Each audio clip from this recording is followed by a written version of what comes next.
Be a great couple days, LaFawn. It is. And of course, getting to play on location, on LAN is always a thing to Oh, highlight, yeah. right? This is one of the most fun set up in front of their stations. And Paul, So as cool. someone who's been able to play on LAN, to coach on LAN before, it really is unlike anything else. The excitement, you get to just unlock a level of gameplay that you didn't know you had in you until you sit on stage. And so for these kids, it's going to be a fantastic experience, I think. And I'm really looking forward to see how well they perform in server. Texas Esports League coming to a fine close for the semester, for the year, really. Of course, we have to thank our friends over at Baylor University. This is all presented to you by them. Baylor is always looking to grow Texas esports, whether it's talking to the members of the Baylor OSO Esports Club, talking to undergraduate admissions. Make sure you interact with Baylor University, especially if you're on the ground over in Texas this weekend. I'm excited. Our first match seems like it's going to be an absolute banger here, LaFawn. We've got Diamond Overwatch from Sharyland North Junior High School versus Trinity Klein. Today, we figure out who the best middle school Overwatch team in Texas is, and then tomorrow we figure it out for high school. Yeah, and of course, the stakes are as such, right? It is a best of 5 game that we're going to go through. We are starting off on Control. It is going to be Busan as our opening map. So, I mean, the stage is set as it were. And with that being the case, right, we have to kind of talk about the game state itself, right? We're coming in to a season where there has been a couple of changes that have been teased in the future. But right now, the case of the a couple of tanks getting a little bit of changes here and there.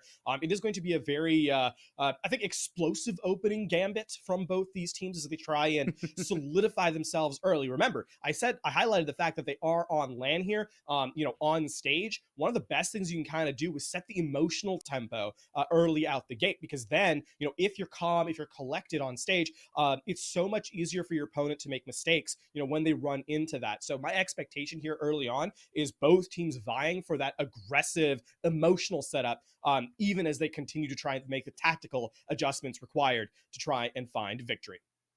And it's great that these guys get to do this as young as middle school too. It means that when they go on and compete in their high school or university leagues later, they'll have plenty of LAN experience. Let's see who gets acclimated to the stage first. We're rolling out onto Busan, and already I'm loving what I'm seeing from these guys. A little bit of an exciting setup here. We've got the double projectile from Trinity Klein, right, with the Farah and the Junkrat. But that actually maybe end up being a tough call, as there is double hit scan on Diamondback's side. Is it too low-hanging fruit to go for the explosive composition joke? Does that work? By asking about the joke, you've said it yourself in a much more awkward position. But Chalupa Man already coming in. It's a trade as the Farah is in the sky, the Mercy keeping them in bay.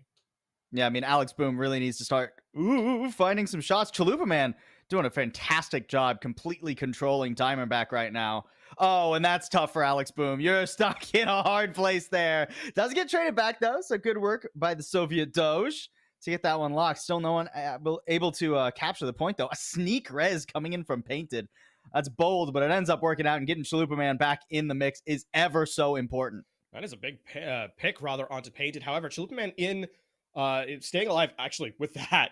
I don't think the ult is required. And, perhaps a little bit of a celebratory barrage at the very end, but the big one there is a self-destruct into pulling out the call mech to get a final elimination. So Trinity Klein, this is going to be their first capture. The fight happened on the objective, so credit to Diamondback there. They give themselves an opportunity to return to this fight with numbers. A bit of a dance. Found the health pack. Yeah, found it eventually. That's all that matters. I like this flank though. Nice little earth shatter there too. Lays out a couple. Polar Racer, yeah, no way you're staying in mech after that one. Good focus there. And now the Kitsune Rush laid down as well. I mean, Diamondback back into this swiftly. Only going to let about 30% go over. You're not going to get the Resurrect onto the D.Va. The remap comes in, but the cap has gone over. So this is more of a stagger than anything else. And, close. Is so weak. Okay, both DPS will handshake to walk away and, live to fight another day, as it were. But a quick turnaround. I mean, Trinity Klein only getting about 31%. That's a pretty tough thing considering how quickly you're able to generate your ultimates. And yeah, Diamondback try to push the issue. A tactical visor in turn to just back Trinity Klein up a step or two. I like it. Just buys more time, more percentage on the objective. The question is now, what tools are you going to have to use against Chalupa Man, right? Because without that tack visor in your pocket, Chalupa Man does feel like he's just going to have complete dominion over the skies. Somebody's got to be looking at him. Oh, okay, Bob works. Hey, Bob did something. All right, fair enough. Yeah, Bob did indeed do one thing or another. And now Trinity Klein, they've just got to wait, right? Yeah. It's hard to go into this with 4. And I mean, with that reset, the other thing to kind of highlight is this is going to be a Lucio Mercy comp coming in, right? So for Diamondback, with the rally sustain advantage that they have, you kind of expect them to have the healing or the HP differential coming into this next engagement. That's an ambitious barrage, I think, from Chalupa Man. And yeah, Big Stack says, yeah, that ain't happening on my watch. A reset coming in as Exotic picks up another one. Okay, Riptire gets 1. I mean, Trinity Klein have decided that this is the fight they need to take. DMAC, yeah, self-destruct really not getting much of anything, though. And Diamondback, this is just such a sturdy composition that they're running right now. I mean, yeah, the rally comes out. Kitsune Rush nearly available, too. Even contesting is going to be tricky when Soviet Doge actually gets that Earth Shatter online, and you might not even need it. Well, you might not need it, but it's final fight, so may as well toss it down, right? Both supports there caught. Vanna and Painted eliminated, and with that, I mean, Diamondback, they don't get first capture, but they will get first completion here, as it's just Polar Racer touching in overtime. Ooh. Swiftly DMAC'd, and this will be the end of the round. Yeah, now it's just a matter of cleanup. Of course, this can go awry if you're not careful, but nice work from Diamondback to start off with a stage victory. One more of those, and they're getting our first map. And this is what I was talking about, kind of the emotional stability coming into this one, right? It's really easy when you lose that first point, when you lose that first fight, to overcorrect, right? Try and overplay your hand. And Diamondback didn't actually do that, right? A great job of just calming down, playing one by one. I mean, a great highlight of that is Exotic, right? With the rally in tow, you lose a player. Even though you're up numbers, sometimes it's a little easy to panic and just overcommit to an ultimate. That doesn't happen. And Diamondback, they use better rotation of resources to give themselves that first capture. And I'm really liking this early from a team that is essentially making their first appearance here in a LAN tournament setting. Yeah, Diamondback, they're not no one-fight Andes, you know? it ain't over till it's over. Love to see that wherewithal from them to start it off, and a well-earned first point, too. Not swapping up much of anything either as we move over to Sanctuary.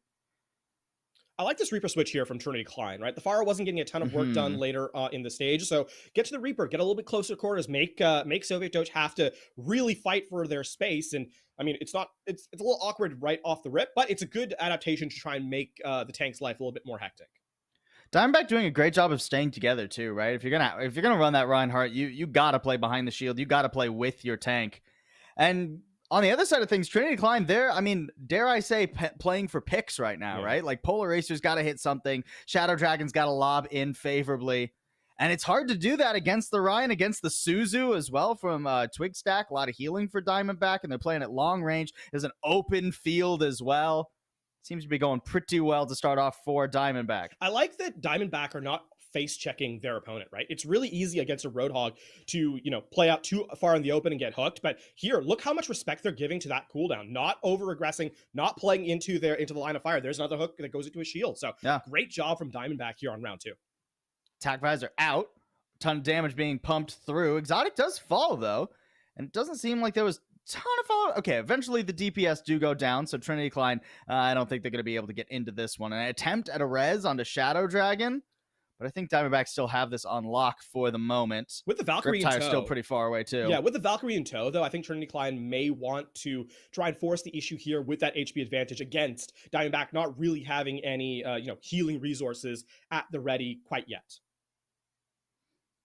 Trinity Klein already down about 60%. Coming up to ults, but there's that Bob in the back. Again, Bob just finding a cheeky little angle there. And the whole hog not finding much of anything creates a little bit of space. Oh, but the hook combo doesn't quite land, and Alex Boom coach guns out of that one. Nicely done. And Diamondback, I mean, this is feeling pretty clean from them thus far. Yeah, I mean, here now you have to worry about final fight contest, and you're up against an Earth Shatter. I mean, the kill pressure of the Earth Shatter, not as strong as it once was, but hey, being able to lock someone down from hitting the objective is still a big difference maker. And right now it's just man left alive in a 1 versus 5, an unlikely situation here for the Reaper, but it is last fight territory and things need to happen here for Trinity Klein.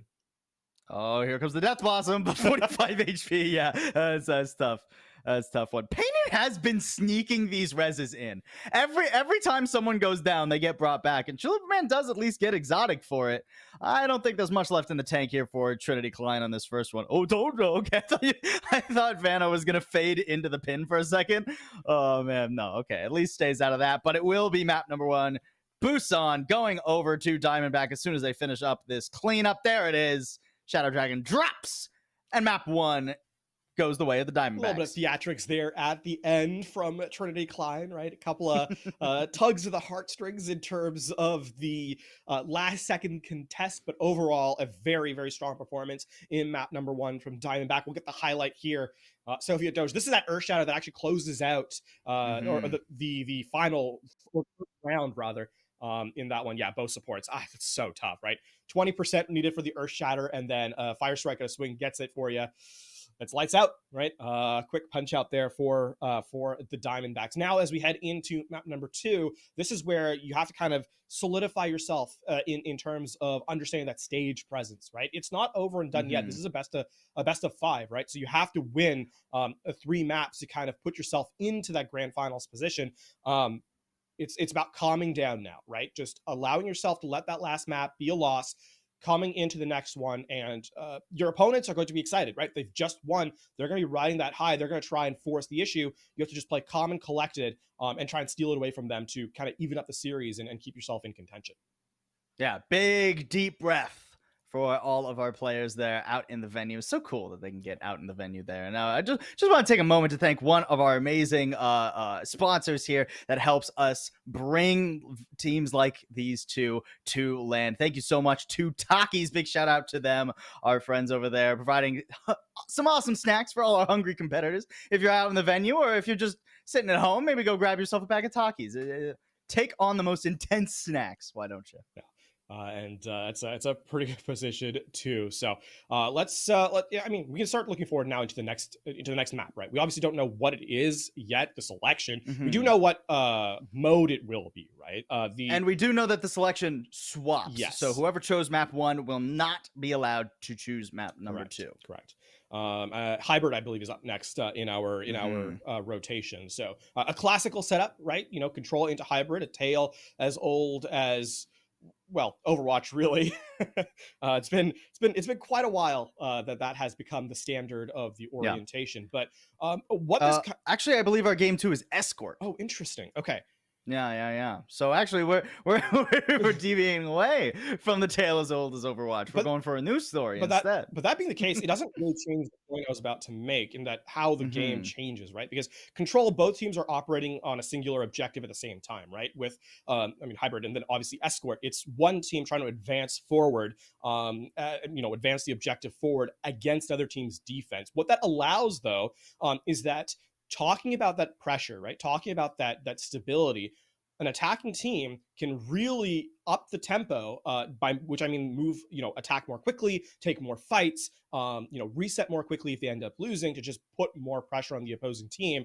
And that can also swing momentum because of the game style change. So as we head into a different map type and therefore a different fight order, I'm excited to see if that comes into play as well. Yeah, and we do have word that our map number 2 is in fact going to be Dorado. I like Dorado. I think about is it my favorite or my second favorite? I do like Watchpoint Gibraltar. I am a Gibraltar enjoyer. Is it your second favorite map, like in all of it, or just like in Escort? Oh, in Escort specifically. Okay. Yeah. Dorado, an excellent map. And we did see things like the Diva and the Pharah coming out from Trinity, right? So I do wonder if that's sort of the angle that they're going to be trying to approach this map from, or maybe we'll see just something completely different. Who knows? It doesn't feel like we've gotten enough information on Trinity Klein to say for certain what they enjoy running. And I mean, on the flip side, the Diamondbacks, right? This is a team that had no swaps in map number 1, nor did they need it, obviously, having won out so convincingly. But what that comes to mind is they played a very ground-heavy composition on map number 1. The question is, do they change things up heading into map number 2, where Dorado, famously, 2 of 3 points have massive high ground that you need to really contest for. Does that come into play? We're seeing some changes. They are on attack this time around. There's a couple of changes, by which I mean there's no Ryan and there's no This is a Soldier. role swap, And right? a I bit of a roll mean, swap too. yeah, interesting stuff here from Diamondback, but a good read as well. I mean, the Diva is, if nothing else, annoying to play into the Zarya. So Polar Racer going to have to be careful. Going in very deep right now. That's a lot of damage you're going to take. Okay. Barely manages to get out of that one with the mech intact. Chalupa Man needs to be finding some picks, though, if they're going to shut this down. Ooh, one more shot. But everybody stays alive for now. Well, that is a lot of damage onto the fire. Oh my word. Man. Has to back out. Alex Boom really knows what the target selection is. Yeah.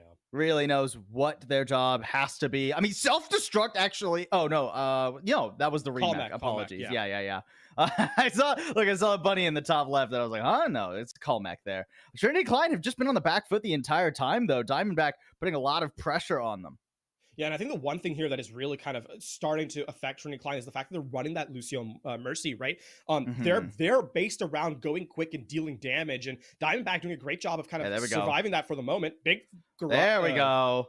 That's what we've been needing to see. Got to get back to the cart. That's where the real damage needs to be done. Barrage will do quite a bit of damage.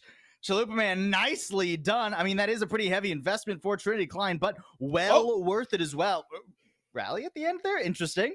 Exotic, I'm not sure you were going to 1v5 that one, but I commend the effort. That was actually a grab that was used by Oak Muffin as well in that situation to open up the fight. But Chalupa Man, I think as everyone was kind of focusing on trying to deal damage in the grab, the Pharah is left uncontested. And again, Painted has been the perma pocket for the Pharah at this stage. So you're not easily going to take down that individual. And that has made life really tough for the Diamondback. They do get pretty far in their first push, but I mean, the war chest is empty, right? They don't really have much to play against the upcoming Valkyrie as well as the self-destruct. You're kind of hoping to just drain resources here from Trinity Clan. Oof. Soviet Doge going down there too. That's tough. We've only got 2 minutes or so left now for Diamondback to try and run through all of this. Bob not finding much this time around either. No cheeky picks. Not today. Polar Racer shuts that one down. Gets back in the mech. And is now looking to just control the enemy team. Oak Muffin can just walk up unabashed because the Diva doesn't really do much to stop the Zarya. And Soviet Doge getting in on the mix as well. All right. Yeah, this should be the first point going over to Diamondback. Yeah, I mean, nice initiation here from Trinity, or sorry, from Diamondback rather, as Trinity Klein. They open up this fight, right, with a bunch of ultimates. They're the one that use, the self-destruct. We saw the Bastion ultimate coming in, and combine that. I mean, Diamondback, they survive that. And then to close out the fight, they use the Graviton Surge and the Kitsune Rush as well as the Dragon Blade, right? They want to capture that point. So an overinvestment of resources is actually, overinvestment is incorrect. A healthy investment of resources there to guarantee themselves first point. Swap over to the Roadhog now. An aggressive beat from Trinity Klein too. But they've got to try and get up in the face. If you're going to beat like that, you need to really roll forward. And Trinity Klein staying all the way back. Ooh, nice pick though. Nice hook. Oak Muffin out of bubbles. Not going to be able to survive that one. And Trinity Klein are holding once again. Nice. This is the second time we've seen that Roadhog step in. And I like the switch here though. This time around, there's nothing to really block the hook from actually hitting, right? Unlike the Reinhardt in the previous map where the shield was able to block it out. Here, you're reactive to block damage, but that still pulls you out of position. And once the bubble expires, then you're still in a world of hurt. So the Roadhog, I think, a much more effective look against the Zarya rather than the Reinhardt. Okay, eventually Painted does go down. I mean, the reses are at least coming through, but you got to be careful. It's so easy to punish those reses if there's not somebody there peeling for you, and it's hard to do that right now with the composition that Trinity Klein have. So just slow wherewithal. Now, not so slow wherewithal. Hey, yeah, just chuck the grab in, get the stragglers, clean that up, get that payload moving again. Again, though, you do force 3 ults out of Diamondback, right? So hey, it's not bad. It's not bad. I think this is one of those fights where both teams will handshake away and say, yeah, okay, we're happy with how that went. Now the question is, can you recover resources? There's a big pickup there by Alex Boom. And now things are getting a little bit more tough, especially with the Resurrect being expended, but no space really being gained here by Trinity Klein. Hull Hog out. Sound barrier again. I mean, Vanna, if nothing else, has been charging up the sound barriers quickly. Ooh, the knock off the map doesn't quite come through. Soviet Doge believes be able to slide on back up. Polar Racers got to get back to the cart. Oh, I think they kept. Yeah, no, they got it over the line. Yep. Unlucky. Well, this is not a C9 because they lost the fight anyway. Listen, the one thing I'm absolutely going to bring back is being hypercritical of what is called a C9, and that was not it. Can always count on you to pull the semantics on that one, LaFawn. Love it. All right. I was there when the C9 was written. I was watching when the magic was written. Yeah. Oh man, Aslan moment. All right, plenty of time here for Diamondback. Bold position from Alex Boom. Gonna be honest with you. Oh, the trap actually lobbed over. Does get something. Ooh, nearly locks up one too. But no pick coming through right now. I mean, the big thing right now is that the cart has not been contested, right? This is you're going to need to get to the objective at some point to actually get the fight going. A big pick though in the final moments, huge. And this makes things a lot more easy for Trinity Klein to try and close out the fight. Yeah, and Oak Muffin with no charge either. Trinity Klein are just completely ignoring the Zarya right now and going for anyone else on the team. I mean, Polar Racer does eventually fall, so Diamondback not completely out of this one, but it's going to be tough to keep Oak Muffin alive. I mean, there goes that bubble too, and Soviet Doge down. Yeah, this is looking like a firm reset if I've ever seen one. Still, I mean, Oak Muffin staying alive has forced both support ultimates. So, and I think the Zarya might actually be able to escape with energy here. Ooh. Yeah, I mean, Oak Muffin actually didn't even really have to back up. Has sort of just been chilling, and here's a Kitsune Rush now. A lot of damage coming through. That is a high-charge Zarya. Goodbye, Vanna. And I don't think Shadow Dragon's long for the world either. Nicely done. Chalupa Man, you got anything in the tank? You got to stay on the cart, too. Barrage out. Perfectly done. Oh, my word. Just barely in time. Unbelievable. This time around, the resources are expended from Trinity Klein. And you know what? Not an normally when you see that many ults being used, you're like, okay, that's a trade that you're doing in a panic situation, right? That you'd prefer to have to reset, you prefer not to have to overcommit to those last two resources. But Diamondback, you know, this is not a foregone conclusion. Sure, they have rally and they're coming up to grab, but think how difficult the approach is on this final point. Sure. It's not easy to get there. And on top of that, right, the time bank is really not as high as you'd like it. One fight win, and all of a sudden you're looking at perhaps an overtime capture. Grav on the board now too. Lobbed in pretty ambitiously. Only gets one. Polar Racer just using the whole hog too. Doesn't want to take any damage while in that Grav. Isolates actually Exotic for a moment. Shield broken. Exotic pretty low despite the rally. And there goes Soviet Doge as well. Diamondback, they cannot break this final wall that Trinity Klein put up at the end of the map. And keep in mind, that was just the whole hog that does that. That expends both the rally and the grab from Oak Muffin. So a lot of credit to Polar Acer just to kind of keep that one in play as the tank for Trinity Klein continues to roll forward and try and find another hook and another elimination. About 90 seconds remaining here for Diamondback to try and make something happen. Sound barrier out early. Oh, but it doesn't quite save Polar Racer. The timing a little tough. And now Diamondback have a way to siege forward. There's that res coming through, but it cost Painted their life, and Chalupa Man didn't have the pocket while that res was going on either. Finally, Diamondback breakthrough, and are going to be able to finish this. I mean, there is a contest. How long can Polar Racer really hope to survive here, though? I mean, Kitsune Rush and everything. I imagine Diamondback are well on their way, and they do complete the map. They do complete the map, and that is going to complete round number one, as we highlight a couple of the rounds here. Yeah, we do. It is worth noting we were not on the competitive there, so we got to figure out a little bit of a something. But an excellent attack there from Diamondback. Regardless, I think Trinity Klein did a good job of digging their heels in when they finally got to the third section of the map. That is like historically the easiest section to hold, but I liked the way that they were using their ultimates. I thought that Polar Racer was finally able to find some value with that Roadhog as well. So well done. Yeah, we'll see how how we kind of resolve the time bank issue, as we said, with the rule settings. But I believe it was about a minute, just over a minute left on the time bank. So perhaps I mean, when we get Trinity Klein to go to the attack, we'll see if that Yeah. comes into play. A thing to note, of course, is that time banks between the competitive rule set and the quick play result a little bit different. So we'll have to see how things shake out. But overall, I think you can see that Trinity Klein, as time has kind of gone on, has warmed up a little bit in terms of how they want to play their composition. It felt they weren't quite on the same page on map number 1, and obviously the start of map number 2 was a little shaky, but the first point defense ended up being, I think, pretty good towards the latter half. It really was a investment of like 3-4 resources from the Diamondbacks that allowed that point to capture to come through, and we saw a nice hold on third as well, right?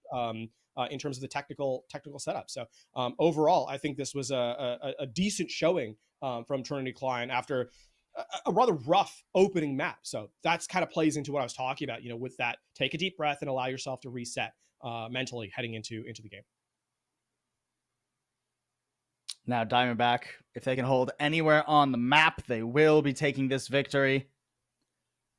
Already Trinity Klein struggling to get out here. Polar Racer on yet another, I think that's the third tank that we have seen from Polar Racer thus far. Shadow Dragon. Ooh, oh, actually, nice grenade. I thought without the turret form, that was going to be a little bit more tricky. But no, Diamondback holding pretty far forward, honestly, all things considered. Yeah, this is going to be... Actually, this is not a... So with the Ashe kind of staying up here and no one really able to contest them, this is not an easy fight to win unscathed. And actually, there it is. Painted gets eliminated, and even though the Zarya here is likely to die, I think the damage has been done. The Ashe has really just clutched this fight up for the Diamondback squad, and it looks like they're going to hold, despite what looked like a strong opening from Trinity Klein. Nice regroup there by Diamondback, and I mean, now you can actually hold forward too. With the payload there providing a bit cover. Maybe not that forward, Exotic. That was the enemy spawn you were walking into right there. That one's pretty bold. But hey, I mean, beat has to be used by Vanna. Is Vanna just like always amping heals? I feel like the sound barrier is up every 30 seconds. And they get the res on Tulip Man right out of spawn too. So this is going to be a pretty hefty part of point A that's going to be captured here by Trinity Klein. And with the fact that Diamondback aren't resetting, this is a real chance of just losing the first point outright. I mean, Oak Muffin's trying to hold the corner. Bob thrown in. I mean, a lot of energy here, too. Trinity Klein stuck in a corner. Oh, my, that can be quite a bit of damage, but running out of ammo at just the wrong time. Here comes the turret form back on you. That bubble is not enough of a shield, not against the Bastion at that close of range. Well done by Diamondback. Or, I'm sorry, by Trinity Klein, rather, to completely evade the issues, and they're going to get this payload move and get that first point. I really like this Winston pick from Trinity Klein, by the way.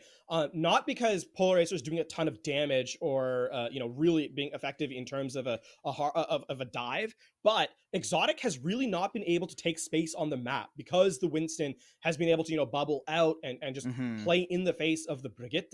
And that means that Exotic... I mean, we're into the second point, and only now is the support ultimates coming up. This is a tough call, and a lot of this is, again, look at this. Polar Racer just sitting on the Don't rally. Okay, good work from Diamondback to at least hold their ultimates in a fight that was long lost. That artillery came out, it dealt too much damage to the back line, and there was just no way you were going to recover that. Soviet Doge, honestly, probably ought to go for the reset here. I mean, you're trying to take out Polar Racer. Maybe you force a primal, but you're just going to get staggered, buddy. Yeah, that one's tough. And I mean, now this is the second point, like halfway captured.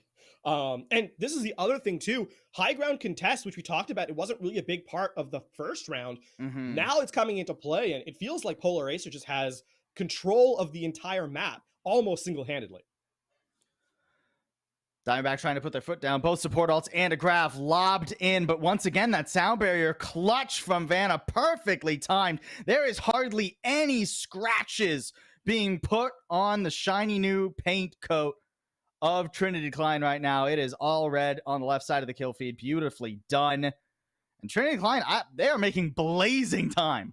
And I want to highlight Polar Racer one more time, because yes, the sound barrier was fantastic into the grav, but the bubble was put in just far enough that no one could follow up damage to even expend the sound barrier, right? So it was able to get its full utility, and the Winston has just been revelationary here for Trinity Klein as they capture second point into third with 5 minutes and 55 seconds. an unreal time bank here from Trinity. And it's a great selection too by Polar Racer, not only for Dorado, but into the Zarya as well. Historically, Zarya has always struggled against Winston, and with some shield buffs that have come through in recent patches, yeah, I mean, Polar Racer really just dunking on him now. That's 5.5 minutes to complete the map for Trinity Klein, and Diamondback, I mean, have to do quite a bit of scrambling to get back in this one. And I mean, half the third point has already been expended with that Primal Rage, right? It doesn't get any kills necessarily. Actually gets 1 kill, but overall, it's more about space creation than anything else. And this is the Bob now used, and it looks like no real damage is being dealt by it as everyone absconds to the hallway here on Trinity Klein's side. Trinity Klein getting aggressive once again. Vanna throwing down the sound barrier. Tire in hand too at the ready. Artillery not giving any Diamondback any room to breathe. Oh, blown to smithereens. Goodbye, Diamondback. Trinity Klein are here to play.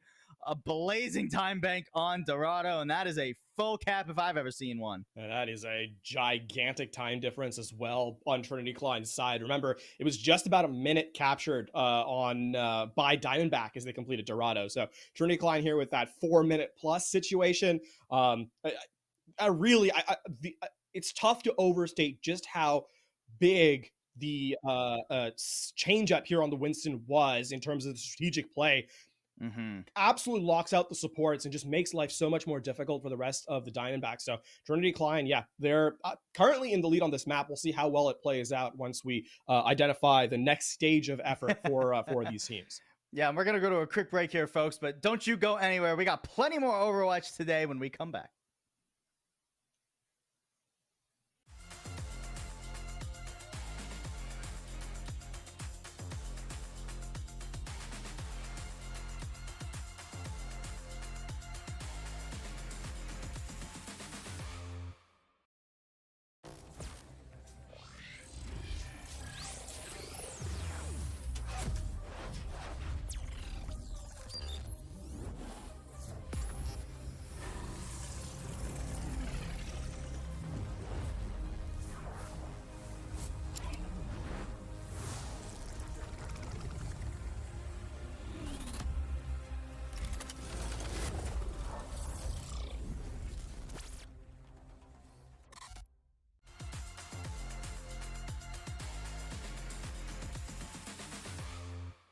Game day, I'm here to impress. Gotta make sure that my spread is the best. Throw some Takis in it, dip some Takis in it, serve some Takis with it, and crunch some Takis in it. The flavor's immense. I'm bringing the Takis to make it intense.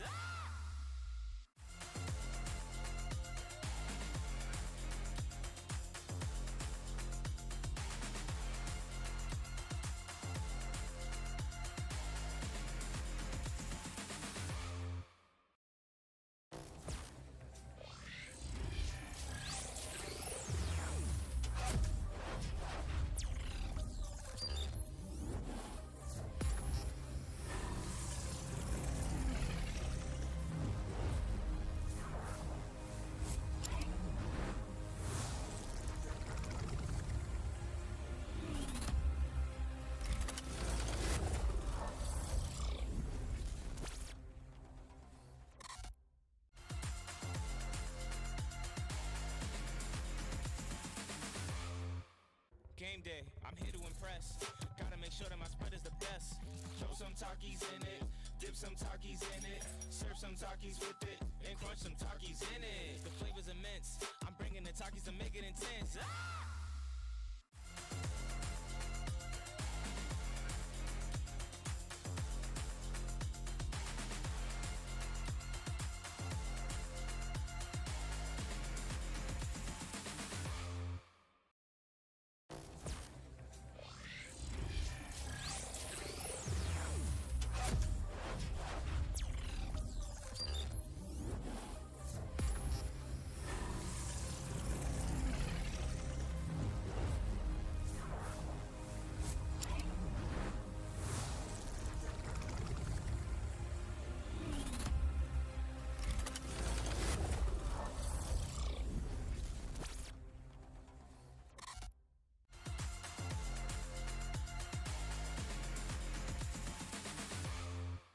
Game day, I'm here to impress.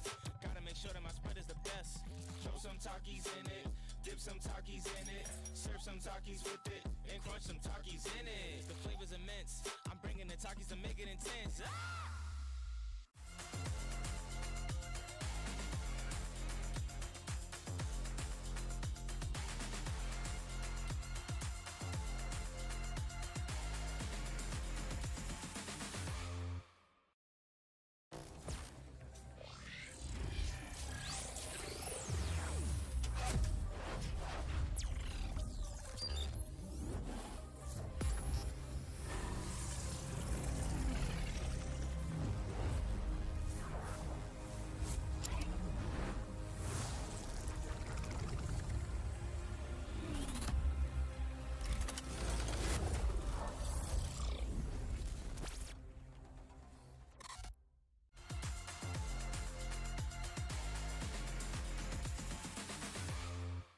Game day, I'm here to impress. Gotta make sure that my spread is the best. Throw some Takis in it, dip some Takis in it, serve some Takis with it, and crunch some Takis in it. The flavor's immense. I'm bringing the Takis to make it intense. Ah!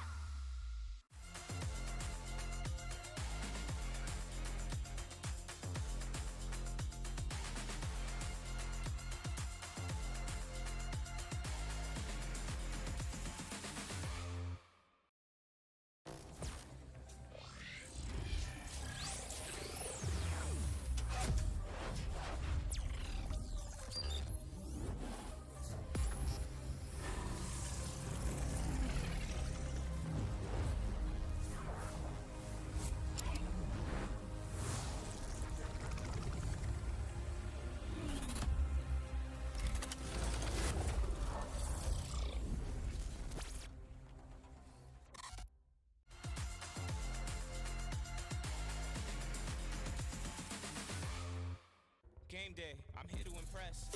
Gotta make sure that my spread is the best. Throw some Takis in it, dip some Takis in it, serve some Takis with it, and crunch some Takis in it. The flavor's immense. I'm bringing the Takis to make it intense. Ah!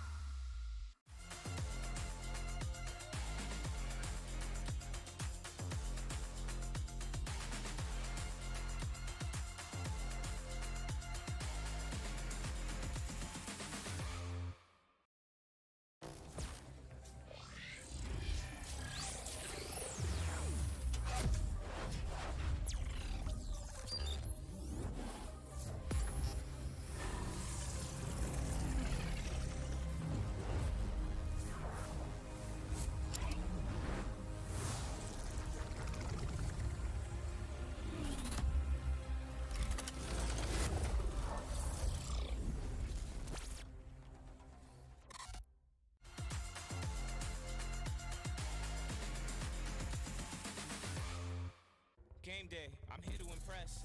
Gotta make sure that my spread is the best. Throw some Takis in it, dip some Takis in it, serve some Takis with it, and crunch some Takis in it. The flavor's immense. I'm bringing the Takis to make it intense. Ah!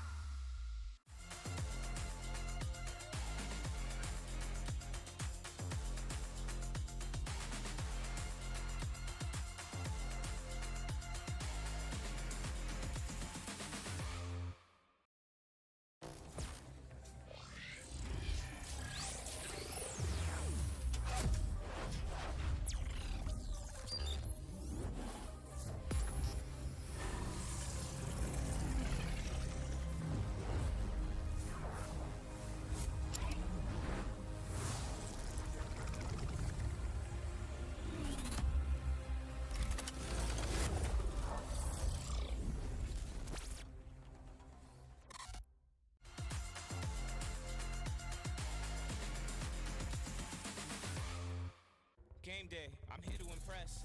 Gotta make sure that my spread is the best. Throw some Takis in it, dip some Takis in it, serve some Takis with it, and crunch some Takis in it. The flavor's immense. I'm bringing the Takis to make it intense. Ah!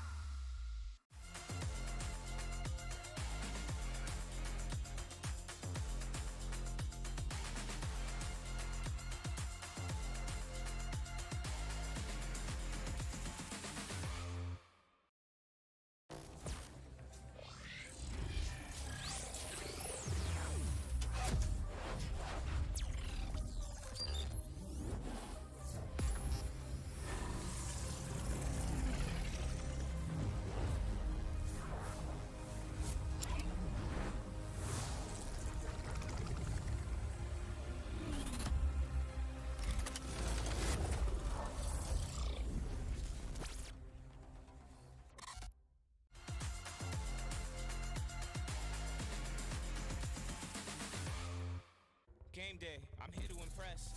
Gotta make sure that my spread is the best. Throw some Takis in it, dip some Takis in it, serve some Takis with it, and crunch some Takis in it. The flavor's immense. I'm bringing the Takis to make it intense.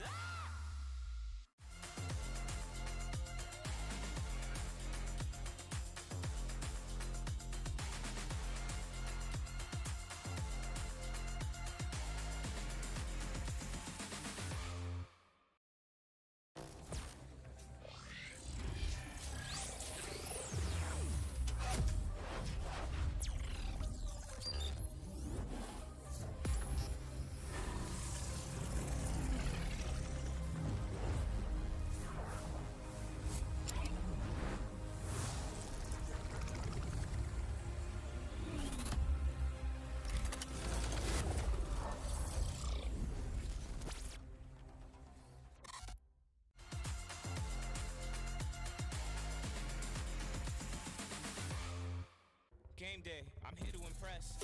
Gotta make sure that my spread is the best. Throw some Takis in it, dip some Takis in it, serve some Takis with it, and crunch some Takis in it. The flavor's immense. I'm bringing the Takis to make it intense.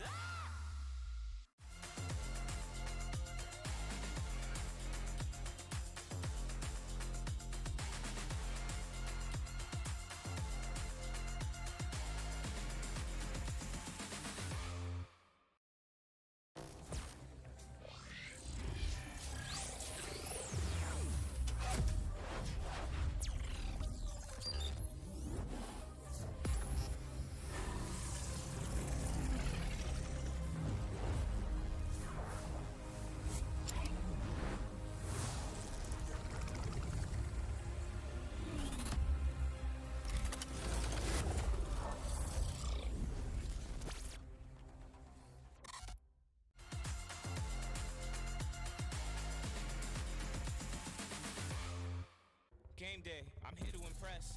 Gotta make sure that my spread is the best. Throw some Takis in it, dip some Takis in it, serve some Takis with it, and crunch some Takis in it. The flavor's immense. I'm bringing the Takis to make it intense.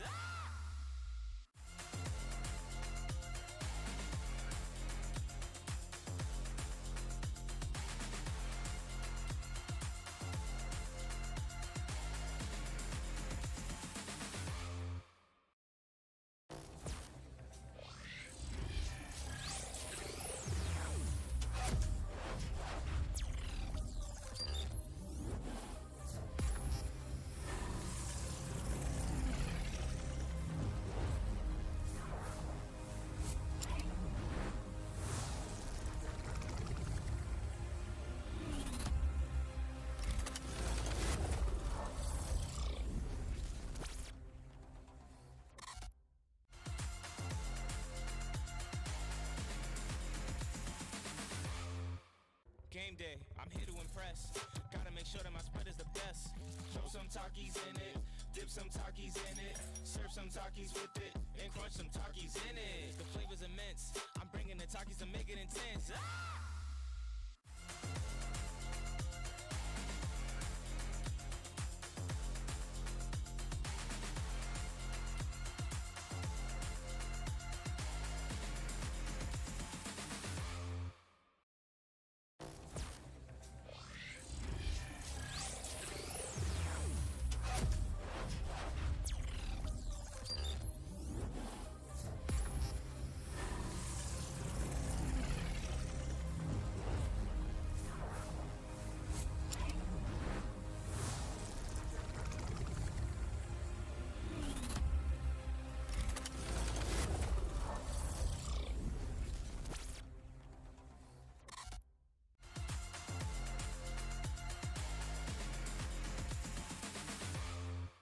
Game day, I'm here to impress.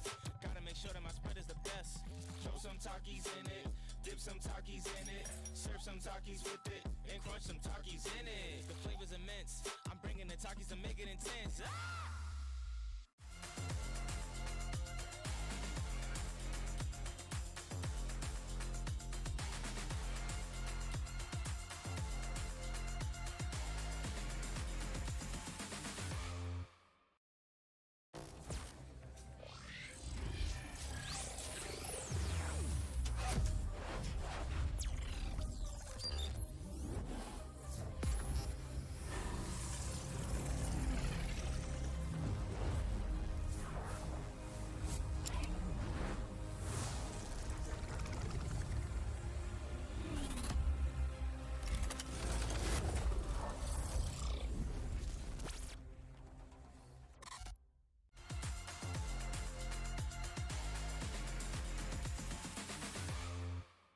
game day. I'm hit. I've got good news and I've got bad news. The bad news is we're going to have to replay Dorado. But what that means is you guys get more Overwatch. Yeah, as it turns out, quick play rule set doesn't quite work. Doesn't quite work the same as competitive. So a little bit of oopsie. Happens at lands. You know, there's a lot going on the field, down on the ground in Texas. So that just means we get a little bit more Overwatch. And of course, speaking of Texas, we got to give a shout out to the people who are helping make this possible, right? A big thank you to our friends, of course, at Esports UNCECC. May Madness 2024 is alongside Exposure, so providing state-of-the-art gaming in Duncanville, Texas. So I mean, get a chance if you're there, check things out, enjoy the show, as it were. And for us here watching the games, I mean, more exciting Overwatch. As I said, Dorado up next, part 2. Yeah, if you guys are down on the ground, you know, give some players a high five for me.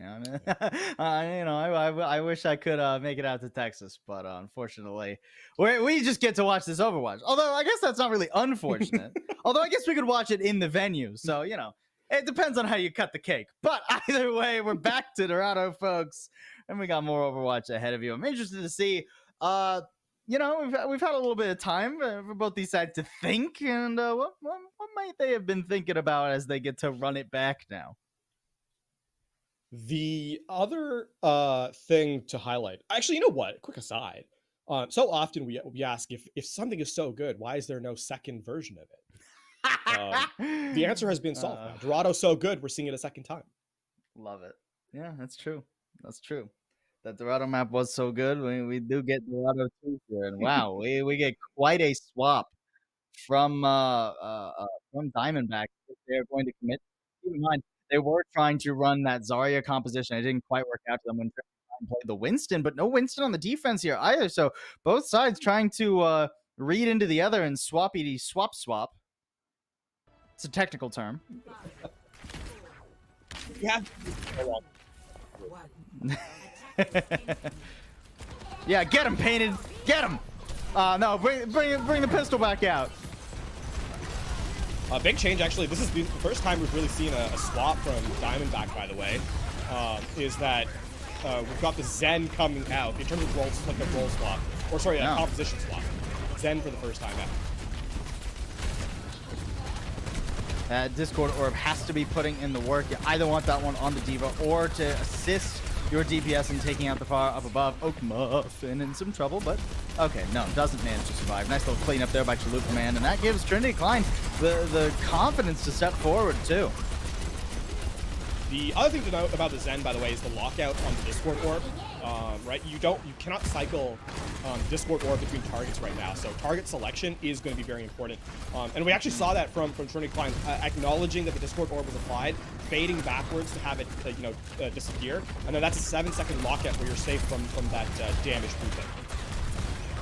Early turret configuration from Shadow Dragon 2, and now Shadow Dragon stuck out in the open as well. Vanna trying to get away, just barely have the sound barrier up, but there's no way you use it there. You're just too low. You don't want to risk dying mid-animation.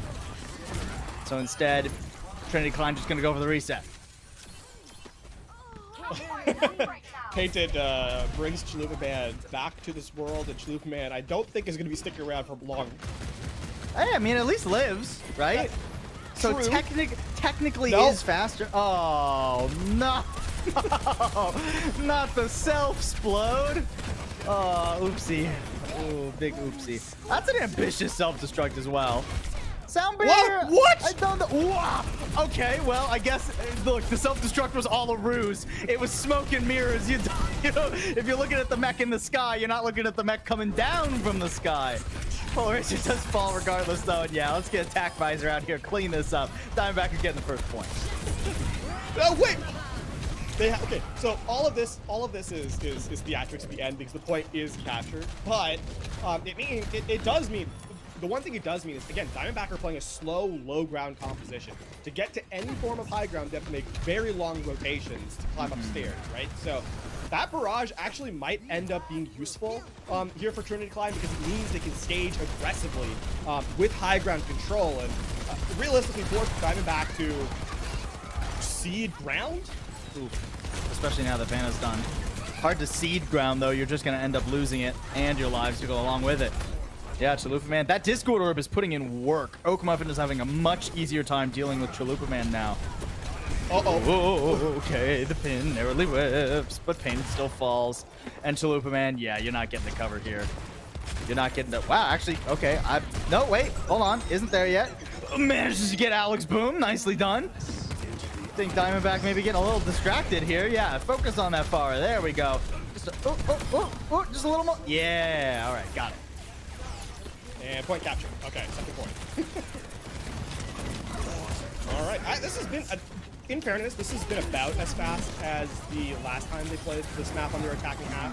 The question really is going to be this third point. How well can they continue to find value here? I will say that third point ends up being more effective for the Reinhardt. You don't have to worry about high ground nearly as much here.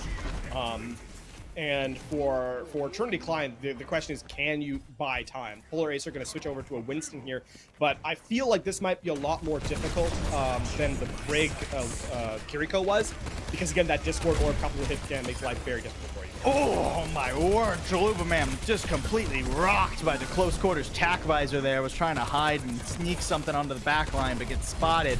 Now Diamondback are full steam ahead. Polar Racer just trying to distract. No. Oh no! accepts their fate. Like, all right, well, nothing you can do. I'm pretty sure Soviet Doge hit with the hammer right as the jump came through and knocked them back forward far enough the wall that they weren't able to complete the jump. That is tragic. Alrighty. Well, that's really nice time bank there from Diamondback rather. Excellently done. Love to see them go back to something they feel a little bit more comfortable with that, right? Yes. With Soviet Doge on the Reinhardt, Oak Muffin going back over to that Soldier 76.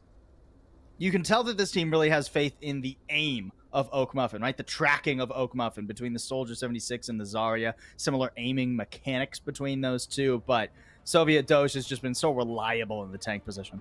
And now the adaptation question comes in for Trinity Klein, right? The Winston was effective at isolating the back line, but one thing that Diamondback has made that adaptation to is that as the Winston jumps in, the Discord Orb is applied, and then you've committed to the fight, right? And you can't really allow the Discord Orb to fade.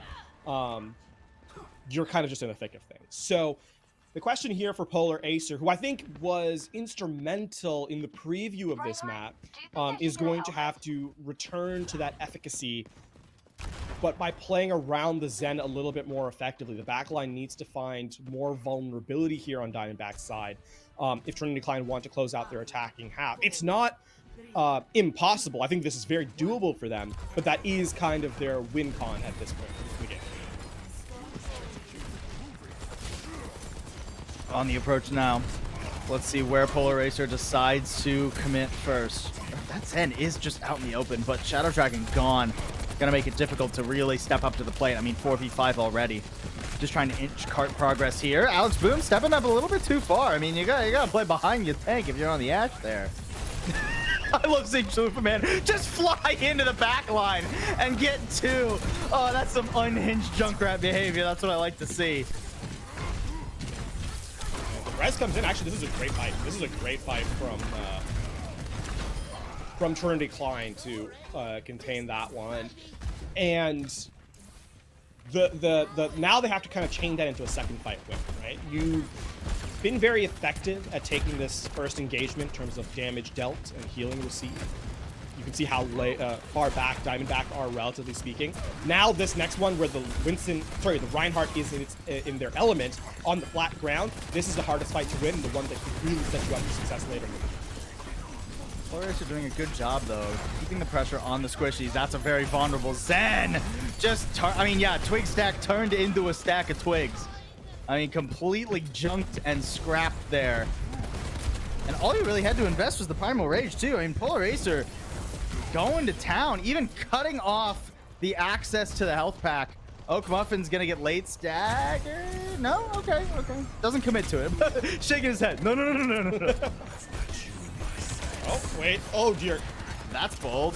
But they got the res back. So Polar Acer is able to take space again. Yeah, and I mean, the sound barrier invested from Trinity Klein keeps them safe and healthy despite that tack visor too. Discord orb on Polar Racer. Manages to stay behind though. Now you gotta ask, is this Earth Shadow gonna be able to find much of anything? Soviet Doge just tanking the artillery there. Oh, I mean, a lot of damage. Yeah, there goes Polar Racer. That primal earlier not available any longer. Twigstack trying to keep everybody alive. Earth Shadow used, but to no avail. Or actually all the avail, as everybody was pretty much done for already. Twigstack channeling the rage of that prior fight, comes in, just runs the Winston down. Here's a payback in kind. So, bit of a stagger play now for Diamondback. Oh, Zen is so far forward here. This is absolutely punishable by Turkey Climb. Yeah, Twigstack pretty ambitious, and Exotic already extremely low. Twigstack gets better over on the Bastion. Omnic violence there. And I don't think that without Bastion, Trinity Klein, I mean, maybe they can invest in ult. Harmony Orb makes it difficult for them to get rid of Exotic with just the Winston damage. Something's got to give. Twigstack finally isolated. There's the punish that we've been looking for, but it doesn't actually follow through. And instead, Painted falls, once again going for an ambitious res. The Zen has just been floating around in the open. This is fancy footwork here from the floating monk. Twigstack has some sort of like energy shield around them. It's a pass without a trace has been cast on the Zen player here. Plus 10 to the stealth. 10 all the way in too. I mean, yeah, attack visor and everything. Just tearing away Diamondback. Looking fantastic. Expensive fight though. Small caveat, right? This is now Trinity Klein's best opportunity to find success. The Valkyrie, obviously, you kind of want to use here before the Shatter is applied so that when Soviet Doge inevitably knocks someone down, the supports are still able to keep themselves alive and kind of fight things through. But this is the small window where you have to find success. You have to push through here while Diamondback doesn't have any resources. Oh, Painted. I don't know about that one. Finally punished mid-res, so no chance to bring anyone back. This turret form eating away, gets a lot of damage on Soviet Doge, trying to follow it up with artillery. Exotic done for, blasted into pieces. Wait, Twigstack? Hello? What is this Zen doing? This Zen is a monster. Hello? Hasn't even died. Where even is Twigstack right now? Okay, thank you. The respawn queue. The respawn queue. Oh man, unbelievable.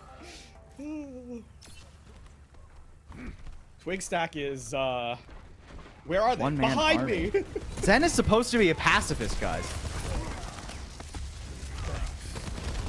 All right. Broke Muffin. Laying in the damage right now. Oh no. Oh no, no. I love this. I love this too from Chalupa Man, going back over to that Reaper. So good to not only annoy the Reinhardt quite a bit, but I mean, you can just chomp on Twigstack, Alex Boom, all these squishies. Okay. Oh, if you get Alex Boom here, this should be the second point captured. It's likely going to be anyways. Soviet Doge struggling to get out of the choke. Attack Visor is available here, and no support ults this time for Trinity Klein, but they managed to peel away from it, get Alex Boom, and now the Earth Shatter has to be invested, but the point had been capped long ago. Shadow Dragon does fall. I mean, Diamondback are trying to hold at least early on in 2.3. They'll already have a better time bank should we go into extra innings, but every second will count.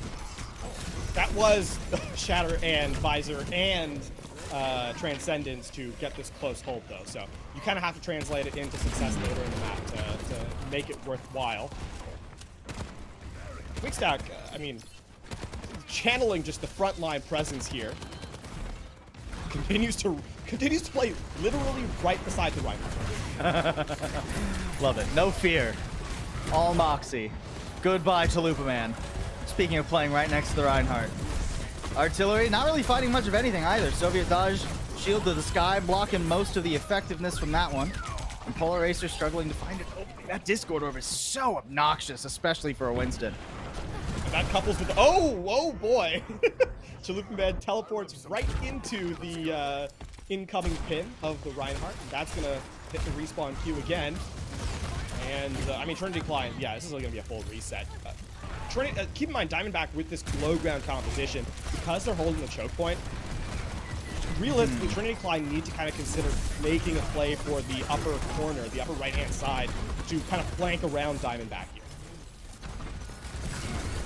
Down barrel used pretty early. Death Blossom in does manage to find one and a ton of damage onto everyone else. Transcendence just a little late to save Exotic, but Diamondback still trying to put a fighting chance on the board.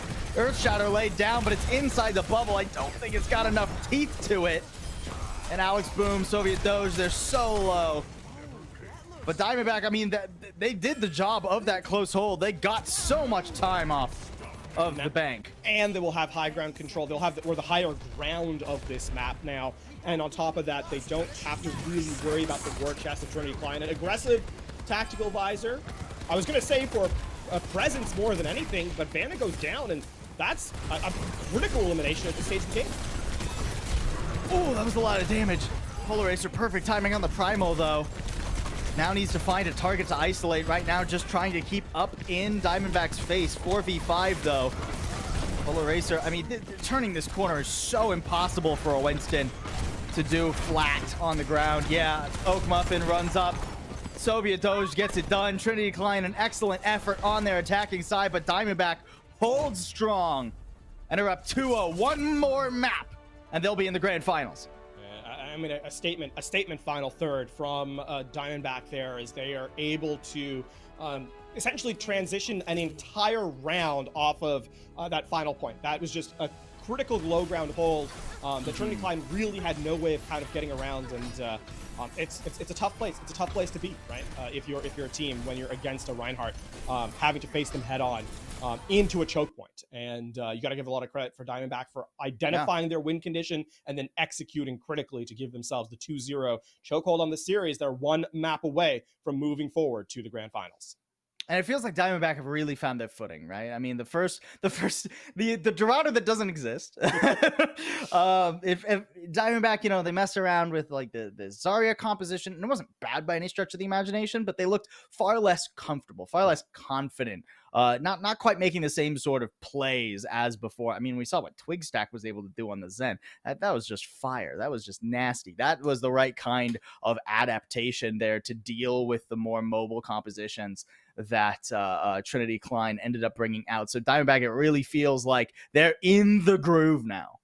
And if there's one thing I would like to see from Trinity Klein here as they try and, you know, take a map away from Diamondback in the third one and prevent that 3-0 closeout, is I'd like to, especially if we go to a map with high ground, I think that their Winston look has been their better look overall. I would like to see them use high ground more effectively, right? One of the things that's happening here is because the Reinhardt is in play, it's a single front that's being presented by Diamondback, the Diamondback squad against Trinity Klein. So change the elevation angle, take fights from different places on the map so that the Reinhardt is forced to look around, right? That you're not always just sort of staring down the barrel of the weapon of the hit scan. And maybe that gives you more of an opportunity to extend fights and take advantage, you know, with the tools that you have. So that's what I'd kind of like to see from them. I think they're on the way to that. We saw moments of that from them on the Winston composition, on Dorado. Now it's about chaining those moments more closely together, especially when you think of defense, right? Which is where that is a bigger deal because you don't get to set the tempo of the game plan, you know, with your opponents taking the attacking position. So that's really what I'm looking for here from Trinity Klein in map number 3. Yeah, absolutely. Map number 3 is going to be Eichenwald. Love Eichenwald. This one's definitely my favorite hybrid map. All you Kings Road enjoyers, get out. Too boring. Sleepy. Don't care. Eichenwald superior as far as I'm concerned. Diamondback, this is their selection as well. So it goes from better to even better for them, as it seems Dorado was not quite the place Trinity Klein almost able to find their footing there. Maybe in another world where Zarya and Winston are what we're looking at instead of that Reinhardt. And now we go to Eichenwald. I mean, this is going to be a great map for what Diamondback have been running. Yeah, I will say for Trinity Klein, it's not a foregone conclusion that the victory happens, you know, against them. The big place I'm looking at is second. right? I think on first, that Reinhardt look is favored. On third, it's definitely favored. But on second, that's where you can really make the most ground. And ideally, you play the first point bridge, the initial choke point with an aggressive comp. It may or may not be successful. Then you go to second point, and that's where you really exploit the high ground, right? Force the Reinhardt team to make rotations. Now, I'm not necessarily sure that's what their style is going to be. They may end up going to, that sort of poke-ish composition we saw in map number 1. But I think their best chance of victory lies in making use of high ground, as I highlighted at the end of Dorado. And for Trinity Klein, they're perhaps a step away. It's two fights chained together. That's really the difference maker for me in terms of drain the time bank and giving you a competitive advantage to try and win a map. And so even though this is Diamondback's map pick, I don't think it is necessarily done and dusted here for Trinity Klein. They really have an opportunity here. Love to see the teams conferring with themselves on land, rather, not inland. That's not how English works, Paul. Look, one day I'll figure it out, LaFon. It's just my first language. It's fine. Love to see the teams conferring with each other, with themselves. I'm still messing it up. Love to see that the cerebral attention, the investment that these players have. Trinity Klein, they got one more chance if they want to try and run this back. Reverse sweep for the grand finals. Out on their attack on Eichenwald we go. And Polar Acer, now that's a hero that I've been waiting to see all day. Oh, Twigstack, you shouldn't be here, buddy. Not against the Orisa. Brutal. Icarus is nothing on Twigstack at the on this map. I'll be with you. I'll be real with you. Oh my, all right. I mean, another javelin spear like that, and you can really start to get moving. Go into the shield for the moment. Yeah, keep in mind that Orisa, I believe, has her changes now at this stage. Cooldowns, she's much less survivable than she was a couple of days ago. Still very strong, though, as you can see, as Polar Racer, unafraid, walks straight into Soviet Doge's face. It's taking quite a bit of damage, though. Twigstack back. That Discord orb, you always have to be considerate of it. I mean, that with that res, though, and the sound barrier in tow, this is a play where you just, if you're Trinity Klein, press the advantage. Already? Yeah, this is the right play. This is the absolutely correct play. Trinity Klein, let's see it. Let's see the speed boost so that you can get all the way in there. That's a bold, perfectly positioned, unbelievable Soviet Doge. The spacing there, amazing. Just chucking Polar Racer off the edge. Perfect timing on the charge cancel. Oh, man, you love it. Diamondback, I mean, that was feeling like a very doomed fight. And one insane play for the Reinhardt swings it back. Sometimes you're not trapped in, the Rhine isn't trapped in with you. You're absolutely in that case trapped there with the Rhine. Oh man, the attack prize is out now too. Just trying to pick off some stragglers. Ooh, Shadow Dragon, gotta be careful, buddy. It's a lot of damage. Terra Surge bringing him back in. The shields, though, gonna be more than enough to circumvent that damage. Fortify at least keeps Polar Racer from getting stunned, but the rest of Trinity Klein not so lucky. I mean, Shadow Dragon and Chalupa Man are trying, but it's hard to break through. Look, that Death Blossom was online. There was a world. There was a world there. Unfortunately, not this one. That's not this multiverse. We'll have to wait. Another change coming in as Polar Acer switches over to a Diva. It feels now that Trinity Klein are just rushing a little bit as they try and make the most of their pick differential. Just dancing around each other on the high ground. Ouch, boom, you were out of that. Why did you step forward, buddy? Oh man, Transcendence at least for Diamondback to hold strong. Yeah, and the DMEC and everything, that's brutal on Polar Racer. I mean, now we're down to last minute 15 here, so this is a critical fight. Diamondback, no resources. Trinity Klein, and down a player too. Trinity Klein, both support ultimates coming online here. I mean, the window of opportunity is small. It is, and it's closing rapidly. However, it exists. And that's the critical thing that you have to exploit if you're Trinity Klein. Man. One more. But instead, Soviet Doge once again up in their face. Sound barrier out for Trinity Klein, but I don't think they have the pacing to really follow up with that right now. Got a speed boost in alongside that ult if you're going to drop the beat like that. Instead, Twigstack is like, you there stepped up to me. You throw some nades in my face. Let me throw them right back. I mean, Another squish. Polar Acer deadly with that call mech, and is trying to stick around here to at least get the touch. Gotta get the mega health pack. Is looking for it. Is thinking about it. Boosters up. Can't afford to get demeched right now. That would be brutal. Oh, Rally is coming back post haste. Recall force from Chalupa Man. I mean, we're down to the last 5 seconds. Oh, Muffin down too. A pin on Chalupa, man. That's not the highest value target, though. And Soviet Doge got to be careful of that Bastion. Okay. Gets the shield up, gets the heals. Twig Stack is just rolling through people. Holy moly, this Zenyatta's got daggers. And the dagger in the heart is that Trinity Klein now face at best a draw. Otherwise, they will fall. Diamondback 1/3 of the objective away from a grand finals appearance. And I mean, 4 minutes to take 33% plus. It's a pretty doable situation here if you are their squad. I mean, Twig Stack, you look at this Zen, and I think it has been emblematic of the performance potential of this team. And I mean, expectations sky high at the moment.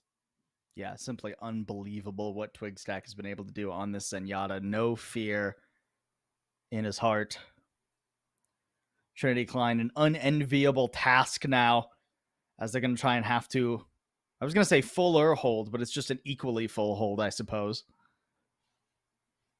And extend this to do the delayed reverse sweep, potentially, if they want to try and show up in our grand finals. Diamondback only 1%, like 1 tick, 33% on the first point away from moving on to the next match. We'll likely be seeing more of them today. Trinity Klein, what have you got in the tank? Anything special? Anything spicy? Did you manage to get some Takis while we were on break or no? I like the May. The May here try and section off the Reinhardt as they position forward. Open up the back line for exploitation, perhaps. A good start. Nice. That's how it... And this is where, you know, this is an objective where a lot of junior teams can get tripped up. Even if you had a phenomenal defense, pushing into Eichenwald first, that choke point is so difficult to conceptualize a way to break. Yeah. And keep in mind, the way you complete a full hold is one step at a time, right? It is get that first pick. Don't allow the regroup to come in. And so I like what I'm seeing from Trinity Klein here on the defense, in that they're not overstepping their ground. Play for the wall, play for that elimination, and move from there. I mean, it's hard to walk into that Bastion. Chalupa Man's got to stay alive, though. That Discord Orb is deadly, and with so much damage dealt, Trinity Klein on the back foot. Oh, Trinity Klein getting smacked around. Diamondback have already made it to the objective. Struggled for a minute, but it doesn't take longer than that. And Diamondback will be one of your grand finalists here in the Texas Esports League.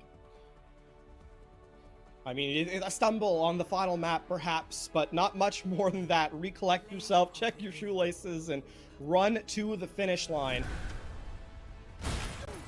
Oh, that's the the secondary elimination with so the funny. Environmental from the Ash.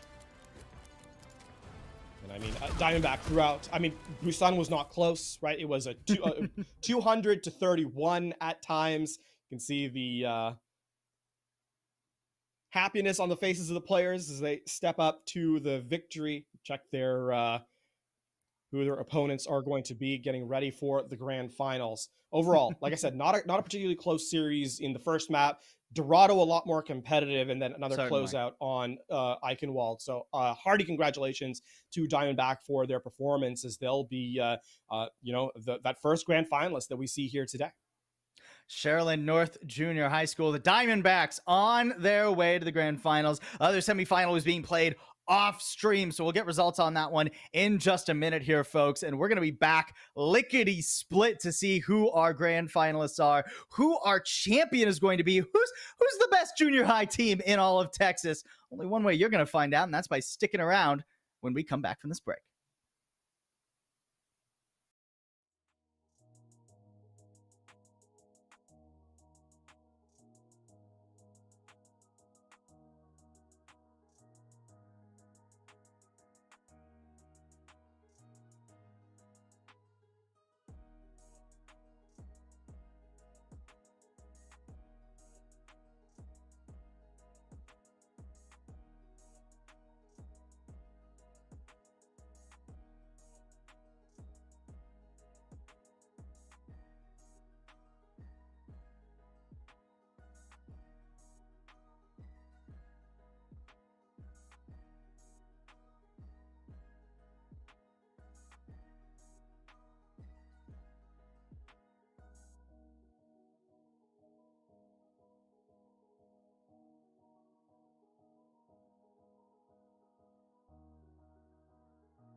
Takis in it.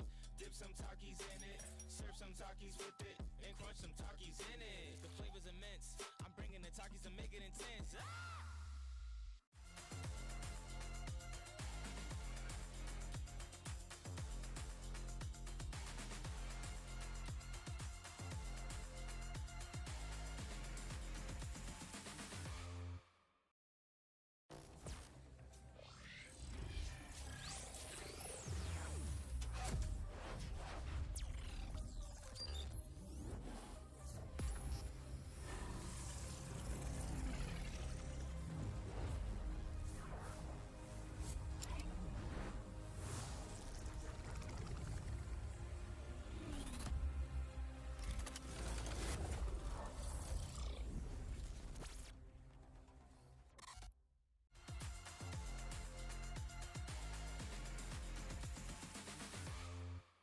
Game day, I'm here to impress.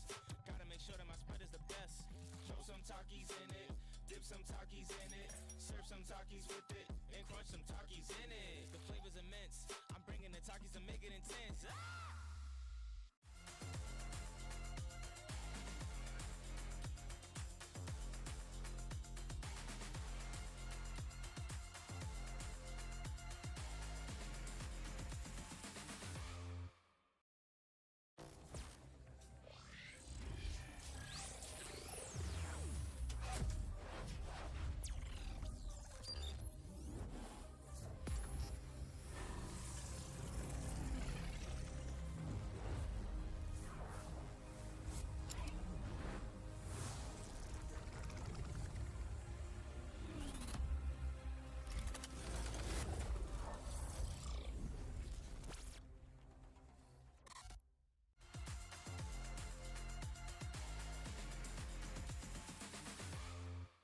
Game day, I'm here to impress. Gotta make sure that my spread is the best. Throw some Takis in it, dip some Takis in it, serve some Takis with it, and crunch some Takis in it. The flavor's immense. I'm bringing the Takis to make it intense.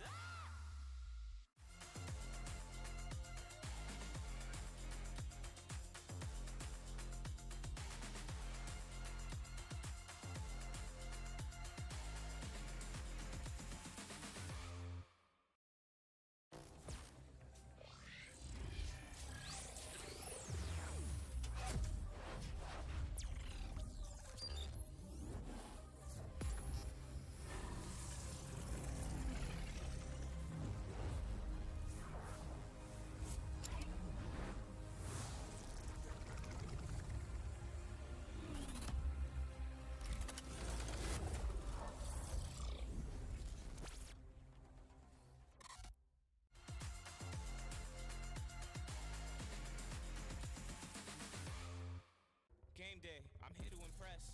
Gotta make sure that my spread is the best. Throw some Takis in it, dip some Takis in it, serve some Takis with it, and crunch some Takis in it. The flavor's immense. I'm bringing the Takis to make it intense.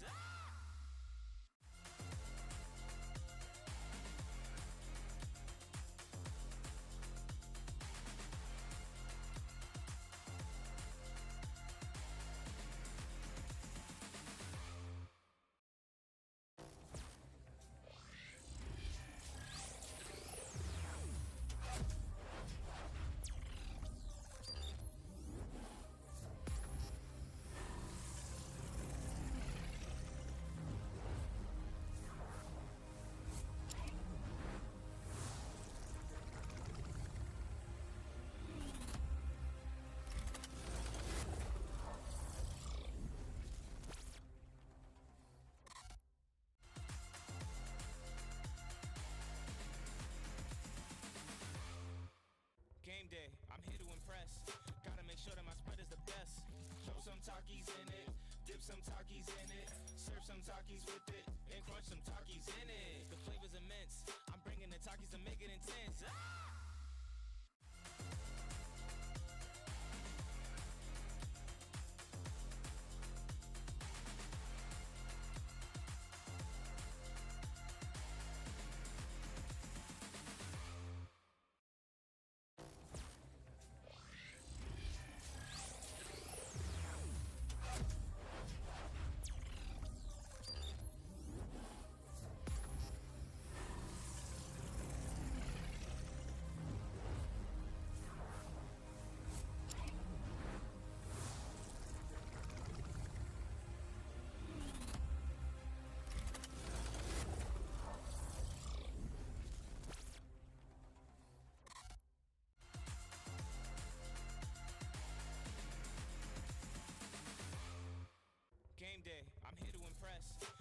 sure that my spread is the best.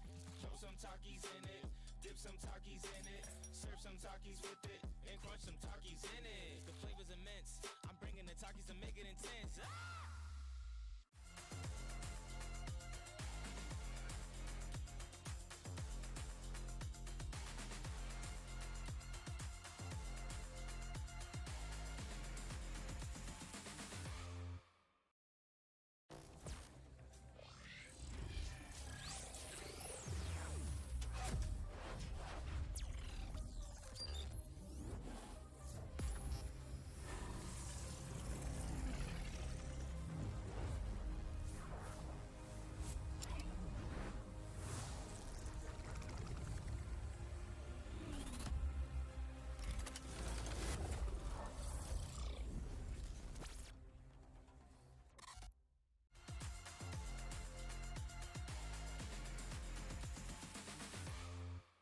Game day, I'm here to impress.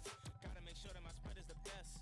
Throw some Takis in it, dip some Takis in it, serve some Takis with it, and crunch some Takis in it. The flavor's immense. I'm bringing the Takis to make it intense.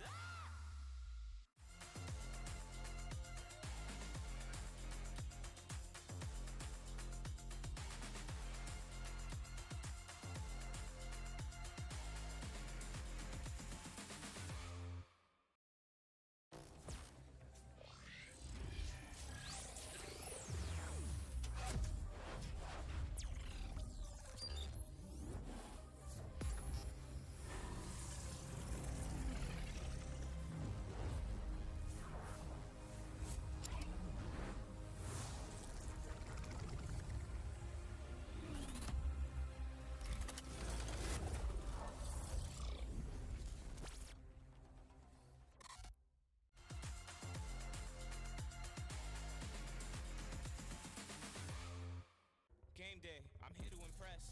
Gotta make sure that my spread is the best. Throw some Takis in it, dip some Takis in it, serve some Takis with it, and crunch some Takis in it. The flavor's immense. I'm bringing the Takis to make it intense.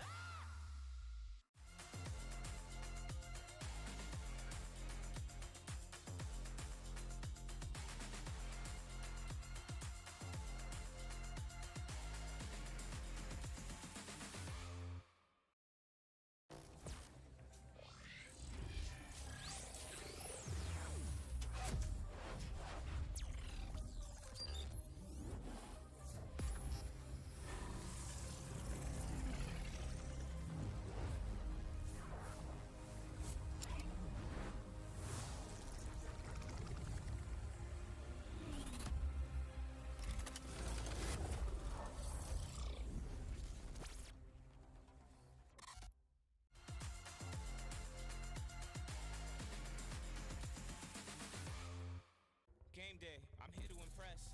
Gotta make sure that my spread is the best. Throw some Takis in it, dip some Takis in it, serve some Takis with it, and crunch some Takis in it. The flavor's immense. I'm bringing the Takis to make it intense.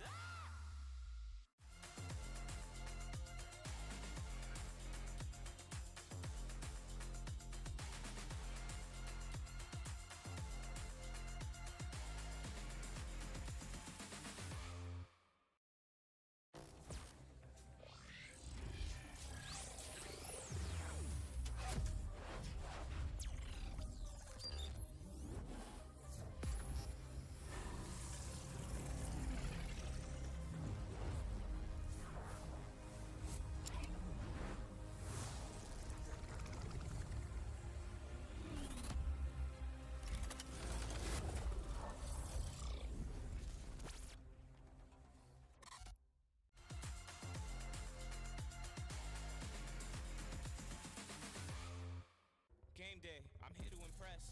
Gotta make sure that my spread is the best. Throw some Takis in it, dip some Takis in it, serve some Takis with it, and crunch some Takis in it. The flavor's immense. I'm bringing the Takis to make it intense.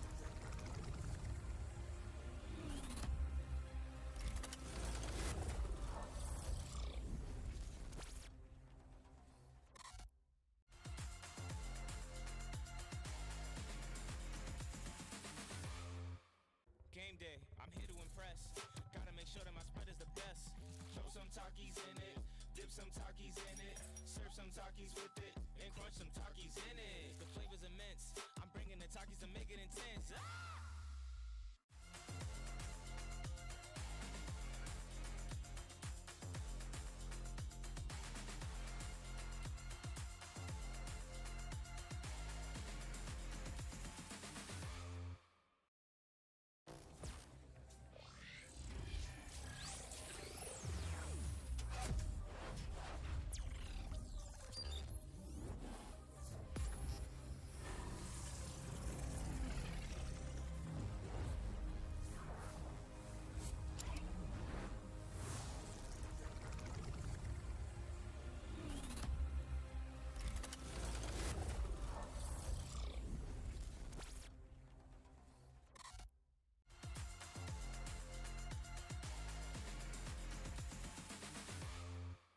Game day, I'm here to impress. Gotta make sure that my spread is the best. Throw some Takis in it, dip some Takis in it, serve some Takis with it, and crunch some Takis in it. The flavor's immense. I'm bringing the Takis to make it intense.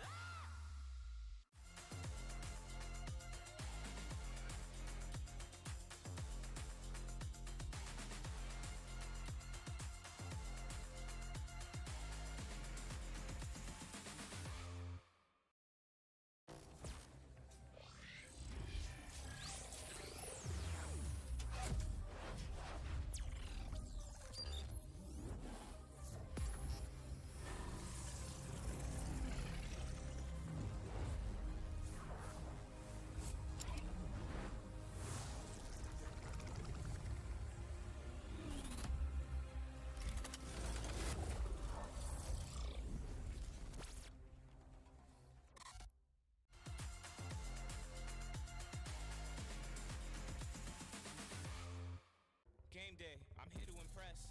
Gotta make sure that my spread is the best.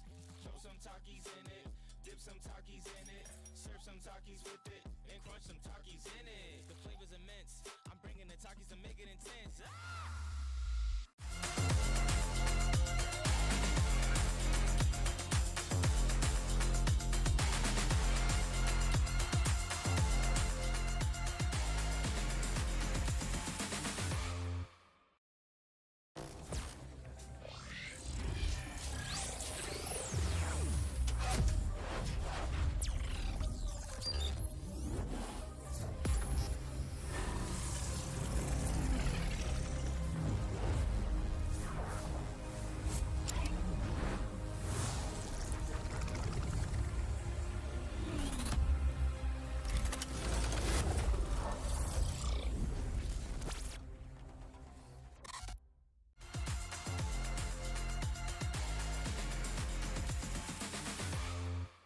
Game day, I'm here to impress. Gotta make sure that my spread is the best. Throw some Takis in it, dip some Takis in it, serve some Takis with it, and crunch some Takis in it. The flavor's immense. I'm bringing the Takis to make it intense.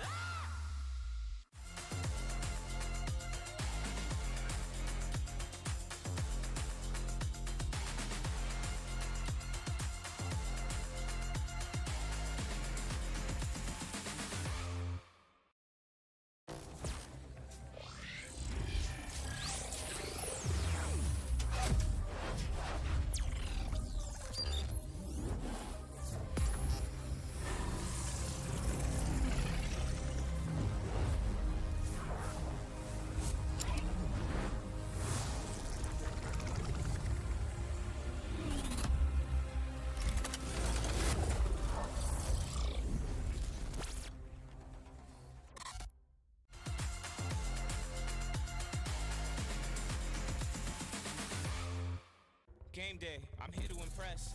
Gotta make sure that my spread is the best. Throw some Takis in it, dip some Takis in it, serve some Takis with it, and crunch some Takis in it. The flavor's immense. I'm bringing the Takis to make it intense.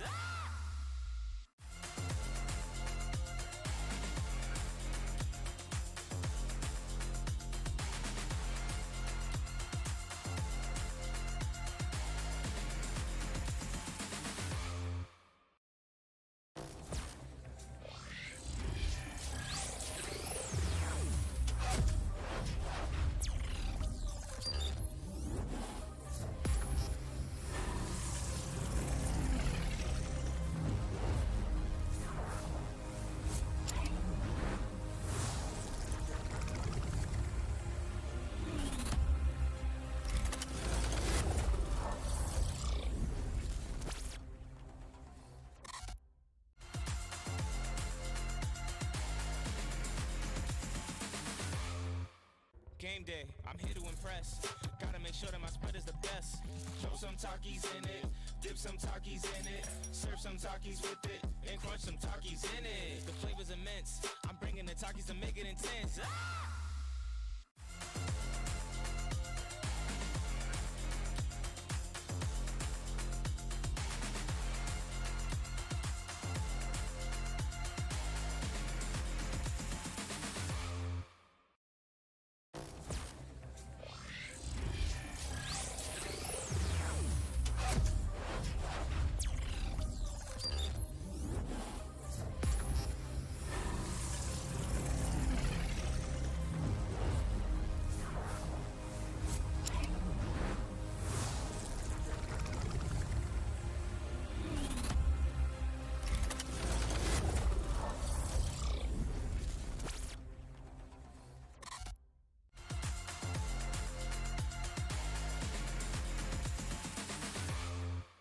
Game day, I'm here to impress.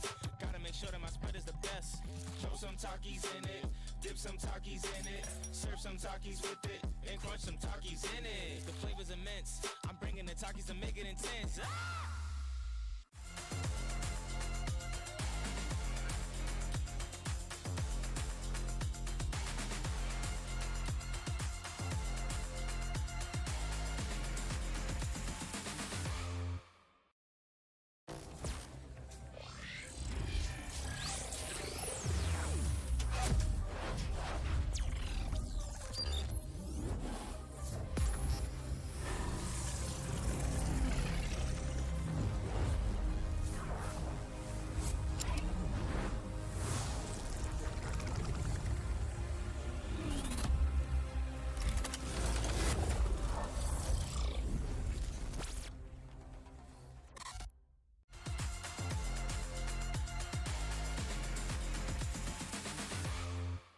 Game day, I'm here to impress. Gotta make sure that my spread is the best. Throw some Takis in it, dip some Takis in it, serve some Takis with it, and crunch some Takis in it. The flavor's immense. I'm bringing the Takis to make it intense. Ah!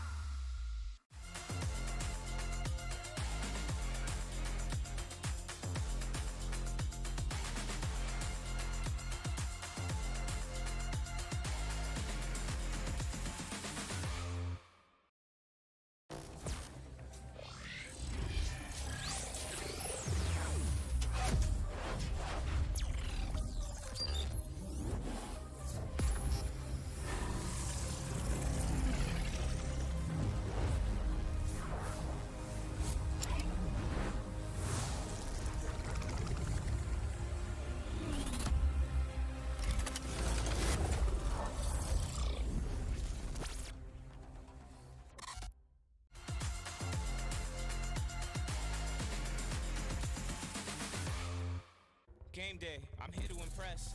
Gotta make sure that my spread is the best. Throw some Takis in it, dip some Takis in it, serve some Takis with it, and crunch some Takis in it. The flavor's immense. I'm bringing the Takis to make it intense. Ah!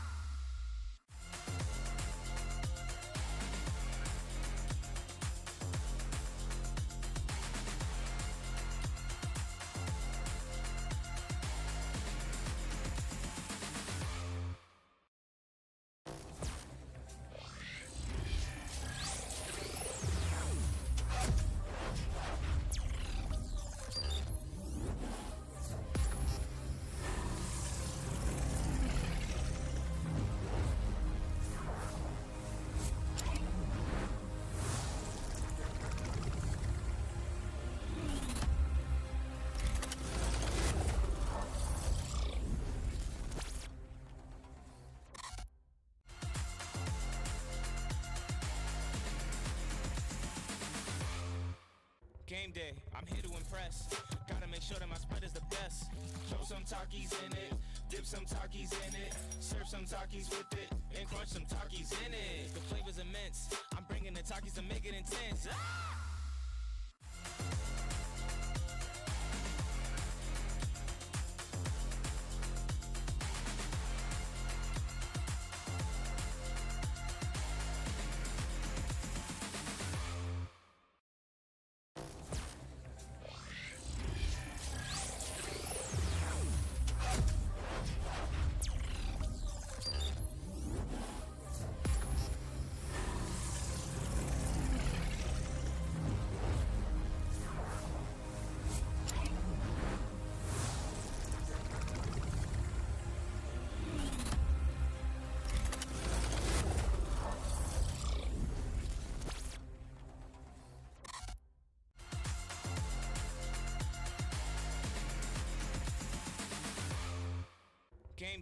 I'm here to impress. Gotta make sure that my spread is the best. Throw some Takis in it, dip some Takis in it, serve some Takis with it, and crunch some Takis in it. The flavor's immense. I'm bringing the Takis to make it intense. Ah!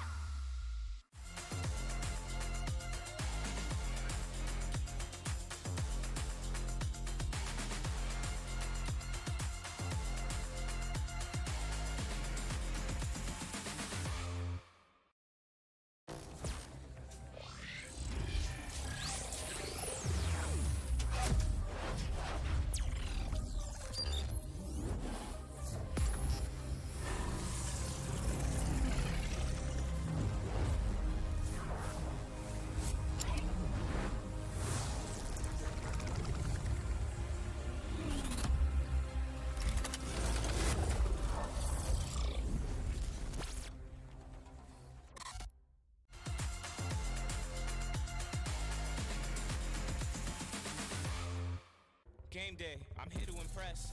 Gotta make sure that my spread is the best. Throw some Takis in it, dip some Takis in it, serve some Takis with it, and crunch some Takis in it. The flavor's immense. I'm bringing the Takis to make it intense. Ah!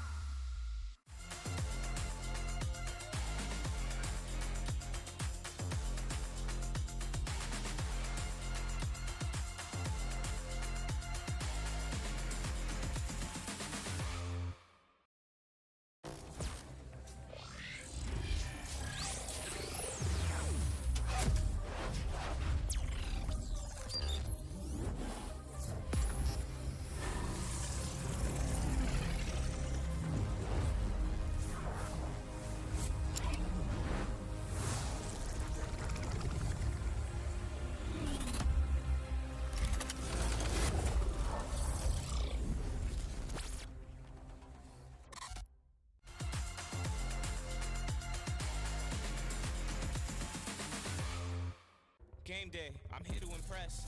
Gotta make sure that my spread is the best. Throw some Takis in it, dip some Takis in it, serve some Takis with it, and crunch some Takis in it. The flavor's immense. I'm bringing the Takis to make it intense. Ah!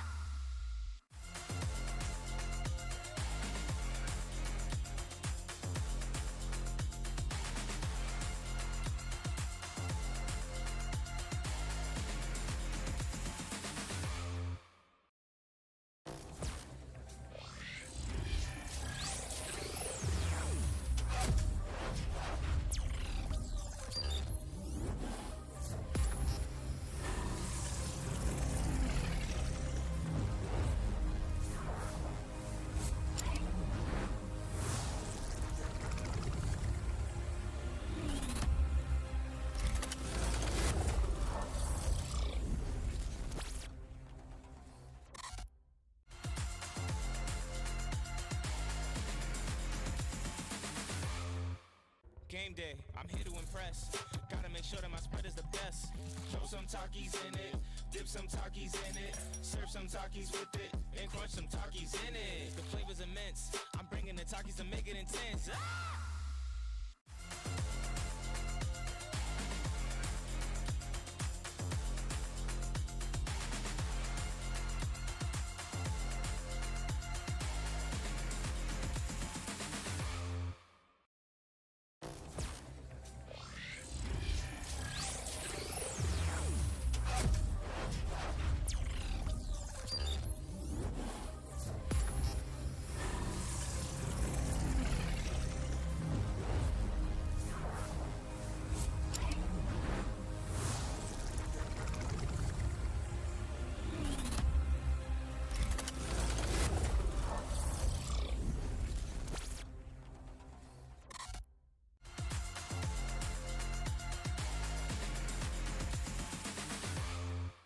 Game day, I'm here to impress. Gotta make sure that my spread is the best. Throw some Takis in it, dip some Takis in it, serve some Takis with it, and crunch some Takis in it. The flavor's immense. I'm bringing the Takis to make it intense. Ah!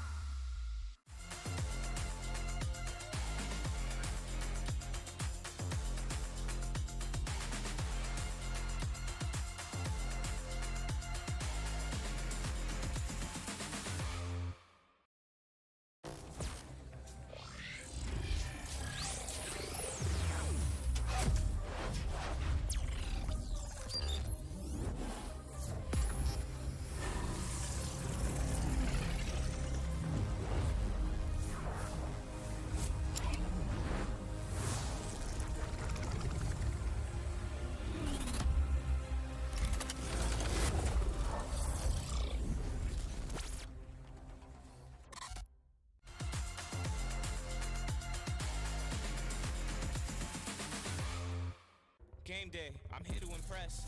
Gotta make sure that my spread is the best. Throw some Takis in it, dip some Takis in it, serve some Takis with it, and crunch some Takis in it. The flavor's immense. I'm bringing the Takis to make it intense. Ah!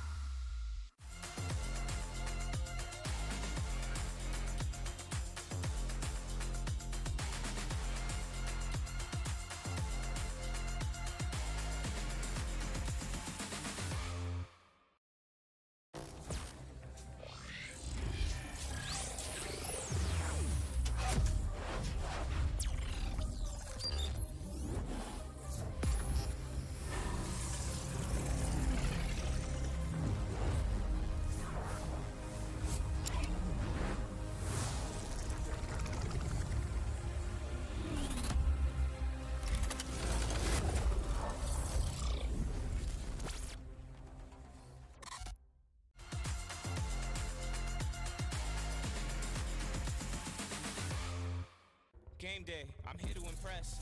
Gotta make sure that my spread is the best. Throw some Takis in it, dip some Takis in it, serve some Takis with it, and crunch some Takis in it. The flavor's immense. I'm bringing the Takis to make it intense. Ah!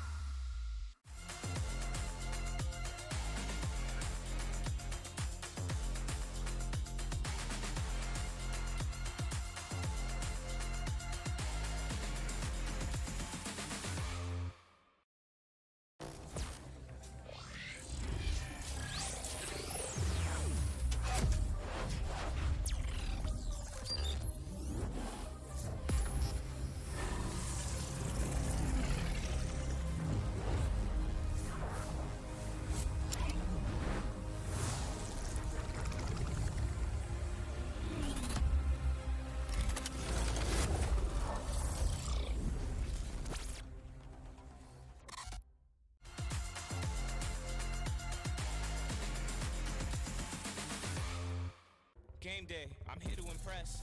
Gotta make sure that my spread is the best. Throw some Takis in it, dip some Takis in it. The flavor's immense. I'm bringing the Takis to make it intense. Ah!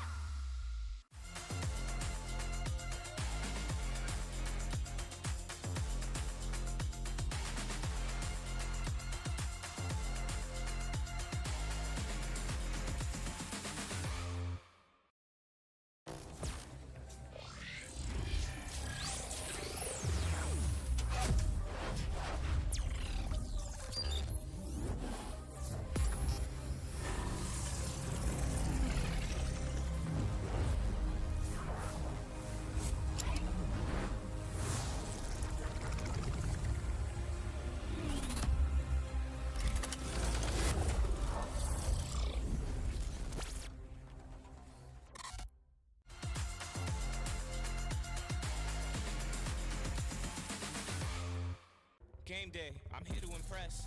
Gotta make sure that my spread is the best. Throw some Takis in it, dip some Takis in it, serve some Takis with it, and crunch some Takis in it. The flavor's immense. I'm bringing the Takis to make it intense. Ah!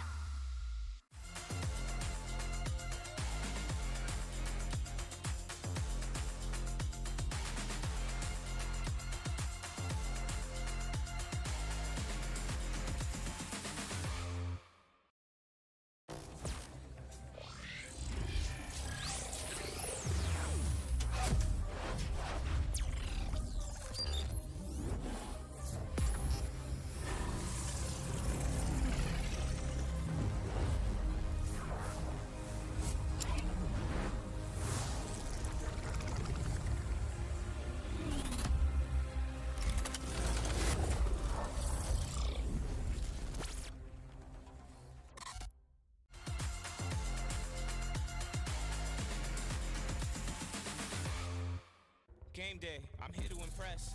Gotta make sure that my spread is the best. Throw some Takis in it, dip some Takis in it, serve some Takis with it, and crunch some Takis in it. The flavor's immense. I'm bringing the Takis to make it intense. Ah!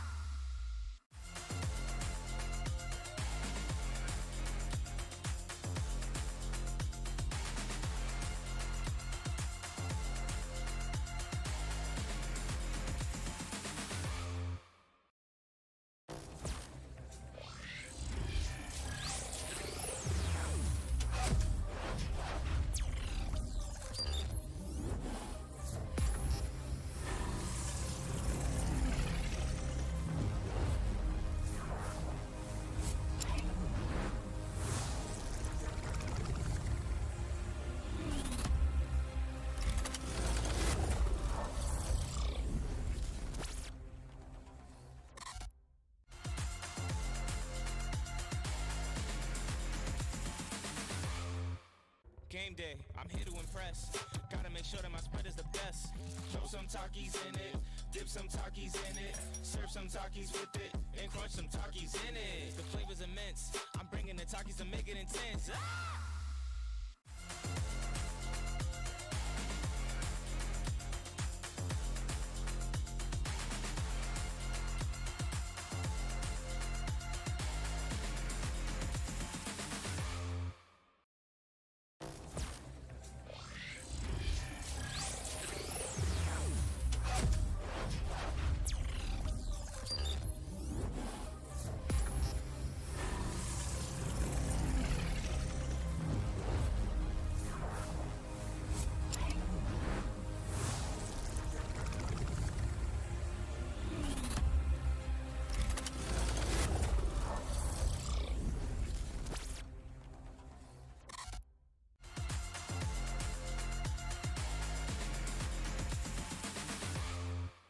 Game day, I'm here to impress. Gotta make sure that my spread is the best. Throw some Takis in it, dip some Takis in it, serve some Takis with it, and crunch some Takis in it. The flavor's immense. I'm bringing the Takis to make it intense. Ah!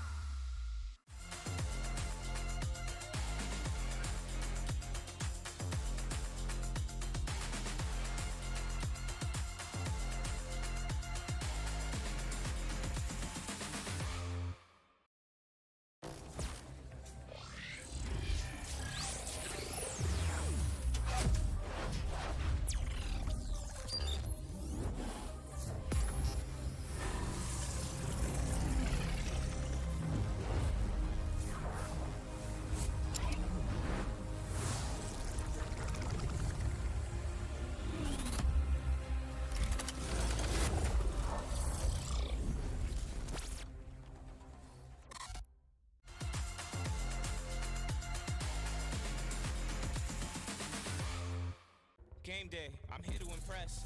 Gotta make sure that my spread is the best. Throw some Takis in it, dip some Takis in it, serve some Takis with it, and crunch some Takis in it. The flavor's immense. I'm bringing the Takis to make it intense. Ah!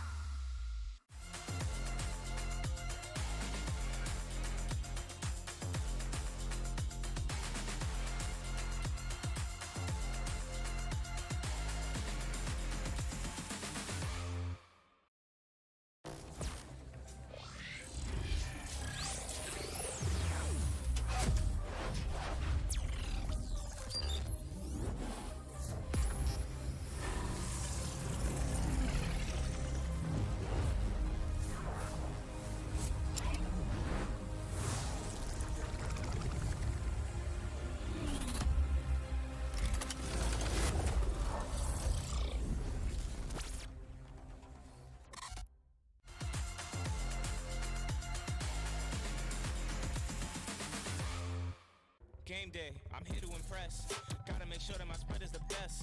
Throw some Takis in it, dip some Takis in it, serve some Takis with it, and crunch some Takis in it. The flavor's immense. I'm bringing the Takis to make it intense. Ah!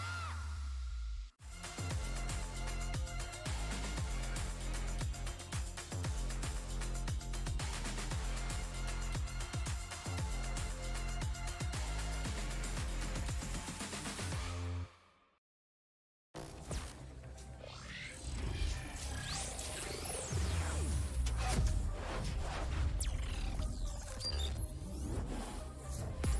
Game day, I'm here to impress. Gotta make sure that my spread is the best. Throw some Takis in it, dip some Takis in it, serve some Takis with it, and crunch some Takis in it. The flavor's immense. I'm bringing the Takis to make it intense. Ah!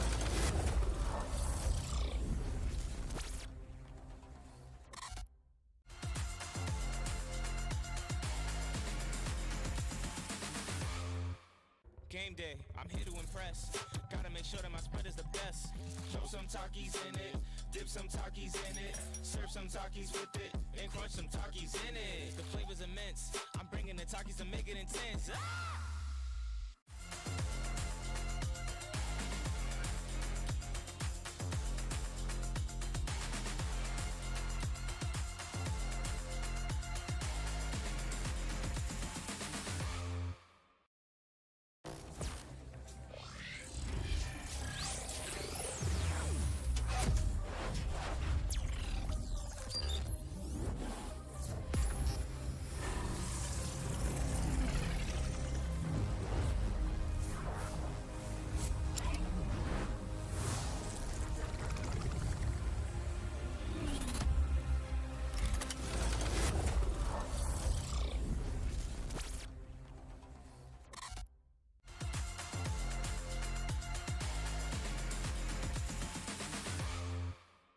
day, I'm here to impress.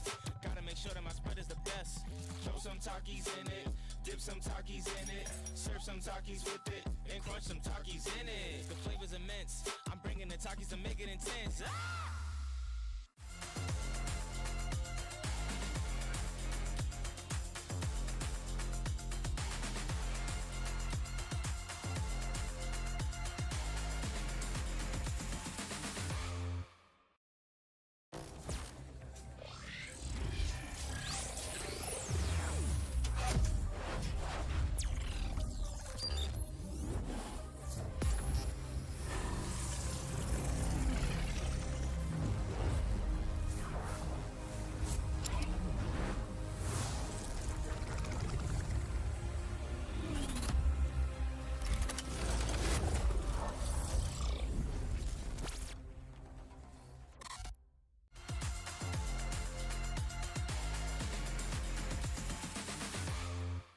Game day, I'm here to impress.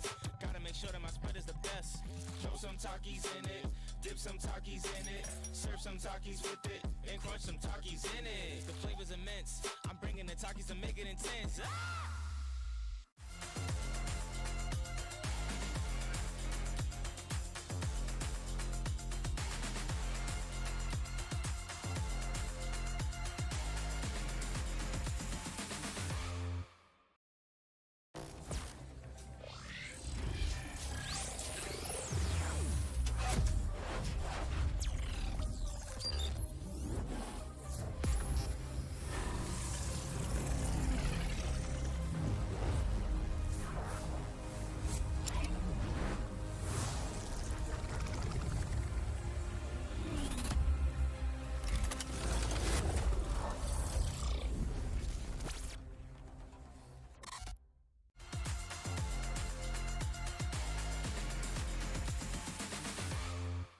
Game day, I'm here to impress. Gotta make sure that my spread is the best. Throw some Takis in it, dip some Takis in it, serve some Takis with it, and crunch some Takis in it. The flavor's immense. I'm bringing the Takis to make it intense. Ah!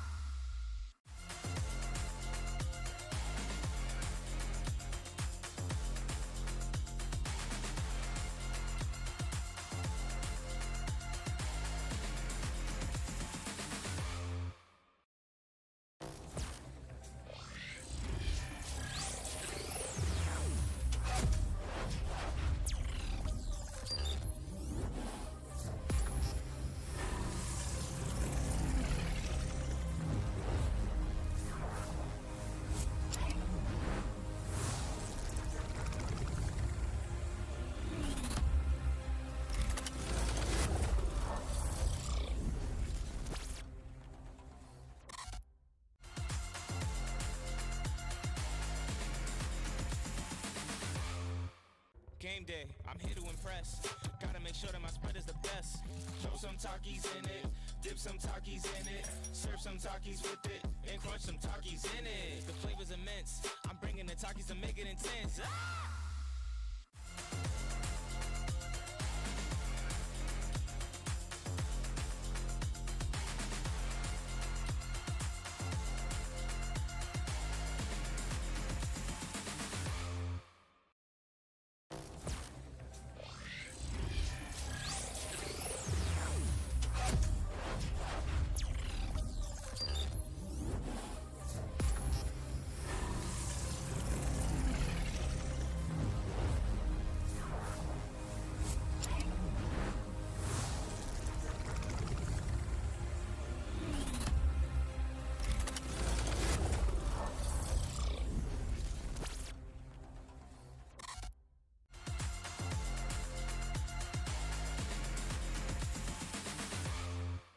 Game day, I'm here to impress.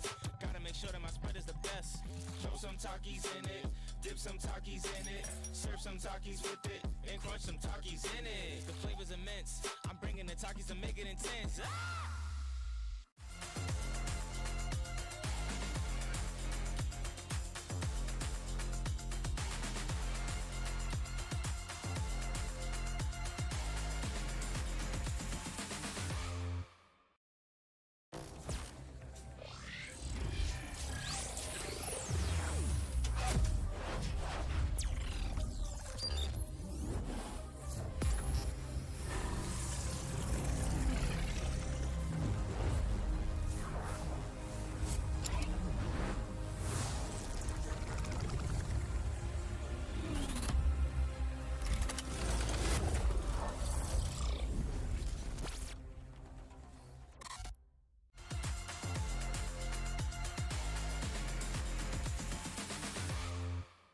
Game day, I'm here to impress.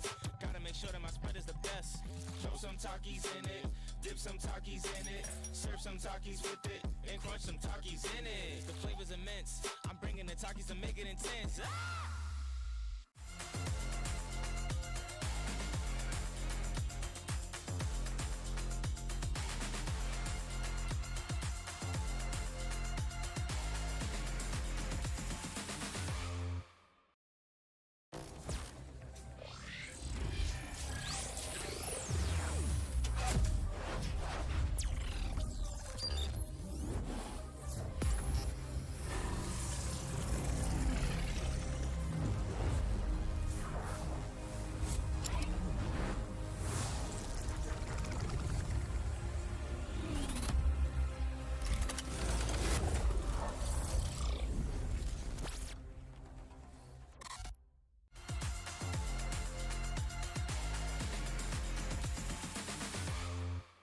Game day, I'm here to impress.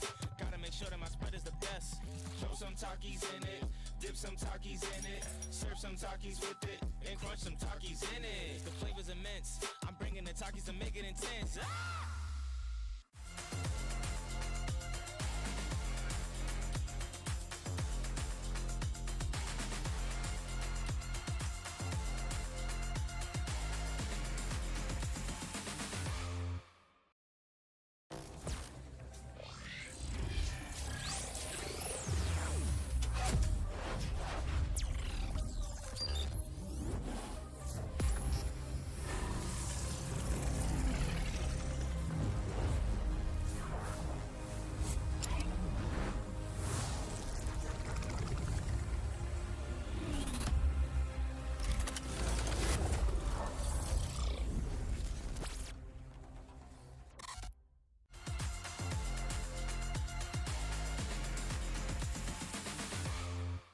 Game day, I'm here to impress.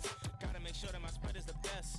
Throw some Takis in it, dip some Takis in it, serve some Takis with it, and crunch some Takis in it. The flavor's immense. I'm bringing the Takis to make it intense. Ah!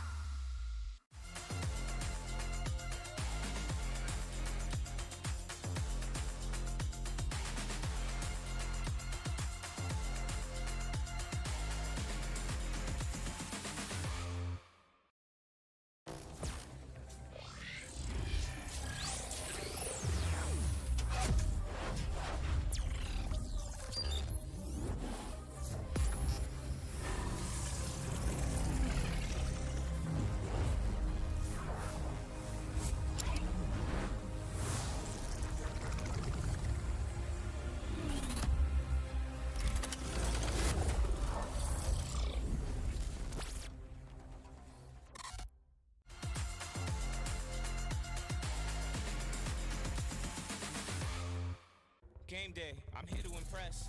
Gotta make sure that my spread is the best. Throw some Takis in it, dip some Takis in it, serve some Takis with it, and crunch some Takis in it. The flavor's immense. I'm bringing the Takis to make it intense. Ah!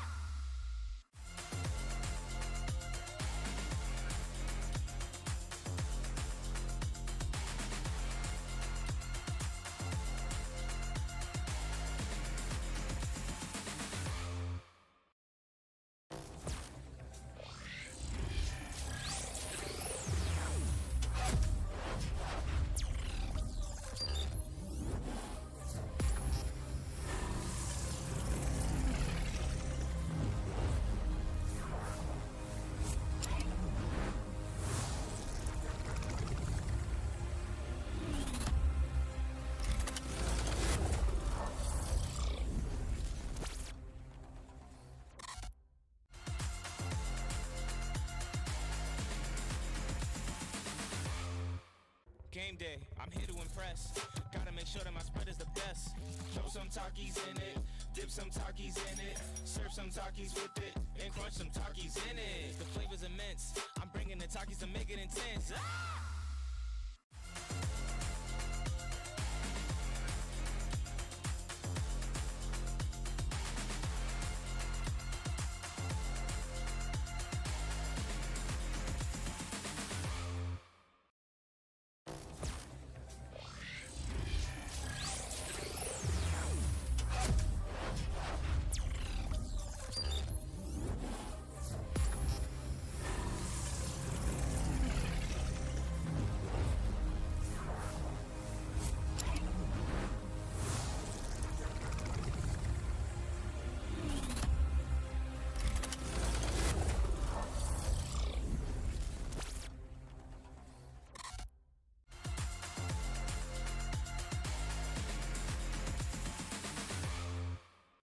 day, I'm here to impress.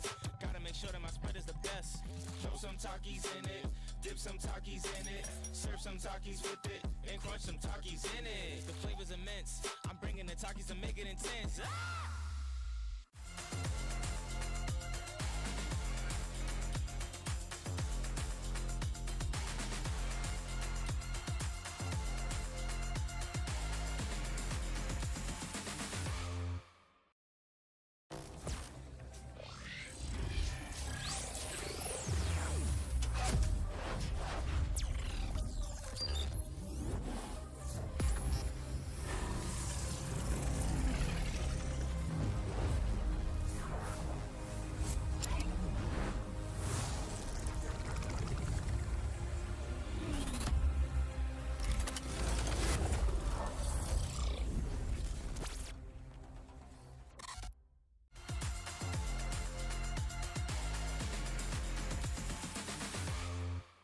Game day, I'm here to impress. Gotta make sure that my spread is the best. Throw some Takis in it, dip some Takis in it, serve some Takis with it, and crunch some Takis in it. The flavor's immense. I'm bringing the Takis to make it intense. Ah!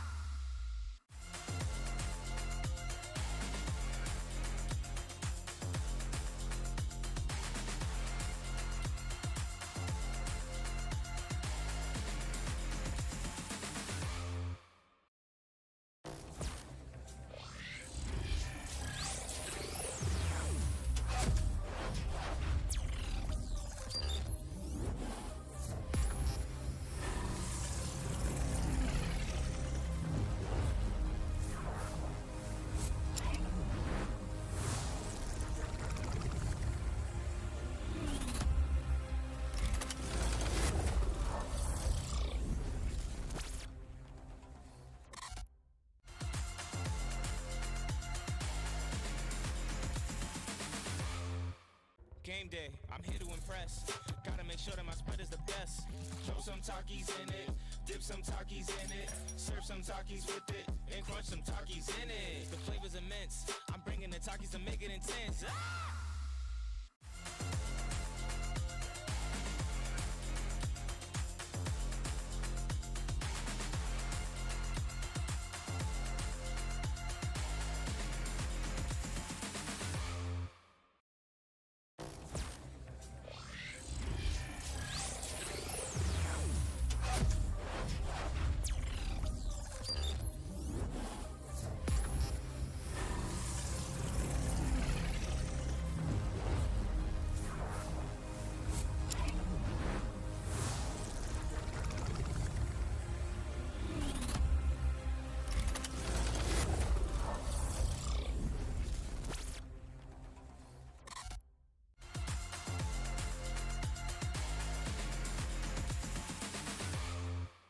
Game day, I'm here to impress. Gotta make sure that my spread is the best.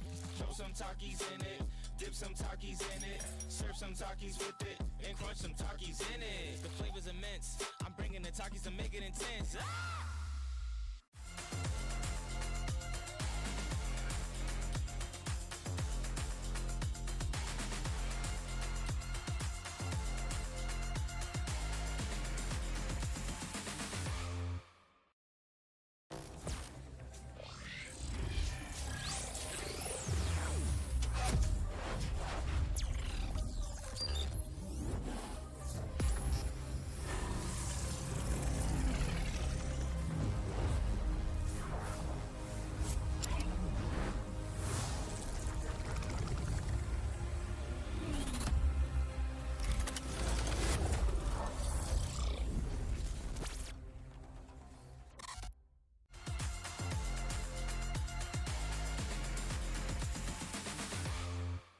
Game day, I'm here to impress. Gotta make sure that my spread is the best. Throw some Takis in it, dip some Takis in it, serve some Takis with it, and crunch some Takis in it. The flavor's immense. I'm bringing the Takis to make it intense. Ah!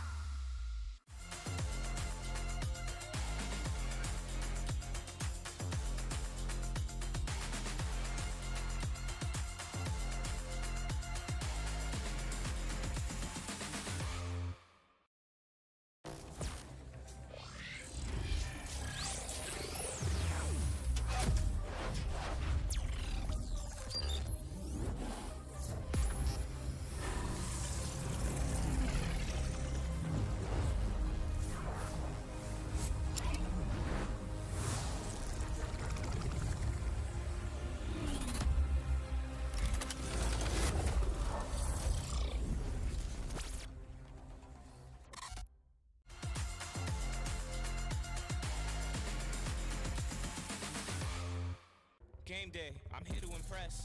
Gotta make sure that my spread is the best. Throw some Takis in it, dip some Takis in it, serve some Takis with it, and crunch some Takis in it. The flavor's immense. I'm bringing the Takis to make it intense. Ah!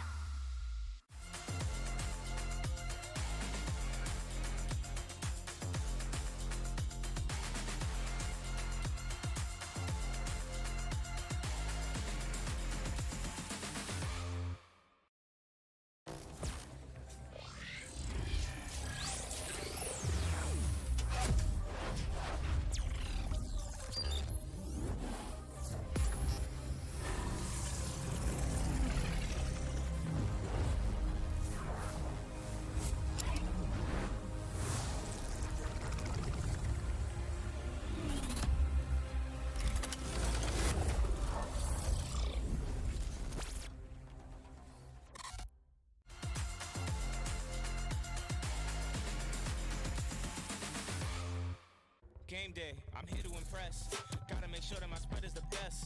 Throw some Takis in it, dip some Takis in it, serve some Takis with it, and crunch some Takis in it. The flavor's immense. I'm bringing the Takis to make it intense. Ah!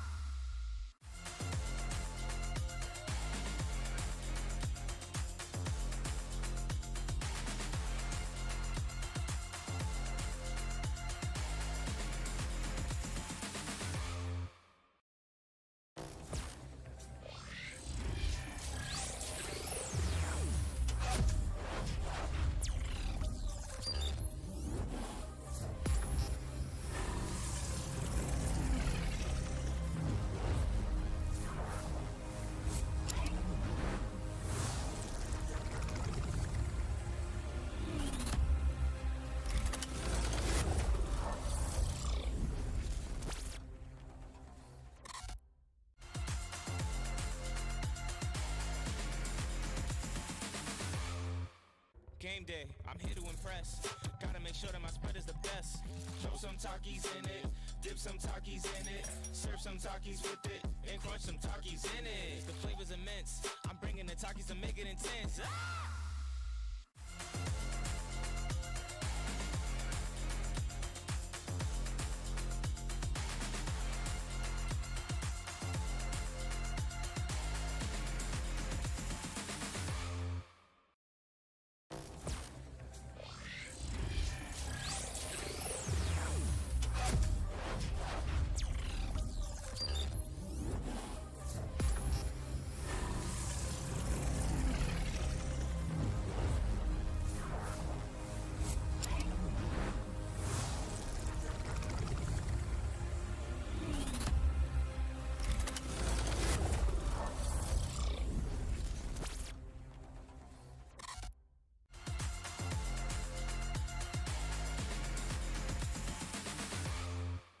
Game day, I'm here to impress. Gotta make sure that my spread is the best. Throw some Takis in it, dip some Takis in it, serve some Takis with it, and crunch some Takis in it. The flavor's immense. I'm bringing the Takis to make it intense. Ah!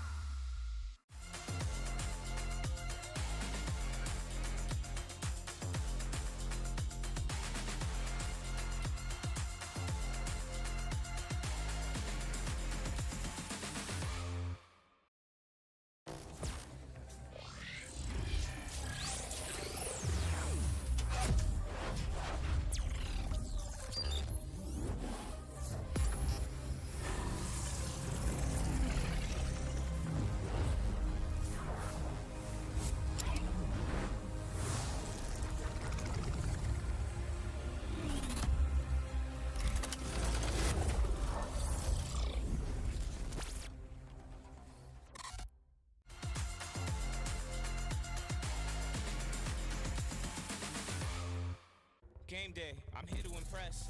Gotta make sure that my spread is the best.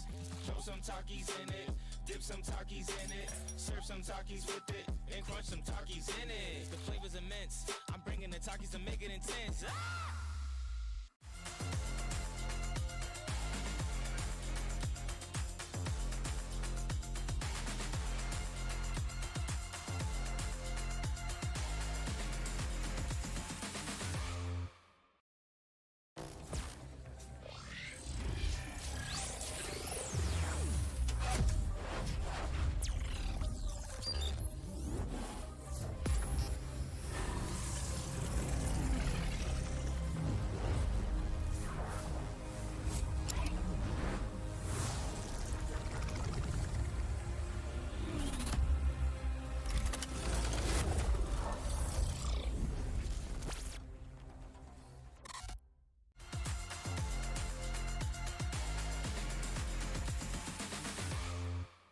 Game day, I'm here to impress. Gotta make sure that my spread is the best. Throw some Takis in it, dip some Takis in it, serve some Takis with it, and crunch some Takis in it. The flavor's immense. I'm bringing the Takis to make it intense. Ah!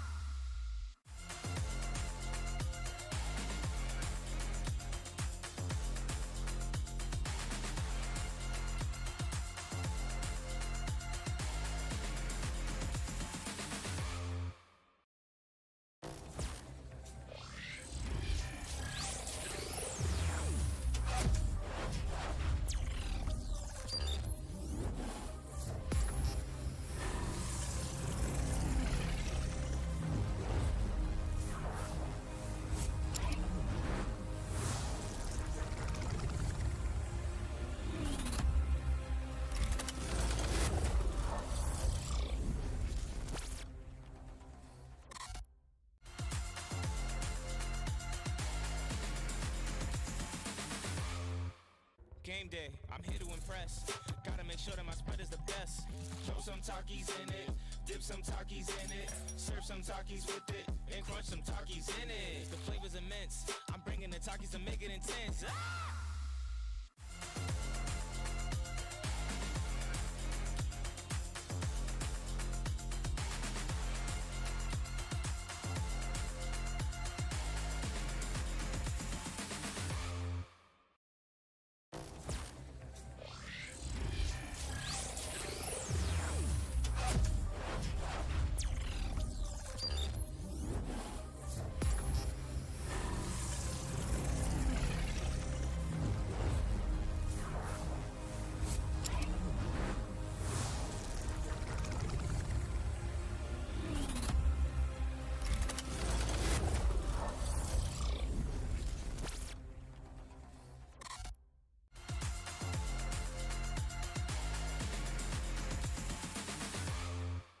Game day, I'm here to impress.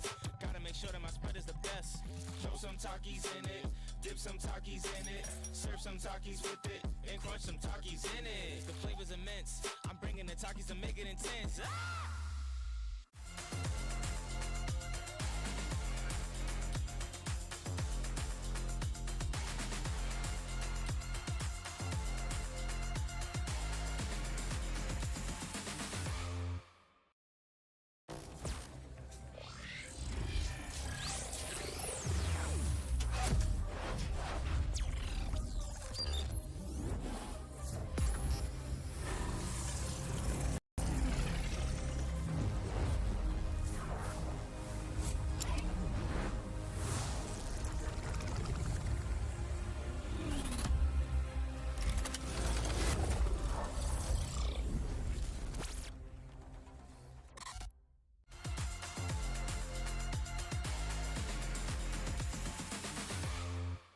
Game day, I'm here to impress.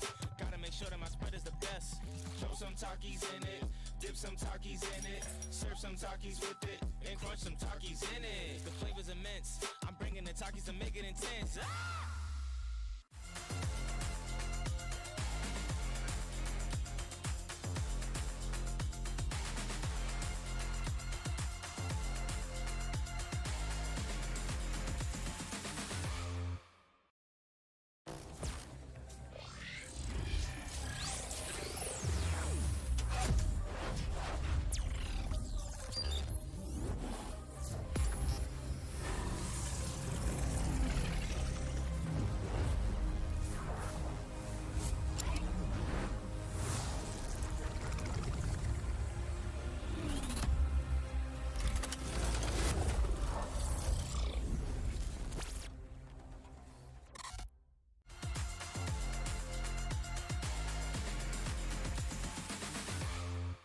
Game day, I'm here to impress.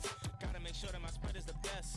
Throw some Takis in it, dip some Takis in it, serve some Takis with it, and crunch some Takis in it. The flavor's immense. I'm bringing the Takis to make it intense. Ah!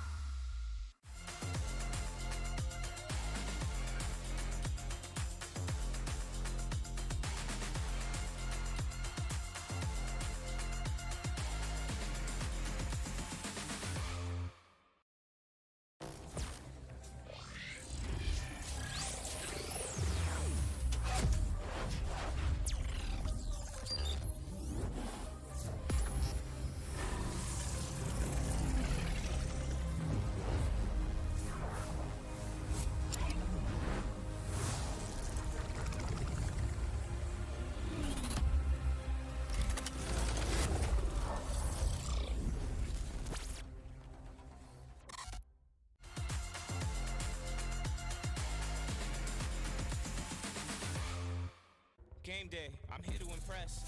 Gotta make sure that my spread is the best. Throw some Takis in it, dip some Takis in it, serve some Takis with it, and crunch some Takis in it. The flavor's immense. I'm bringing the Takis to make it intense. Ah!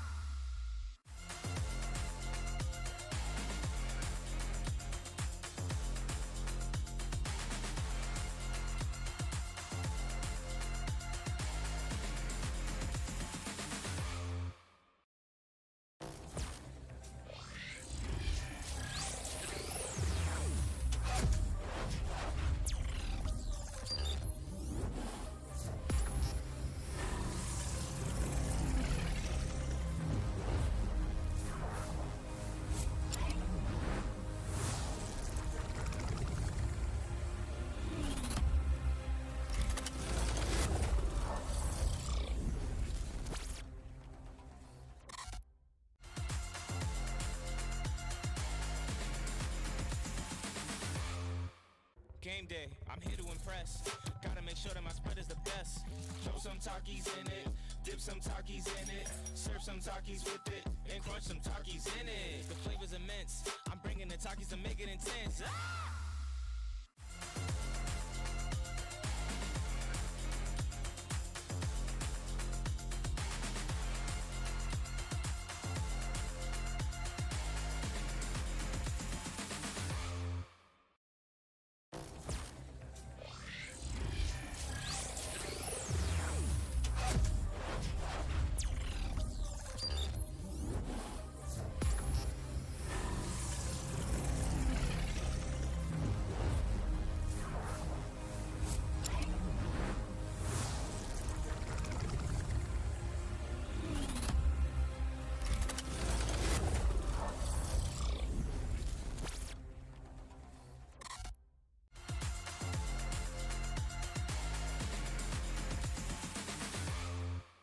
Game day, I'm here to impress.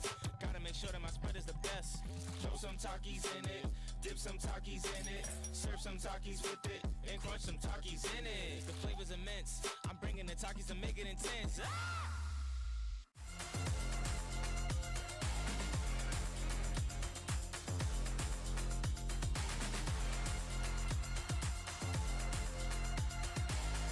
day, I'm here to impress.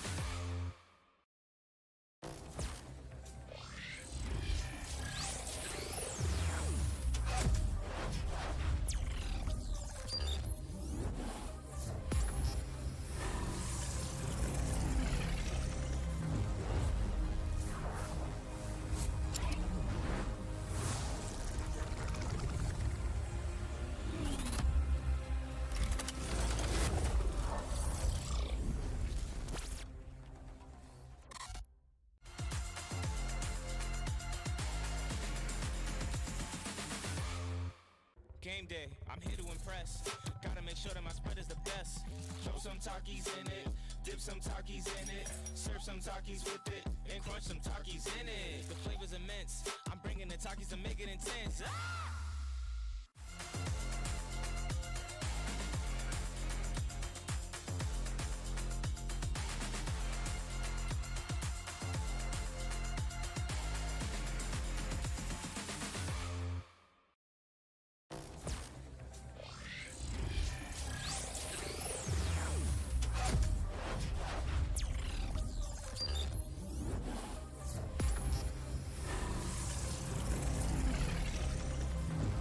Takis in it, dip some Takis in it, serve some Takis with it, and crunch some Takis in it. The flavor's immense. I'm bringing the Takis to make it intense. Ah! Game day, I'm here to impress. Gotta make sure that my spread is the best. Throw some Takis in it, dip some Takis in it, serve some Takis with it, and crunch some Takis in it. The flavor's immense. I'm bringing the Takis to make it intense. Ah!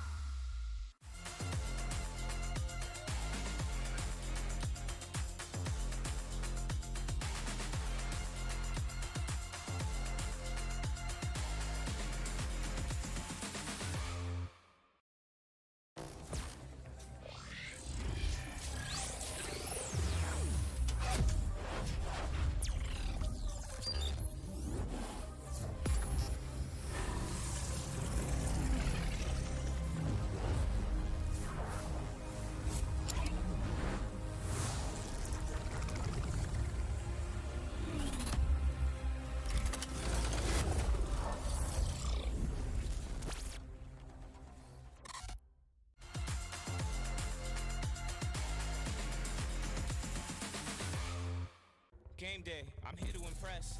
Gotta make sure that my spread is the best.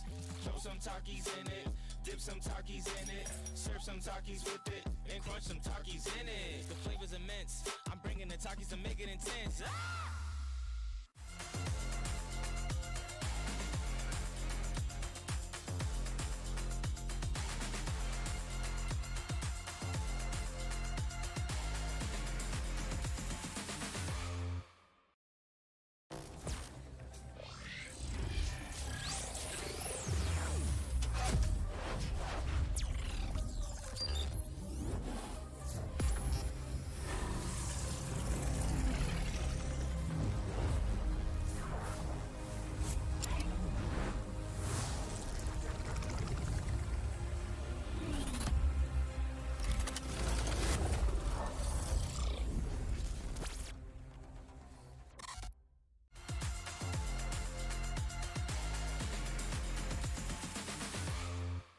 Game day, I'm here to impress. Gotta make sure that my spread is the best. Throw some Takis in it, dip some Takis in it, serve some Takis with it, and crunch some Takis in it. The flavor's immense. I'm bringing the Takis to make it intense. Ah!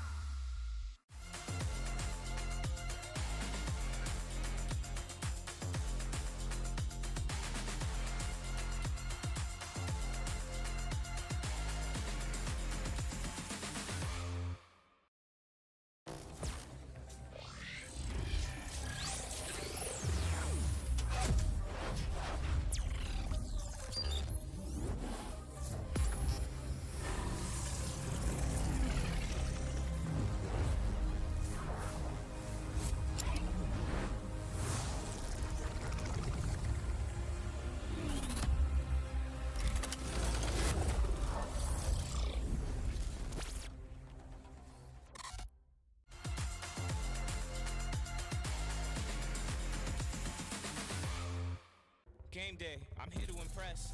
Gotta make sure that my spread is the best. Throw some Takis in it, dip some Takis in it, serve some Takis with it, and crunch some Takis in it. The flavor's immense. I'm bringing the Takis to make it intense. Ah!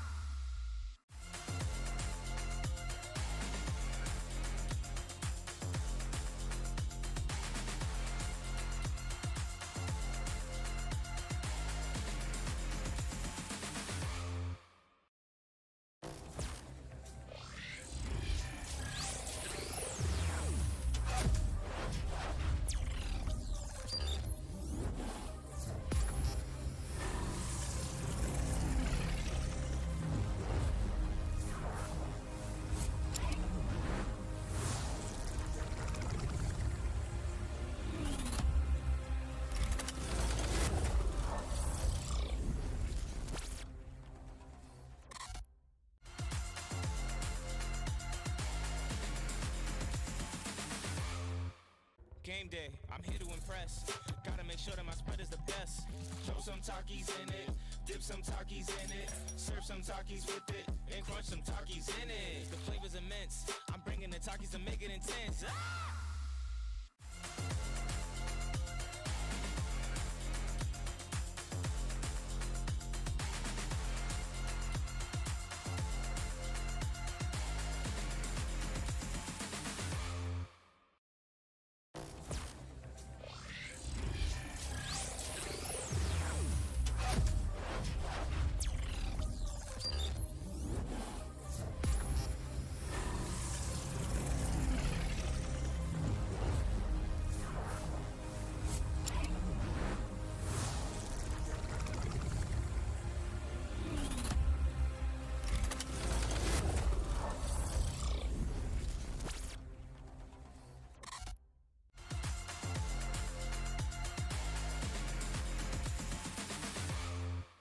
Game day, I'm here to impress. Gotta make sure that my spread is the best. Throw some Takis in it, dip some Takis in it, serve some Takis with it, and crunch some Takis in it. The flavor's immense. I'm bringing the Takis to make it intense. Ah!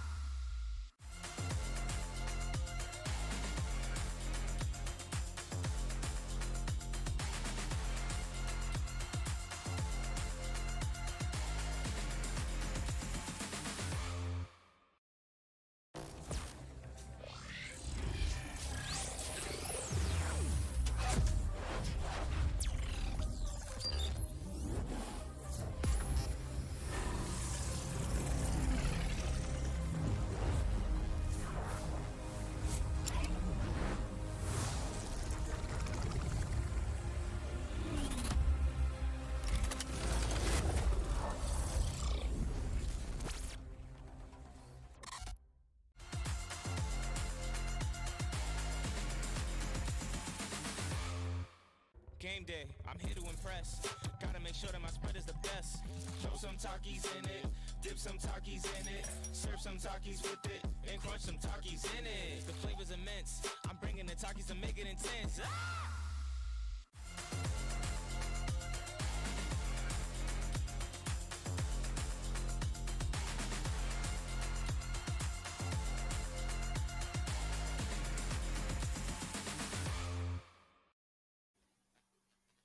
Welcome back, everybody. A little bit of an extended break there. Had to finish up the other semifinal, make sure that all the teams got in, had a chance to play their match, and now we know who's going into our grand finals. That's right, we just saw Diamondback Overwatch make their way. Nice little quick 3-0 for them, pretty tidy. And now they're going to be going up against Hutch Ops from Hutchinson Middle School. Excited to see that one. Hope you folks during the break had a chance to maybe walk around the venue, maybe check out the Oakley booth. You can head over there, check out their range of a range of glasses of all kinds, including their Prism gaming glasses, specifically designed to help block harmful light and help your eyes during long gaming sessions. So make sure you head on over there while you're at the venue. And if you're not at the venue, they got a website. Look them up, right?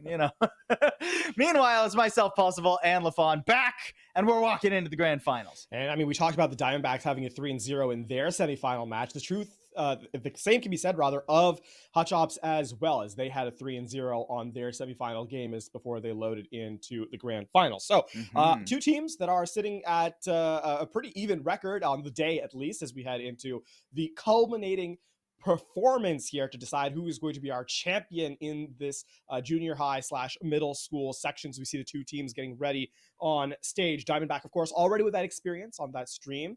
Hutch Ops getting their first or their first look here in this tournament in that regard.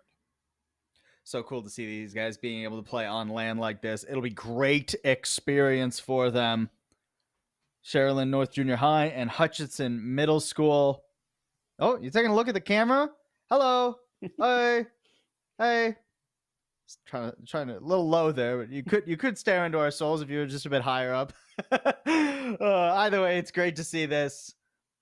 Love the experience. Love the vibe of the venue too. Just good looks all around. Yeah, absolutely. Map number 1 here is going to be Busan. Diamondback do come in as the number 1 seed, so they get the first map pick, and then it goes back and forth. It's not a loser's pick format here, so no matter what happens, Hutch Ops get to pick map 2, Diamondback map 3, and then so on and so forth. Yeah. Of course, there is the stage itself. We see the teams setting up across from each other and getting a sense of the game or upcoming as a result. Now, let's talk about that. Let's talk about that streamed semifinal game of the Diamondbacks, because we talk about map number 1 being Busan. They controlled that map, right? They looked stellar on it. I think it was like 200-31 was the scoreline coming out of that game. They entirely shut out the second round. We didn't even see the third point, right, of Mecha Bay. So an entire stage that perhaps is unknown to us. And now I'm curious to see if that extends, right? That stylistic look that they had extends into their second or their grand final game, because we saw Reinhardt from them the most of the time, right? A little bit of Zarya here and there, but overall stuck to their guns literally with the Ashe and the Soldier, and kind of kept a stable look throughout. Do they switch a little bit more as they head into the grand finals? That remains to be seen. And I'm keeping an eye out for that Zen again, right? Yeah. I mean, that Zen was just absolutely nightmarishly deadly. So the Hutch Ops are going to have something to deal with that. Now, it's not an indomitable composition by any stretch of the imagination, certainly. We saw Trinity Klein struggle to find their footing against it, right? Pulling out things like the Pharah. Maybe Hutch Ops going to lean less into those extremely specialized niche picks, right? We still got a lot of learning to do on what Hutch Ops like to run. I mean, we could even get like Rush versus like a true Rush composition of some manner or another as we head into Busan. Yeah, and that's really going to be the critical thing, right? We have insight into one team and none in the other, and that is going to be the question when we get into the server itself. How well they stack up in terms of stylistic measure and so forth. And of course, something to talk about is that there is stage presence, right? They're on stream, or rather, Diamondback were on stream earlier, and Hutchops Sure. were not. So this is now an opportunity. How well do you prepare to that stage presence for the first time? Possibly for a lot of these players, that's going to be an interesting look for me as well. Yeah, it can take a little while to shake the nerves off, right? You know, you gotta get a map or two under your belt. We saw in the last series things got much more competitive on map number 2. I imagine at least in part due to that comfortability. There's nothing more important in any sort of sport, esport, any kind of competition than making sure that your mental is rock solid. So got to get used to that. We're just dealing, as always, with just a couple of things to make sure the game, the players are situated and comfortable, as well as all their peripherals working. So we're getting that set before we get into a game. She'll be as quick as we can, of course. And let's big picture here, right? Because obviously, grand finals, retooling your kind of style, not really applicable at this stage in the game. What you've done in the season, into the playoffs, into now, is kind of par for the course. But there's a small wrinkle in that, right? There has been a recent change in power, relative power of some of the characters. I mean, Orisa comes to mind pretty obviously, in that she got a nerf a little bit. I mean, we saw a little bit of Orisa in our previous game, but overall, I think, how do you think? The question then becomes, how do teams adapt when that change comes in with so little time to prepare? And I think that's also something I'm looking at here, especially with the Reinhardt, right? A character that has been historically waylaid as of late, now making an appearance and doing quite well for the Diamondbacks. Now the question is, does that continue? Yeah, we didn't so much see any of the traditional answers to that Reinhardt in our first series of the day. Thus far, the Doge has been completely unanswered when picking up that Reinhardt. Back to Busan we go. The Texas Esports League Spring Grand Finals are here. We're ready. Hutchops versus Diamondbacks. We're going to see what Hutchops have in store for us. And I'm wondering which submap we start off on as well. Not that any of them play particularly poorly for what we expect Diamondbacks to be running, but it might change what flavor of Hutchops we see at the buzzer at the very least. Absolutely. Take a little break. I can see who just leaves a fighting game paused. You know? I mean, yeah, I was wondering that, right? And who was playing there beforehand too? These are all questions we needed. I mean, imagine Diva and somebody, right? Yeah. Yeah. We are underway. On the clock. Countdown is finished. You walk out of spawn, and your grand finals start right now. Wow, and Diamondback don't even bother with the high ground, it seems. They're pathing underneath straight to the objective. Absolutely insane. Stop! Twig Stack! He's just letting them know. Hey, this is what you're going to be dealing with all day. Just so everybody's on the same page to start this series off. Tanjiro does answer back. And the TP does mean that Ironic should be back into the mix here. Pretty lickety split. Nice little peel there too. Oh, Lizard trying to save Pop, but it doesn't quite work out and can't finish off Oak Muffin. Needs some assistance there. This fight's getting a little chaotic. Twig Stack. Ooh, okay. Eventually traded out.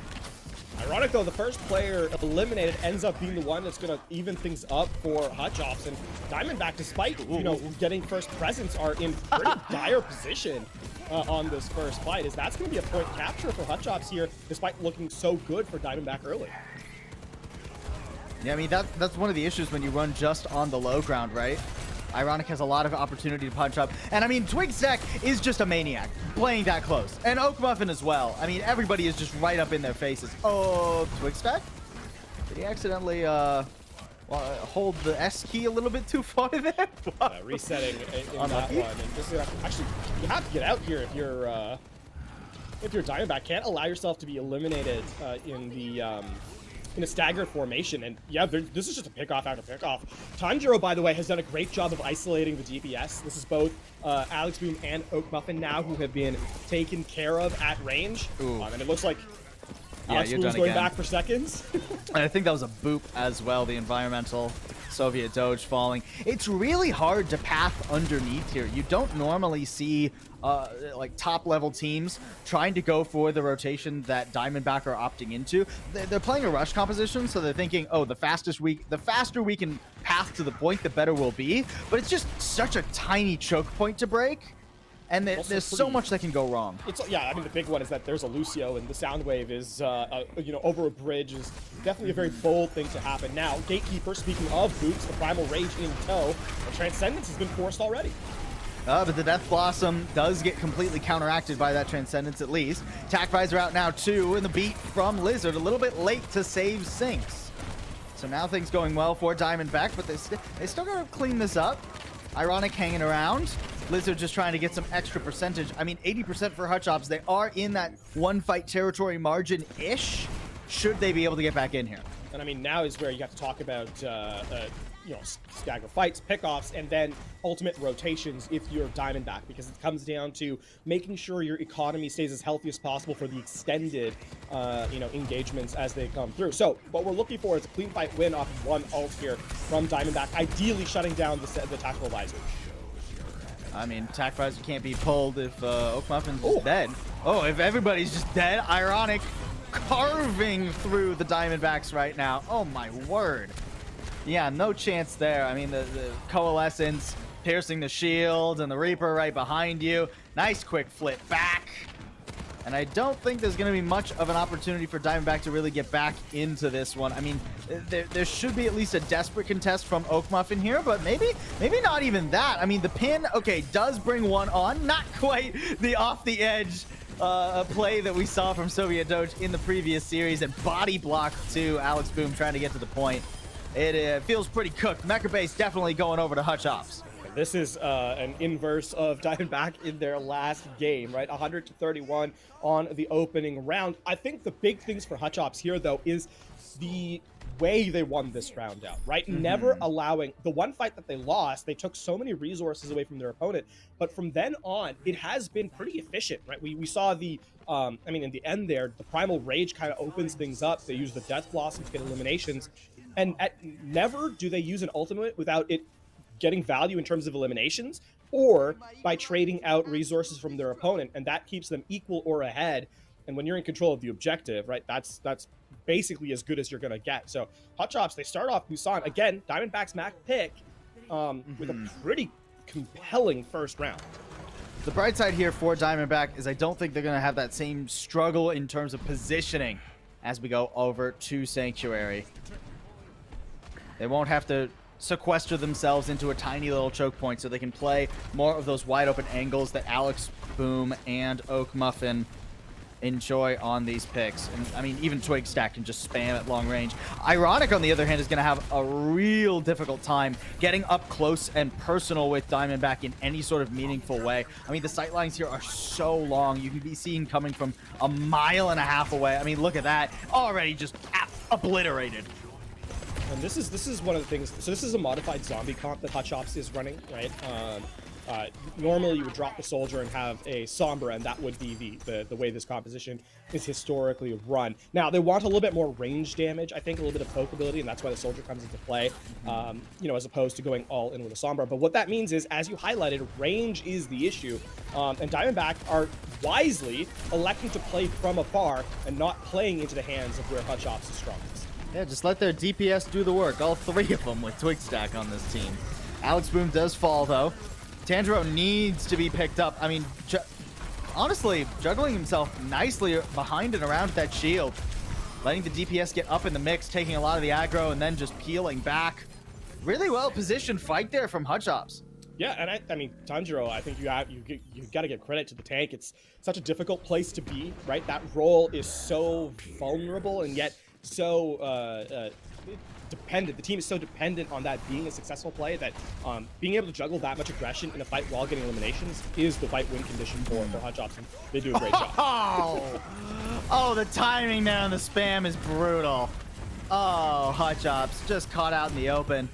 A little bit too much damage to soak up, and I mean, it's back and forth here.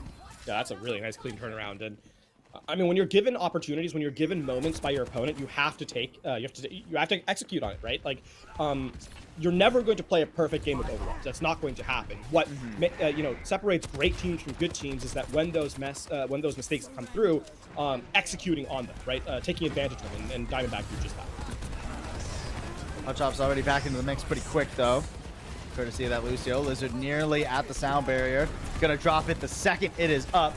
Try to give Hotchops the extra wind in their sails, but it doesn't actually catch onto Tanjiro, so even with the Primal, he's pretty low right now. Lizard trying to face check Twig Stack. The support fight does not go his way, however. And now Hotchops, I mean, without the Lucio, yeah, they're caught here. Diamondback clean them up and are at 80 already. Yeah, this is now the final fight situation, and that was such an expensive fight for Hotchops, right? I mean, all their sustained utility is gone. Sound Barrier, Coalescence, Primal Rage, and in this last fight, when the Shatter is online, you kind of need that sustainability, and it's just not going to be there for Hotchops in final fight. Diamondback have all the tools in their war chest to close this round out and force a round 3. At least the overtime triggered here. Nice first pickup there, too. I don't even think you need the tack visor right now. Unless things keep going awry. Ironic has fallen. Pop 2. Wait, maybe you did want to pop the visor. Oh, no. It looked all so good, but with Tanjiro falling, I mean, nobody gets to the objective now.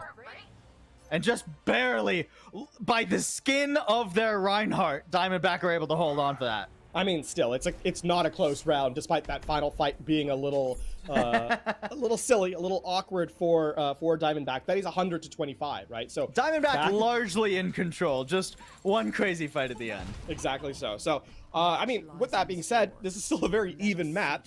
Both teams taking turns being the one in aggression. So we'll have to go to a round 3 to decide out who ends up being the victor on this map. And for Diamondback, I think that's a bit of a stabilization for them, right? An ability to kind of just, okay, the first round was a fluke, right? It just didn't play well to our strengths. We're going to kind of slow things down. Now when they head back to another map where there's a long range poke ability, this, you got to think, it ends up playing to their strengths once more.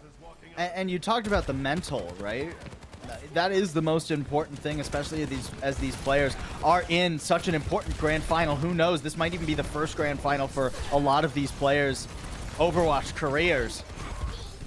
So you got to keep your head in the game, and Diamondback answer back beautifully. Hotchops now under actually pretty much, I mean, a dive composition with a bit of a mid-range element here. Lizard does fall. Soviet Doge, can Soviet Doge stay alive? You got to keep that shield up. You got to keep it up. Twig Stack's gone, though. I think Golden Pants isn't really hanging around either. So that even with Soviet Doge technically staying alive, there's not much that he can do, and eventually he falls. Hotchops likely going to be getting the first point here unless Alex Boom does something insane. Well, I mean, good start. Hey, that's not bad. This buys respawn time, and the health pack is back in time. No way! Ironic miscounts. The body shot bandit booming on top of Hotchops. Unbelievable there. Just the spam on the hip fire. No ADS needed.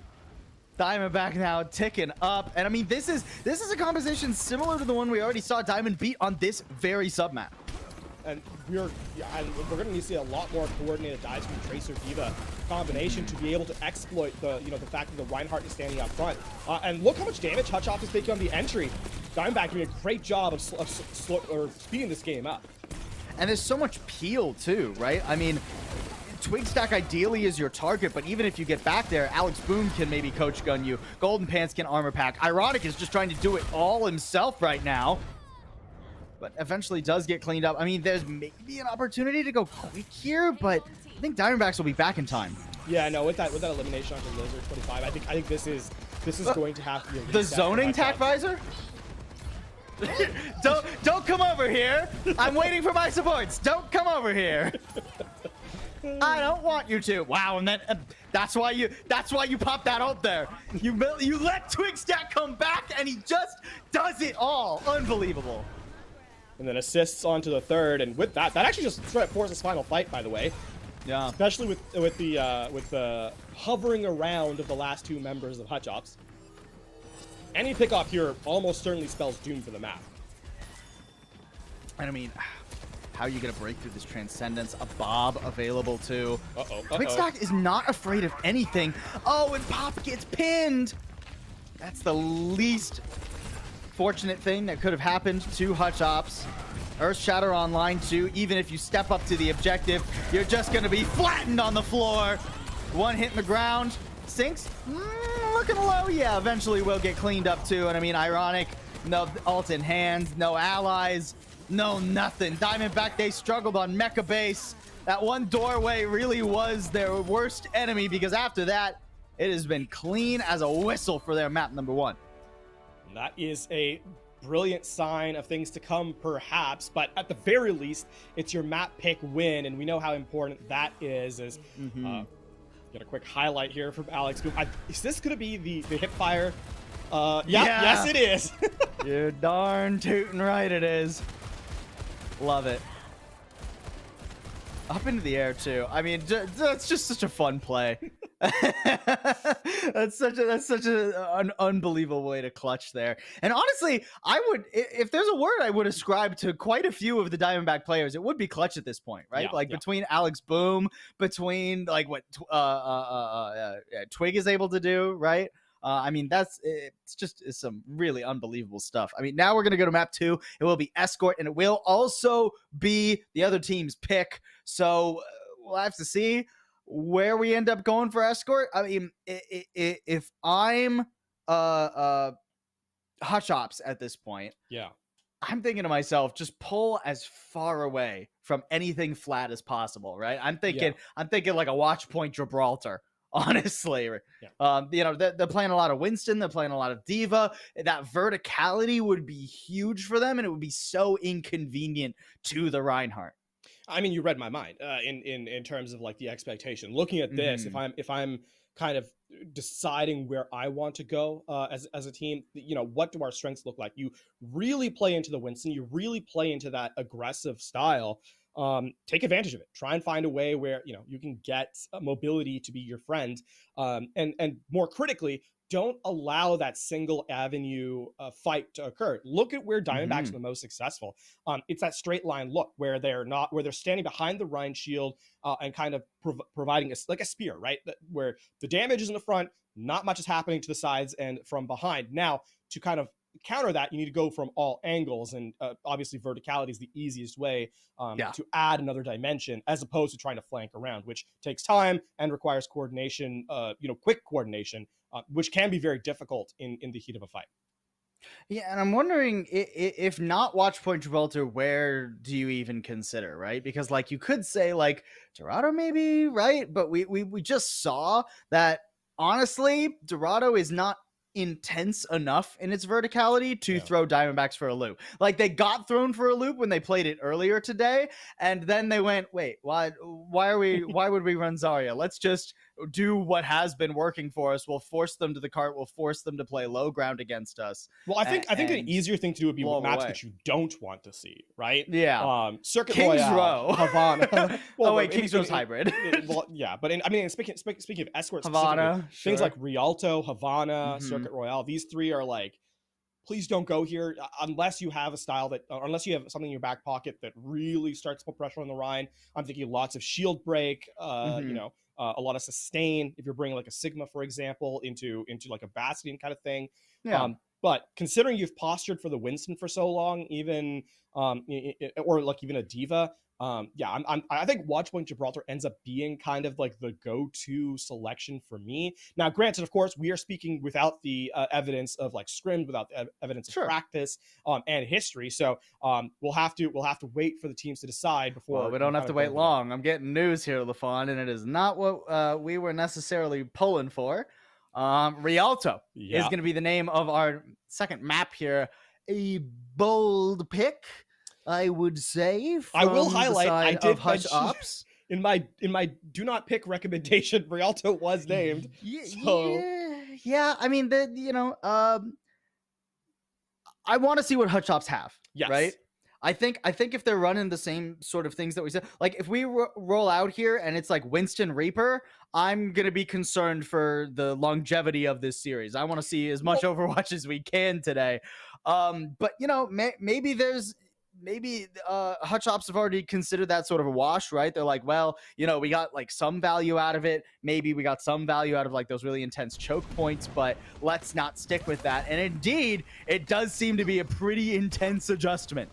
And to kind of even with the Winston kind of composition in conversation, it doesn't really change the point I'm about to make, which is changing the angle by which you're operating. Pharah is a great way of doing this, right? You add the concept of verticality by necessity, especially with the pocket mercy here. Now, my concern for Hutch Ops is that between the Pharah and the Junkrat, there's not a lot of direct pressure, and secondly, the sustain, right? You've got a Lucio Mercy who will most likely be on the Pharah for a lot of the game. It's going to be up to Tanjiro here to be as survivable as possible here on the reset. I mean, a pretty bold position here for Hutch Ops. Getting right up to the door and already losing their mercy. Ugh. That's tough. Now you're really just relying on the Lucio heals. I mean, Ironic putting in the work. Hey, look, they can't, even if you only have Lucio heals, they can't kill you if they're all dead. that's how it works. Now, of course, those were both hit scans who got taken out, the DPS. So the Pharah is a little bit freer to kind of operate, but... Ooh. Twigstack, you are a maniac. You are a monster. Have you ever seen a fight you thought you would lose? I'm not sure if you have. Oh, nice shot there, too, by Alex. Boom. And the issue here is that, I mean, once Sinks went down, it was just a matter of time, right? Yeah. The fact of the matter is the respawns are so much closer for Diamondback right now. Hutch Ops were always going to be pushed back. Okay, Ironic cannot be taken down here. Ooh. Okay. No, you're fine. That felt like the Overwatch equivalent of like in Western movies where they're shooting at somebody's feet to get them to dance. Yeah.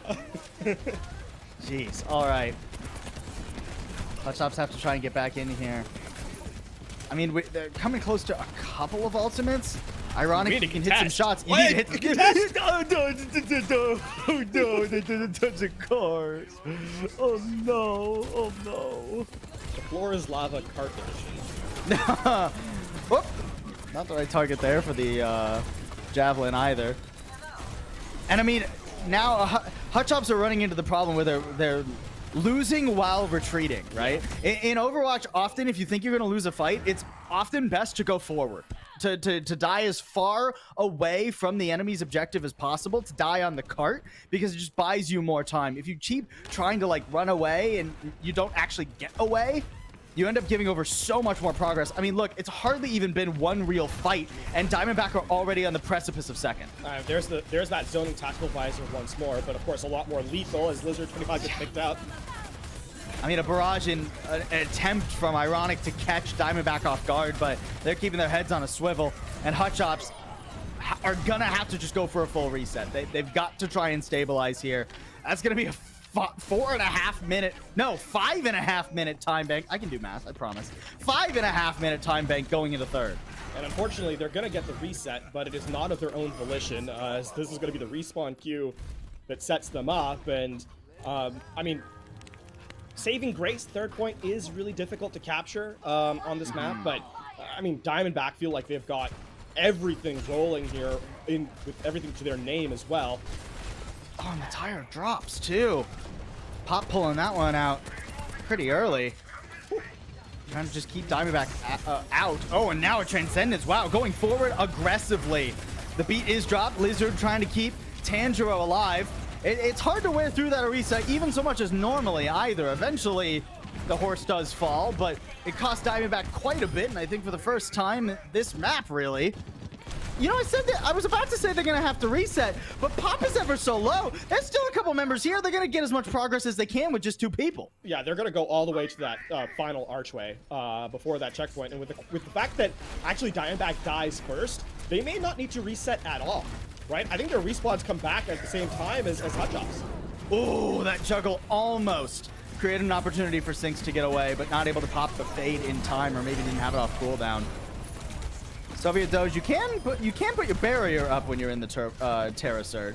We'll block a lot of that damage, but it's all going to come out in the wash. A blistering time bank, unbelievable. Almost 4 minutes for Diamondback as they complete Rialto. Jeez, that is a statement completion there. From You know, we're Diamondback. talking about record setting at this point with 3:56 on the clock. Wild.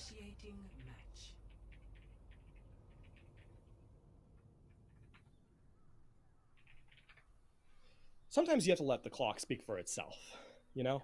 I don't think it has vocal cords.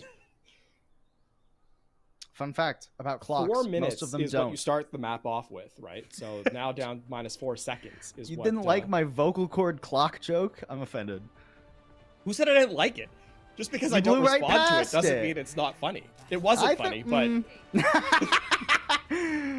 oh boy, oh boy, oh boy, oh boy.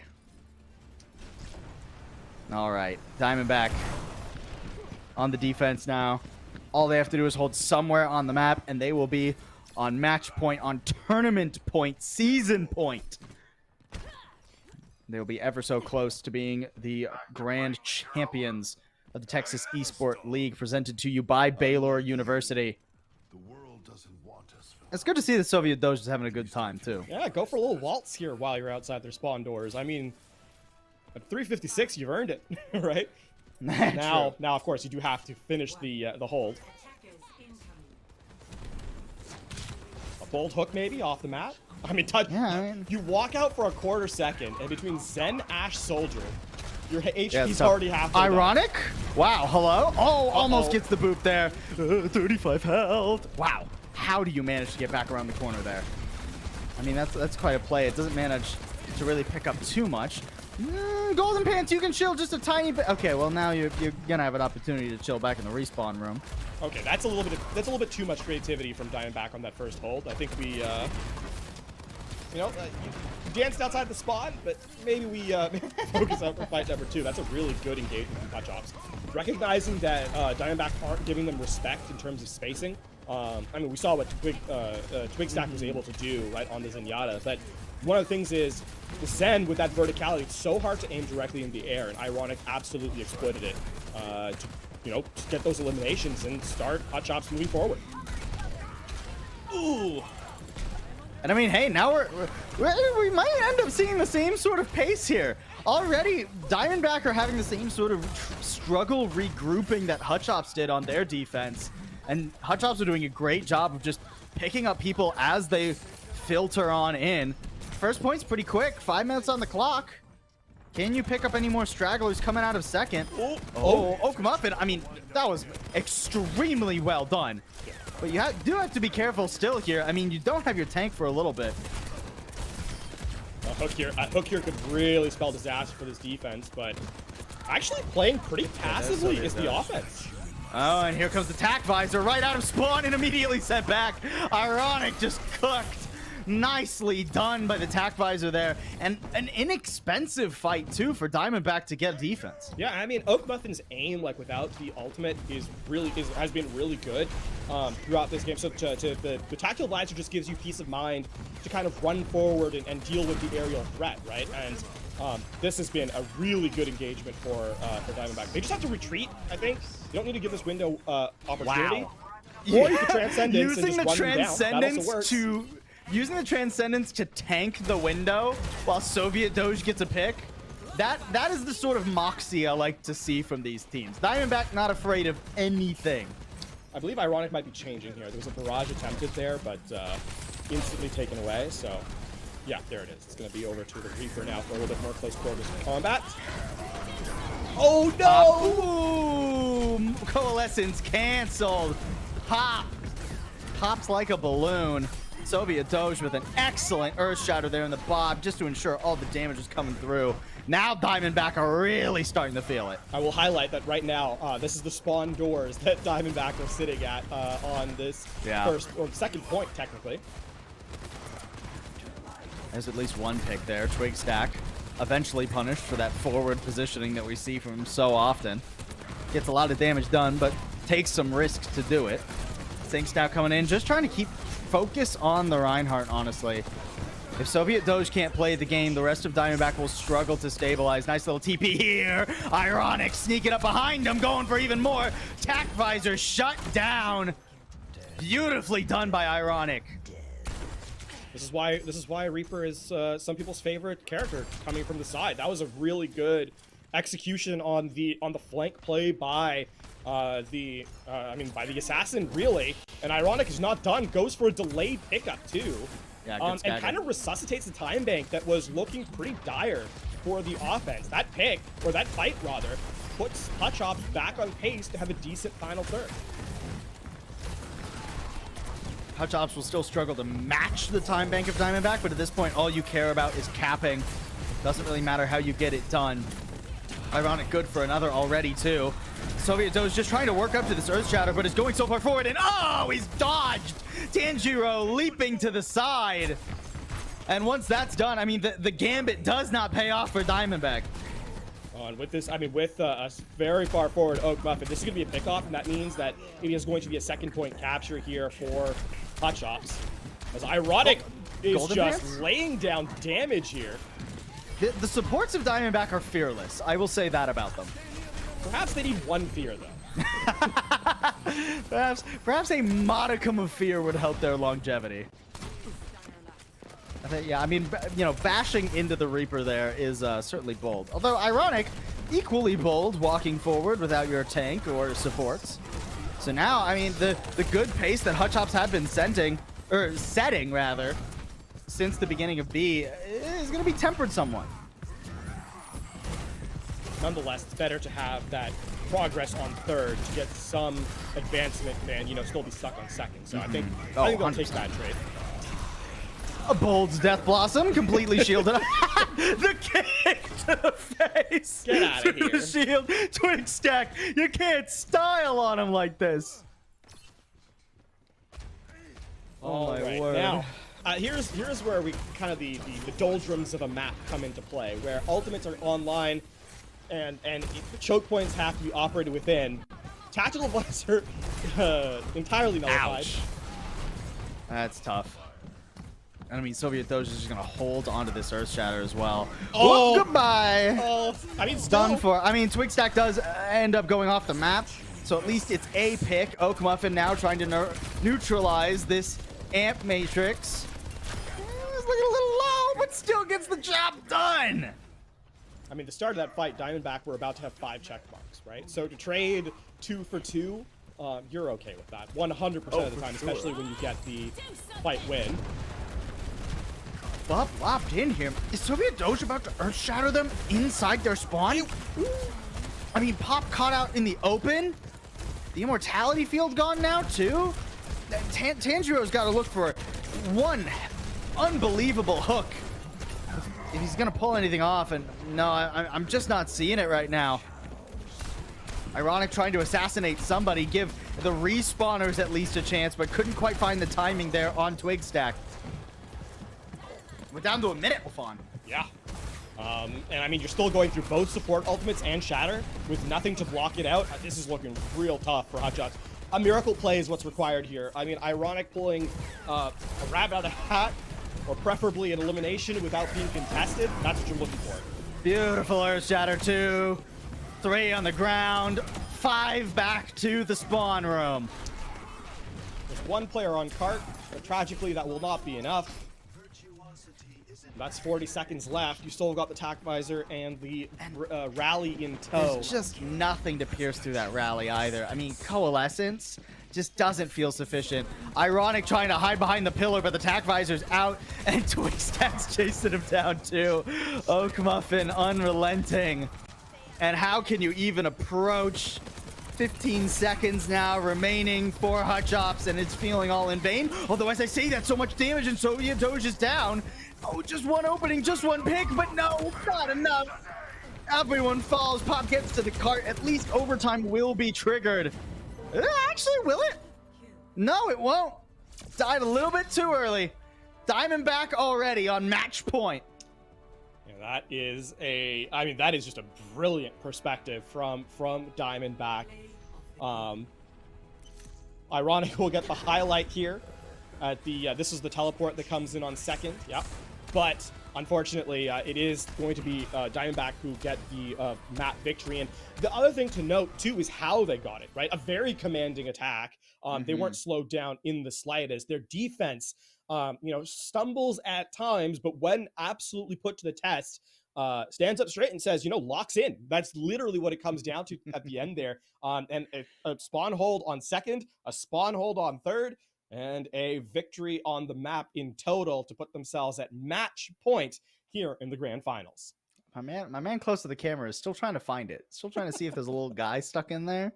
No, it's all wires. It's technology. Fun fact. It's good to see the Diamondback are having a great time. That's really what this is all about, right? Getting these players to their probably first big LAN experience, getting them used to the environment, the atmosphere of LAN, getting used to the pressure as well. It can be nerve-wracking to play on that stage, but Diamondback, they look cool as cucumbers. They're not struggling right now at all. And it's going to be their map pick for map number 3.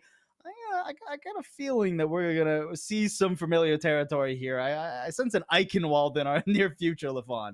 Yeah, and I mean, with how well they defended on Eichenwald on their previous match, it would not be a surprise to go here a second time in a row. And the thing to kind of highlight is that, we talk about verticality being kind of the enemy of this composition, especially because with a Reinhardt comp without a Symmetra, you're sort of forced to make these long rotations. Yeah. Just don't let them get to the high ground in the first place seems to be the modus operandi here for Diamondback. And I have to say, presented like that, the argument is quite compelling. They have not allowed the high ground to be contested on any of the maps they've really played. Realistically, the only exception to that has been Mecha Base on Busan. The sum total of the rest of the series, though, even accounting for maps like Dorado, has not really been a case where high ground has been much of a concern for them. And we do have confirmation from our wonderful producer, Leighton. It is indeed Eichenwald. So it's tough now for Hutch Ops. This is where we separate champions from also really good teams, but not quite champions.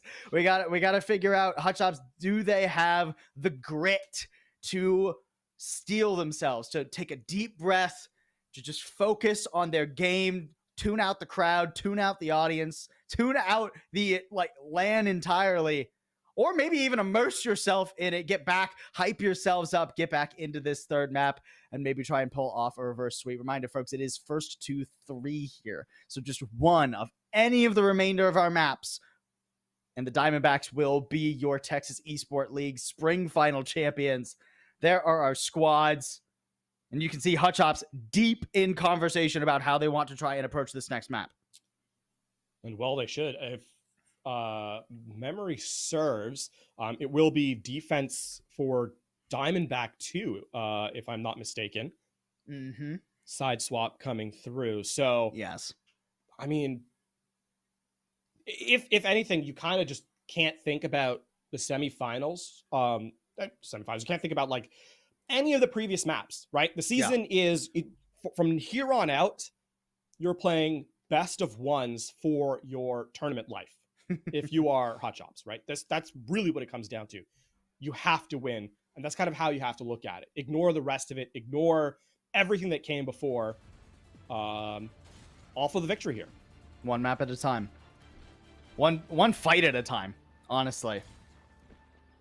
You take whatever chance they get you, and you keep taking chances until either you win or the chances are spent. Hutch Ops, is this going to be what they roll out with? I would be very interested in seeing the Echo here. I think that gives you a lot of assassination potential. Ironic was already doing a great job of getting into the backline in the fights that Hutch Ops were winning and putting pressure on Twigstack and Alex Boom. So if you can sneak around the side here with, as Ironic, get a nice focusing beam with the sticky bombs, there is quite a lot of burst damage potential. Ooh! Alex Boom, again, gets one, is pretty far forward. Interesting pathing. It didn't really look like running away to me. It looked like running forward. And I can't say that I fault the decision-making because they stay alive. Although they give up a tick somehow. Oh my word, the back cap the Lucio, getting one tick. It was the Lucio, it was Lizard. Amazing. Pop does fall. So in an extended fight here, it's looking pretty difficult for Hutchops to get more than a tick, but at the very least, they now have a chance to win this map no matter what happens, technically speaking. Oh, gotta survive here, ironic. Someone is still contesting the objective, though. That actually gained another couple of percentage points. Lizard. Oh my word. Hey, if your opponent is hell bent on running down to the spawn doors, back cap can be very effective. But I mean, Diamondback paying attention quickly, they recover in time. So I mean that has tempered Diamondback's positioning though. Yes. Right. Oh, that's a they kill. are further back, and that's a nice obliteration of the Brigida. 15 HP. Somebody just tickle Ironic in the air. No, can't do it. Can't get it done. Yeah, Soviet Doge and Twig Stack though are holding down the site. Yeah, honestly, probably for the best that res didn't quite work out. All right, so a little bit of progress gained, but really not much more than that. And tragically, it's also taken half the time bank, as we're down to just 2 minutes and 10 seconds here, as their switches coming through. So both Lizard and Pop, off of the Lucio Mercy respectively, into a Bap Moira. And it's paid off at the start, or at least temporarily it did. Twig Stack gone does help. I mean, at least you're not worried about getting popped by the Discord over this point. But speaking of, Pop will get popped by something else. And can't quite make it to the health pack there. Sinks, unfortunately. Attack Visor is up. Woof! Those sticky bombs almost getting rid of Oak Muffins, but does double back to the health pack too. D-Mex. And yeah, Tandro, you're just going to have to reset. 90 seconds left for Hutchops to try and make more than a dent. That was duplicate used by Hutchops as well. Ironic. Did not even hit the ground by the time the ultimate was dismantled. Deadeye's coming through. Doesn't look like anyone's really going to face it, though. Just staying back, staying chill, and actually even just getting rid of Sinks entirely. Seems like that was a solo mission. A lone cowboy there. By the way, check out the resources at Diamondback's disposal. Yeah, 4 ults. Nasty ones, too. Oak Muffin even getting away there, and Tandro's so low, you can't lose the mech right now. You can't be forced to use the self-destruct in a position like that. Ironic up over the top. Can he find an assassination target now, just trying to save his tank? A lot of damage, but no, that's not half health. You gotta be half health for the focusing beam to do its full work. Now the duplicate coming through, but laid under the ground. Immediately a beautiful earth shatter. As Diamondback know its last fight, they throw in all their ults and even keep the rally in their pocket for any stragglers in the last 20 seconds. I mean, Ironic is in the spawn now of Diamondback, but that means that Ironic is separated from the team, and that means that there will be no survival for the Echo in play. Twig Stack starts the series aggressive, ends it the same.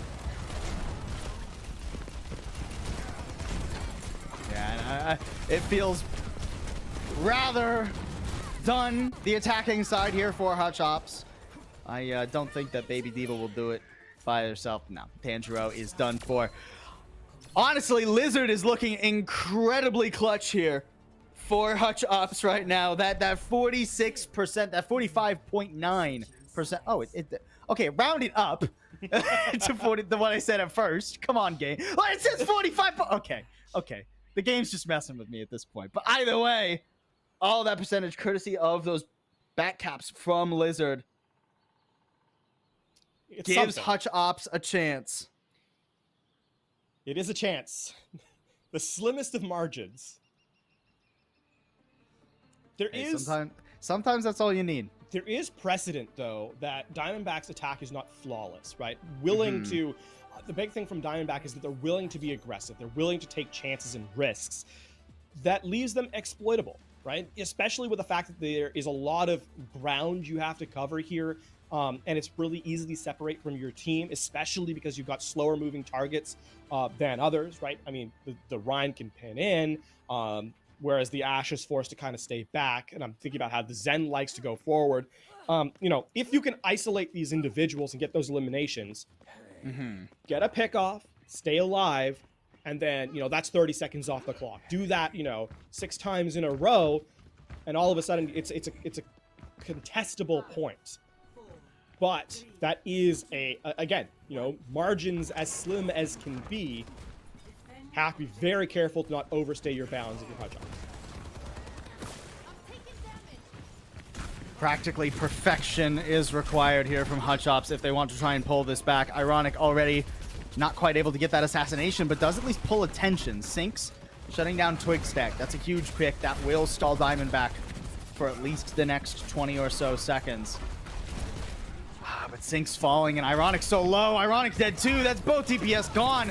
Diamondback, they see their opening, pinning straight in, not wasting any time. Tandro not able to get away, and Lizard already falling. Diamondback, they wait, they rattle, and then they strike when they find their opening. All in a day's work for Diamondback. 3-0 after 3-0. The Texas Esports League champions will be the Diamondbacks as soon as they clean this up. And it's done. There they go. There's your victors. You can see the celebration, the elation as they win out. Fairly untested throughout, it might be added. The Diamondback squad so endlessly confident. Get a quick highlight here from Soviet Doge. The banner by which Diamondback has really operated. There are players on the rest of the players on the team provided a huge account, right? I mean, every single player stepped up to the plate. So all of them had clutch highlight material, but all of them standing behind their tank, the leader to take them forward. They end as victors, as champions. A congratulations to them as they'll walk away your champions. And I mean, fantastic across the board. I mean, we saw clutch plays from all 5 members of the Diamondbacks. Twig Stack was just a menace on the Zenyatta. I have not seen pure frag potential out of a Zenyatta, out of a support player like that in quite some time. And I always do love seeing the supports get into the grimy action there and take matters into their own hands. That kick, the kick to finish off the Death Blossom through the shield, just chef's kiss, absolutely phenomenal. And there's something to be said for that level of aggression, right? Just putting fear into your opponent. They don't know where to play, and playing with confidence. We talked about the top of the show coming into LAN. A lot of the time, it's that swagger that really gets you across it. And Diamondback, they had aura. They had the confidence coming in. You knew. It kind of felt like the moment they loaded to server that this was a team to really be aware of. First seed coming into the playoffs. They complete that run, standing their promised position, #1 overall champions, and well-deserved, well-earned. A hearty congratulations to them. And a giant thank you, of course, to all of the teams who participated in the Overwatch portion of the Texas Esports Leagues. Of course, we saw Trinity Klein earlier today and Hutch Ops just now, but also the CJH Bulldogs, who we ended up playing Hutch Ops off stream, and all the other teams who played throughout this season. The winners are going to be Diamondback Overwatch from Sharyland North Junior High. So excited for that. And just have to take a moment to say thank you to Tetris. Big thank you to them, one of our amazing sponsors. And they've got prizes for all of you, not just the students who are going to be getting trophies in a few minutes, but you can head on over to the Tetris Arcade, get a high score for the day, win some prizes and some exclusive Tetris merch. There's going to be a line at the computer, so make sure you check out Tetris Mobile on your device as well, and stay tuned. That does it for the Overwatch portion of the Texas Esports League, but we're going to have Rocket League coming at you fine folks after a quick break, and that'll be Orbital and Visionary One taking you through all of that and plenty more action throughout the day, throughout the weekend over in that Texas land. It's going to be a fantastic weekend from myself, Possible and LaFon. I mean, we'll see you tomorrow. That does it for the junior high Overwatch, but tomorrow we got high school Overwatch as well, so just so much up and coming, and it'll be all brought to you after this quick break.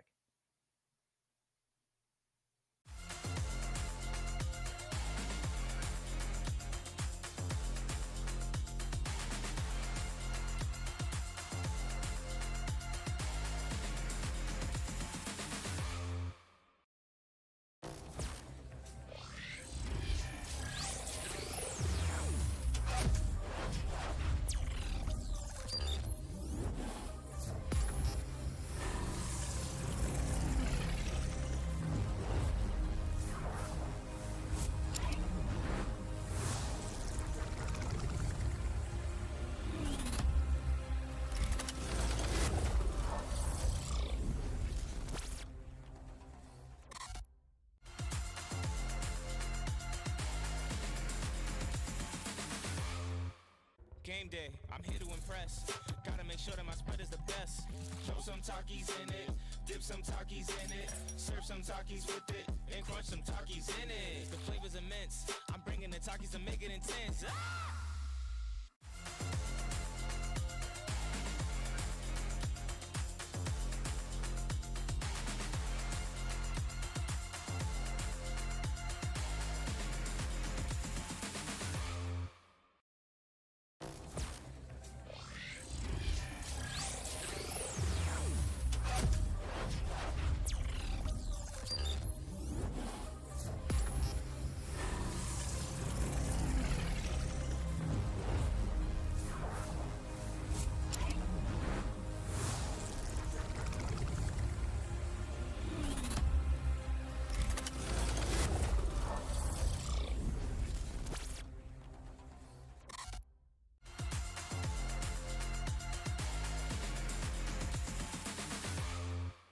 Game day, I'm here to impress. Gotta make sure that my spread is the best. Throw some Takis in it, dip some Takis in it, serve some Takis with it, and crunch some Takis in it. The flavor's immense. I'm bringing the Takis to make it intense. Ah!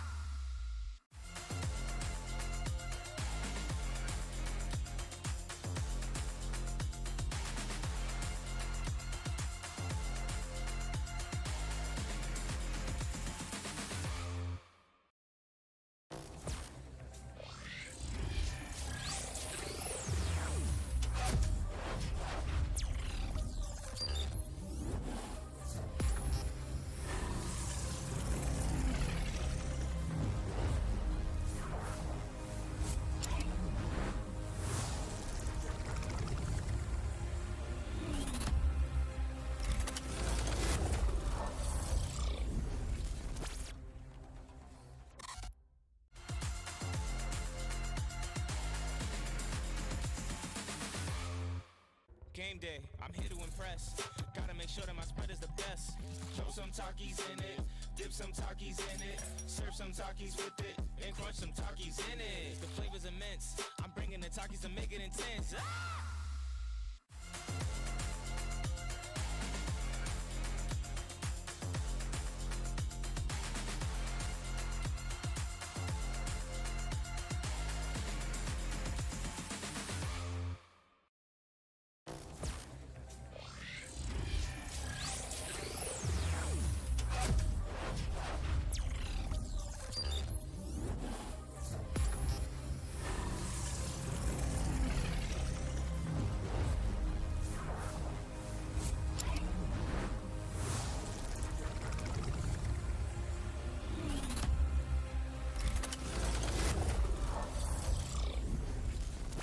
Takis to make it intense. Ah! Game day, I'm here to impress. Gotta make sure that my spread is the best. Throw some Takis in it, dip some Takis in it, serve some Takis with it, and crunch some Takis in it. The flavor's immense. I'm bringing the Takis to make it intense. Ah!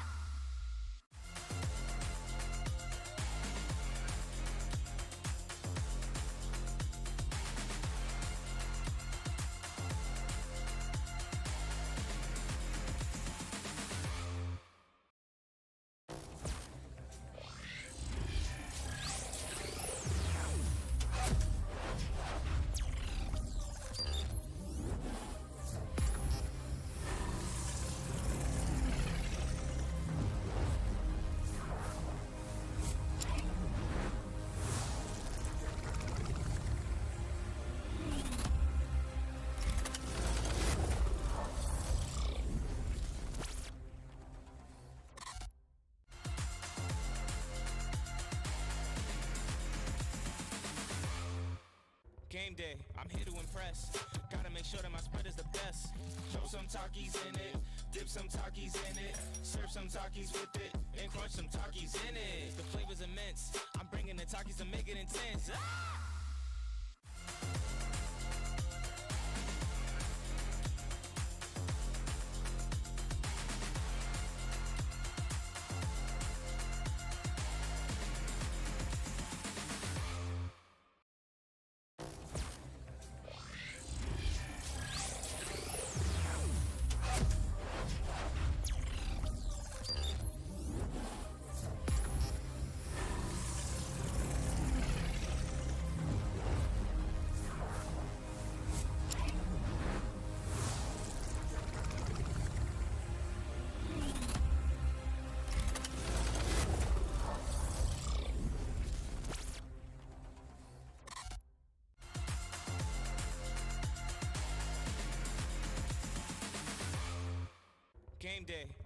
impress. Gotta make sure that my spread is the best. Throw some Takis in it, dip some Takis in it, serve some Takis with it, and crunch some Takis in it. The flavor's immense. I'm bringing the Takis to make it intense. Ah!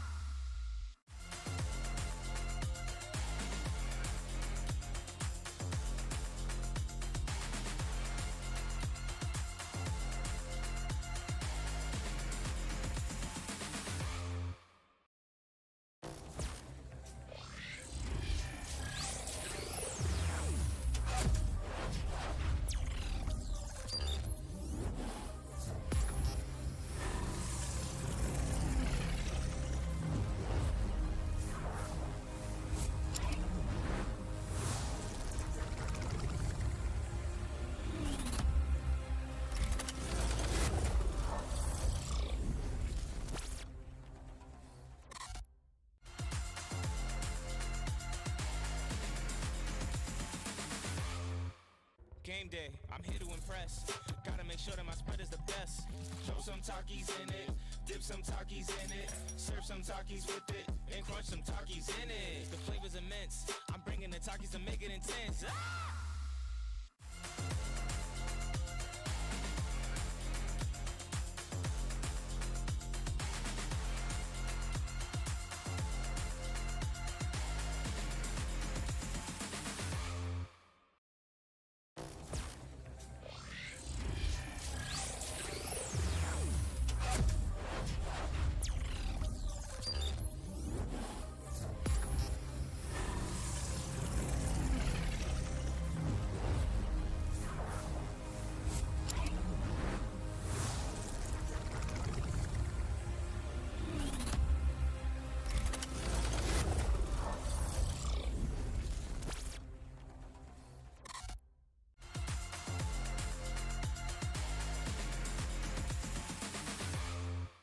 Game day, I'm here to impress.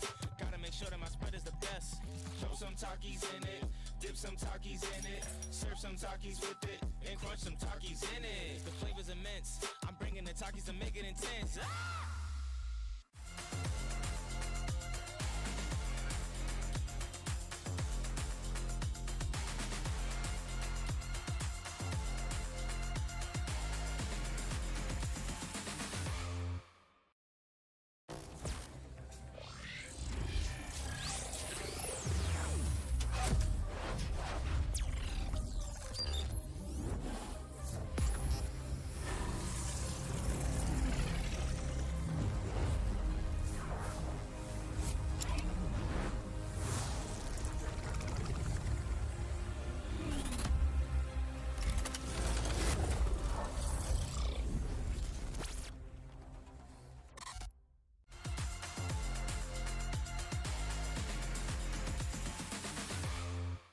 Game day, I'm here to impress. Gotta make sure that my spread is the best. Throw some Takis in it, dip some Takis in it, serve some Takis with it, and crunch some Takis in it. The flavor's immense. I'm bringing the Takis to make it intense. Ah!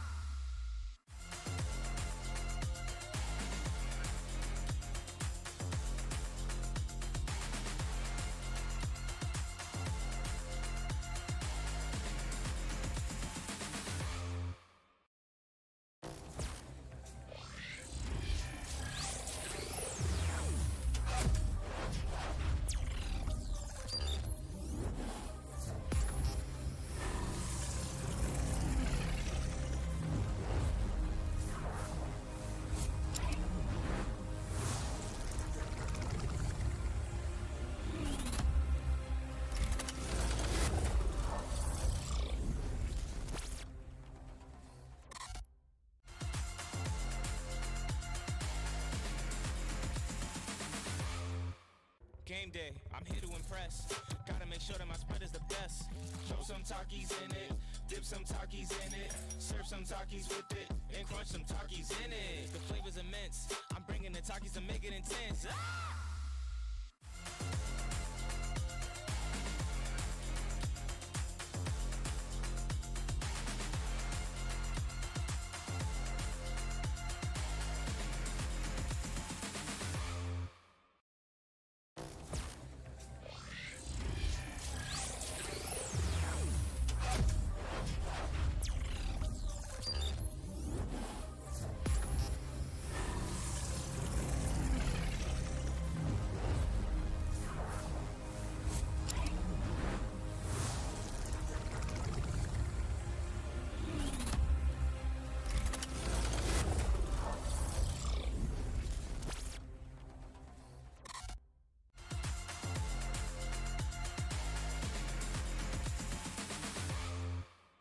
Game day, I'm here to impress.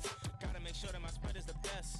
Throw some Takis in it, dip some Takis in it, serve some Takis with it, and crunch some Takis in it. The flavor's immense. I'm bringing the Takis to make it intense. Ah!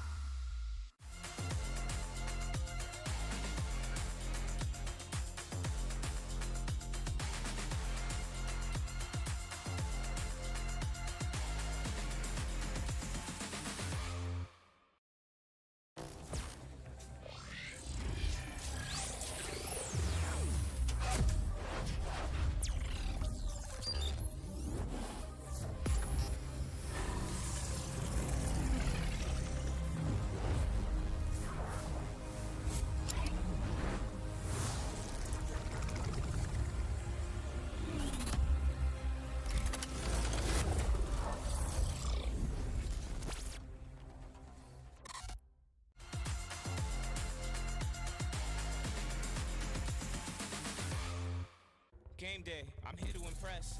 Gotta make sure that my spread is the best. Throw some Takis in it, dip some Takis in it, serve some Takis with it, and crunch some Takis in it. The flavor's immense. I'm bringing the Takis to make it intense. Ah!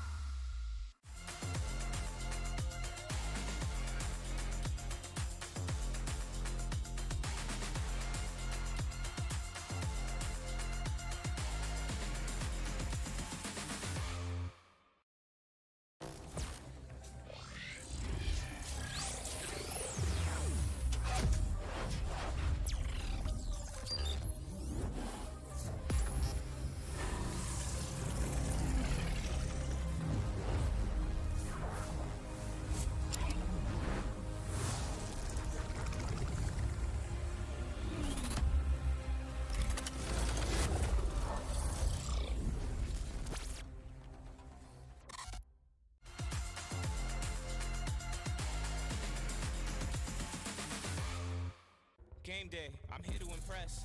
Gotta make sure that my spread is the best. Throw some Takis in it, dip some Takis in it, serve some Takis with it, and crunch some Takis in it. The flavor's immense. I'm bringing the Takis to make it intense. Ah!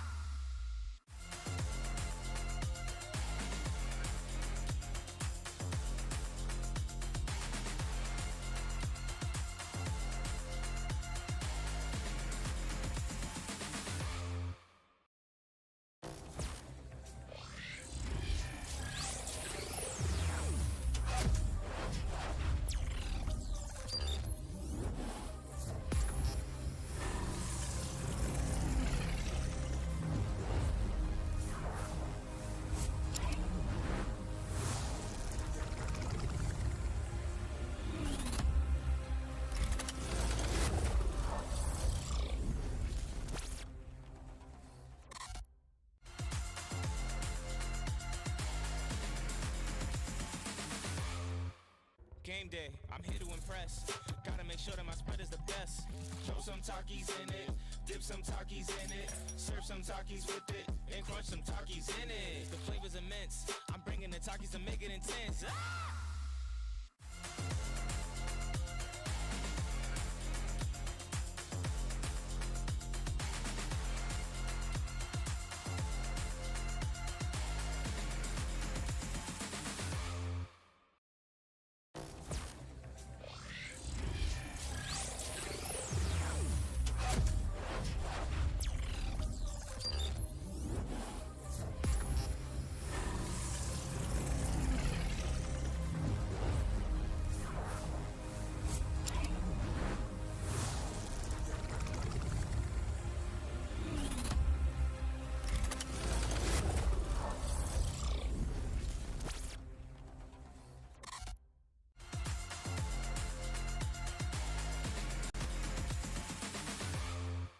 Game day, I'm here to impress. Gotta make sure that my spread is the best. Throw some Takis in it, dip some Takis in it, serve some Takis with it, and crunch some Takis in it. The flavor's immense. I'm bringing the Takis to make it intense. Ah!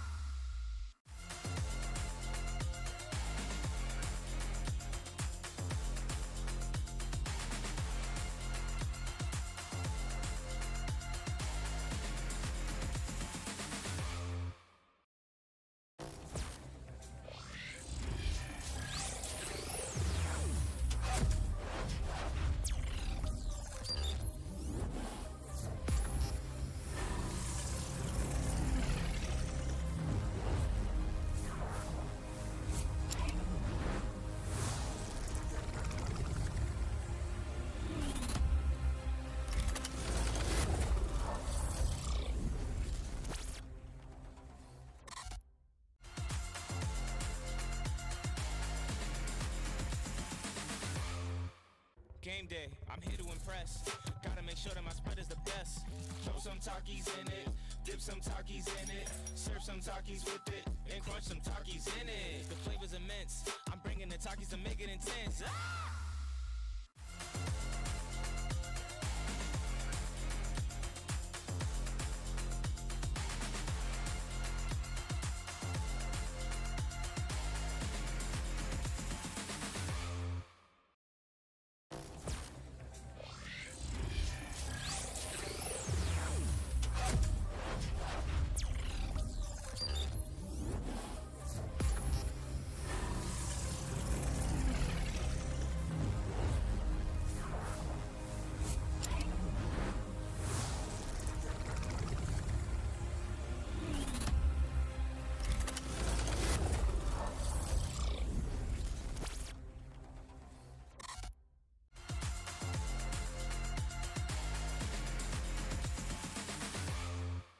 Game day, I'm here to impress. Gotta make sure that my spread is the best. Throw some Takis in it, dip some Takis in it, serve some Takis with it, and crunch some Takis in it. The flavor's immense. I'm bringing the Takis to make it intense. Ah!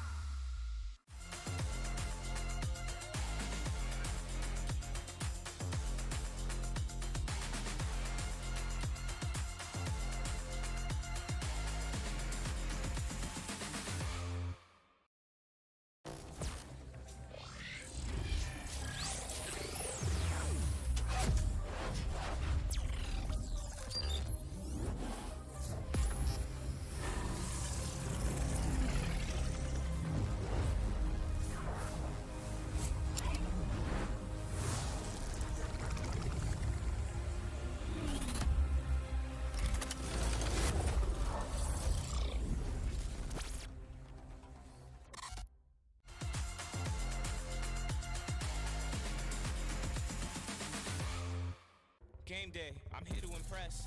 Gotta make sure that my spread is the best. Throw some Takis in it, dip some Takis in it, serve some Takis with it, and crunch some Takis in it. The flavor's immense. I'm bringing the Takis to make it intense. Ah!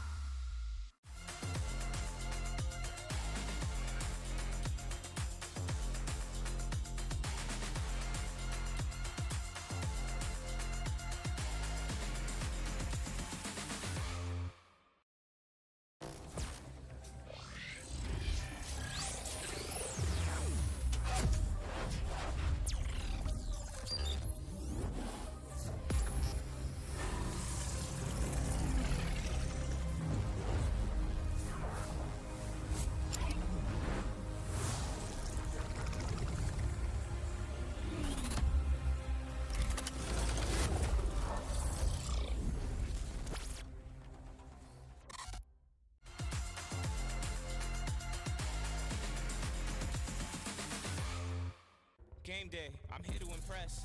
Gotta make sure that my spread is the best. Throw some Takis in it, dip some Takis in it, serve some Takis with it, and crunch some Takis in it. The flavor's immense. I'm bringing the Takis to make it intense. Ah!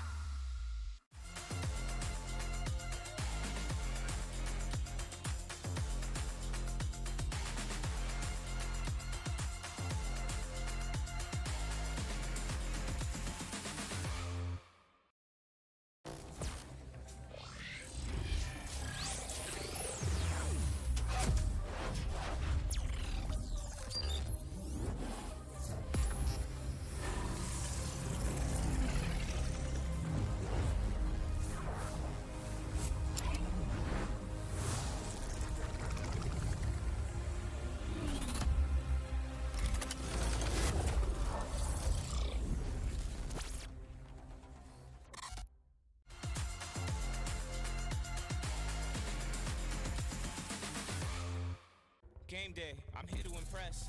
Gotta make sure that my spread is the best. Throw some Takis in it, dip some Takis in it, serve some Takis with it, and crunch some Takis in it. The flavor's immense. I'm bringing the Takis to make it intense. Ah!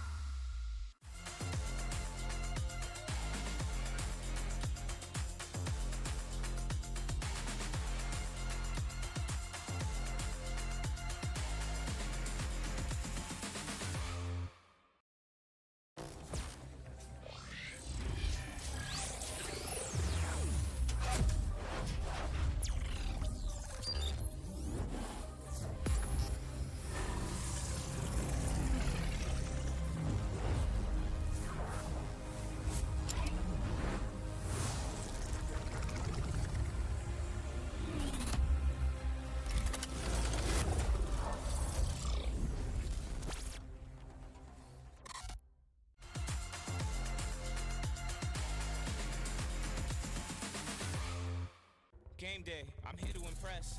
Gotta make sure that my spread is the best.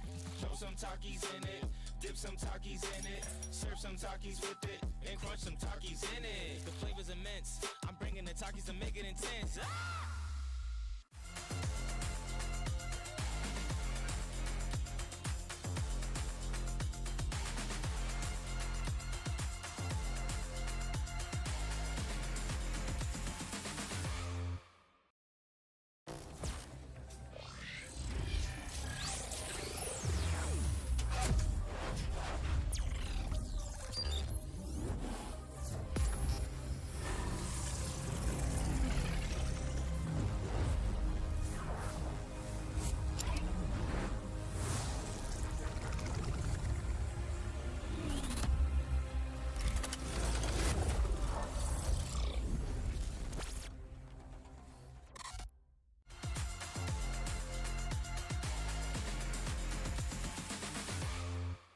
Game day, I'm here to impress.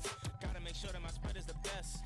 Throw some Takis in it, dip some Takis in it, serve some Takis with it, and crunch some Takis in it. The flavor's immense. I'm bringing the Takis to make it intense. Ah!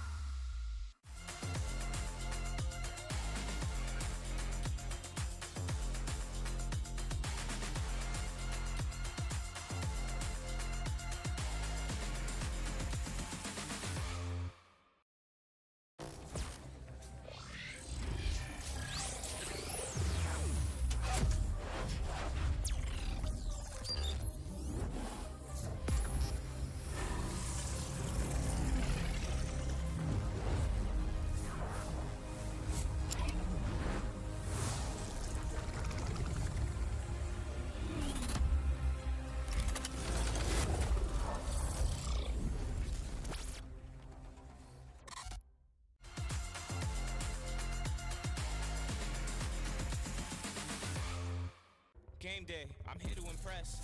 Gotta make sure that my spread is the best. Throw some Takis in it, dip some Takis in it, serve some Takis with it, and crunch some Takis in it. The flavor's immense. I'm bringing the Takis to make it intense. Ah!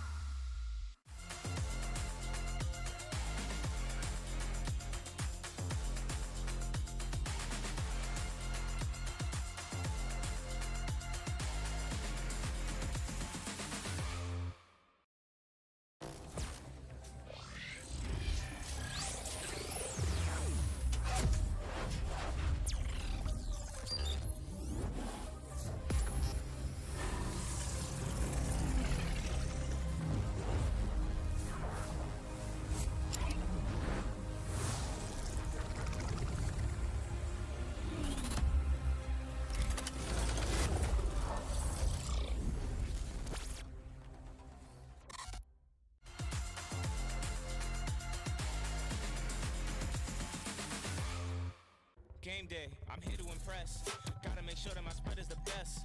Throw some Takis in it, dip some Takis in it, serve some Takis with it, and crunch some Takis in it. The flavor's immense. I'm bringing the Takis to make it intense. Ah!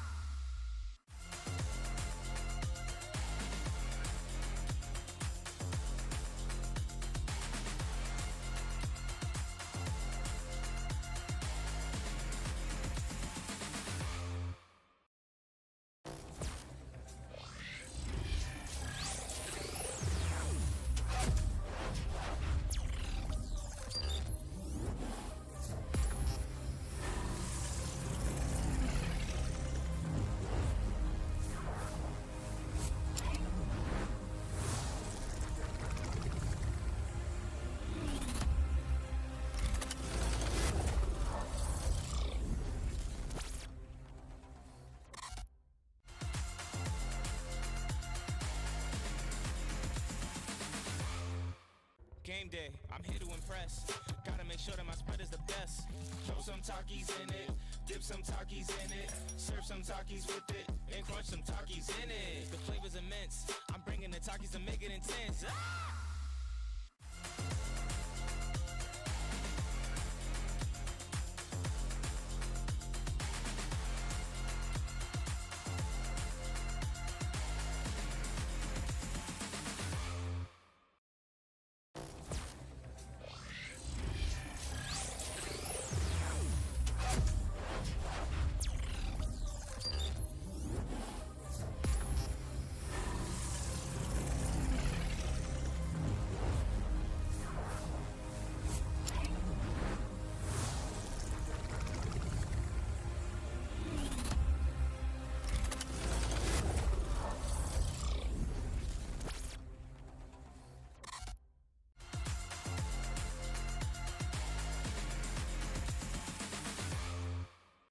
day, I'm here to impress.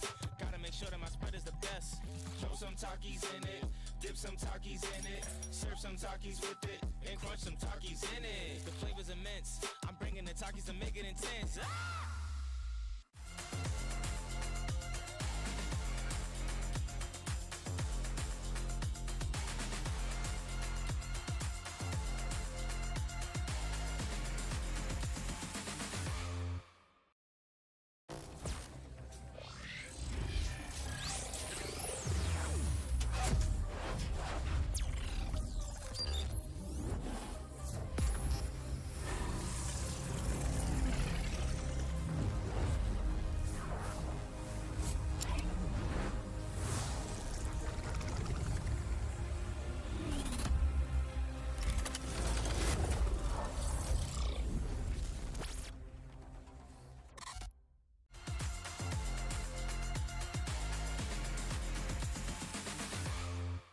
Game day, I'm here to impress.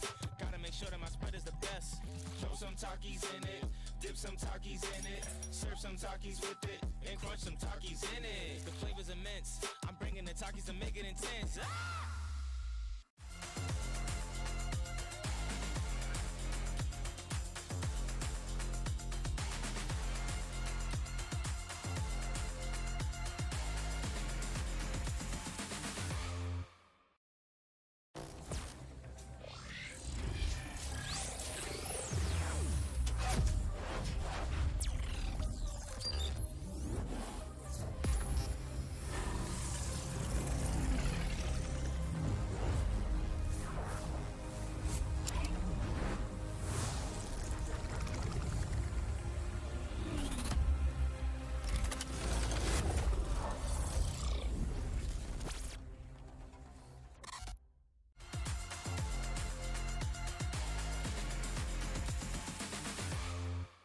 Game day, I'm here to impress. Gotta make sure that my spread is the best. Throw some Takis in it, dip some Takis in it, serve some Takis with it, and crunch some Takis in it. The flavor's immense. I'm bringing the Takis to make it intense. Ah!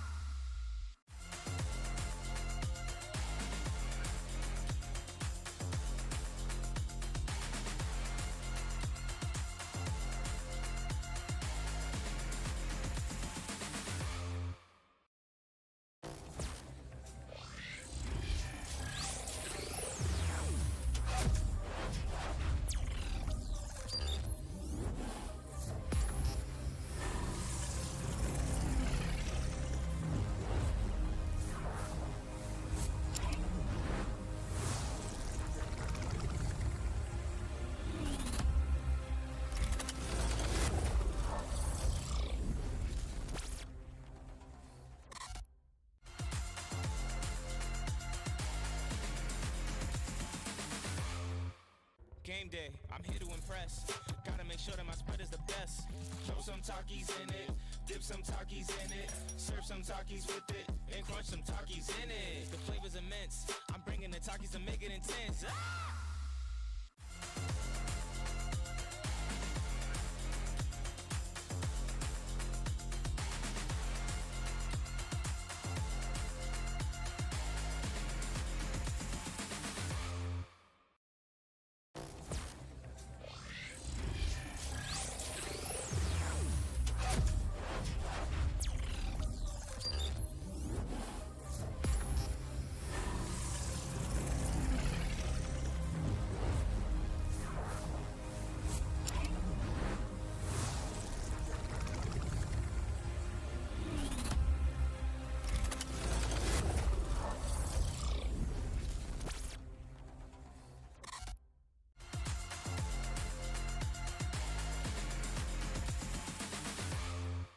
Game day, I'm here to impress.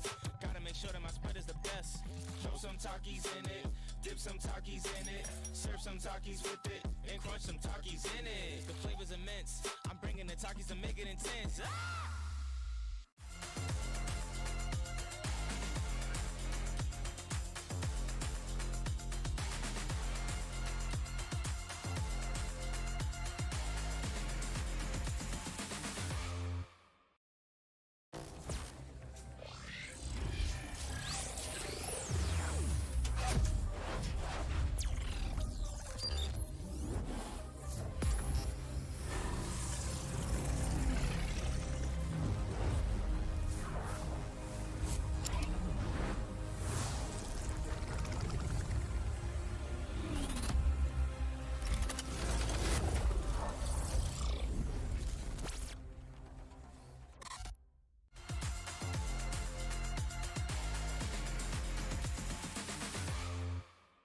Game day, I'm here to impress.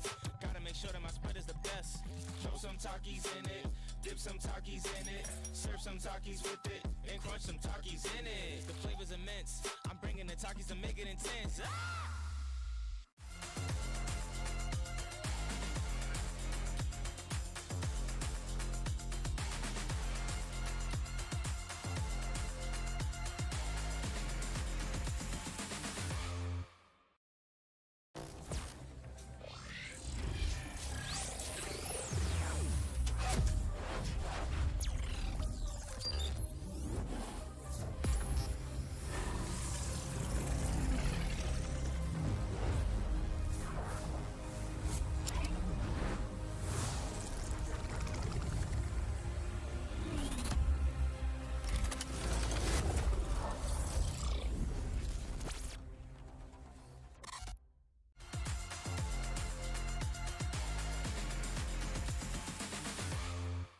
Game day, I'm here to impress.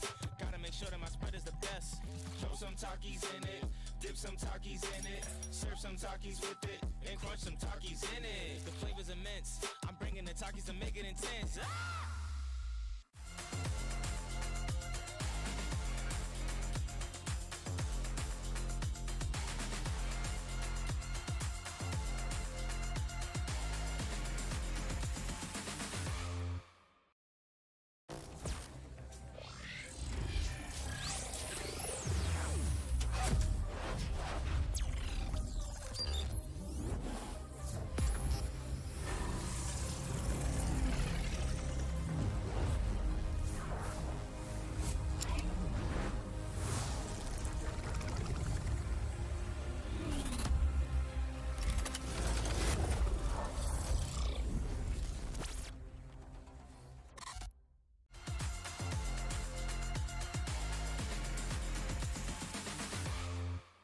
Game day, I'm here to impress. Gotta make sure that my spread is the best. Throw some Takis in it, dip some Takis in it, serve some Takis with it, and crunch some Takis in it. The flavor's immense. I'm bringing the Takis to make it intense. Ah!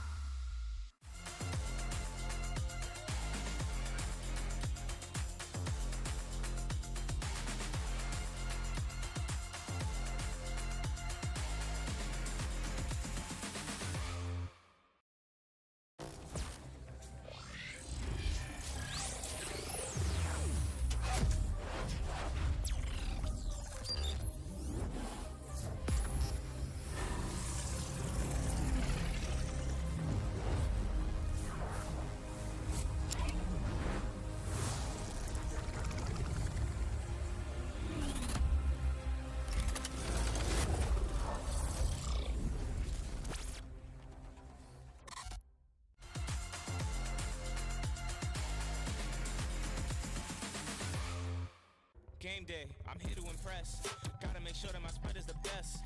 Throw some Takis in it, dip some Takis in it, serve some Takis with it, and crunch some Takis in it. The flavor's immense. I'm bringing the Takis to make it intense. Ah!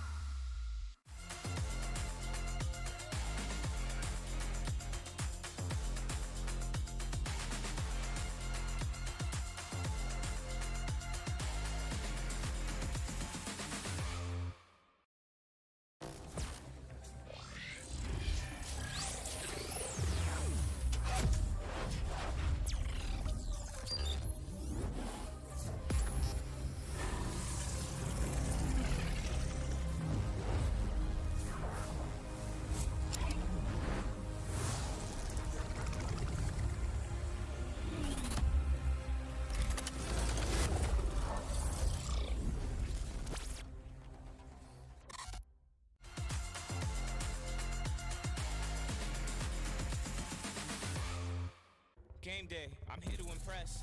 Gotta make sure that my spread is the best. Throw some Takis in it, dip some Takis in it, serve some Takis with it, and crunch some Takis in it. The flavor's immense. I'm bringing the Takis to make it intense. Ah!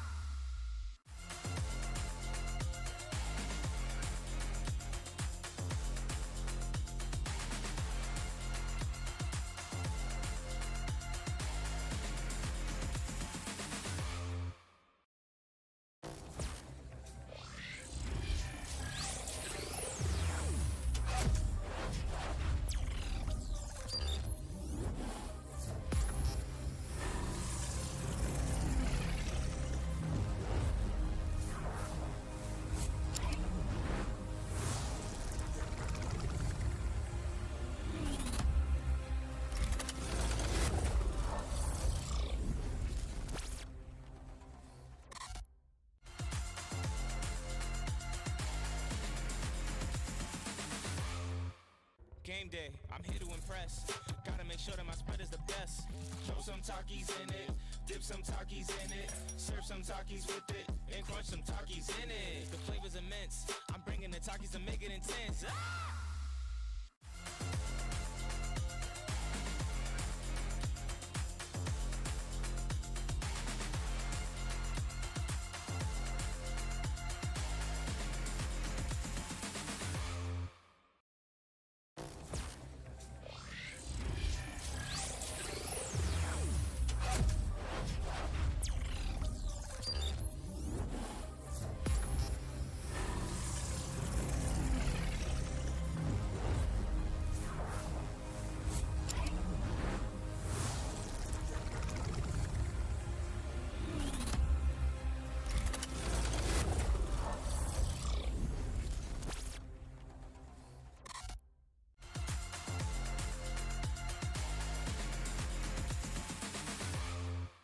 Game day, I'm here to impress. Gotta make sure that my spread is the best. Throw some Takis in it, dip some Takis in it, serve some Takis with it, and crunch some Takis in it. The flavor's immense. I'm bringing the Takis to make it intense. Ah!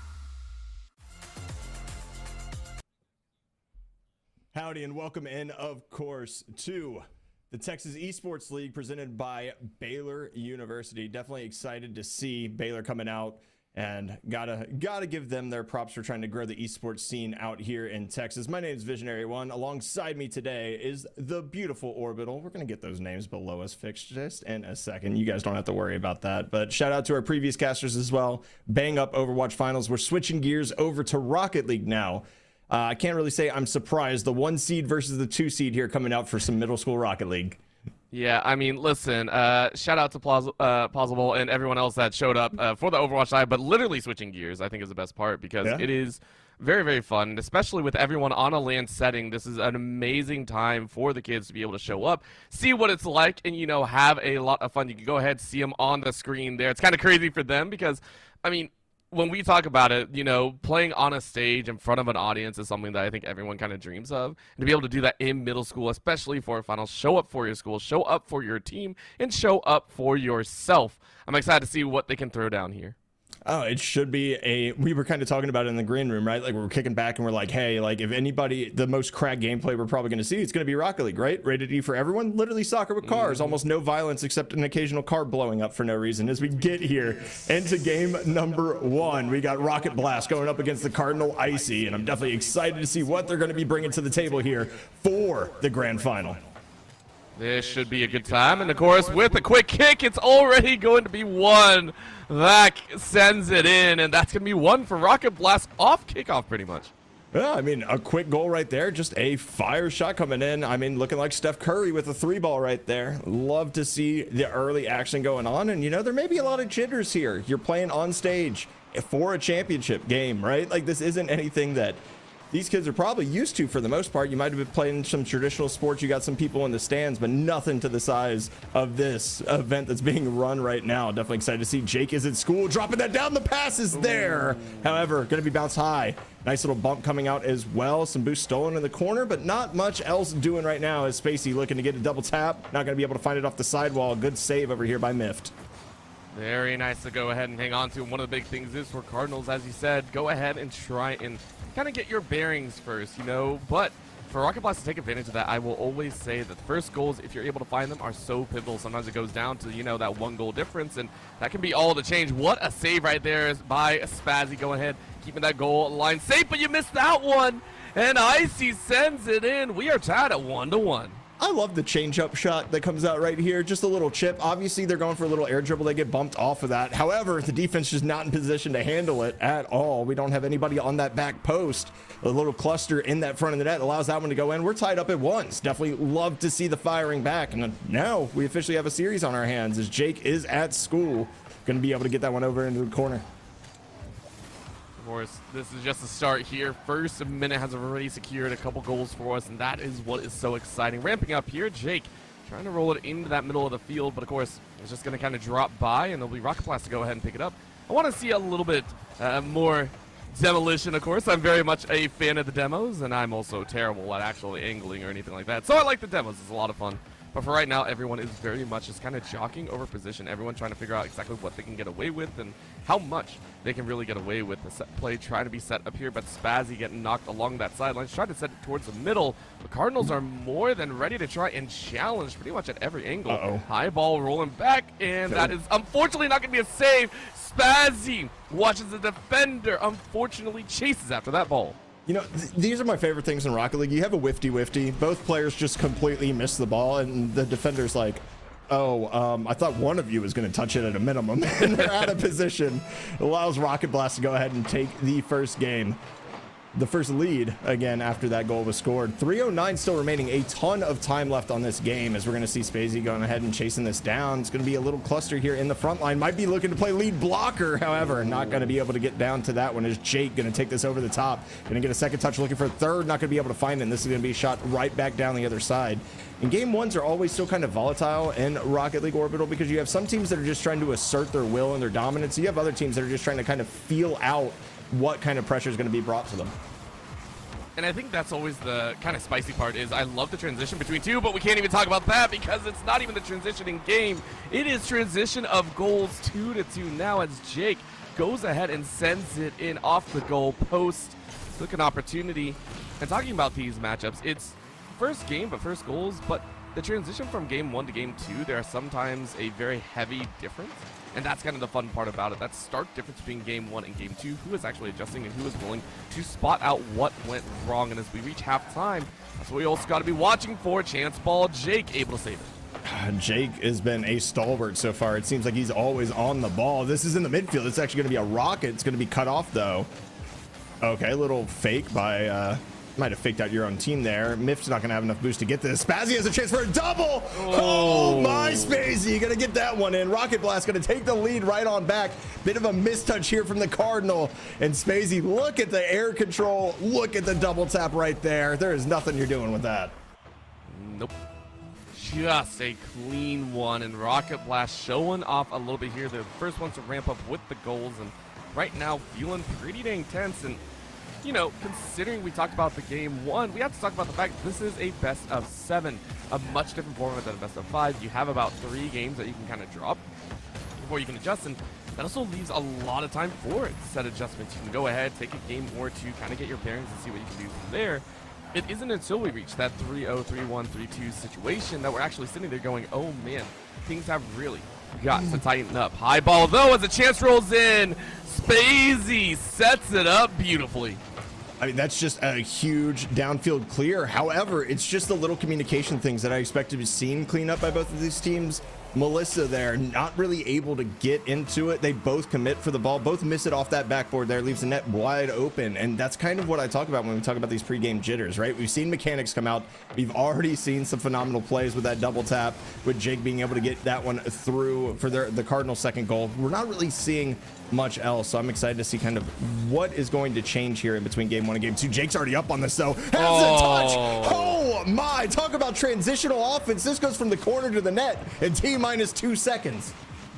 I feel like that was straight up a gimme from what Spacey did. Spacey did almost the exact same thing, cleared from in front of the goal, and I love it because it not only shows that you're willing to keep pace, but it's almost a statement angle like, hey, we can do that too. You're not the only one that can do a goal-to-goal situation, and I love it. Goodall, of course, sitting in here trying to have their chance at the ball, but Jake ramping up, opportunities abound, and just like that, we are tied 4-4.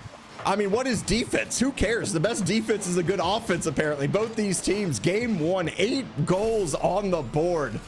And Jake just continues threading the needle, finding the way through the defense, made some stalwart plays. We saw that passing play. That's another one. A little bit easier there just off the backboard, but able to go ahead and get it through as Vact going to be looking to get this. We're going to see the shot come in. Oh, man. Where's the challenge defense? 2 people right in front of that ball.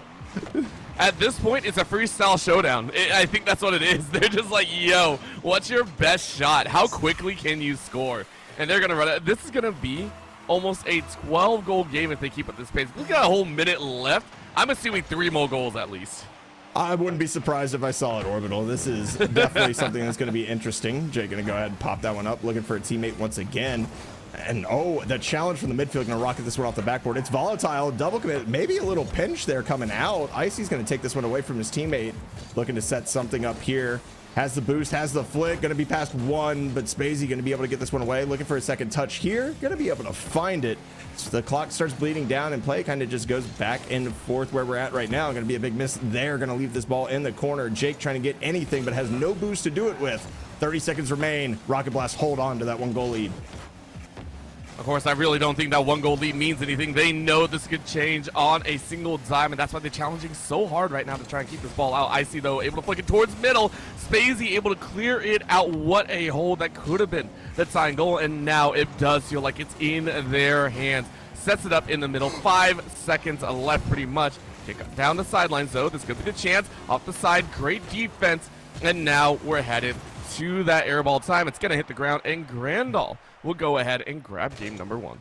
I mean, back and forth it went. Opportunity there with about 2 seconds left. Ball just got a little bit too far away from Melissa there. I'm definitely excited to see what they're going to continue bringing to the table here. That's a high octane, no pun intended, game number 1. 9 goals and even more shots coming in. We saw them of every variety. We saw passing plays. We saw double taps. We saw long shots from the own half. Like, this was a wild game number 1.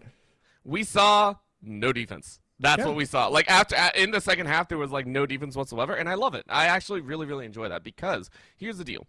You can't let goals get to you, ever. That's the one thing that you can't allow to happen, and once you see that high-paced scoring, one of 2 things can happen. One, you can get scared. You can sit there and go, hey, I really don't like what's going on. We need to shore up our defense. And that can actually lead to you losing out more than expected. You can sit there and actually try and show up your defense, but that changes your entire nature. If both these teams love to play offensively and love to just score, play into that, and that's exactly what they did. Honestly, it could have gone either way. I think towards that end, it was just Crandall that was just a little bit more on the nose about their goals. So now getting into this game number 2, let's see if they can do it again. It looks like early pressure coming out here for Melissa. We're going to see if they can bring anything in. Here's a shot going to be wide in the corner. Nice little double tap, though. Going to free up a ton of space, and that's just going to be driven in by Icy. Nobody expected that double tap there in the corner. Look at the angle he gets back on this. Using that flip, turns the car, and just basically walks the dog right back home. Melissa are just like, yo, we understand that this is going to be a spicy game, and we got to kick it off strong. Remember, that 1-goal difference can be everything. Here in the early stages, you catch your opponent a little bit off guard, you rack up the goals until they actually get underway and they rev their engines. And all of a sudden, it's still, they're working from behind. This could be a second one. Of course, Icy tried to send it towards the middle. No one was really there to pick it up. Crandall still waiting for their first offensive move of the game. Of course, they're going to go high, but punted right back out. Miffed just saying, yo, we're going to hang on to this until you give us a little bit of a window of an opportunity. And that window of opportunity has not shown up yet, but I like them being patient here as this is going to be cut off in the midfield. Boost going to be grabbed by Spacey, though. Going to be challenged. This is going to be right back into the blue half. I don't really think the ball has seen the orange half for more than a second. As, oh my, what a save by Spacey. It's going to be a double commit here. Nice little 50-50. Going to keep this ball peppered in the corner, but a clear. Finally going to get Crandall some breathing room as Miffed not able to get the strongest touch there. A little bit of miscommunication to people by the ball, but it doesn't seem to matter. Shot opportunity not going to be found as this ball goes across the pitch. They're going to go ahead and try and play it out from there. Remember, Melissa at this point, they're actually kind of riding on that 1 goal. Yes, they're trying to throw it down and make sure they get a second, but really, you're just trying to deny as much time as possible. You mentioned it before that, hey, that ball has barely spent any time on Melissa's half of the field, and whatever it does, it feels like it's punted right back out. Right there, Spacey tried their best, but couldn't get it under control, and it's right back on the other side. So honestly, really well done by Melissa to keep this offensive pressure down and being so accurate with it as well. Yeah, been doing a phenomenal job as Jake here, looking to maybe chase down, get a demo. Gonna slow one down here, but a miss. Gonna allow a shot to come in. No, it's gonna actually be faked up high. Goodall trying to do something with it. It's gonna be Jake getting this over to the side. Shot potentially coming in, gonna be just wide once again, and it's just gonna be the panic defense clearing that one out to the side, but it's not gonna relieve any pressure as the shot gonna come in here. Off the backboard, not gonna be found, and a touch is, however. This is gonna be a race down 1v1. Icy has a lot of boost to work with here as well. Unfortunately cut off, and Grandal going to stay alive right now. I feel like no 1-goal lead is ever safe in Rocket League. However, Melissa's been doing a good job of just kind of keeping this one out of the danger zone. Well, remember, the game didn't start in game 1 until the second half. That's when we saw this ridiculous amount of goals start getting scored. It looks like it's going to happen again. It crosses into the second half, and Bassett goes ahead and sends it in to tie things up. That's a great job, and both teams are struggling a little bit here with their backboard defense. We're not seeing those clears coming off the backboard. It's allowing a lot of balls to fall in front of the box, and those are your best scoring opportunities right there. I mean, that wasn't the best shot. Obviously, it hit the defender in net. They just weren't able to get around it in time. We're going to see this one shot out to the side. Icy going to chase it down, doing a good job of keeping their boost kind of under control. Looking for a bump here, not going to find it, but neither is the shot found. Boost steal might allow some pressure to come through, but Melissa is still on the offense for now. This is gonna be a good test.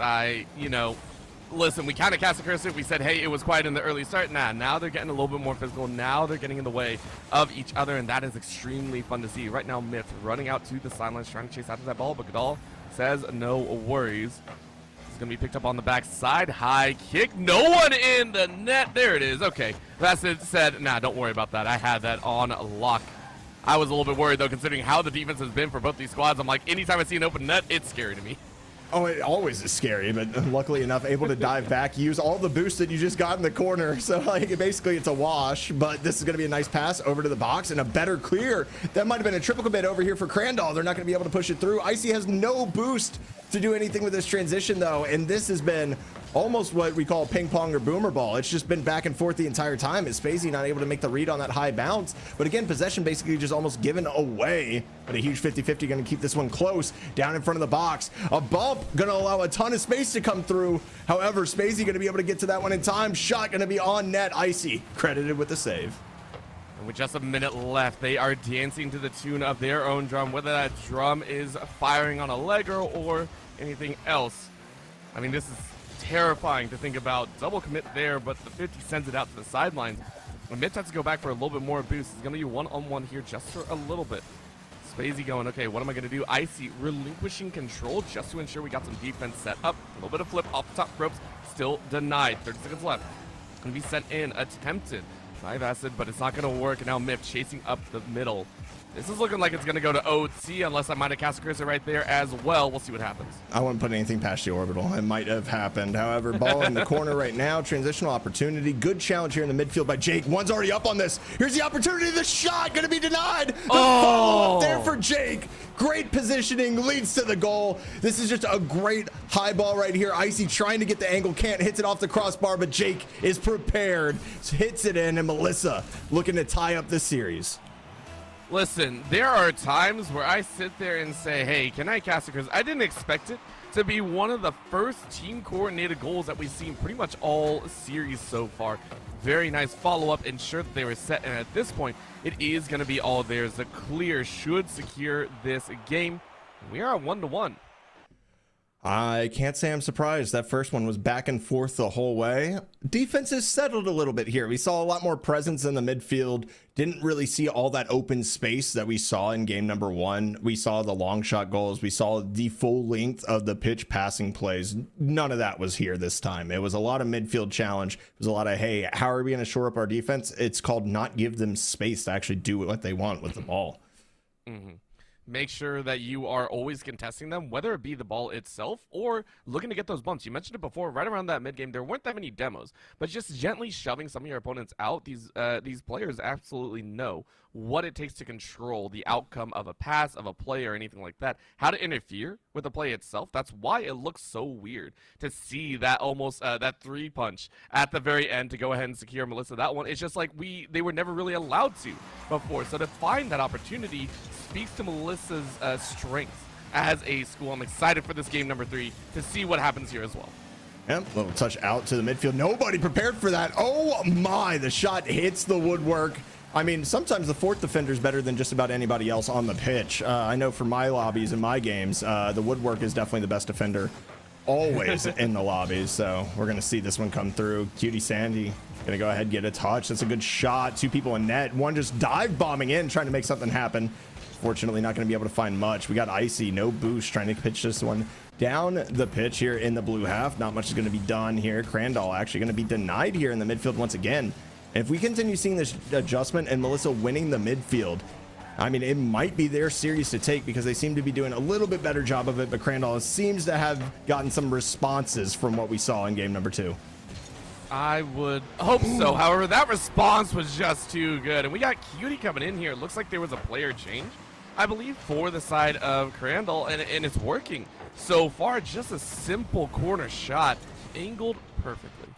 I mean, the control, though, the ability to slow it down and get yourself a better angle at the shot because there's two on the front post and nobody actually operating on that back post in the rotation. It's extremely smart. And I love seeing it when teams kind of slow down the pace because you kind of think in games like this, right? We're talking about a LAN environment. We're talking about, you know, a literal state championship on the line. You kind of expect everybody to try to play as fast as possible because the adrenaline is there. But you take your time, you slow it down. That just allows so much more of that counterplay to come through. So great job right there by Crandall, just kind of calming the nerves and slowing it down. And I think also the player swap might have something to do with that, as that's just another blazer straight towards that goal, catching Melissa a little bit off kilter. And I would like to point out, Vasa did step out. It looks like they were subbed out, and now it is Cutie stepping in here. And I'm curious how that is going to change things up. We mentioned the adjustments Crandall has shown so far, adjusting with their defense and trying to ensure that they have it shored up.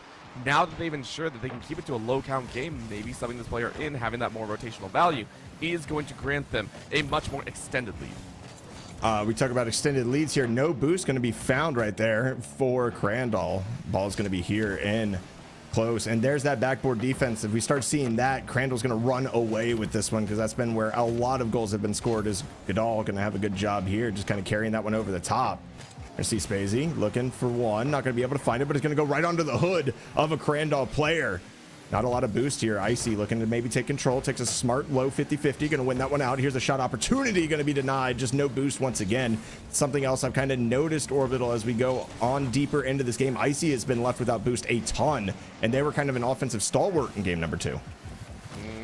This time around, making sure that they're topped up and also just trying to ensure some help as Spacey finds a third. 2 of 4 shots connecting so far, and I don't know what happened, but it seems like Melissa are a little bit floundering right now. Yeah, you know, they wish they were a taller, they wish they were a baller, and they wish they had a girl with a number they would call her. Right now, they're just looking to beat slow, completely honest with you. And it's not like it's a bad thing by any means. Is Spacey looking for another flip reset? Just kind of been one of those things. Here's an opportunity, though. Third defender going to get caught out. Pinch going to be found.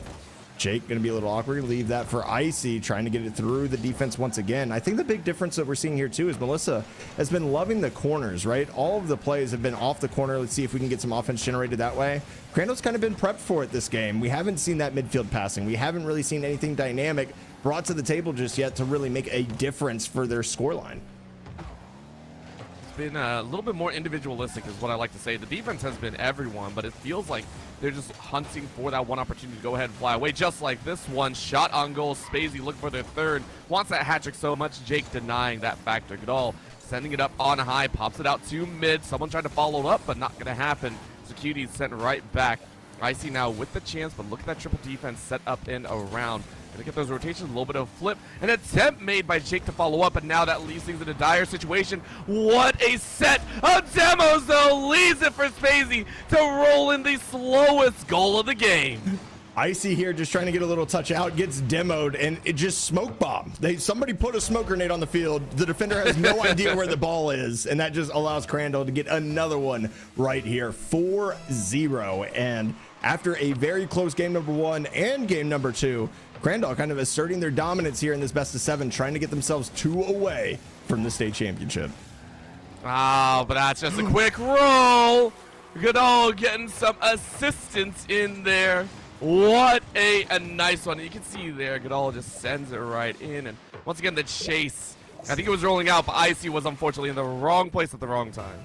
I think that's one of the scenarios where you just think it's in, and Rocket League physics go, hey, you know what? That's not actually going in. That's hitting the post and bouncing awkwardly right in front of your car. And hey, I mean, if you are Melissa, at least you've scored a goal this game. It may not be for the right team, but you got 1 on the board right now. So, you know, the boys can always take that. I mean, sometimes that's the best way to do. Oh my, the pinch. Okay, you know what? My last thought does not matter. That was massive. Melissa almost finding a way to get that one. Is Goodall going to be able to get this over to the corner to their teammate who has a ton of boost? The challenge going to be there by Jake. Oh, rolling right in, and Miffed was ready for it, following up on the team to close it out. 50 seconds left, 1-5. You mentioned scoring a goal. This time they can be proud of that one going straight into the net. They certainly can be proud of that one. It's just a good challenge in the corner, kind of freeing up some space. But again, it kind of relays back to that one-dimensional offense that we've seen from Melissa so far this game. Everything has been corner play. There has been no attempts at really the midfield passing as we see a couple demos come out. It's going to be stuck down in the midfield. Volatile 50-50 going to bounce up, bounce down, get taken all around. Here's the backboard. Does anybody have the read? It's going to be Cutie. Santi able to get that one away. 35 seconds left. I want to say that we can call this one done and dusted for the most part. And what are you going to do in game number 4 to really make those adjustments if you are Melissa? I think trying to figure out what the heck Cutie brought to the table. I don't know what happened. Crandall seems to be able to lay these passes down much faster and be able to be in right opportunity scoring field. A couple of those goals, I want to say at least 2 out of the 5, felt more opportunistic than anything else. Spacey was able to find a lot of space. I wonder if it was those bumps that we were watching for. Melissa's defense, though, just looks completely torn to pieces here in this game, and I think that's what you got to really look for. It just once again, as Spacey's going to just gently carry it in for a 6th. No Brazil here and around, but a nice score line for that player. Good car control here too, knowing that nobody on Melissa has boost. So you know what, we're going to get it, we're going to pop it up, we're going to get it towards the net, and then we're going to be past it. Get a little air dribble bump going on to secure that final goal. But and the scope of things, Orbital, it really doesn't matter. It's 6-1 score line right there. And I don't know if the boys could take a timeout, but it might be time to sit down, talk to your coach a little bit, and let everybody know, hey, like, we got to find a way to kind of make those adjustments, because that was a huge stomp after 2 very competitive games. And I like the fact that you can see all 4 of those teammates all ready to go and all playing alongside each other, which I think is amazing. That is something that you don't always get to feel when you play online or anything like that. And that is something that I'm very happy that these players do get to experience. Yes, maybe they practice in a facility together or anything like that, but to actually be on a stage, and with Rocket League, obviously, it's only a 3-on-3. To have that 4th player there just calling out, hey, you know, work here, work there, or anything like that. And intermission between the games, also shouting words of encouragement or anything like that, you know, it feels good to have a team right back and around you. Oh, it certainly does. I mean, you talk about all the work, all the practices, everything that goes into the game itself, right? I mean, it's massive to have that support with you. So definitely shout out to Crandall for having everybody on stage. Myth, not going to be able to have a second touch on this, just looking to get back down to the ground.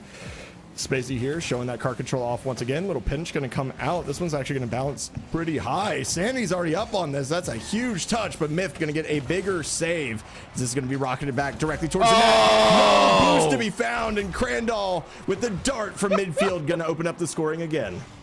Listen, if you're Spacey, you don't have to be there to score a goal. A demo after that kick feels so good. And Spacey has been the star over the course of these last 3 games, I want to say. Even in their loss, felt very in control. When Spacey's hot, Spacey is hot. We'll see if they can continue. They're still on fire throughout the rest of this series or the rest of this game. And looking for another flip reset. I mean, seeing middle schoolers doing stuff like this when I can't even do it consistently just kind of blows my mind. Definitely love seeing the youth coming out, but this is actually going to be a shot on net. Is going to hit the woodwork. Oh no, but Myth can't get back to it. Doesn't have the boost, and the ball in front of the box. I understand it's only a 1-goal lead. You don't want to commit everybody at it, but at some point, you know that 6 goals were scored on you last game. You're going to have to score. I want to see them throw everything and the kitchen sink at this to try to get this game notched up. And I think a part of that is just learning how to be very aggressive with your strats. There's some, as I mentioned before, learning how to play with that aggressive tendency or without an aggressive tendency. This is one of those times I do want you to get aggressive. That ball's going to drop right in. That's how you take care of an opportunity. Cutie from midfield sends it in for the 2nd. I love seeing Spacey getting this one, trying to go for that double tap, runs out of boost, but Santi just going to get the dunk right in front of the box. And when the ball is that close, it doesn't matter how much of your car gets on it. The person has more pace. If they have more momentum than you, it's going to find its way into the back of the net. And Crandall has opened this up again. Another early shot coming out, and Icy not going to get the best clear, but Jake is in school, going to be able to get that one away. Maybe start some offense here for themselves. The bump's coming out, everybody, and their mother getting bumped, getting demoed, but the read is made. However, the crossbar once again, the woodwork, bailing out Melissa Middle School. And just watching that ball cross over, and you know you can't do anything to stop it, feels so bad. So for Melissa, it feels like they're losing a little bit of heart. I want to see you come back in the wake. We're about to hit that second half, and I know they love to fight hard when it comes to that. But is the time to show up here, try and prove that you can fire away no matter what time of the game it is. That's another high ball, and a second touch, not going to go in. Cutie, though, is able to finish. This is why you follow up on the shots. This is exactly why you follow up. Woodwork 1, woodwork number 2. Ball get introduced to the post, the crossbar, the corner of both, and somehow it still stays in front of the net, and Crandall is able to take advantage of it once again. And it's kind of just that overbearing pressure that we're seeing right now. Santi has obviously brought a little mechanics. I've seen some of those flashy plays, some of that good car control coming out from them, as Goodall is going to be able to slot this one in here as well and make it a 4-0 game. And I think that kind of speed, that pace of play has really kind of opened up things for Crandall here. I mean, we're seeing good ball control. We're seeing air dribbles. We're seeing flip resets coming out from Crandall. We really haven't seen that from Melissa, and the mechanics kind of make you scared, right? And you have to respect them, which means, guess what? You've given up more space. However, this kickoff goal is just going to go right in. So Miff's going to be able to get on the board. I think they went for a fake, tried a second tap, and this was just like, look at this, just boop. Oh, okay, it was actually a bump off. That feels a little bit bad. You're a little bit slow off the kick. That's still a very nice one to be had, and, you know, for Melissa, you'll take any goal that you can get. Use this as that breather. Just say, hey, you know, we can find those opportunities. Now a challenge in mid. Leaves it open once again. A fake out to the corner. Goodall can't really have it. Unfortunately, it's going to be flicked right back. Jake, though, says, yo, you give us the opportunity. I'm going to try and shoot. Cutie able to save it. What a chance to be had. It was a great chance, a better save, though. And that's kind of what we're seeing out of Crandall. They're starting to feel themselves a little bit. Spacey looking for a touch. Jake's going to be able to read that one off the sidewall. Doesn't get a strong clear, however, so this ball is going to continue to be locked down. Long shot going to be there. Is anybody going to be back on defense? Yes, it's going to be Goodall looking to take control of this one. One touch over the top. Has two. Has a teammate diving in to try to pinch it with them. Not going to get the pace they're looking for, but the offense continues. Is Icy still going to be here on this one? Not a lot of boost, but a savior of a demo coming behind from Cutie. This pop back to the midfield. Looking for the passes. Spacey going to pop this one up high. It's just more aerial dominance that we're seeing. Cutie flip reset. Go in. Oh my, everybody touches the ball for Crandall, and it ends up in a flip reset goal. Pops it straight up, catches it, gets the flip, able to slot that one in through two defenders. You mentioned it before, Visionary. You mentioned that, hey, the mechanics out of Crandall just look a little bit better, and we are seeing it on full display. We are right back to where we were in game number 3, and that is almost devastating to think about. If you're a Melissa fan, they need to come awake here. We saw that crazy high octane, high scoring game in game number 1, and it's just felt so quiet this time around. Honestly, I want to see him break it out here for the next few. This one feels like it's over, but the series itself is still very much alive. A little awkward bounce might actually get us a goal here. Going to be just wide though for Melissa. I think the real thing that I want to see is Icy is going to get a free shot, and that's a wide open net, and unfortunately just doesn't find the target. The Woodwork once again being the MVP on defense. As a double commit actually going to leave this right in front of the box. Goodall and another teammate are up. This is going to be dangerous. Far post. Icy's going to be there in time to get that one in. Kind of just playing off with the double commits here. A lot of defensive miscommunication coming up from Crandall, going to allow this shot to go in. And actually, Spacey might have been able to just hit their nose so hard into that post that they might have saved that shot if Icy hadn't come in. Don't call the comeback. I mean, with how quickly these teams have scored before, I assume there's going to be a chance. Good challenge by Miss, sends it sky high, but it's covered by Spacey. Another bump, though. As you're forced out of that defensive position, Goodall is going to try and chase it back, set it up for the rest of the team. With 35 seconds at this point, you're just playing smart. Don't get antsy. Don't get crazy for Crandall. You can put yourself in a championship point right now. 30 seconds left. It's looking better and better, and Melissa may be in dire straits right now. They're looking like they are going to be on match point here. Elimination point, second best. Not bad at all. However, it's always difficult when you're playing in that final to watch it go kind of by the wayside like we're seeing right now, as Jake going to be able to get a touch. Doesn't really get much on it. Icy just going to pop this one high, and we're going to be going into game number 5 of the series with Crandall on championship point. Holy moly. It is like Crandall. They saw one of those games go down, and they're like, nah, we ain't going to have that here today. We are not going to sit and watch as our opponent takes over. Look at them. They are fresh. They are ready to play. They are excited, and that is the best way to be here on the day. I am excited to see more and more from them as well, as they are just showing off it feels like. They don't even look uncomfortable. That's the best part. They're laughing, having a good time, enjoying their time here. I can't wait to see even more of what they can do. Yeah, I mean, you see the nice Google page up right there, the search page. I mean, we're talking about pulling up strats as you're playing. It's beautiful. Hey, what's that new move I saw earlier this week? I wonder what that is. And on the other side, it's a lot of, you got to strategize a little bit, figure out what went wrong. Yeah, of course. And I really think, honestly, we're seeing those mechanics, especially with the substitution made.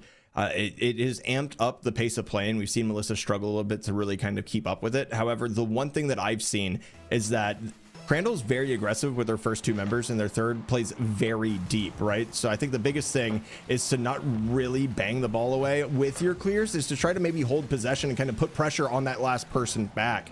Because as soon as we throw this and we see them continue to kind of throw that all down the pitch, you're just giving a ton of pressure over to Crandall, where you could be holding on to it and maybe giving yourself a chance and an opportunity to actually hold on and get more dangerous opportunities like this one.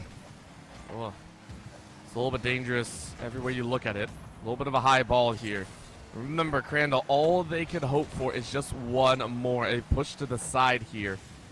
This is going to be a good challenge. And overall, Melissa, remember, for the first minute and a half, they always seem pretty well and under control of how this game is going to go. They feel like the defense is pretty much good and steady. But it's as soon as that one goal goes down, as soon as that one goal on the side, it kind of shakes them up. And that's what I want to see them be able to overcome. Yeah, and as long as we clean up those double commits, I think Melissa will be able to get more consistent offensive pressure as well. But this is going to be a good challenge in the midfield. Going to be won out by Space. He has 45 boosts to their name. There's one touch, looking for a second. Going to have the dunk. Oh my, Godal is just going to throw themselves and insert themselves into the conversation and go, hey, guess what? If they have two defenders up, we're going to have two offenders trying to shoot this. Oh man, once again, Crandall showing up big here. Doesn't matter what the opponent tries to do. Crandall are saying we are the champions, and we are going to prove it here at the grand finals on land and in front of, I would say, other amazing competitors. Keep in mind, this is one of the largest events. They're there over there at the CECC arena as well. It's amazing, to say the least, and they're playing in front of this crowd. I love to see this happening for high school esports. I mean, we've talked a long time. Obviously, we've both worked collegiate. They're doing this in middle school, by the way, too. Yeah, that's crazy. School. Yeah, like if I could have been a professional middle school Halo 2 player, I definitely would have taken that opportunity, as this ball is actually going to be saved. But Jake is going to have the answer, and now we're talking about notched up at ones. Melissa finding a way to claw back early versus having to come back late. And I like this. This felt like it was a little bit of a mistake on the clear from Crandall. It was a little bit slow on the roll, and Melissa was like, yeah, we'll go ahead and take that one. Very simple goal, but you got to take those opportunities. We mentioned in the previous game, game 4, it felt like there were a lot of opportunities that were just left to the wayside. So seeing this one here, I'm excited to see what Melissa can throw down. I believe they'll have an opportunity. This one's going to be hit to the midfield, but again, just nobody close enough to receive that pass. And it's kind of what we were talking about, right? Giving up that space, really not challenging. We know how aggressive Crandall has been. Ball going to be thrown away. You got to keep it close here if you want to have a chance to beat this team. We're going to see if they're going to be able to do it. Jake, nice flick, going to beat 2 here. Going to go ahead and take that control here as well. Do you fake it? No, you go for the flick. Unfortunately going to be denied. Icy doesn't have any boost, but is at least able to pre-jump that one and get a touch just to make this a little bit awkward here for Crandall. Icy pass to the midfield. Here's Jake. We've already seen him score on those passing plays before. Is Myth going to take their time here? And I don't want to say they're listening to me, but it sounds like, and it looks like, they're trying to keep the ball a little bit closer than they were previously. And I think that's going back to the basics that they had in games 1 and 2. That's why it got so close. That's why it got so messy as well. They were able to shore up their defense and ensure they were tracking as well. And take a look at this. Challenging over on the opposite side, really trying to get physical with it, is going to make it hard for Crandall to really get in control. Even there, another bump, forcing out any of the defensive players or any of the offensive as well. Spacey, though, one of the shining lights for this Crandall team, has been kind of that mainstay value. And I love the fact that I think they're actually tracking him, making sure that they don't get good receives or anything like that. Double commit on the top side, leaves it to a high kick once again. Challenge on the air, though, flips over, open net if you can. Icy sets it up right in the middle. Melissa, take a lead of 1.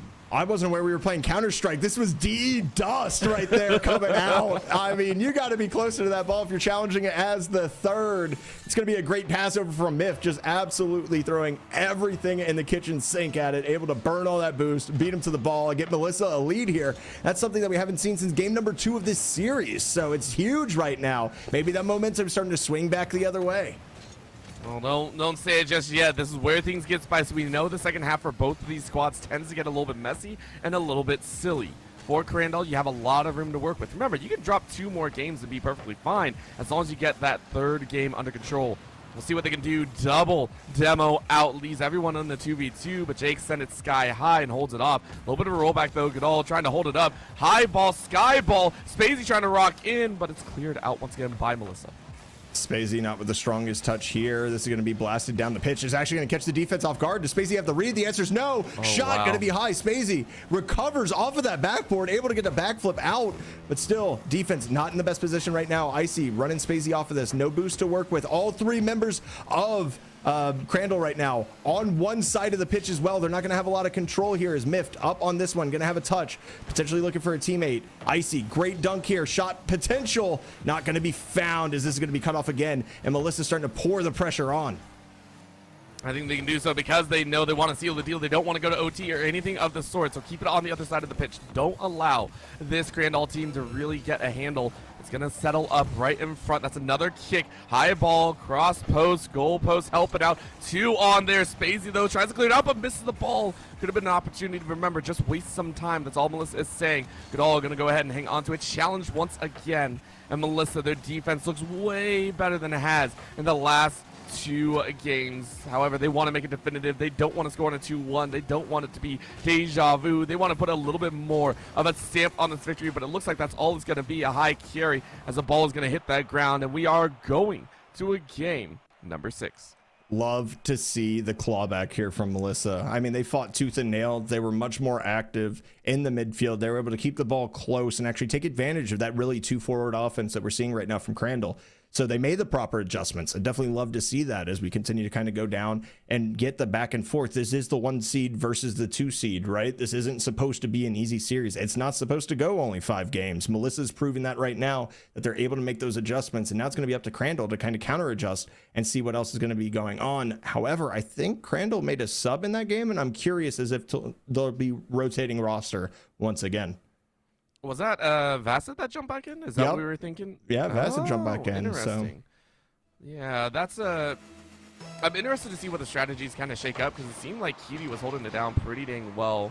And it looks like they still have, I think Cutie's back in. Okay, Cutie's back in, and yet that's an opportunity. Myth rips one in 6 seconds. Yeah, it's just an unfortunate miss right there by Goodall. Is going to open up everything, and when you have everybody kind of occupying those corner boosts, you leaving the net wide open, it's off a kickoff. You're not expecting the worst to happen, but when you're at this level, you kind of have to have those contingency plans in place. Like, hey, I trust my teammate to hit this, but am I in a position to actually be able to back them up? The answer was no there, and Melissa's going to get out to an early lead again. See what they can throw down here.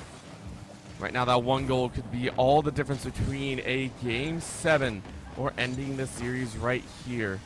Every goal you get feels so much better, and I love these challenges coming out here. Myth tries to send it high above the defender's side, but it's going to be kicked right back. Now you're on the defense. Ball in the middle. Rolling around on the side. I'm always curious to see why these swaps do come out. Kiwi, though, back in it, might see a different look on Crandall's side. Goodall tried to carry it in. Good block by Jake. Saves are getting heavy as Melissa have to adjust to this new play style once again. Yeah, and I mean, maybe that's kind of the plan, or maybe they just want to get everybody involved. Obviously, it is middle school esports. I love seeing, the subs coming out, getting some burn here in, of course, the grand final, the state championship. That's a great carry over there by Spacey. Just unfortunately not able to get it through 2 defenders. Is Goodall a little bit awkward here? Going to go ahead and try to flick this over the top. Not going to hit it, but a lot of corner boost has been stolen out from Melissa here. I think Icy is the only one with boost currently. This is going to be in the midfield. Myth looking to try to secure some boost too. Shot going to be there. Icy going to shut it down. Jake's going to get a last second save here as well to kind of open this up. And now Myth with full boost going to be there, but Spacey is going to win out the challenge. Man, spicy times. I love the fact that it is going the distance here. 1 goal is going to hold them down at this point. It is just position all the way around. Sideline is where both Crandall members are going to go. Going to try and rocket high, a little bit misdirect, but Melissa are not wavering. They're saying, hey, we know where this ball is going to go. We know where we need to challenge. Jake, though, has to run right back in. Center of the field, high ball rounding. Is anyone there? Shots off the post, and no one else can collect. Spacey denying any sort of counterattack. Not going to have this first ball. However, it's missed on the sidewall. Spacey with a lot of space and a lot of boost. We've seen what they're able to do. Flip reset again. It's going to be denied, and it's a great job of the third defender just diving in and getting that ball redirected. It might still be offense and possession for Crandall, but at least it's not in the back of your net. It's a dunk. Wide open net. Is this going to be able to find pay dirt? The answer is no. Shot. Crossbar. Out. Somehow Melissa doesn't score on a breakaway opportunity. It feels bad when you get a chance like that and nothing comes from it. You have to sit there and almost shake your head. However, not the worst thing to go down. Crandall breathing a heavy sigh of relief, saying, man, that could have been ugly. You have 2 minutes to lay one goal, 2 minutes to try and look for two if you don't want to head to OT. And try and keep your head on a swivel here. Full 2 seconds left, as that's going to be a shot by Cutie. Miffed catches it early in transition, but Jake going to send it from midfield. Good defensive play, as Crandall just wondering exactly what happened in the early stages to be locked down this hard. I mean, the early stages kind of made a difference. A team bump going to come out, so Jake can't follow this one up. Doesn't have a lot of boost to work with anyway, but it's going to be ping-ponged back and forth as Crandall starts kind of locking down that midfield. And this is when they get dangerous, is when they can starve the boost, when they can win the ball and win those challenges. It's made it rough, but this might be a difficult position to be in as well. Jake won a huge challenge and gets completely obliterated and removed from play as Goodall here looking to take the dribble. Going to get challenged instantly over here by Miffed, and that's going to allow this team to at least get some breathing room for a second. Only for a second, though. Yep. Jake trying to misdirect that one, send it off to the other side. And remember, with a minute left, you don't want to leave it in a 1-0. So far, the ones that they have won for the side of Melissa, they've only been able to win on the ones that they scored 2. And that was 2 out of 3 that they've done. So they want to put a few more points on the board. They want to get back to 4, 5, 6, everything that Crandall did to them. They want to try and put a little bit of revenge down with the ball rolling around their side. On the opposite side, at least, it's a triple defense as Crandall are kind of struggling here. They can't really get back out, and they're forced into kind of that struggle or die situation. Melissa, very heavy on the offense, but a carry in as a shot towards the bottom left is not going to go in. I want to commend Crandall, though. They have been very poised towards the net, minus that one little kind of triple cluster that we saw in front of the box. Is Spacey looking to get this one away, looking for the Doomsy dish, not going to be able to find it. Had opportunities to pass there, but instead tried to take it themselves. Now we're going to see a strong shot coming up. Here's Spacey looking for another one. Has the read. The angle not found. The pre-flip almost got there, but now it's going to be a chase down here in the midfield. Santi going to be able to win this one out. Shot 50-50 going into the net, and that's why you need 2. This is great defense. It's just better offense. I love this almost pinch stop there. It looked like that was a stall out, and it was just so good. Cutie, the sub in for games 2 and 3, I believe. Looking at strong here, 3 and 4, I should say. Very different, as that's an immediate score. What was that, Spacey? Spacey just comes flying in. It's a volatile kickoff. Grabs the corner boost. Goodall doesn't have a touch, and Spacey just goes, don't mind me. You know what? If they can't read where the ball is going, neither can we. Goes in the back of the net. Crandall snipes a lead with 2 seconds to go. We're going to see if kickoff shenanigans are going to happen. The answer is no. Crandall is going to win a state championship here, 4-2. Congratulations, Crandall Middle School. That is one of the best plays I've seen under pressure, and I mentioned it all the way back in game number 1. I said, you can't let the pressure get to you. It is a scary, scary moment. It was 1-0 for so long, and then it went to 1-1, and you almost felt Melissa. I don't want to say pressure, because that last one, straight hit, but you have to be ready, and Spacey was the one that was on top of it, was not looking to that OT, was not saying, hey, let's wait, let's try and go in OT, let's try and find the goal. They said, we're ending it here. So well done. I mean, 2 goals in 6 seconds. Like, Rocket League is crazy. Like, those kind of comebacks don't happen in other games for the most part. It may be basketball, of course. I know most of these teams are from the Dallas-Fort Worth area, but like the T-Mac 13 points in 33 seconds comes to mind. Like, just when you will your team to come back, and it's just one of those scenarios where, I mean, props. That's all I can literally say is props, because Crandall somehow found a way to basically bring victory from the jaws of defeat. Great job coming back and getting the state championship under your belt. And for Melissa, I have to give them props as well. They shored up the defense from game number 1. There was a huge difference in how game 1 versus games 2 through 6 really played out.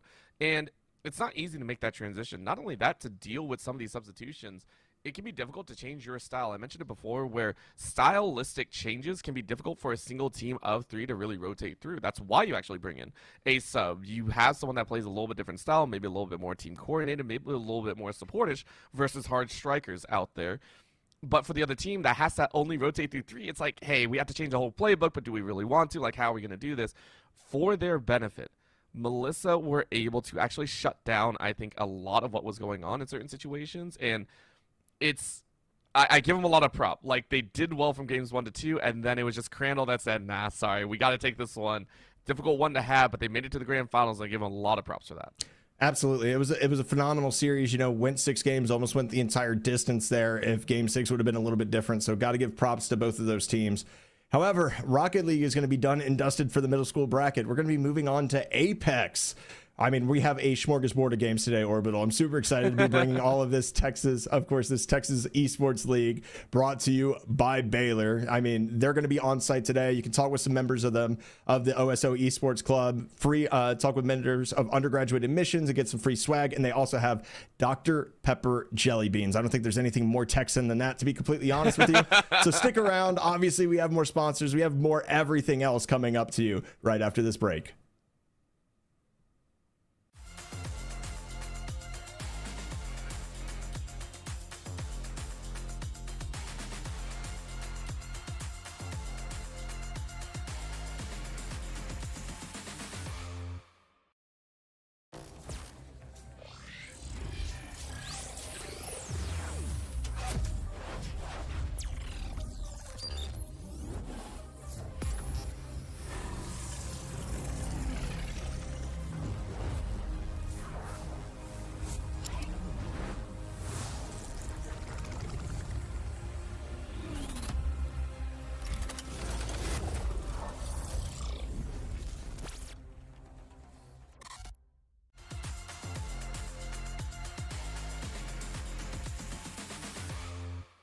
Game day, I'm here to impress. Gotta make sure that my spread is the best. Throw some Takis in it, dip some Takis in it, serve some Takis with it, and crunch some Takis in it. The flavor's immense. I'm bringing the Takis to make it intense. Ah!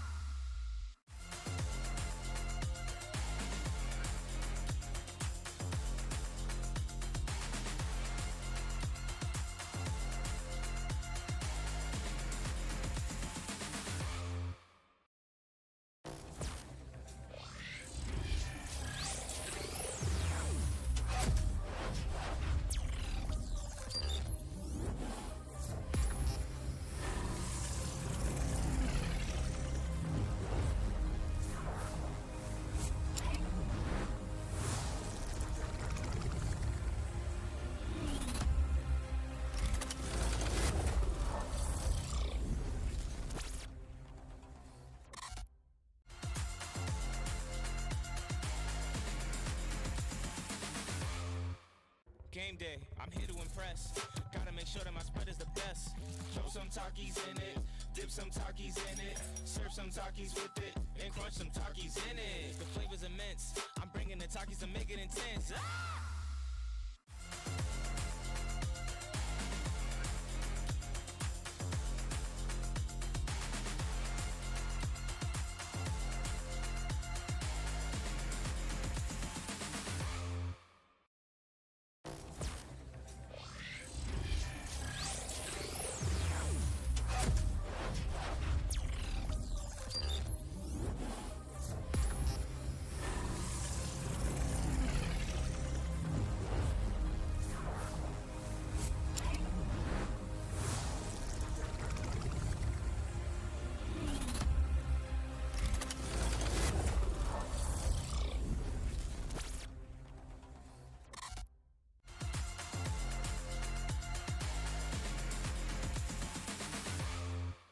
Game day, I'm here to impress.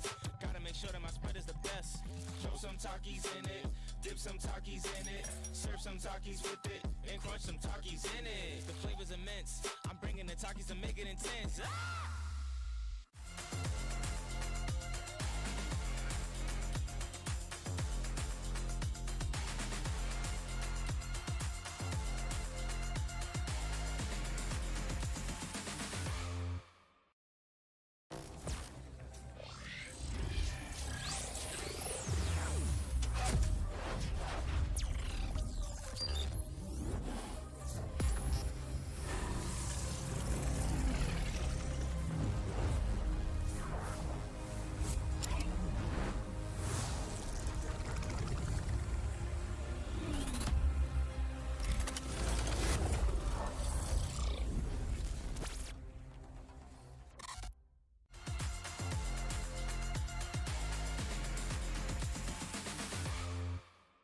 day, I'm here to impress.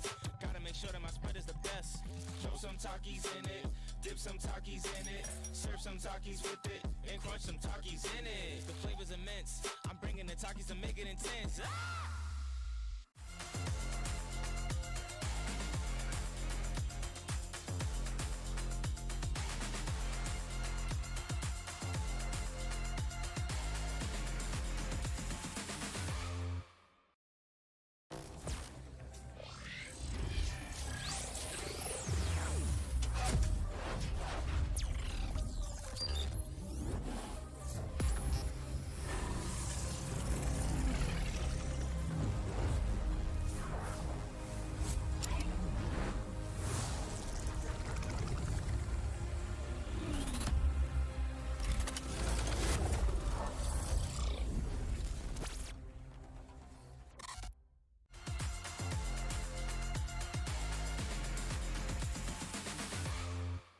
Game day, I'm here to impress. Gotta make sure that my spread is the best. Throw some Takis in it, dip some Takis in it, serve some Takis with it, and crunch some Takis in it. The flavor's immense. I'm bringing the Takis to make it intense. Ah!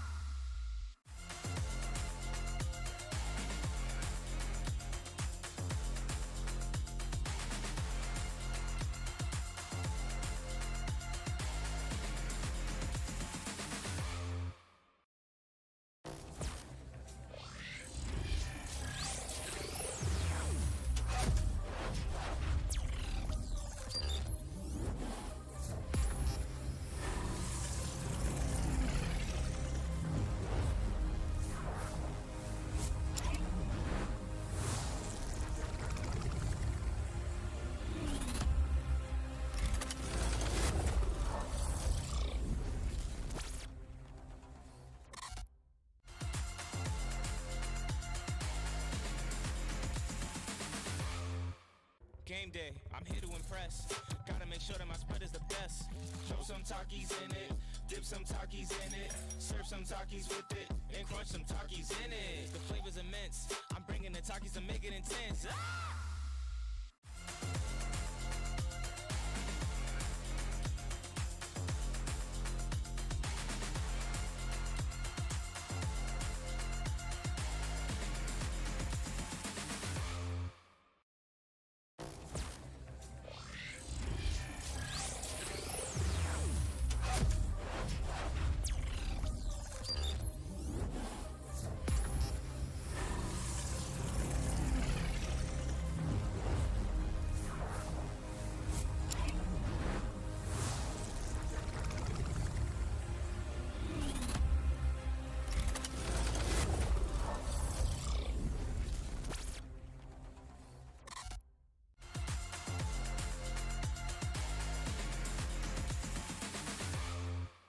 Game day, I'm here to impress. Gotta make sure that my spread is the best. Throw some Takis in it, dip some Takis in it, serve some Takis with it, and crunch some Takis in it. The flavor's immense. I'm bringing the Takis to make it intense. Ah!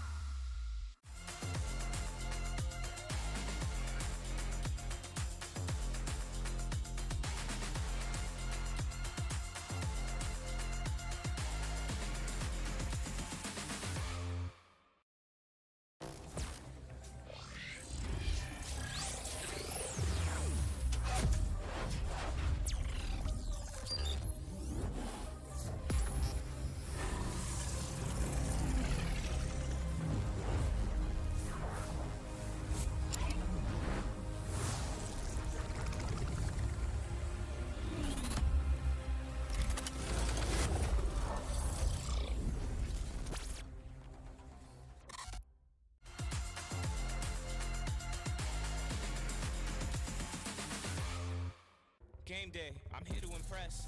Gotta make sure that my spread is the best. Throw some Takis in it, dip some Takis in it, serve some Takis with it, and crunch some Takis in it. The flavor's immense. I'm bringing the Takis to make it intense. Ah!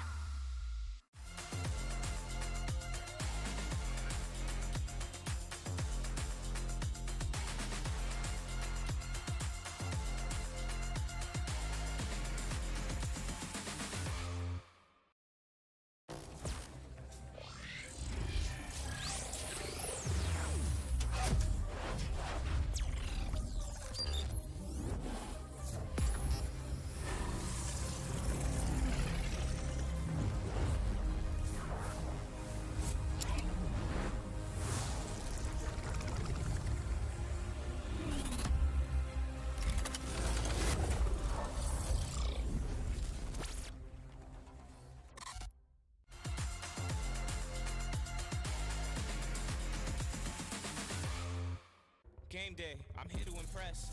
Gotta make sure that my spread is the best. Throw some Takis in it, dip some Takis in it, serve some Takis with it, and crunch some Takis in it. The flavor's immense. I'm bringing the Takis to make it intense. Ah!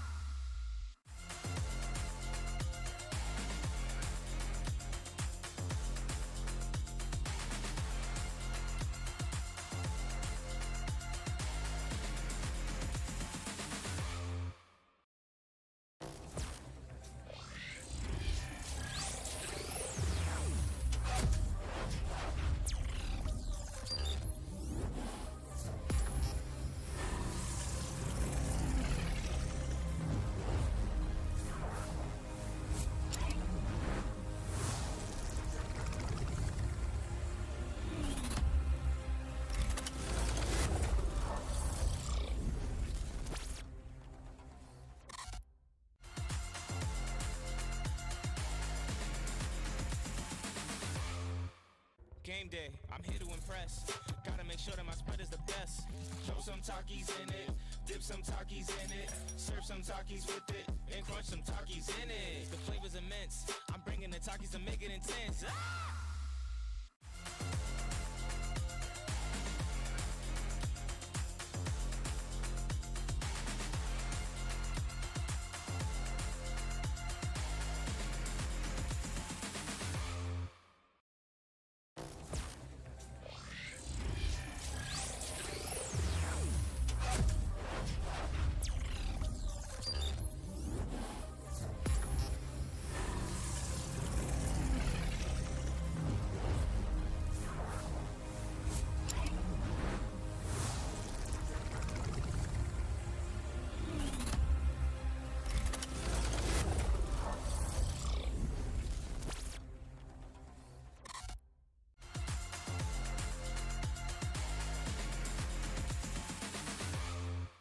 Game day, I'm here to impress.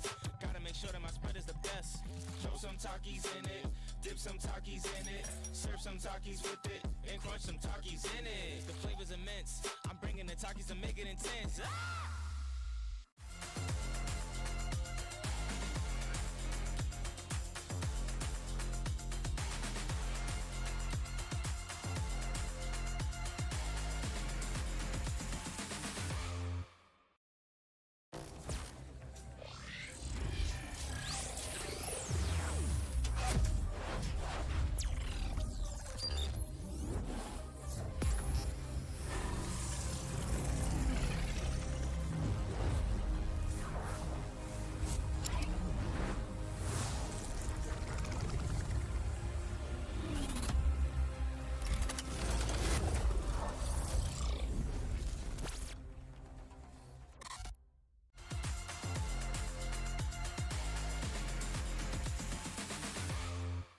Game day, I'm here to impress.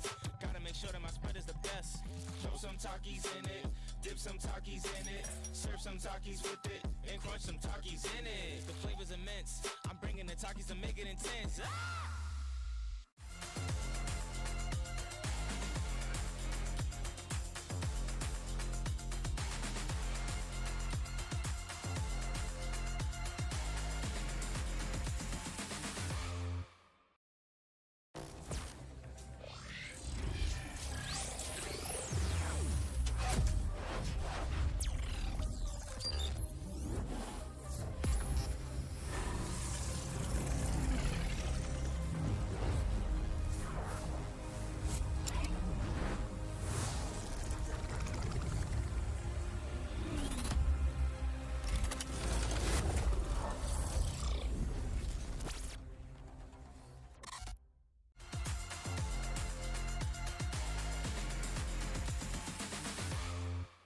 Game day, I'm here to impress.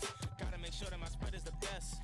Throw some Takis in it, dip some Takis in it, serve some Takis with it, and crunch some Takis in it. The flavor's immense. I'm bringing the Takis to make it intense. Ah!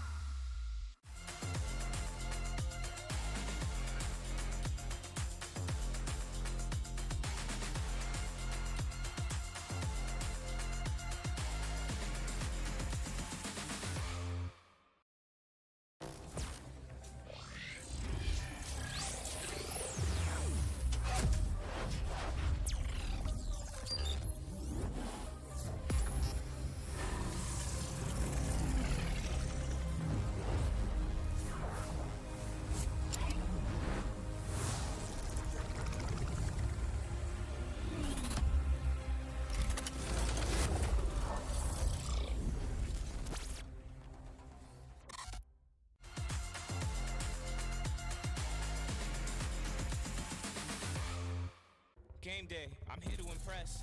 Gotta make sure that my spread is the best. Throw some Takis in it, dip some Takis in it, serve some Takis with it, and crunch some Takis in it. The flavor's immense. I'm bringing the Takis to make it intense. Ah!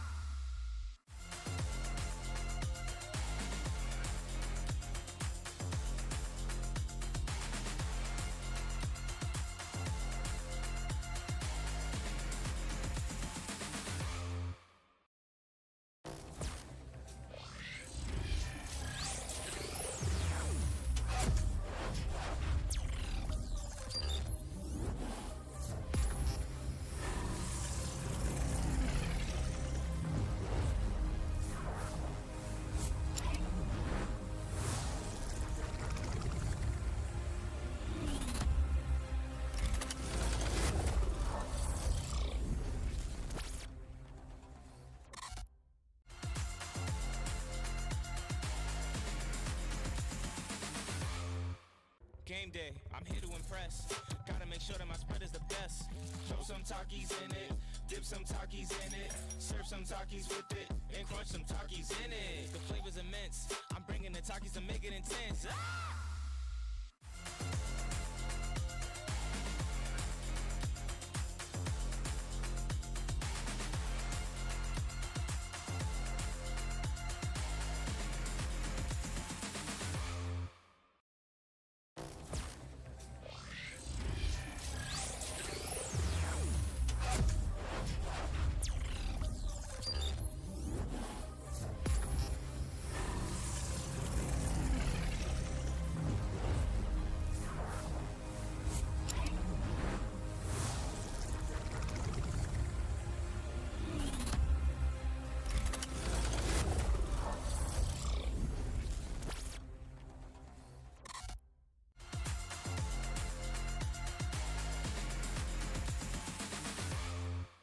Game day, I'm here to impress. Gotta make sure that my spread is the best. Throw some Takis in it, dip some Takis in it, serve some Takis with it, and crunch some Takis in it. The flavor's immense. I'm bringing the Takis to make it intense. Ah!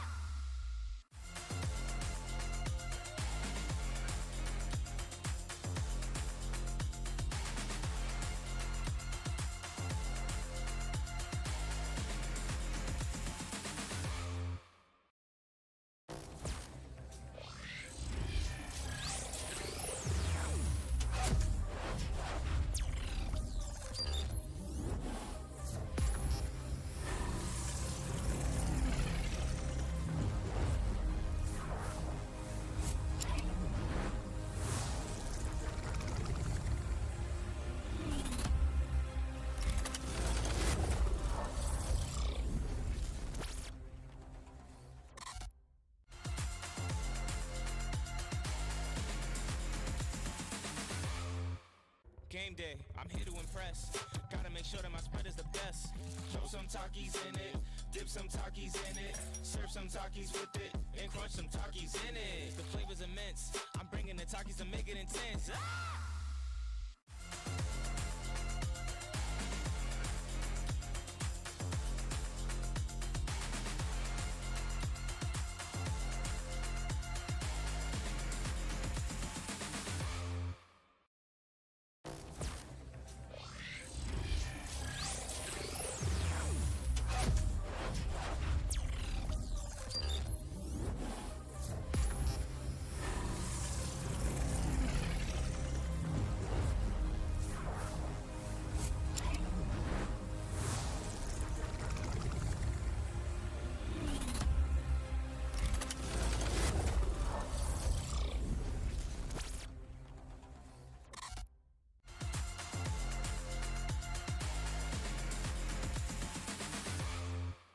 Game day, I'm here to impress.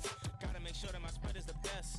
Throw some Takis in it, dip some Takis in it, serve some Takis with it, and crunch some Takis in it. The flavor's immense. I'm bringing the Takis to make it intense. Ah!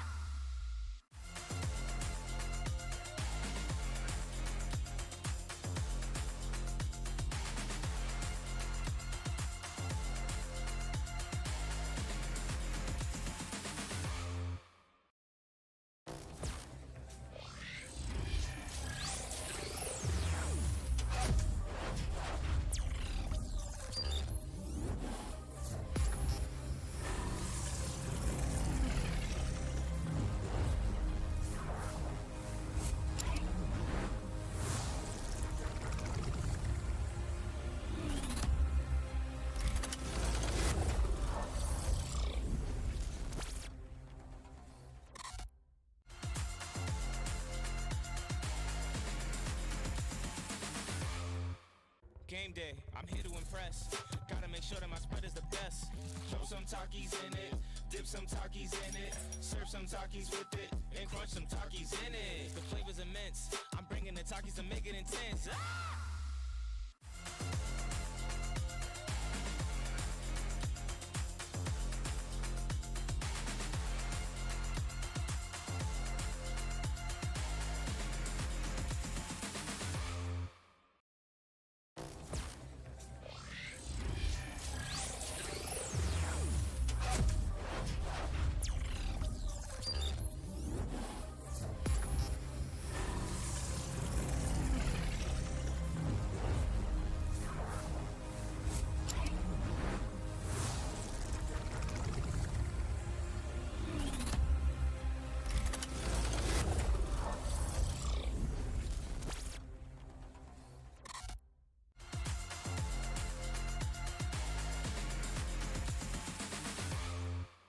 Game day, I'm here to impress.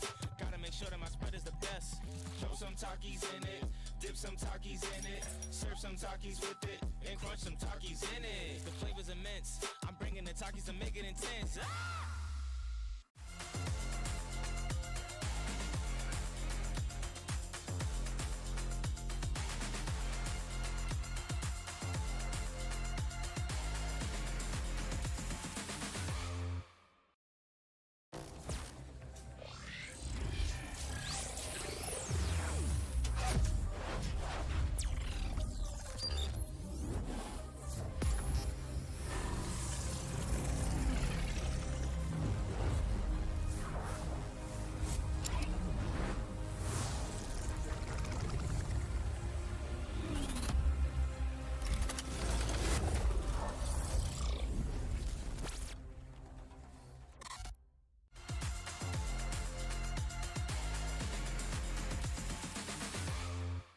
Game day, I'm here to impress. Gotta make sure that my spread is the best. Throw some Takis in it, dip some Takis in it, serve some Takis with it, and crunch some Takis in it. The flavor's immense. I'm bringing the Takis to make it intense. Ah!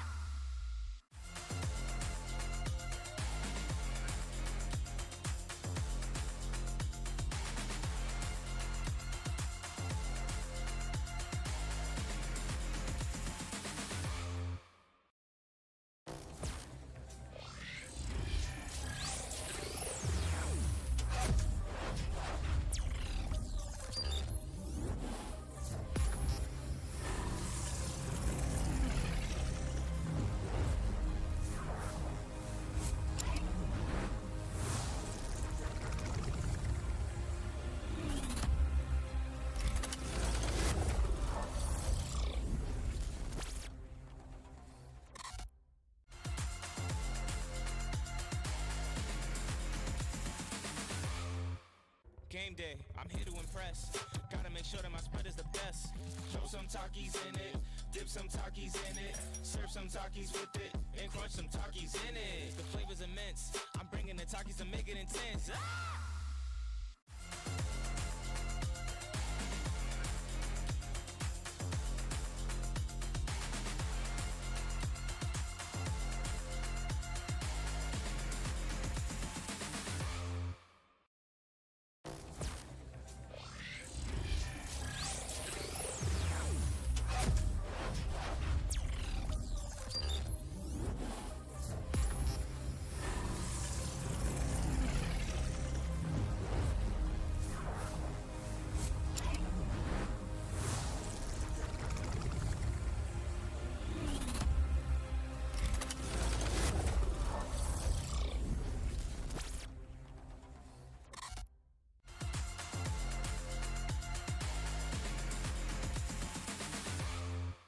Game day, I'm here to impress. Gotta make sure that my spread is the best. Throw some Takis in it, dip some Takis in it, serve some Takis with it, and crunch some Takis in it. The flavor's immense. I'm bringing the Takis to make it intense. Ah!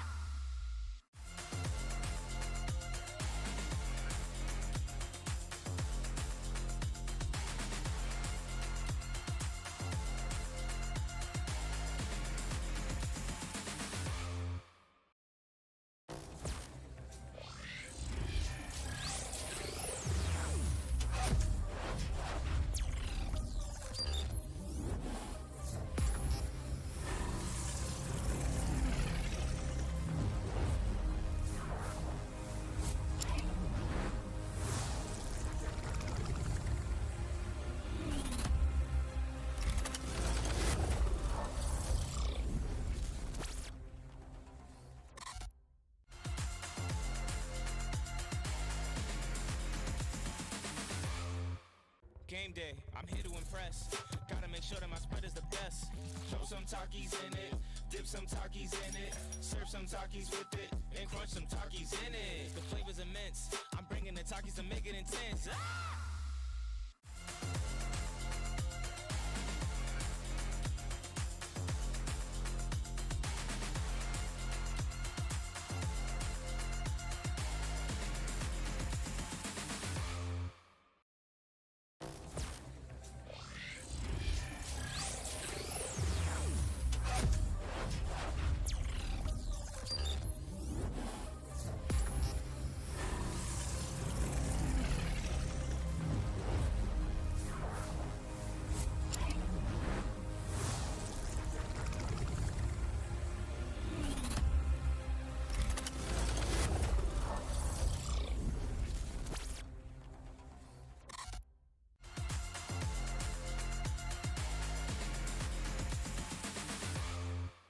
Game day, I'm here to impress.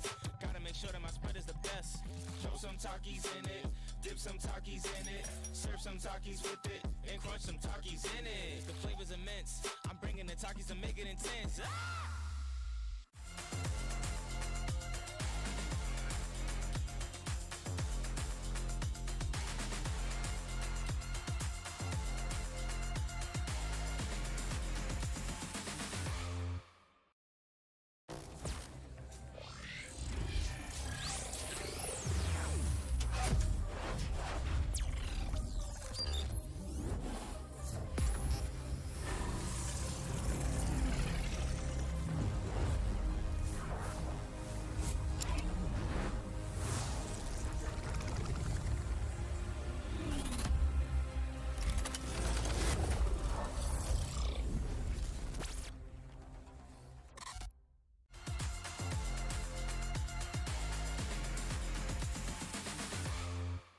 Game day, I'm here to impress. Gotta make sure that my spread is the best. Throw some Takis in it, dip some Takis in it, serve some Takis with it, and crunch some Takis in it. The flavor's immense. I'm bringing the Takis to make it intense. Ah! Game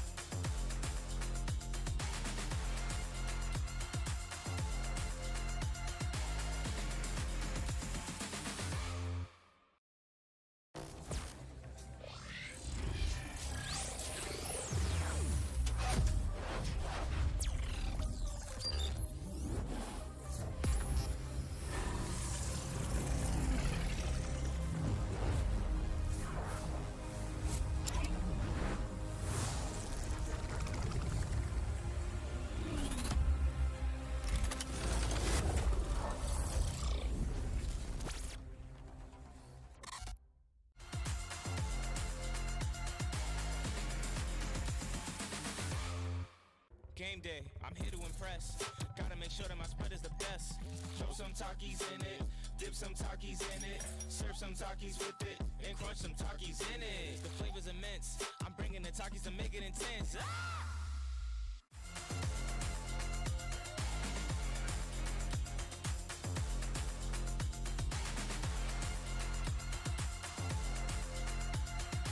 Game day, I'm here to impress. Gotta make sure that my spread is the best. Throw some Takis in it, dip some Takis in it, serve some Takis with it, and crunch some Takis in it. The flavor's immense. I'm bringing the Takis to make it intense. Ah!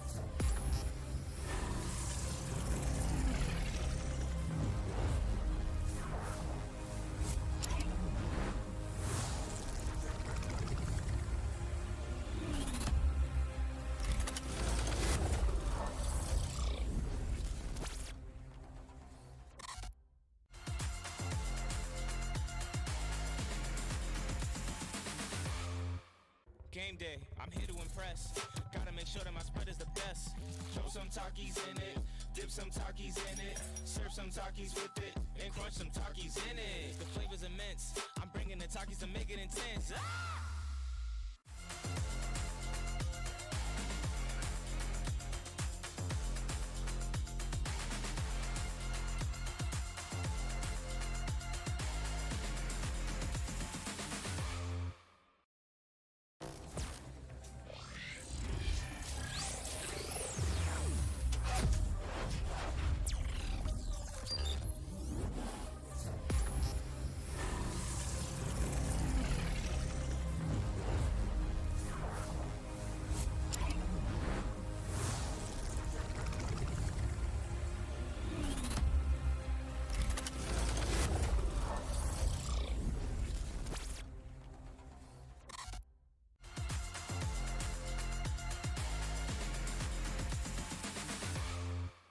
Game day, I'm here to impress.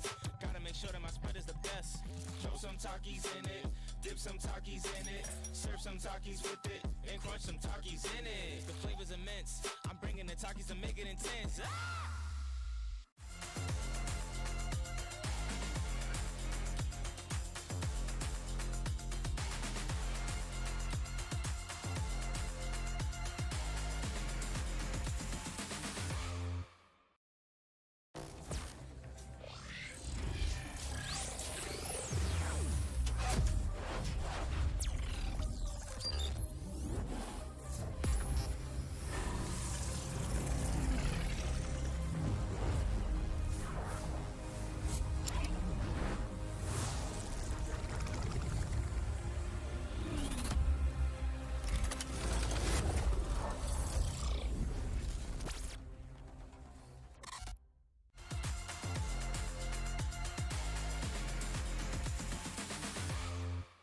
Game day, I'm here to impress. Gotta make sure that my spread is the best. Throw some Takis in it, dip some Takis in it, serve some Takis with it, and crunch some Takis in it. The flavor's immense. I'm bringing the Takis to make it intense. Ah!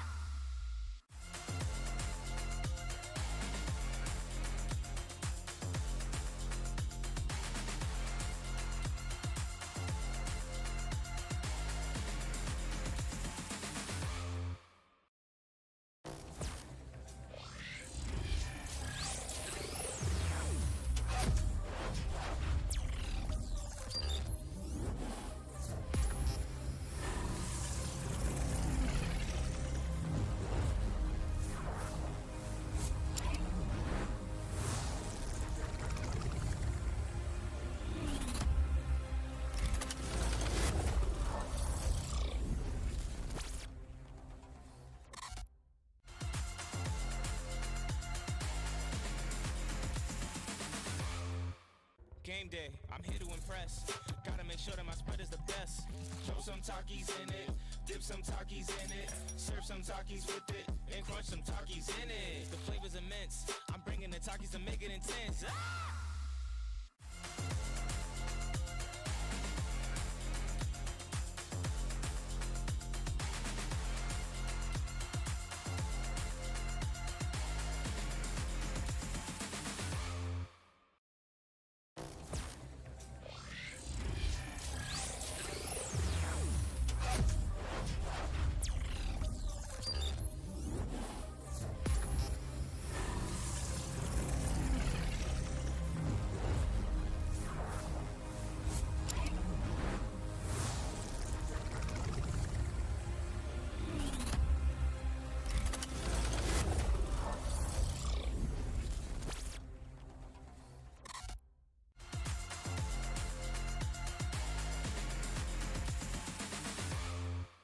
Game day, I'm here to impress.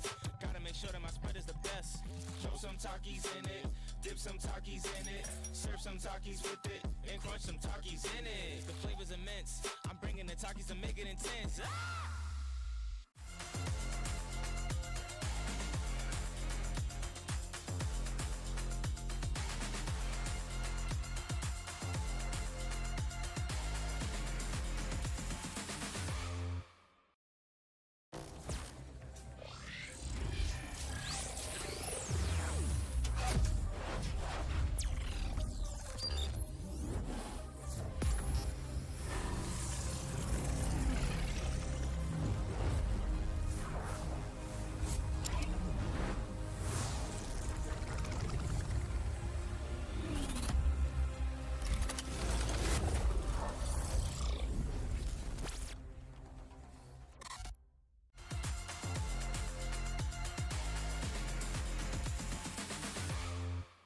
Game day, I'm here to impress. Gotta make sure that my spread is the best. Throw some Takis in it, dip some Takis in it, serve some Takis with it, and crunch some Takis in it. The flavor's immense. I'm bringing the Takis to make it intense. Ah!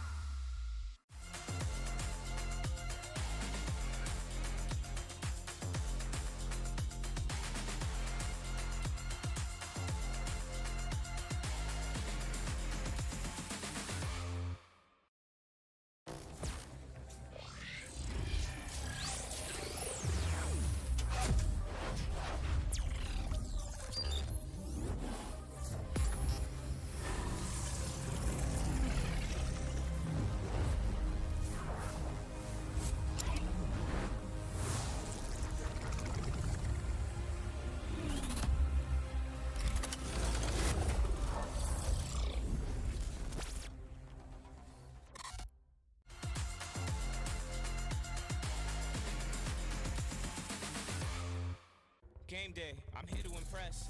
Gotta make sure that my spread is the best. Throw some Takis in it, dip some Takis in it, serve some Takis with it, and crunch some Takis in it. The flavor's immense. I'm bringing the Takis to make it intense. Ah!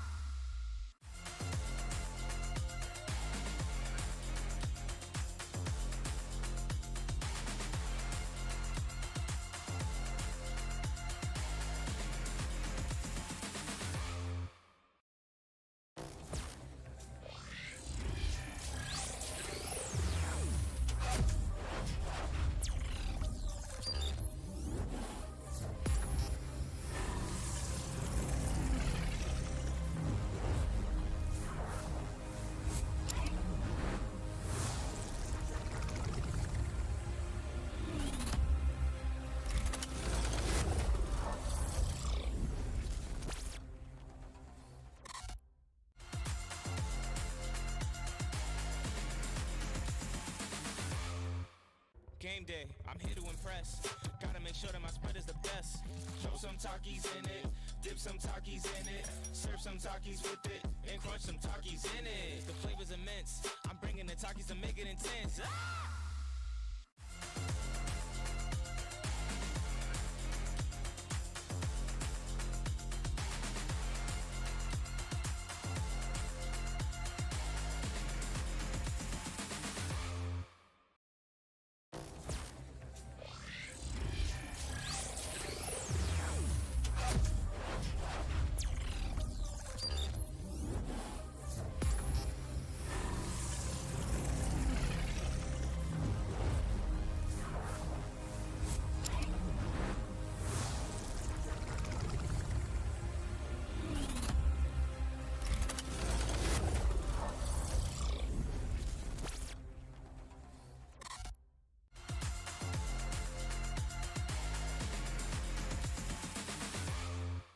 Game day, I'm here to impress.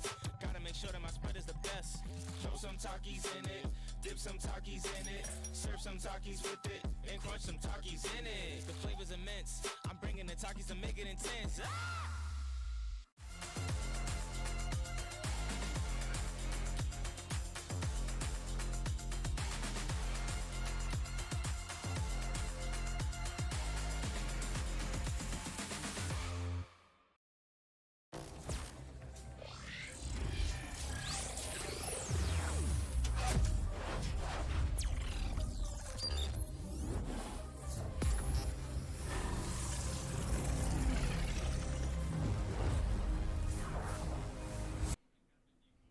Hello and welcome back to the Texas Esports League, of course, presented by Baylor University and organized by Vanta. We're super happy to be finally ready out here for Apex Legends 3v3 TDM's Orbital.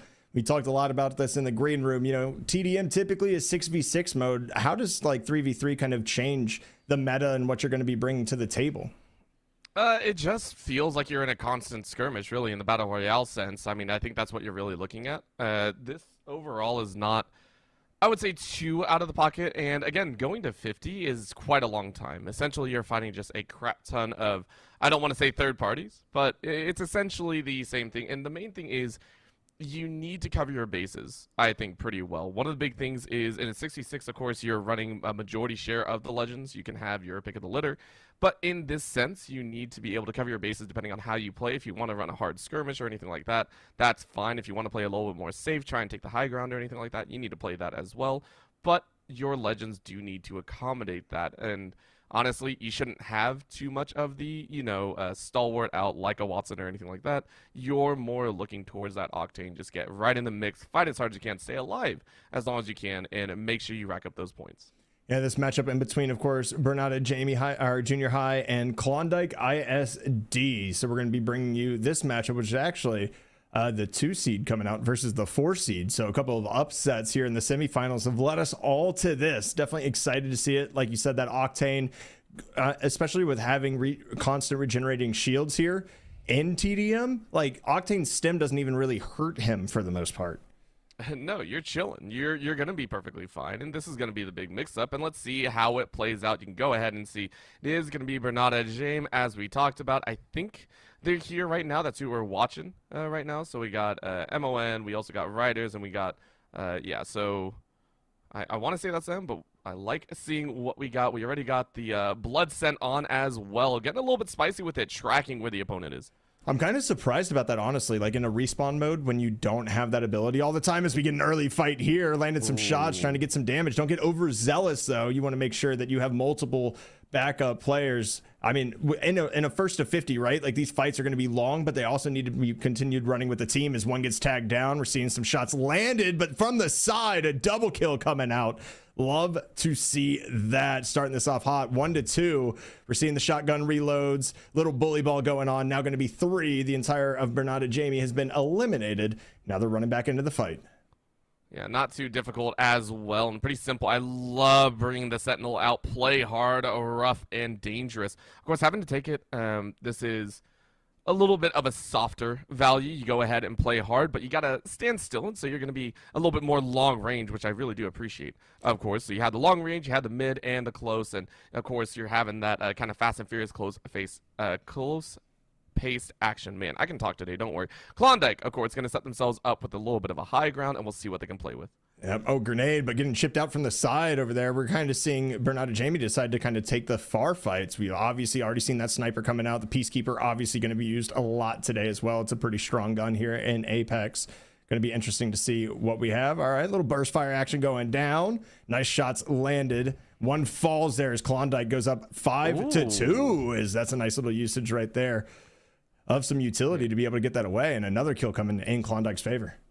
Of course, that's only the front runner, if you feel like, because you can take a look here. Long range for Klondike is currently holding it down, and having that initial front runner is just nice to kind of spread out the opponent, and I want to say flush them out of a lot of the places. You can go ahead and see, though, the drone is being used to detect where anyone is. Make sure you're safe to go, and you see the backup here, but the chase is on. Currently, Klondike chasing for those last. You remember, this is a first to 50. It is a long, long TDM match, so you got a lot of time to kind of work your way until we actually hit, I would say, that 30-40 mark. I wouldn't be too worried about how this goes down. Ooh, quick exchange between 2. Yeah, make it 3. Looking for 4 is Klondike right now. Oh, nice little shots landed once again, going up to that high ground. You see the smoke being played through as well. So a good job to kind of get them cover, make sure they can regroup, as they did lose a member over to Bernada Jamie. We're going to see a couple of long distance shots coming out, trying to get some early damage here. It's a good job of landing some shots. Ryder's taking a lot of damage right now. You can see Demon just kind of running on in there, has that stim available. Definitely love to see the action, and look at him go. Just too quick for the eyes. The Octane is just all online, and going into the smoke as well keeps you well hidden. Make sure that the Bloodhound doesn't get too close to you. But look at the shots. Dirty mows them down, and we are seeing a clear difference right now as Klondike much more methodical with their kills. As I believe that's a wipe. That is a wipe. And I think the big thing to kind of notice right now as well is Klondike always has 2 people taking fights at the same time, right? They're able to isolate Bernada, and when you're able to get those isolated 2v1s, it makes your life that much easier. You can see here, okay, they spawned, we located them. Now we're going to go ahead and fall back. We have the information we need. I'm going to get my shields regened. We're going to go and continue to put that pressure on. Nice shots landed from distance here coming out from Cannon Pred. I really like what I'm seeing out of this Klondike squad right now. Nice little grenades being tossed as well as the circle starts closing, forcing these closer ranged fights. A little bit of bully ball going on. You can see one lit on fire, and Klondike now up 11 kills as that stim is just sitting in there, using that movement speed to your advantage. A little bit difficult to kind of follow through, and gotta hide, gotta wait for the team, and now you gotta try and pick off one. A little bit of damage, but not enough. And that one feels a little bit rough. Dirty Socks said, yo, you can't get the jump on me. I'm just too good. 13 kill a lead right now for the side of Klondike as they are punching hard. I guess the big question for me here is, I mean, do you go with like a little bit of a different agent lineup? Because you can't change your legends in between, right? So, and as we kind of get here, kind of seems like we're timed out a bit. We're going to figure out what's going on. We'll get right back with you guys into the action. Yeah. Feels a little bit bad, but I mean, what we saw so far has been Klondike really riding with those same legends. It's not too different. I mean, the fast gun and run action, like you were talking about, it's just, it works very well. And in a TDM, there's a little bit of a difference. Normally in a BR style, you can set yourself up, really hone in, and sit there and go, okay, this is what we want to do. We want to attack from this ground. In a TDM match, you have to be constantly moving, and it really forces innovation, is the best way I can put it. You're forced to relocate depending on where the spawns are, depending on when your teammates are coming back up, how much ground you can give. And Klondike is making very good advantage, or taking good advantage of that, and kind of covering. As you were mentioning before, the constant pressure of 2 flushes out for the 3rd with the long range, and all of a sudden things get a little bit messy. So, in that same vein, I do want to see the likes of Bernada, Jamie try and fight back and regrouping and really putting down a good, strong kind of foothold in their own position. Right now, they're losing pretty much off that spawn, and that's just racking up the deaths. And that's why I kind of think, you know, because you can switch legends out. Do you want to try to match that pace and go ahead and just run out from spawn as a threesome, see what you can get done? Or do you want to kind of hunker down, play a little bit more defensive? I was kind of surprised to see any kind of scanning agent used in a TDM just because it's constant respawn, right? Like in the BR mode, it makes a lot more sense to be able to go ahead. Okay, this area is clear. We can go ahead and push. The whole reason you play TDM is just to push and get frags, right? So that combined with a little bit of the escapability that you're able to see, because if you're staying alive, guess what? The other team isn't getting anything on the board. Yeah, the scanner just doesn't. It doesn't bring as much now. Granted, I believe that was crypto that we saw, of course. It's just like, is it really going to work? Maybe you're just more comfortable on that legend, which also makes sense. If you're more comfortable with that setup and with some of the loadouts, that's fine. But realize that you are hampering your team. So I am more in the camp of group of S3, bum rush your way out, just try your best. Because honestly, hunkering down doesn't do anything. At this point, Klondike are way too good at playing the ground and high ground, and you don't really have leverage to hunker down. Hunker down usually implies that you are able to kind of keep yourself safe and you have that protective barrier on the backside. In TDM, you don't have that. There are no real walls that you can kind of punch yourself back on. You can't really lean yourself against the zone or anything like that. You are pretty much hard stuck, and as I said, you got to keep moving. Hunkering down at this point is not going to work. So I think for Bernardo Jamie, you do just have to punch out. Do your best. I know it's difficult. Don't get me wrong. I'm saying all this on paper. It looks easy. It is not against a squad that looks as practiced as Klondike, but you can't just kind of sit there and wait for them to come to you. Yeah, I mean, obviously Bangalore is extremely strong in this game mode, right? You have that. You have Octane running around with the stem, which we did see out of Klondike. So I think it's going to be interesting. Also want to note, guys, we're going to be restarting the match due to the disconnect that did happen. So we're going to be starting off fresh at 0-0. And you know what? Maybe it was just a little bit test lobby, just making sure everything is good. But now, I mean, that kind of gives Bernardo Jamie a little bit of an example, of how Klondike's going to be bringing action to them. So with a total reset, I mean, maybe they have a leg up. Maybe they're going to decide to switch some legends, see kind of what they can do, because it did seem like they were playing a little bit more campy style, and I don't think Klondike's going to allow that to happen for the most part.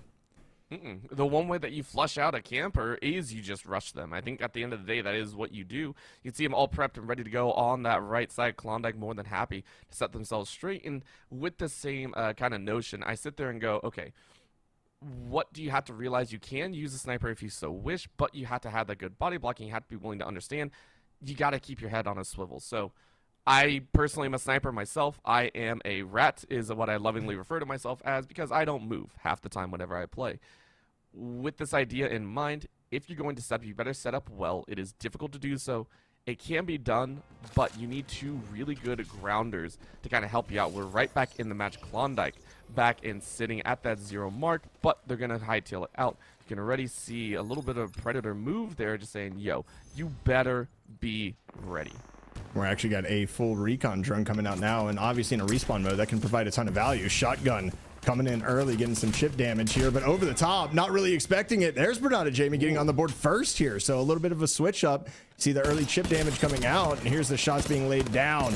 The trade coming right on back. You see this job of Klondike just always having two available for fights. Changes up a lot. There's another spray down kind of occurring over on the side. Dirty Socks actually opting to go ahead and use that shield. So it's going to be out of the fight once again. There's the door, and there is two people once again. Klondike says, what's up? Nice sniper shots landed here, though.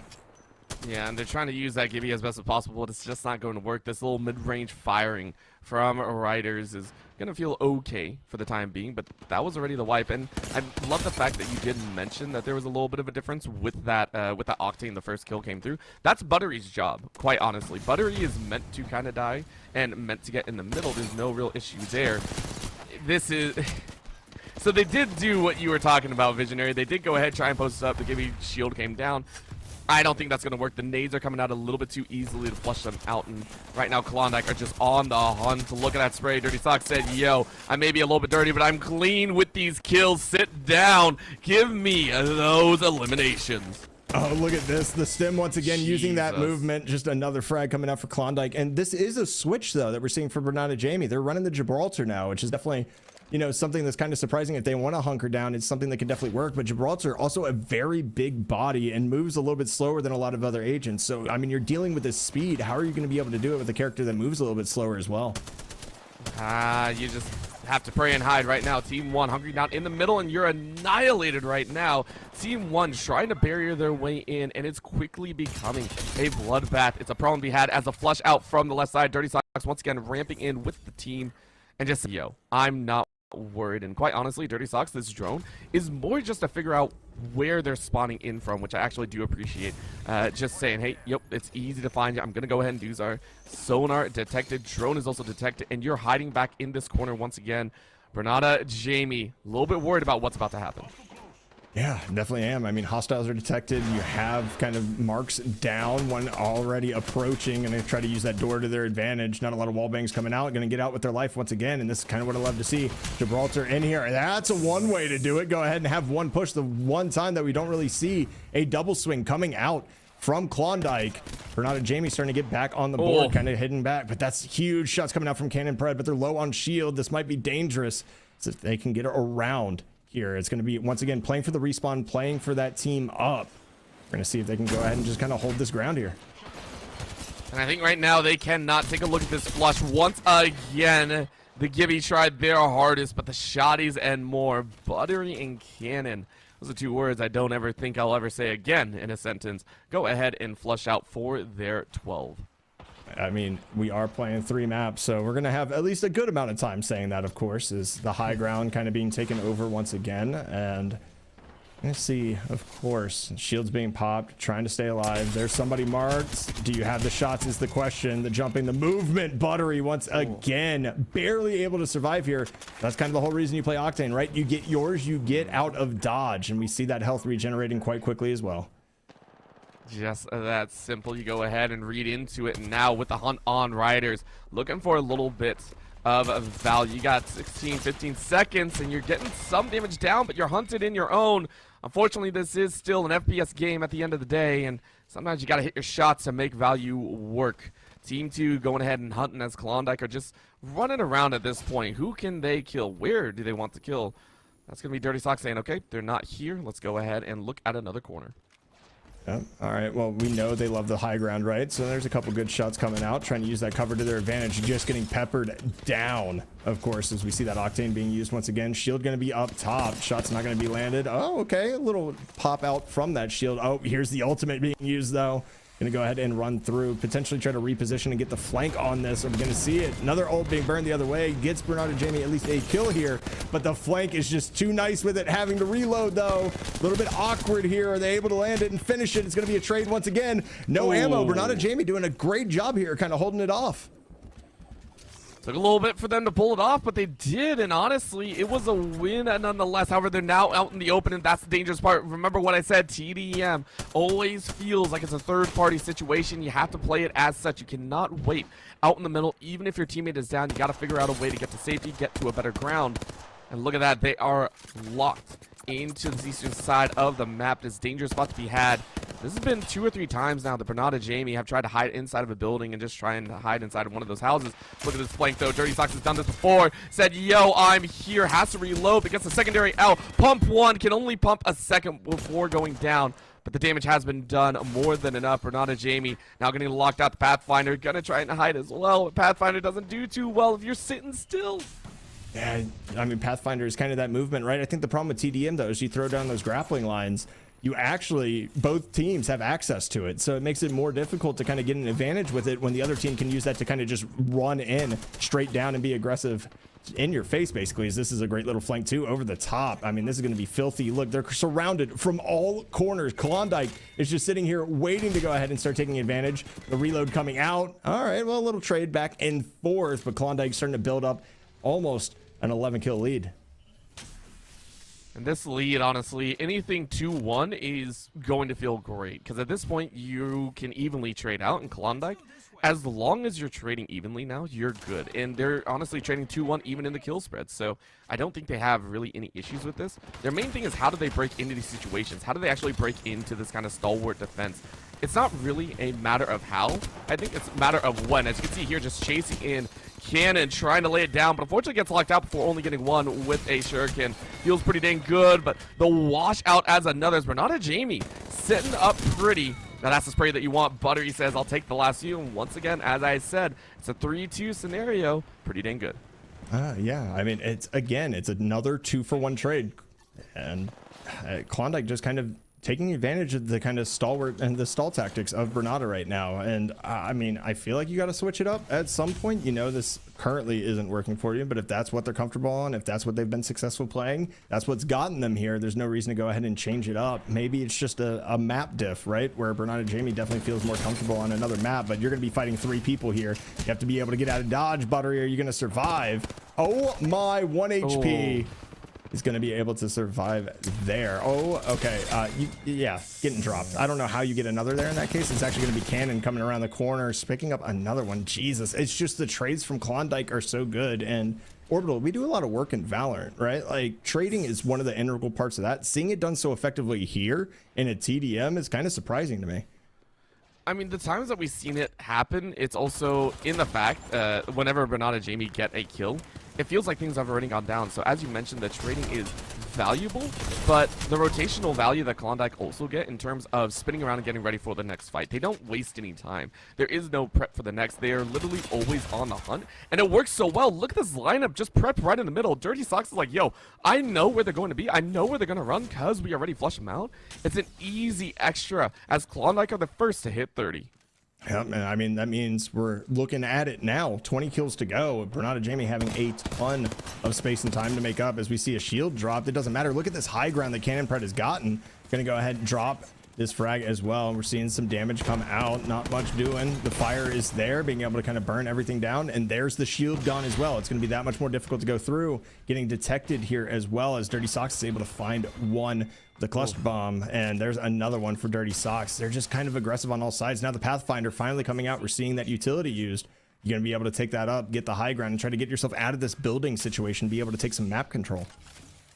I mean, is the map control really what you want? They're more than content. You mentioned it before. Do you play a little bit slower? Do you bunker down? And that has been their goal line. Of course, now it's a little bit higher up. That's going to be a little bit nade out. Buttery once again to flush them out, get some damage down to 78, and then some. Gets one with the help of a teammate. Now looking out the other side, 36 to a shot. High above ground as Cannon is on the low, and they're just going to double team him. That's a wash of 3. Wipe for Klondike. Beautiful job. Put him on 36. Oh, and I mean, I like the idea of the aggression, taking that rope in, but now, I mean, the ultimate high ground has been found. It's going to be so difficult, even from spawn, because you're going to be noticed right off the rip. You're just going to hold 3 people up there, you know, 1 northwest, 1 southeast, and 1 just kind of predding around, checking the gaps to make sure that something can be found. There's a nice little sniper shot there.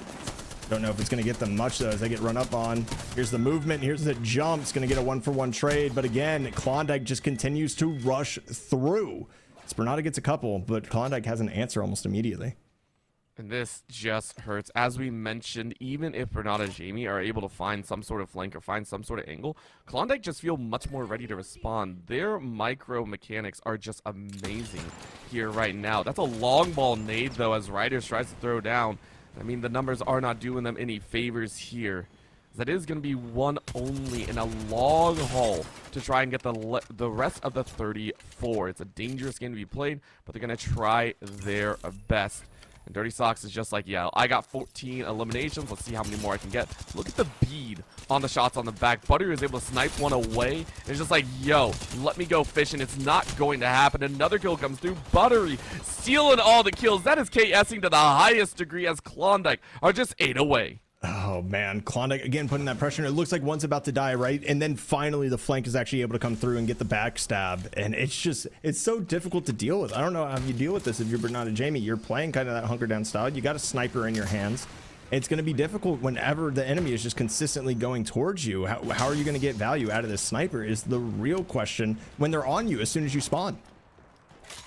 I mean, the hope is that these walls are actually able to give you value. You go ahead and try and pinch. You can see a couple of the teammates are running around, hearing the footsteps and saying, okay, what can I do? But you can't do that. This game is not made to be able to hunk down in one area and just kind of bottleneck the opponents. It is just that easy to flush them out. And honestly, even if they do, Klondike are actually really heads up. It took about I think the third or fourth elimination on their end to basically say, okay, they're going to hide in buildings, cool. Let's get the nades, let's flush them out, and make sure they never have safe ground to play for. Either they're playing outside the building, or they're playing on top of the fire, which either way works in their advantage. A quick snipe as Buttery takes 88, but takes 88 in return, and that's the damaging sort. So the hunt is on, shield is up for Amon. I'm a little bit scared for them as they're back on the Pathfinder saying, maybe I can get something done. Of course, the difficulty is here. That's going to be a shot out. Riders trying to bridge a little bit of space, but this melee to melee combat still lands in Cannon's hands. And now in drops Riders saying, yo, let me get the kills, but can't ADS well enough. Pistol is out to at least get one. Do you get another? Yes, you do. Riders want to pop off with two. Maybe a little bit too little, too late, but that's a clip and a half. That's a beautiful play right there from Riders, dropping down against 3, going into certain doom, and somehow finds a way to get 2. That's massive for Bernada, and maybe that's something that you can actually take kind of going into map number 2 here, as Klondike only needs 2 to go ahead and complete. There's the grenade once again coming in. Gonna go ahead and break down the door. Oh man, Demon, I love it. Has to reload here, gonna be a little bit awkward. Here's another kick, gonna be dropped by that shotgun once again, and that is going to be it. Klondike able to take map number 1 just off of sheer pressure, and it's gonna be Cannon Pred getting that final kill. And as well, they should. I mean, overall, the entirety of the team, Cannon, Buttery, as well as Dirty, all 3 of them cruising to a victory. And you can see them all smiles, understanding what they need to do and not feeling nervous. When you are that, I want to say, dominant in map number 1, even if we talk about, you know, hey, maybe map number 2 is a little bit of a different map, maybe a few more hiding spots or anything like that, I don't see it happening. I really just don't. Klondike had an answer to just about every strategy out there, and it just felt easy for them. They swapped it up. Like I mentioned, the early, I think, 8 that came for Bernada Jamie, they came in the early stages when it was still Klondike, like, how do we want to work this? What are they actually going to work with? As soon as they recognize that's going to be hunkering down, it's gone. Klondike are off to the races. Yeah, I guess that's the one part where Recon actually does give you a lot of value, right? Like we saw the Bloodhound coming out, being able to get those spots, and then, oh, guess what? The hunt is on. That's exactly what we're going there for there. But as we get maps set up, as we kind of take everything else, we're going to take a deep breath here, as well as I know the players are, and you at home watching are. We're going to take a quick break. We're going to be right back with map number 2 of the Apex Legends 3v3 TDM for the Texas Esports League.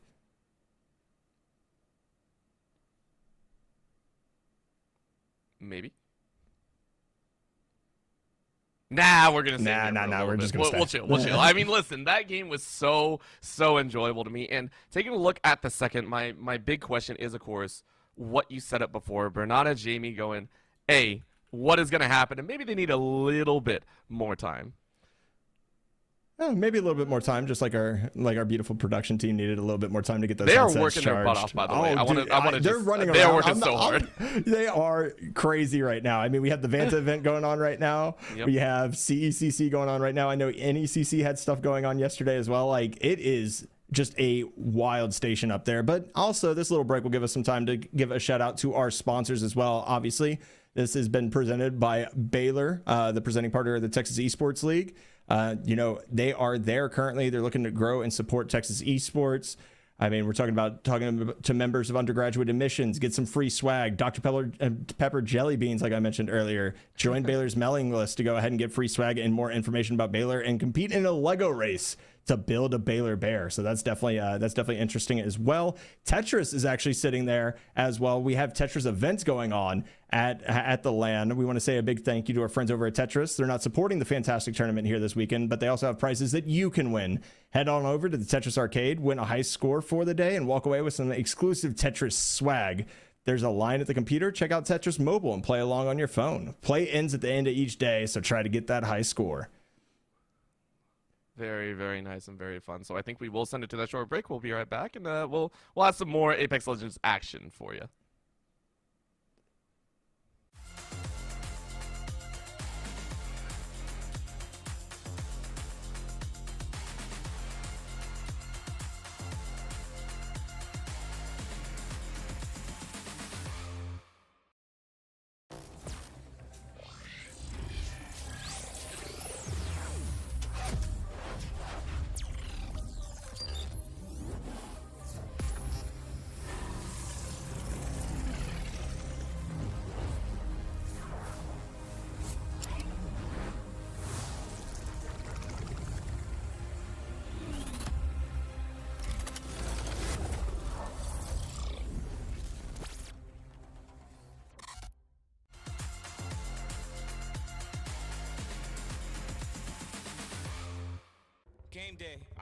impress. Gotta make sure that my spread is the best. Throw some Takis in it, dip some Takis in it, serve some Takis with it, and crunch some Takis in it. The flavor's immense. I'm bringing the Takis to make it intense. Ah!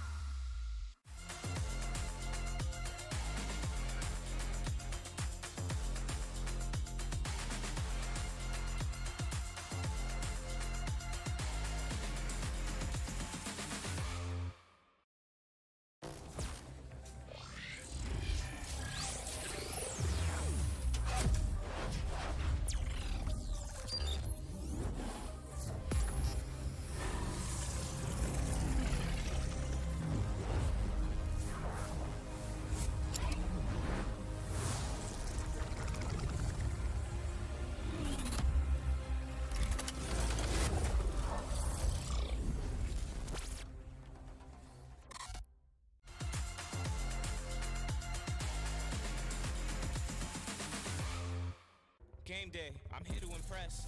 Gotta make sure that my spread is the best. Throw some Takis in it, dip some Takis in it, serve some Takis with it, and crunch some Takis in it. The flavor's immense. I'm bringing the Takis to make it intense. Ah!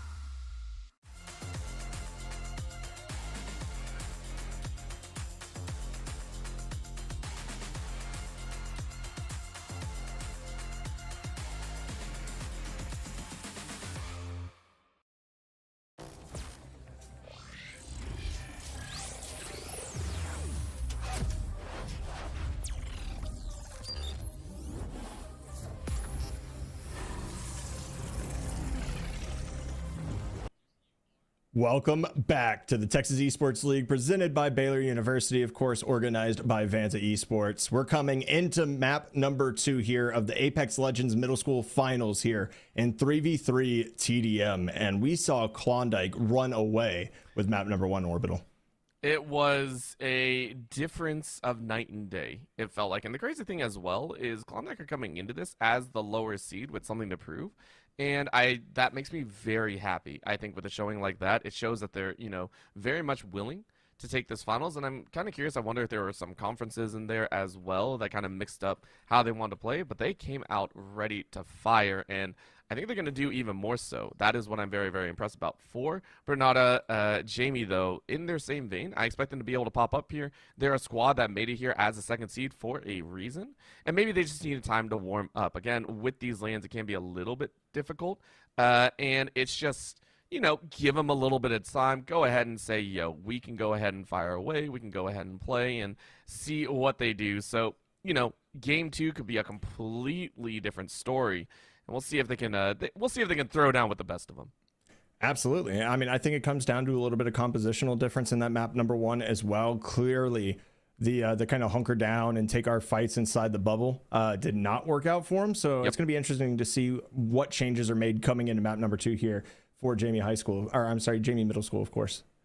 Yeah, and the big thing about that as well, I want to dive into that a little bit more. When you hunker down, to explain why it can be a little bit difficult to pull off, is number 1, hunkering down works in the BR sense because there's another zone moving. There's another element to the game. In a TDM, the only goal is to hunt and kill. That is it.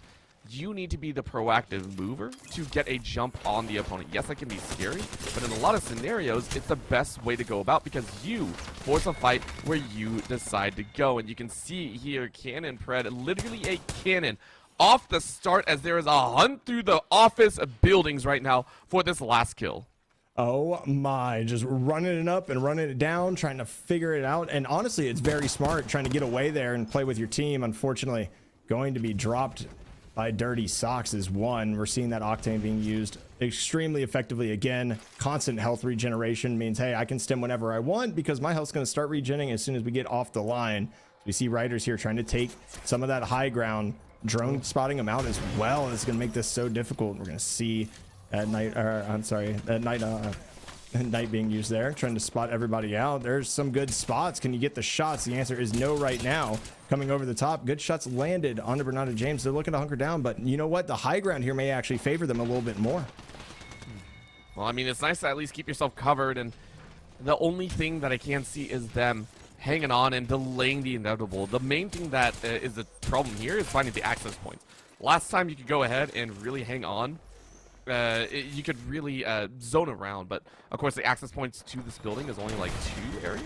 That's why it is a little bit difficult. However, once you get up, it's just that difficult, and boom goes the dynamite. Klondike 6-0 to start things off.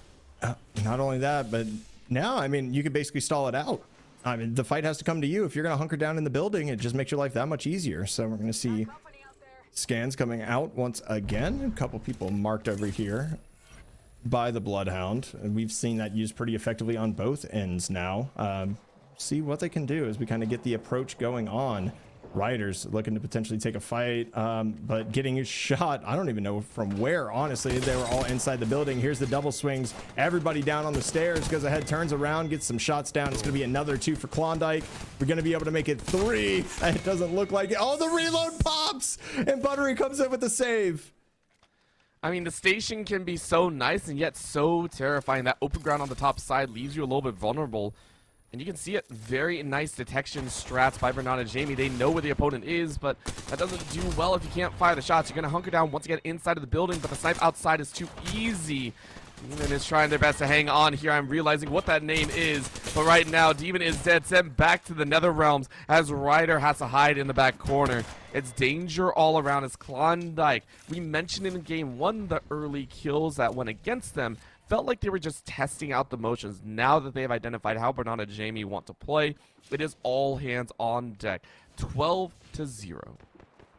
I mean, Bernard and Jamie, the way they are playing, it could be a swing, but they have to start trading off of each other and using that utility together. That's the big thing right now. Here's the opportunity to potentially do it. Is Demon going to be up? Going to be dropped, though? Do you have the trade? Do you have anybody else? No, they're still outside of the building. It's going to make it this much more difficult.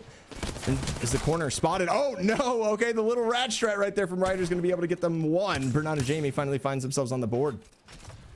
I mean, it's getting there.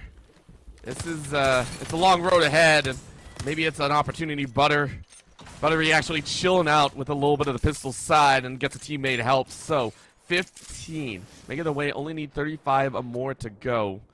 And right now you can see just team 1 chilling out. Bernard and Jamie just kind of waiting to see exactly where they want to go. Remember, they're the ones kind of scouting the buildings each time to see what they can get.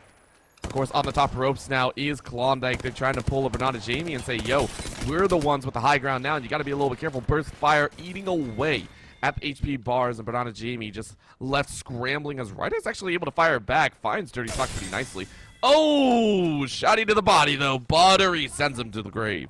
Oh my, just right in the face. Didn't really see the swing happening, and that's a rough one right there. Bernarda is on the board with their second, so we're going to see what Ryder's going to be able to do here. It seems like we may have a switch of legend as well. We're going to see if they can get anything. That's a nice sniper shot coming out there from Buttery. You're going to have a second. The answer is yes. Going to get the drop. Headshot onto Riders. What can you do here is the real question. I mean, you're basically just being high grounded. You see 3 hostiles detected here for Riders. They're going to go ahead and shield up as well. Are you going to be able to have enough time to even get more shield while you get run in on? I don't think so. You got to be a little bit careful. You can't be eating a lot of that damage in the early stage, and this is why I was worried about trying to hunker down. Not only are you trying to hide in the buildings, but sometimes you don't even have the time to do so. Smokes go out. Try and keep yourself safe, but they're just going to run straight in. Doesn't matter to Klondike. They got the Octane. They got the Hunters. They got the Wraith behind, and it's easy cleanup to grab another 3. I mean, the real question is, where's the spawn? Where are you spawning? Where can you kind of hunker down? Where can you try to get yourself set up for success here if you're Bernard and Jamie? Because you have a lot to bring back. And again, we're seeing that trading coming up from Klondike. We're seeing the usage of the utility to help each other out. Shots being landed here by Cannon Pred once again. And here's the hunker down. One still outside, though, isolated. Ooh. Somehow gets out with their life. Okay, here's the opportunity. However, grenade about to get flown in. What is it going to look like for you is the real question. There is one kind of getting burned down, and it's going to be Dirty Socks finding another here. Running in. Okay, little double swing. We're going to get the action. There is the trade almost immediately. And oh my, Klondike is running away with this one. I mean, it's just that simple as well. For Klondike, you know exactly how they're playing. And I mean, that nade that we saw earlier, I said it before, it's just used to flush them out. There's no reason to actually chase in. You saw when that nade went out, it was actually to cover Dirty Socks, who was running in on the other side. This squad is so well practiced in how to play, and when it comes to TDM, it really does feel like a favorite, especially in a 3v3. The value of this kind of BR style, it's constant looking, how do you aggress, how do you fight in? They are showing extreme proficiency of some of the highest levels. Their cleanup is good. Riders is able to find one, but honestly, you're still stuck in a dangerous situation. They're hunkering down on this hill that keeps their backside kind of clean, but I mean, look at this. You can already see the wait and timer. What a snipe there as Buttery takes the shield and half off. I mean, Buttery has just been doing work with that sniper. We're going to see 2 more fall, and here comes Demon. Looking for something, looking for anything, trying to stay alive, going ahead and popping the smoke to try to cover them. See if this is going to work out. Walks right into it. Demon's able to get cannon pred. It's a good job right there, kind of just using that smoke to your advantage. I see Dirty Socks in here as well. We see the smoke. We see everything else coming out. Good shots coming down from Socks to get Demon down. Dang. Klondike chilling out right now. Halfway point already reached. Team 1, they've realized the buildings are not to their advantage, but I actually appreciate those buildings just cause a little bit too many problems. Go ahead, hide outside to keep a wall to your back. I don't dislike that, but of course, you have to be willing to peek your head out and realize where the opponent is shooting from, because right now, look at those shots, triple take, meaning a quadruple take, if you will. Gets a reload on the ammo, quick snipes on the side. That tractor ain't gonna hold you steady. The crane can only do so much, and now Buttery is unleashed. Rush down, no one else is there. It's another clean as they hit 30 for Klondike. Klondike is just doing work right now, and it's interesting seeing the kind of difference, right? We get to map number 2, a lot more open ground, a lot more high and low ground, and you get the Octane running on a marksman rifle instead, and being able to utilize that effectively from long range, and then went to support their team with the cleanup, just stem and run in with an SMG in the backup. It's beautiful to see kind of just the thought process around this for Klondike. Is a trade is going to happen here. We're going to see if one is going to be dropped. The answer is yes. Cannon Pred able to find 2 there, loses 1 teammate, but again, 2 going in. Is always 2 for Klondike going against 1. Here's the corner, here's the pre-fire, and you are dropped trying to put your shield on. Cannon Pred finds a 3K and completely wipes the entirety of Bernada. One-man army can be said about just about every player on the side of Klondike, and quite honestly, I'd be terrified of the squad moving into the high school region. We know that middle school and high school tend to be a little bit different, but these guys feel like they could play just about any level. Bernada Jamie is kind of wondering exactly what went wrong. Right now, this train tracks is already taken over the station, being that main loophole.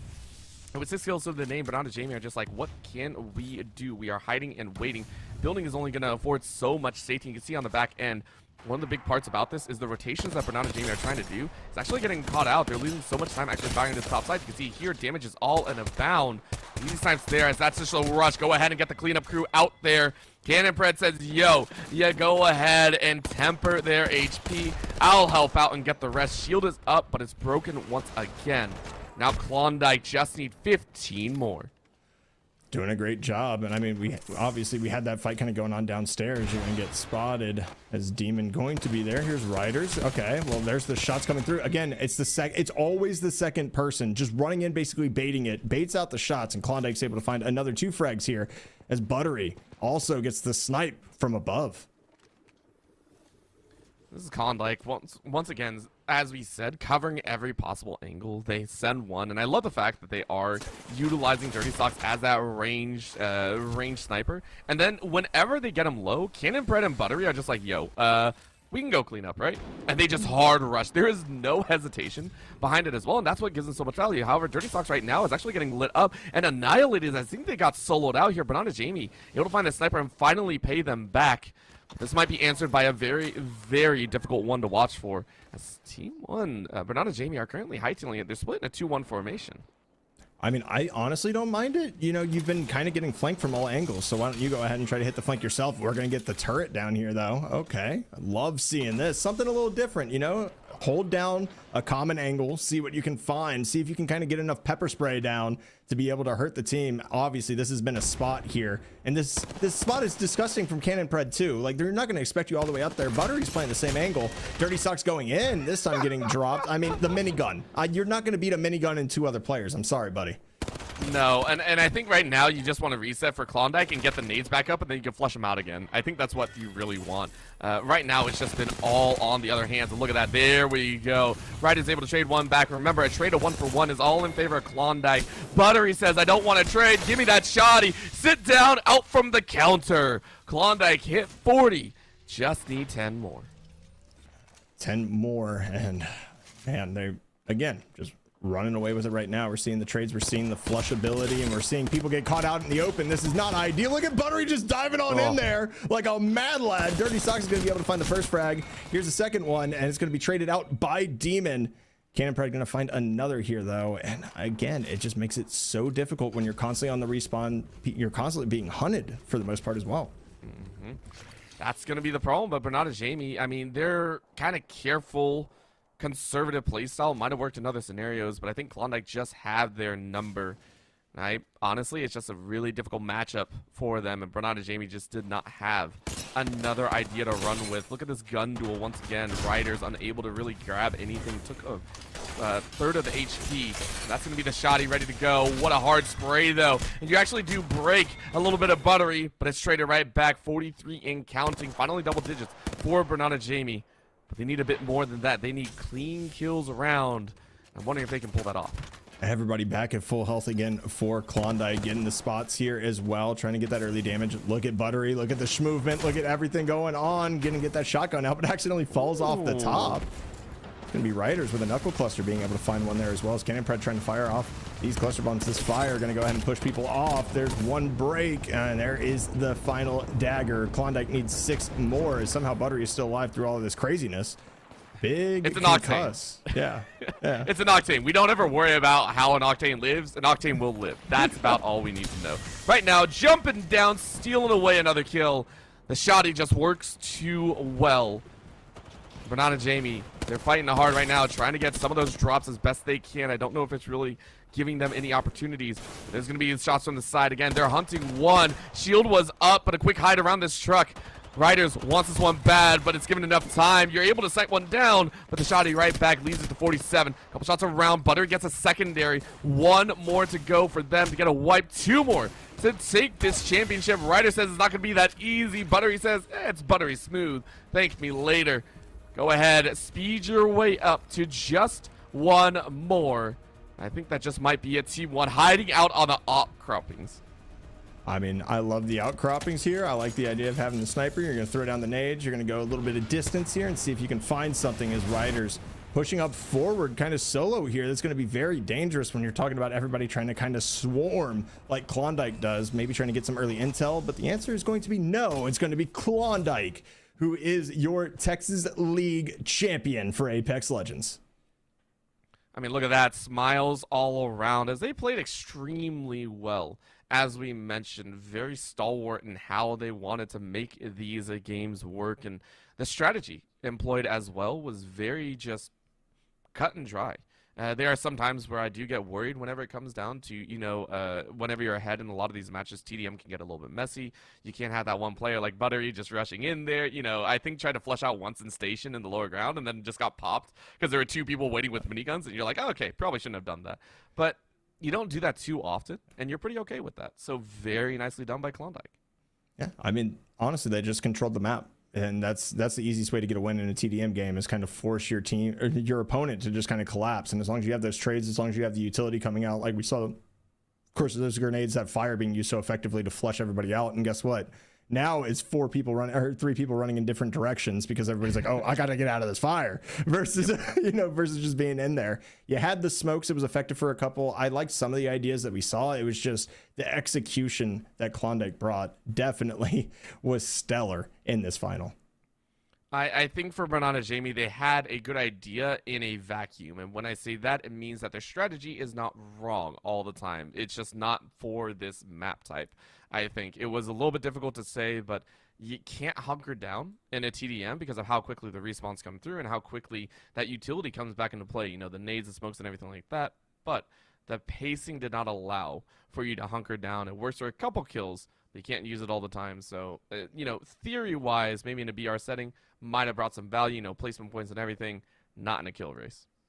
Yeah, not in a kill race for sure. We're going to see grenades. We're going to see movement. We're going to see everything else coming up after this. It's just going to be in a 5v5 setting. And guess what? You don't respawn. The Valorant finals are going to be dropping right after this for the Texas League, of course, presented by Baylor.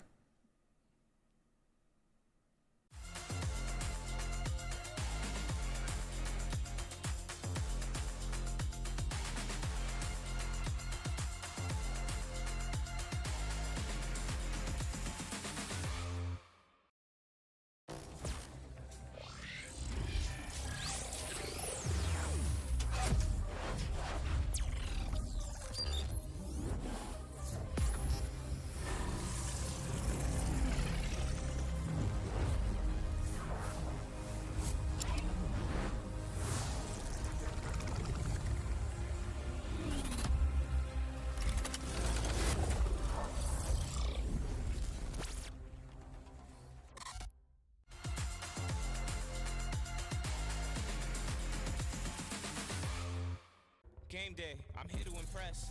Gotta make sure that my spread is the best.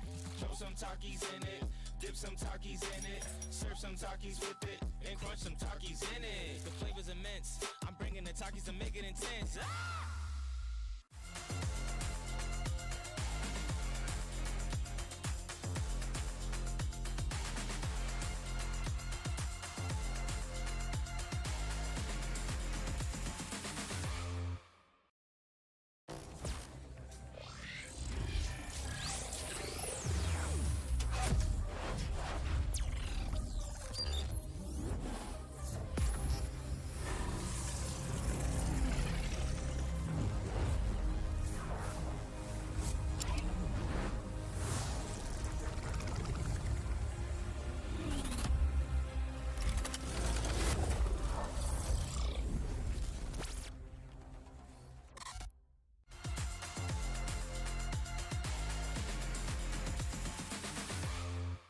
Game day, I'm here to impress.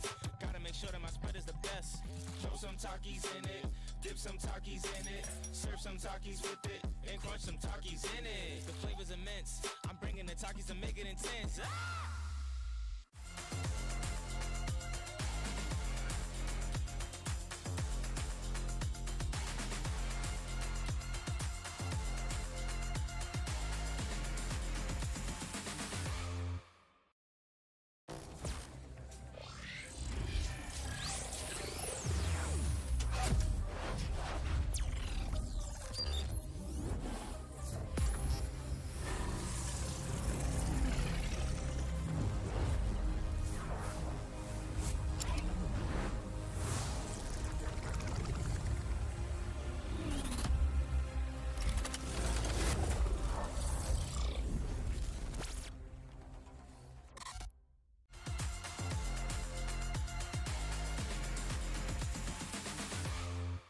Game day, I'm here to impress.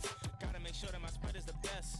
Throw some Takis in it, dip some Takis in it, serve some Takis with it, and crunch some Takis in it. The flavor's immense. I'm bringing the Takis to make it intense. Ah!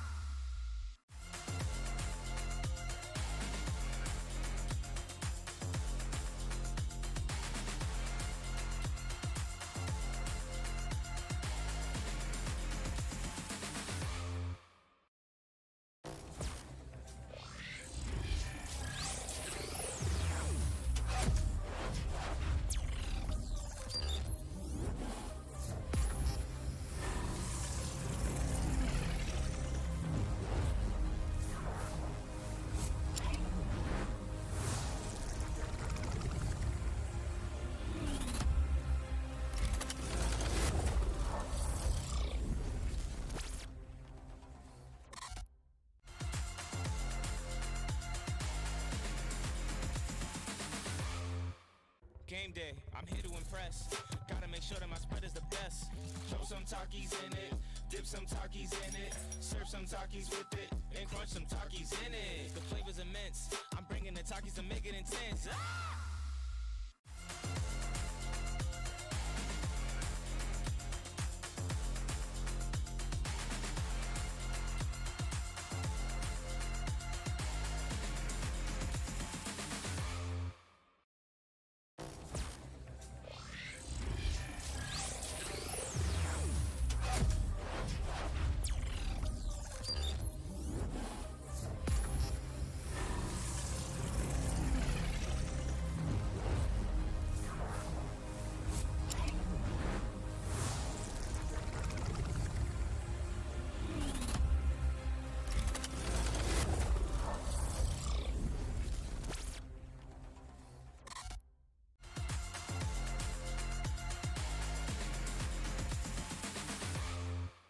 Game day, I'm here to impress. Gotta make sure that my spread is the best. Throw some Takis in it, dip some Takis in it, serve some Takis with it, and crunch some Takis in it. The flavor's immense. I'm bringing the Takis to make it intense. Ah!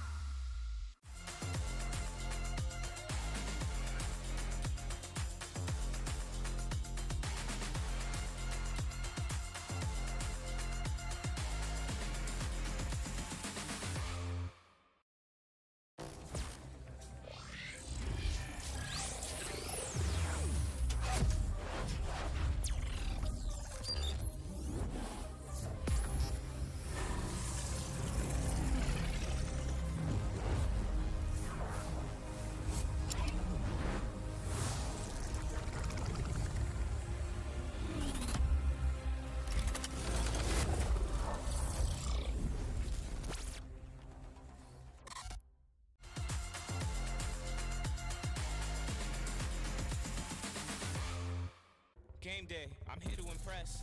Gotta make sure that my spread is the best.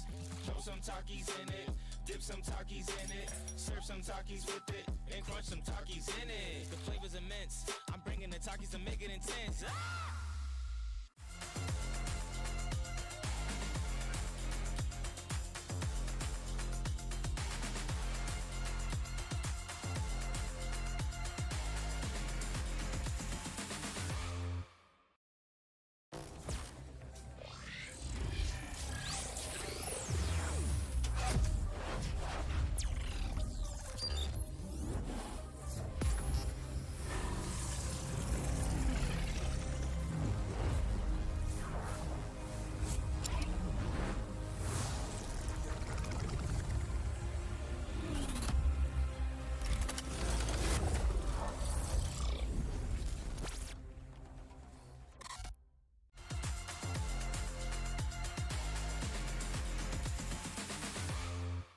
Game day, I'm here to impress.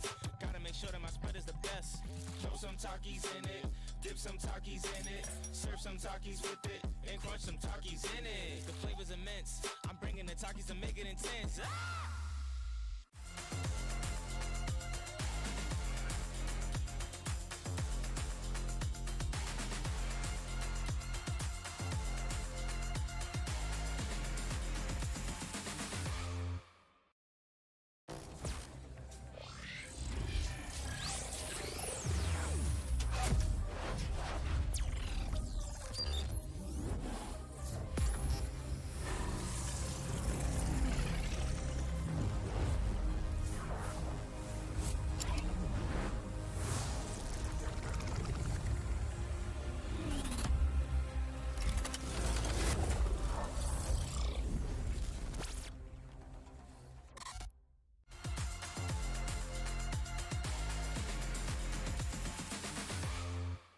Game day, I'm here to impress. Gotta make sure that my spread is the best. Throw some Takis in it, dip some Takis in it, serve some Takis with it, and crunch some Takis in it. The flavor's immense. I'm bringing the Takis to make it intense. Ah!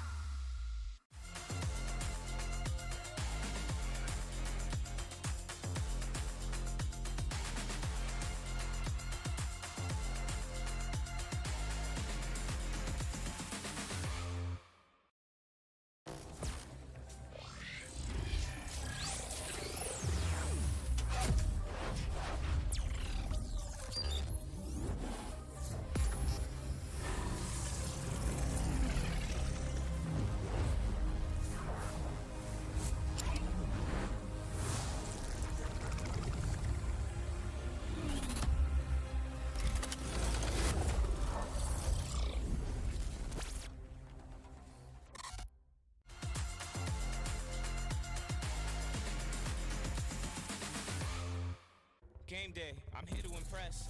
Gotta make sure that my spread is the best. Throw some Takis in it, dip some Takis in it, serve some Takis with it, and crunch some Takis in it. The flavor's immense. I'm bringing the Takis to make it intense. Ah!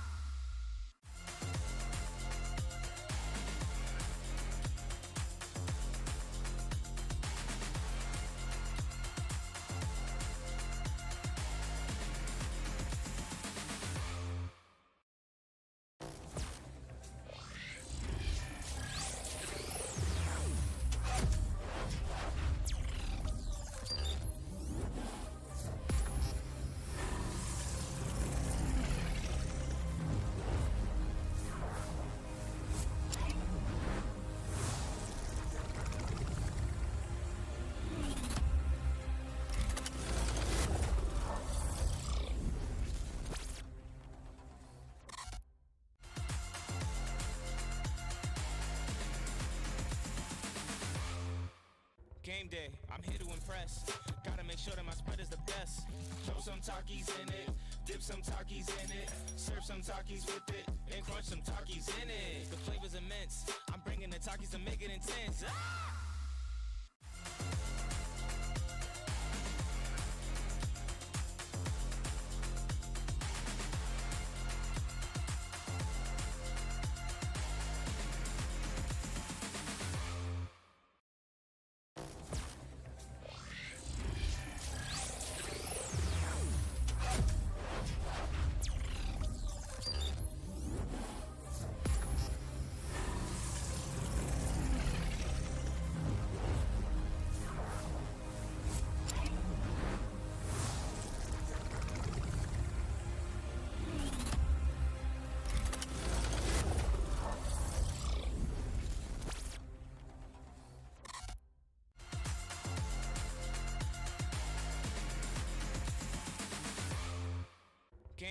I'm here to impress.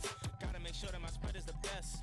Throw some Takis in it, dip some Takis in it, serve some Takis with it, and crunch some Takis in it. The flavor's immense. I'm bringing the Takis to make it intense. Ah!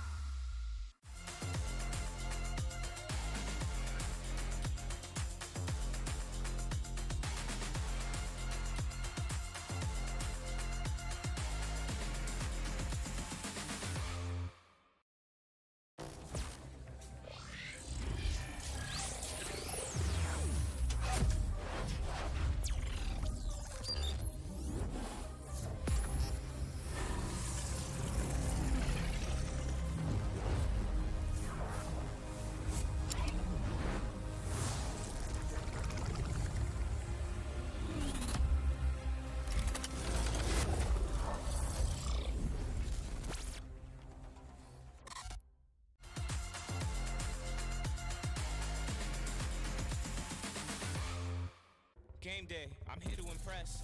Gotta make sure that my spread is the best. Throw some Takis in it, dip some Takis in it, serve some Takis with it, and crunch some Takis in it. The flavor's immense. I'm bringing the Takis to make it intense. Ah!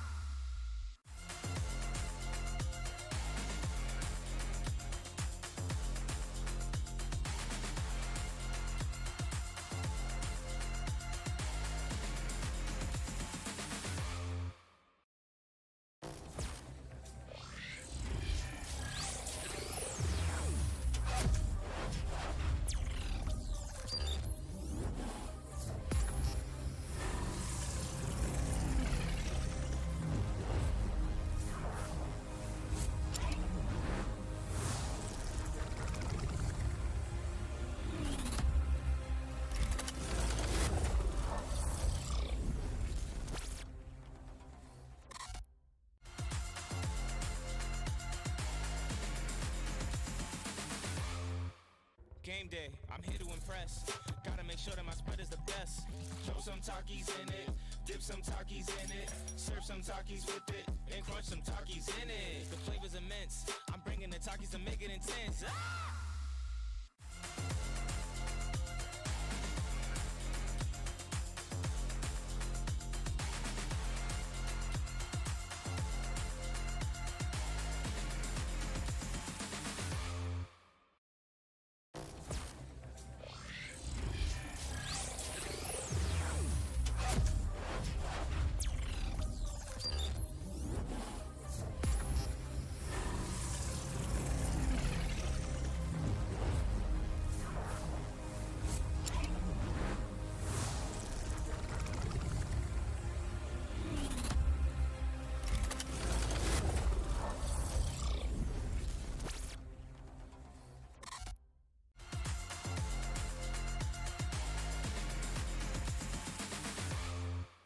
Game day, I'm here to impress. Gotta make sure that my spread is the best. Throw some Takis in it, dip some Takis in it, serve some Takis with it, and crunch some Takis in it. The flavor's immense. I'm bringing the Takis to make it intense. Ah!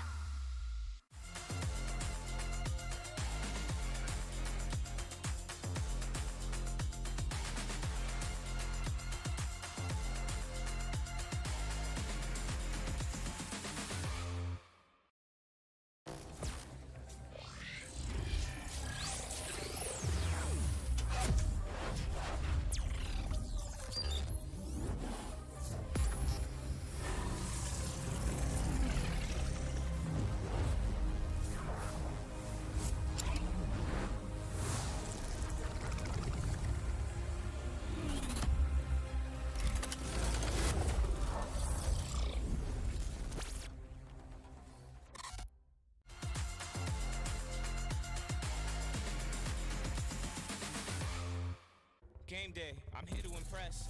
Gotta make sure that my spread is the best.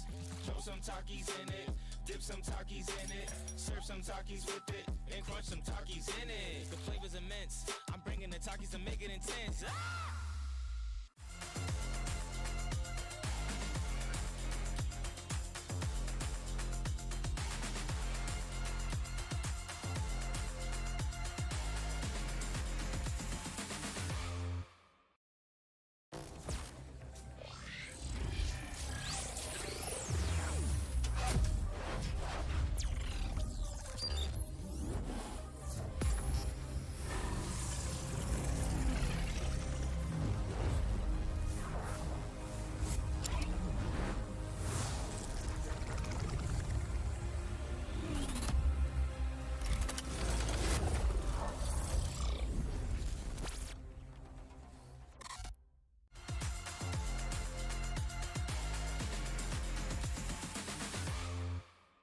Game day, I'm here to impress.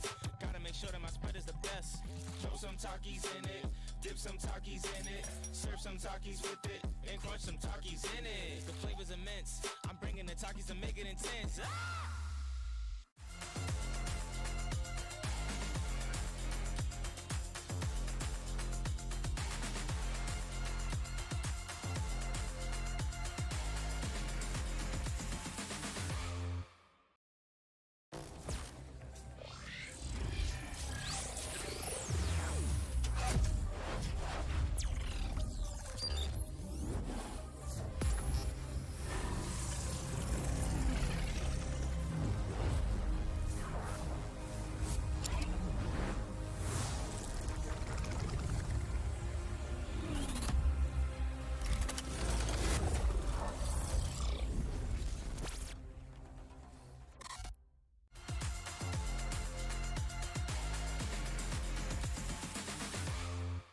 Game day, I'm here to impress. Gotta make sure that my spread is the best. Throw some Takis in it, dip some Takis in it, serve some Takis with it, and crunch some Takis in it. The flavor's immense. I'm bringing the Takis to make it intense. Ah!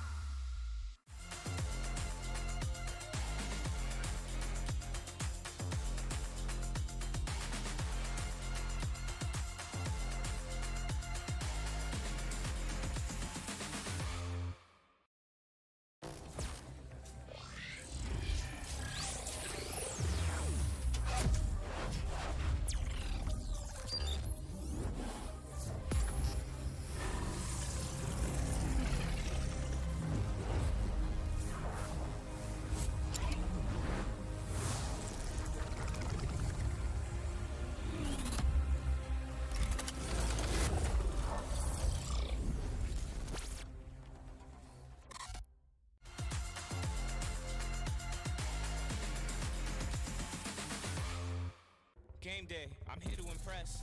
Gotta make sure that my spread is the best. Throw some Takis in it, dip some Takis in it, serve some Takis with it, and crunch some Takis in it. The flavor's immense. I'm bringing the Takis to make it intense. Ah!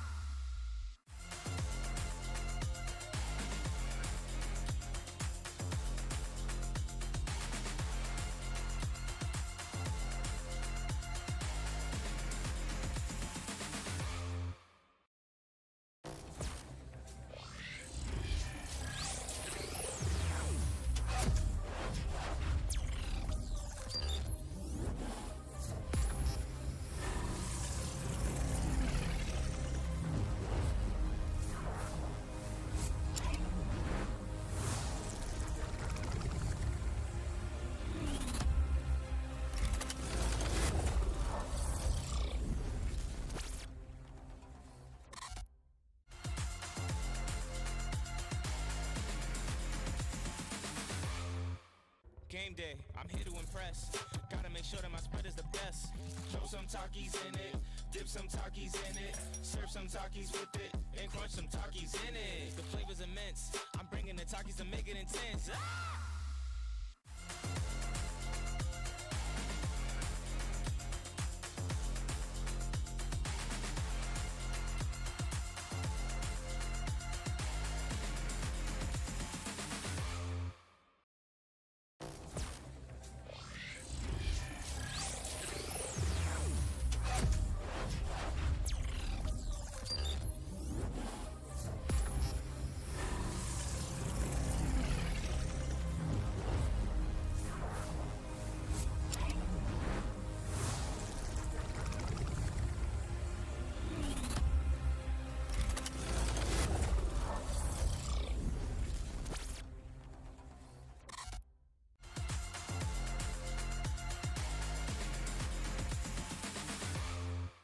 Game day, I'm here to impress.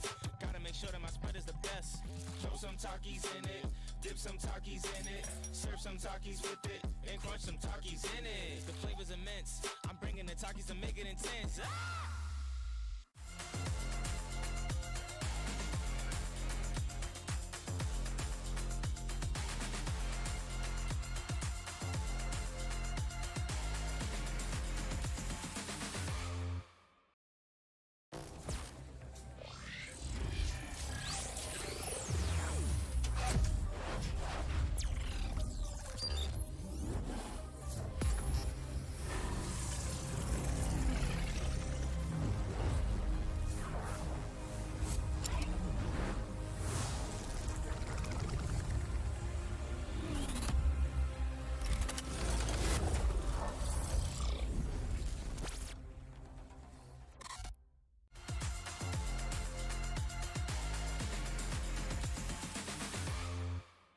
Game day, I'm here to impress.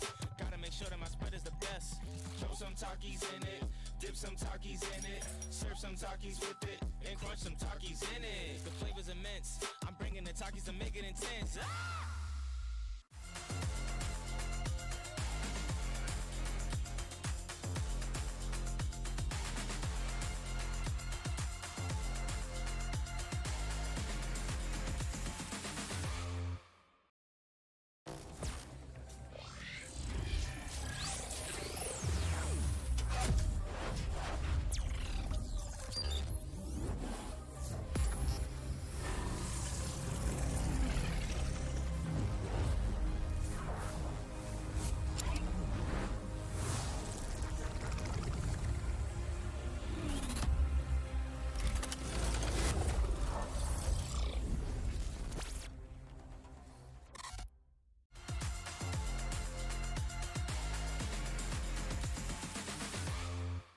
Game day, I'm here to impress. Gotta make sure that my spread is the best. Throw some Takis in it, dip some Takis in it, serve some Takis with it, and crunch some Takis in it. The flavor's immense. I'm bringing the Takis to make it intense. Ah!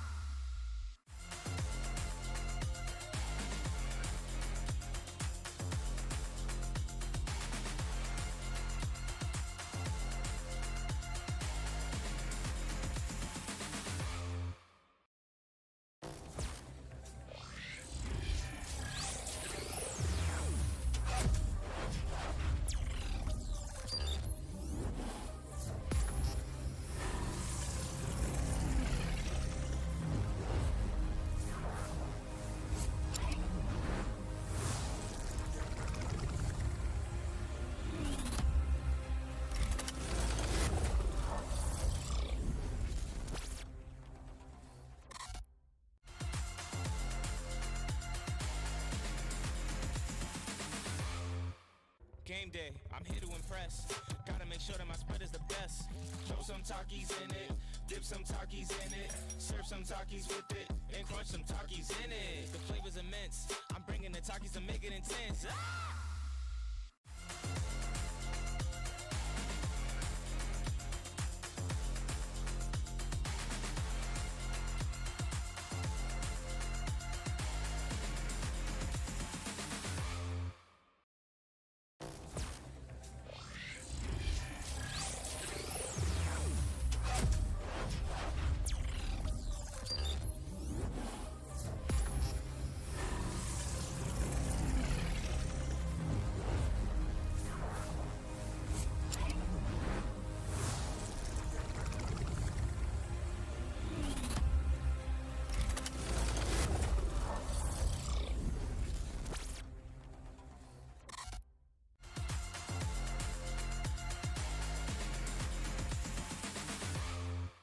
Game day, I'm here to impress. Gotta make sure that my spread is the best. Throw some Takis in it, dip some Takis in it, serve some Takis with it, and crunch some Takis in it. The flavor's immense. I'm bringing the Takis to make it intense. Ah!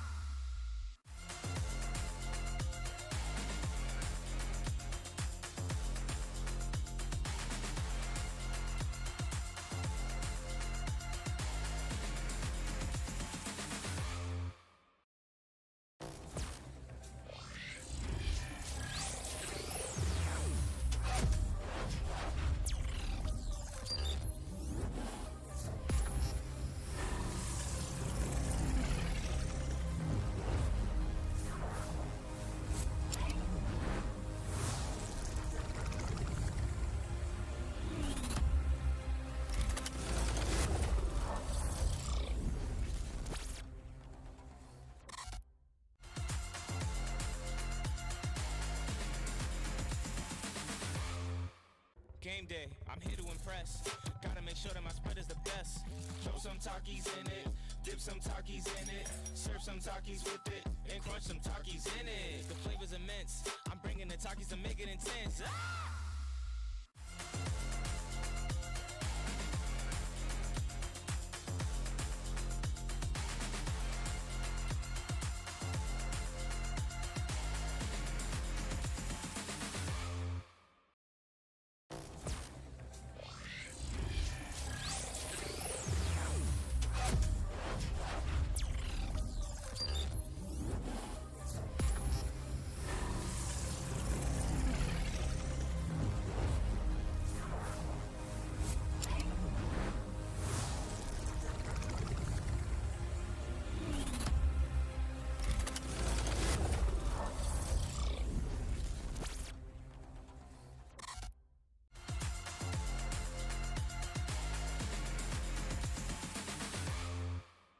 Game day, I'm here to impress. Gotta make sure that my spread is the best. Throw some Takis in it, dip some Takis in it, serve some Takis with it, and crunch some Takis in it. The flavor's immense. I'm bringing the Takis to make it intense. Ah!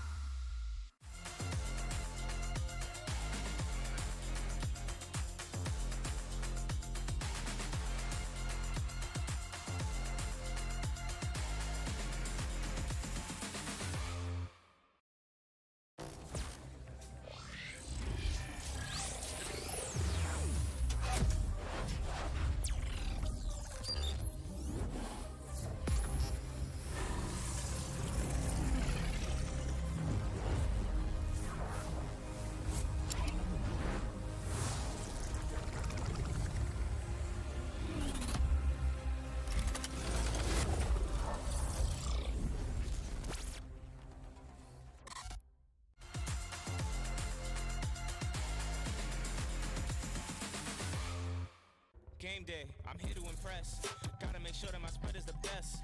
Throw some Takis in it, dip some Takis in it, serve some Takis with it, and crunch some Takis in it. The flavor's immense. I'm bringing the Takis.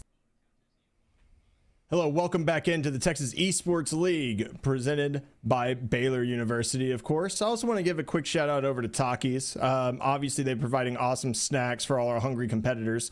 Takis take on the most intense snacks. And with that being said, Orbital, we're going to be heading over to something that we know extremely well with how much we cast college Valorant. We're going to be doing Ascent for map number 1, of course, in between Alice ISD and Burnett Middle School. So definitely excited to see this action. But yeah, Ascent, basically the Dust 2 so far of Valorant. We're seeing it everywhere. It hasn't left map rotation yet.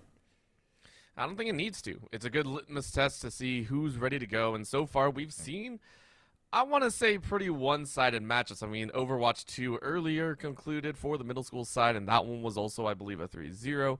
We had Rocket League, which was, I believe, a 4-2 situation. Yeah. And so they were, you know, some of these matches have been pretty one-sided, but the Ascent, I think, is the biggest litmus test of them all. It's one that everyone should know. It has good mix of both, you know, long corridors as well as the shorter range fights. It has everything that you need to basically be able to tell if your opponent is ready to fight you or not. So I'm very curious to see how they go down. Of course, we do not have the first seed here today. It is, as you mentioned, a couple of the, I want to say, lower seeded members that have shown up and been like, yo, we're here to play. So I'm excited.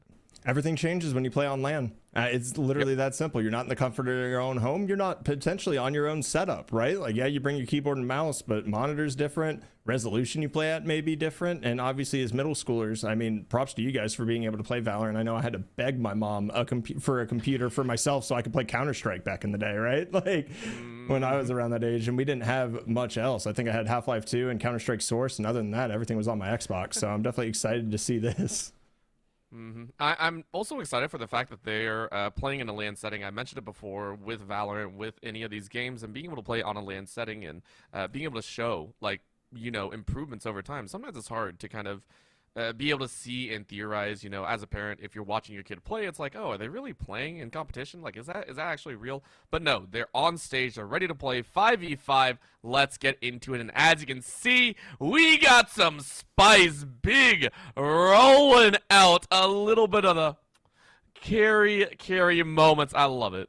I'm just thoroughly impressed. We have a double controller and no Sentinel on one side. The other side, we have a Sage, 3 Duelist, and an Omen. Okay, so I mean, like, okay, so we're used to seeing Rock Chalk the entire time, right? Like, it is the standard comp. It's your Jet, Omen, Killjoy, Sova, and KO, right? We threw all of this by the wayside. We're going to be seeing entry duels. We're going to be seeing ridiculous peaks and potentially some flood potential. I noticed an ISO was locked as well. That wall is great for when your initial duelist does drop, but we do have 2 movement duelists featured here as well. Neither of them are Jet. We have a Raze and a Neon. Listen, just go for it. Have fun. I love this. This is going to be so much fun. We got the Clove coming in as well. This is going to be the spice of life and time to be had.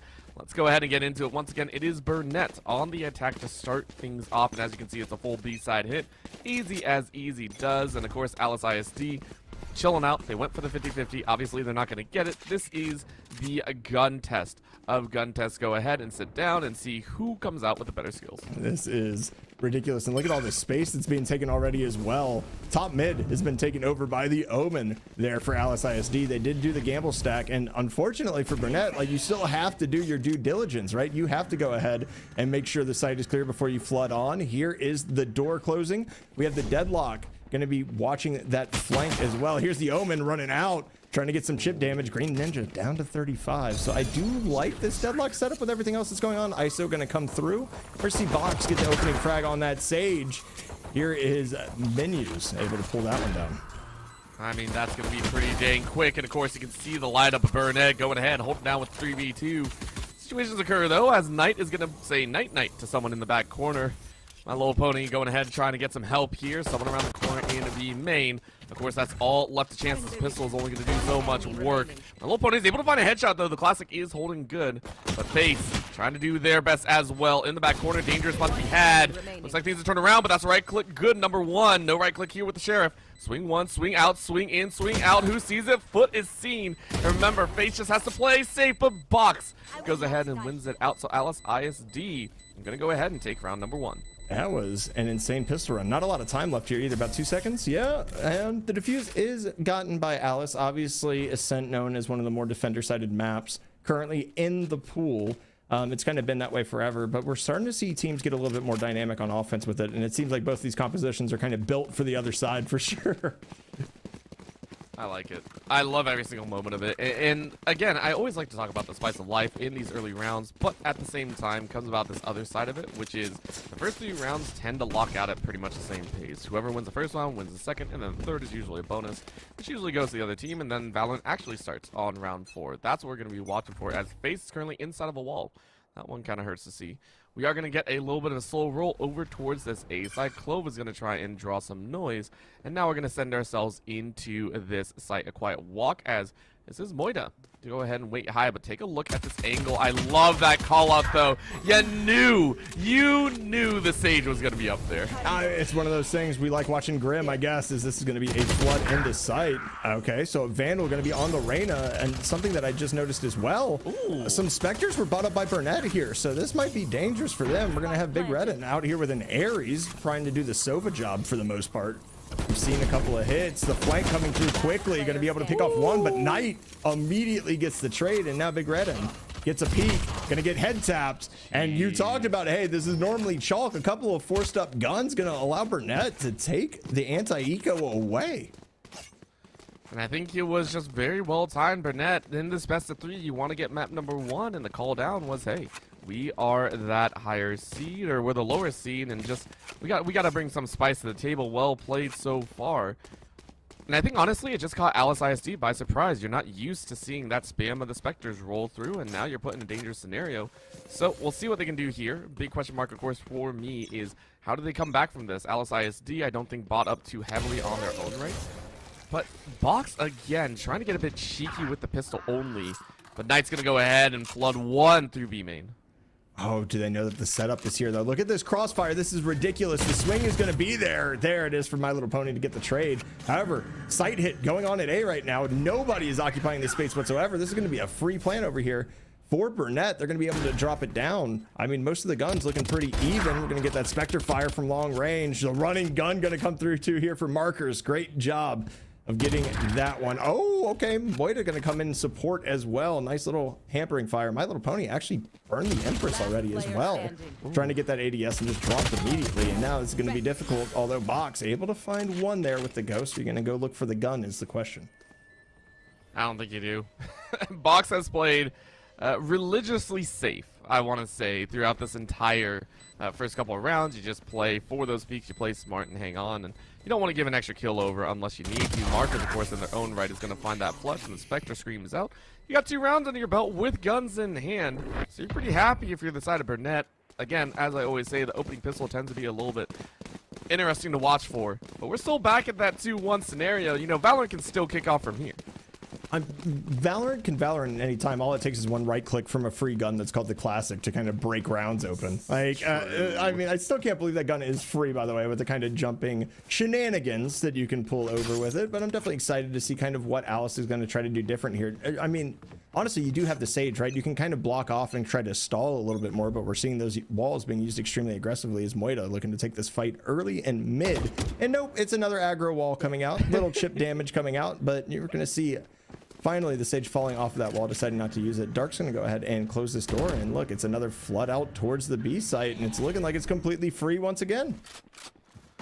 This time around is a little bit more scary to think about because Knight has that long range advantage. Also, the mid is currently kept under guard. Big Redden is trying to take that wall forward, but it still leaves things a little bit to chance because all you've got is that shoddy. The rest of the team's going to follow up behind, but the damage has already been done as Marcus is still holding it down on the back end, by the way. Flooding in through mid and just chasing him through. Take a look at this backside flank. Marcus has 3 and looking for another. Get that 4th. Almost an ace, but it's a flawless for the side of Burnett. I mean, Burnett right there just doing, executing great, honestly. I mean, you have a stack towards the A site again. Gun round, by the way. Yeah, I know. I mean, it's just... Omen, he's a sneaky boy. I mean, I don't know what else to say about it. He's got his ultimate as well. You know, you can kind of get yourself kind of buried into spawn if you want to be aggressive with it, but you do have 2 controllers as well on the side of Burnett, and one could smoke when they're dead. So Omen being aggressive there and kind of going for that lurk, I don't mind at all. As we see the setup kind of coming in, it's going to be a traditional, what's looking like a 2-1-2 over here for Alice ISD. Walls. They sometimes get in the way. We all saw that, and even Green Ninja said, "Oh, that's not how that was supposed to go." With that defender down, it is all Burnett's side, and this is, I mean, once again, Marcus is on a warpath, by the way. Just gonna go ahead and hide out. I think you're gonna wait. Knife is out though. Yeah, and Marcus just goes ahead and lights them up. Gets one, still holding it down on the side. Resurrection comes through, but that's a bad place to do so because it's a freebie for Marcus. Knocked down a few more. 3 kills for 2 bodies. Looking for another behind. God, that feels a little bit bad there. Hard Spray isn't going to find the kill, but My Little Pony is hurt. Yeah. Gonna go ahead and use that heal there to get a little bit of that back. And I mean, you're looking at 2 Guardians right now, so I don't think there's really a reason to try to push this, and really you don't have much time anyway. Fox. Okay, interesting blast packs coming out there. We're gonna go ahead and see this round go towards it. Fartface is gonna go down to the spike there for Burnett. I don't know if they had a Spectre and just wanted to get rid of it. Looking like they're almost maxed, and they're going to be picking up a Phantom this round. It's going to be interesting kind of going into this. We're seeing another Ares bot up. We're seeing a Spectre. We're seeing a Guardian. We're seeing a Vandal with no shields on Green Ninja. Like, this is kind of an awkward buy coming out here for Alice, who has given up 4 rounds so far on the defensive end. And honestly, I think they need to just stop forcing buys. I think there was a time where you could force buy a Spectre and still not be locked out of your crits, but this just feels a little bit bad. I'd rather save for full armor and equipment and everything like that. But you're willing to kind of spend and try and give it your best shot. Right now, Moida, though, says, yo, I got you. Easy flank on 1. You heard the footsteps, you heard the TP. But Big Red and said, yo, I'm a little bit better. That's going to be Clove to go ahead and self-revive, try and get an extra kill. But all the kills are already done. That's going to be the problem. So that's actually Clove, I think, going to fall here. Actually falls down to My Little Pony. Big hold right now for Alice ISD.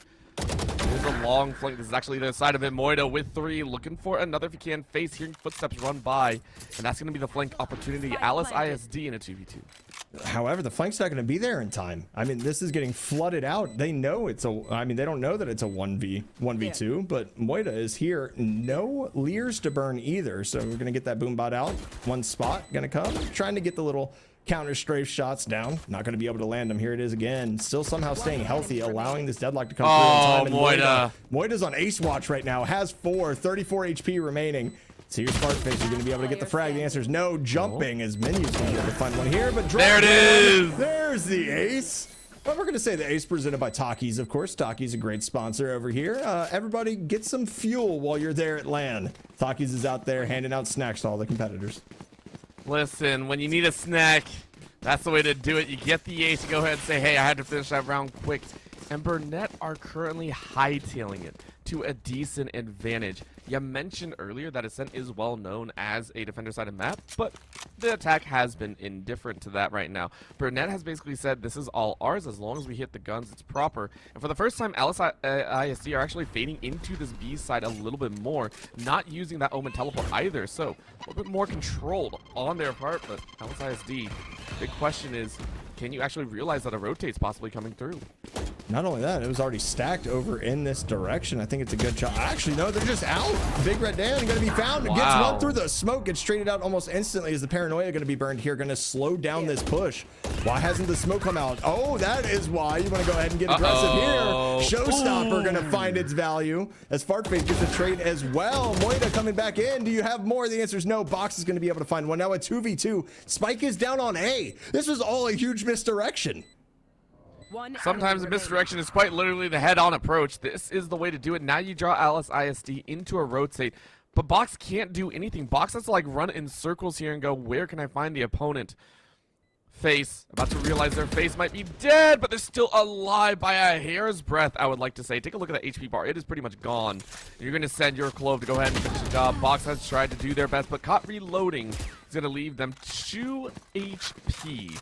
I'll be wiping the sweat off my brow right now. 6 rounds to Burnett straight, I would like to say, in a row. No challenges yet. You drop the pistol round and you bring 6 back. You're definitely feeling pretty good about that, and you're continuing to bankroll here as well as Knight for some reason is holding on to a Spectre. I'm kind of confused, but you do you, brother. We're going to see the Outlaw in play here as well. Fartface currently buying no shields. I hope you can go ahead and round that up. I wonder who's IGLing here, because if it's Fartface coming up with the plans, I do think that the shield not being bought, you know, I've seen Boaster do that a couple times. It's going to happen right here, but it might be called out. We have 2 sitting on this angle, kind of waiting for the approach. Oh, Green, what are you doing with your life, brother? You can't just sneak in like that. You got to have some utility in front. Trades are going to be found, and Burnett should have an open sight. Door is going to be hit, and we are going to be planting the spike on down, but my little pony going to be able to find Fartface through the door.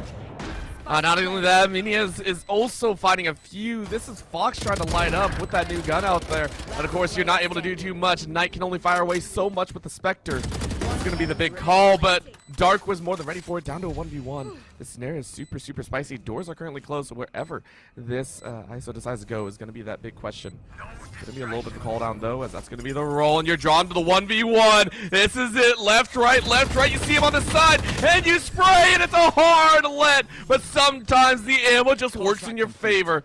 Alice goes ahead and wins. Has to quickly get over to that spike, though.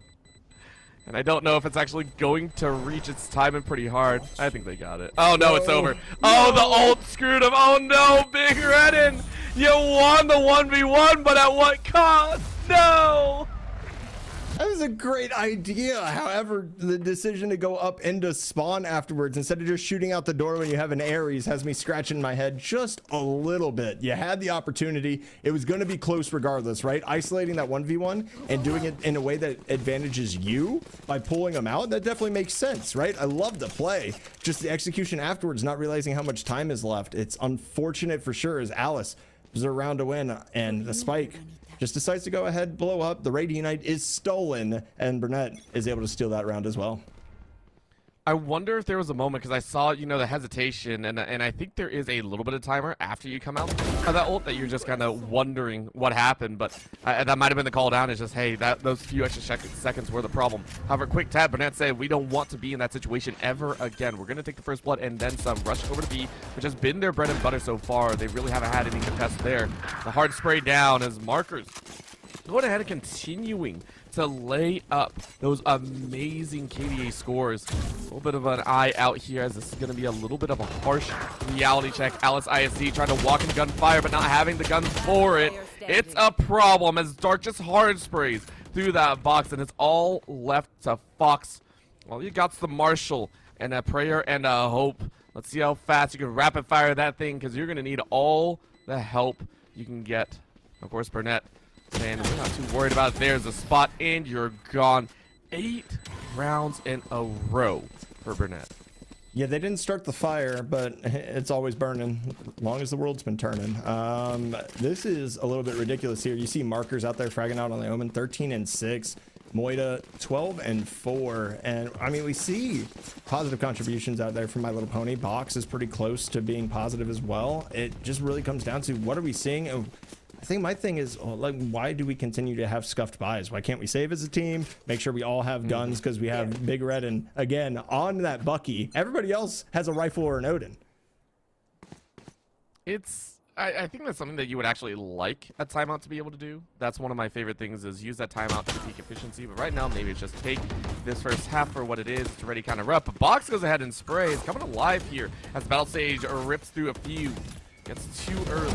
Face is able to send one back. Marcus finds a lurker. And all of a sudden, this is right back in their favor. They got a little bit antsy with the kills that they got. And now it's IC will pay. Yep, and that flank's going to be cut off. Oh, Big Red Dan. I mean, you have a Bucky. There's not really much you can do from that direction anyway. Green Ninja just trying to decide whether to shoot that down. They're going to go all the way back around. I don't know if they have enough time here, especially with a deadlock ult and a 1v3. I mean, that's going to be a way for everybody to basically play off site and just wait for the spike to get tapped. It's an easy pull in. Is Green Ninja actually going to go ahead and wrap all the way around? Look for some potential frags here, maybe on the exits. Going to be interesting for sure. That's going to be heard though. They're going to know exactly where he's located. There's the swing. There's okay. Wow. One kill. Do you have another? That's a great use of the orb there as well from the Clove to just get them down to basically no HP. Take advantage of it, and 9 rounds straight have now gone to Burnett.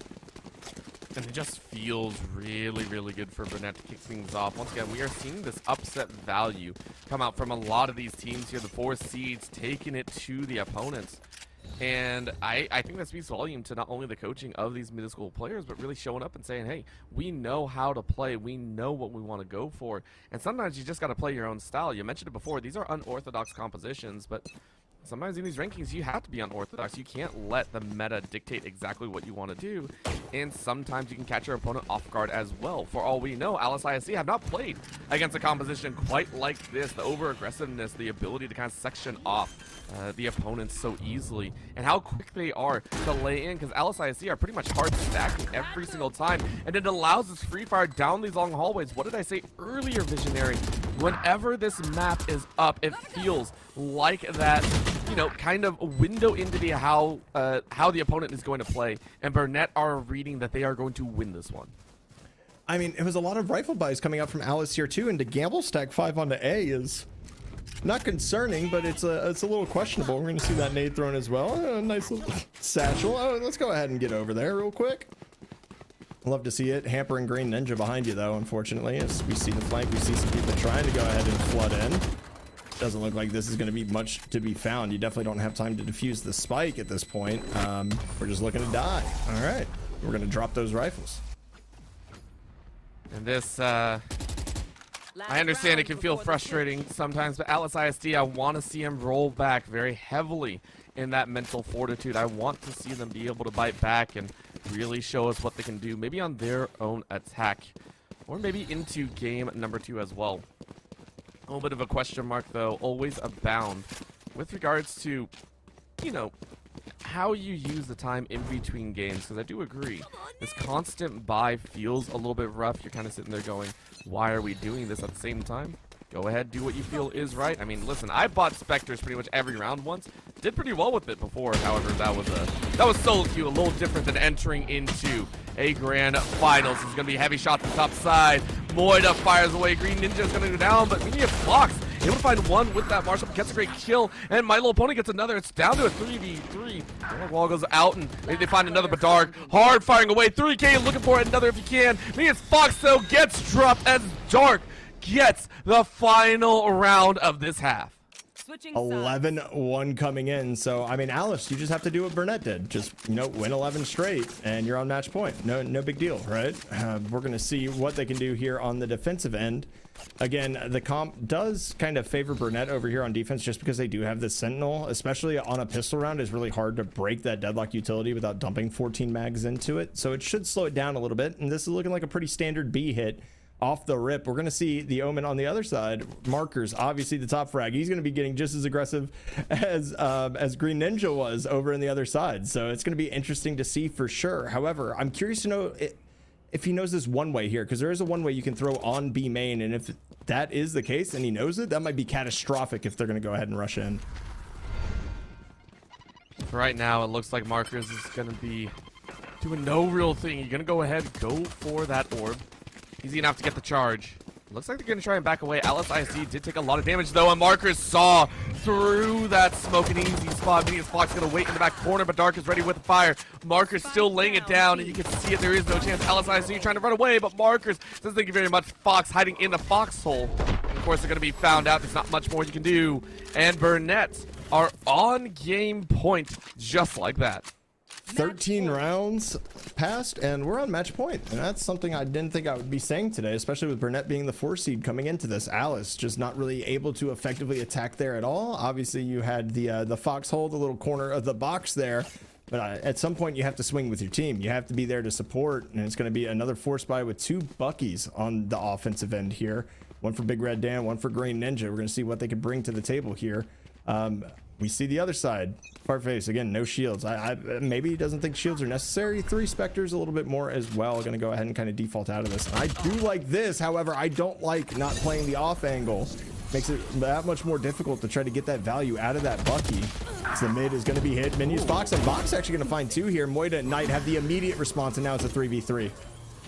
And the damage difference is very, very large. Alice ISE losing members by the wayside. The wall is up, but makes them a little bit easier target. Knight lights him up, takes almost a full clip, but it's more than enough. Green Ninja, last one alive.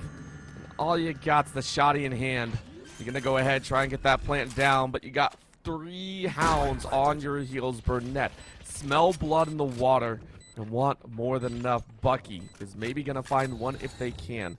Go ahead and hear where they're at. Dark setting out a little bit of a wave here. Smoke is up to ensure they're gonna find in the back corner. Easy does it. Spectre rips it away, and that will be Burnett to take ascent here in the grand final. Map number 1 done and dusted. This is a best of 3, so you know it seems like that was chosen by Alice due to them being the higher, or I'm sorry, Alice chose defense, so that is Burnett's map pick. So it's going to be interesting to see what happens in the next one, of course, but obviously all smiles over on one side. 13-1 is the final scoreline of map number 1. And Orbital, I don't think there's a ton to break down there. It just seemed like a much more effective, cohesive team play, basically coming out from Burnett in that in that map 1.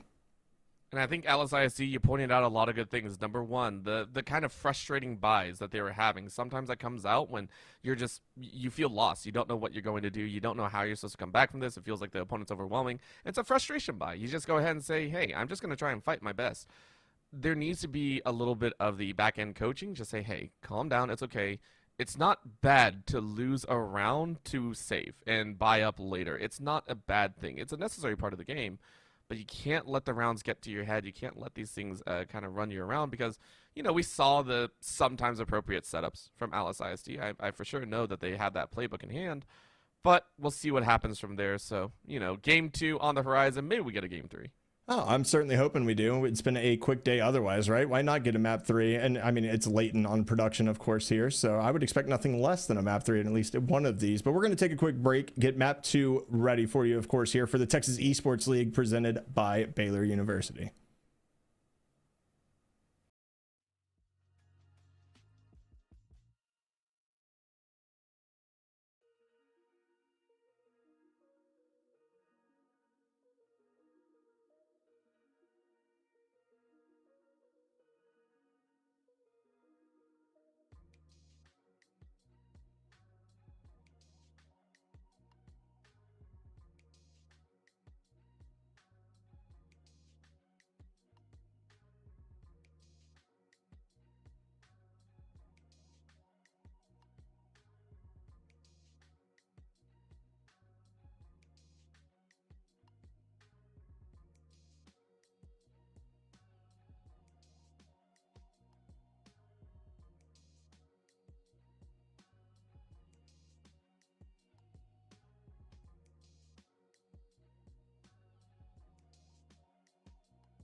Hello and welcome back to the Texas Esports League, presented by Baylor University, and of course operated and hosted by the beautiful Vanta Esports, who have been running this league for the entirety of the season. And we get to see the culmination here. Map number 2, we are on match point right now for Burnett Middle School, looking to continue to do the work that they did over on Ascent. We're actually going to be heading over to Bind Orbital. I think that's going to be a lot of fun because that's another one that has seen, you know, pretty much from the start of the inception of Valorant, and it's been pretty stalwart. The main thing are some adjustments here and around. It used to be, I think, very attacker side favored, and it was just very powerful to kind of make your way through depending on the locations that you go to. Now it's a little bit more even. However, this is also where we saw the Rays come into play, and we saw 0 raises in that game, and I'm curious if we are going to see that swap up. We have gotten word that Alice ISD are swapping out one of their players. Green Ninja is out, and I believe they have a Wolf coming in here, so it's going to be a little bit different. But of course, the agents themselves could be pretty challenging, and you can already see it right back to pretty much the same standard. I actually think that is pretty much full standard for the side of Burnett. They are running almost the exact same composition. It's over on Alice ISD that we're kind of left wondering exactly what they want to go for, and Box pulling out their same okay. Not only that, the Yoru in the back pocket. Yeah, I mean, I love it personally. We've seen Yoru used to great success over on Bind specifically as well. We've seen Tens run it. I mean, we've seen a lot of teams start to kind of adopt this double duelist meta with those flashes being utilized. However, I do want to notice that, like, Alice currently has, I believe, 3 different flash agents between the Yoru, the Sky, and the Gecko. So they might be able to cause some havoc once they get onto site.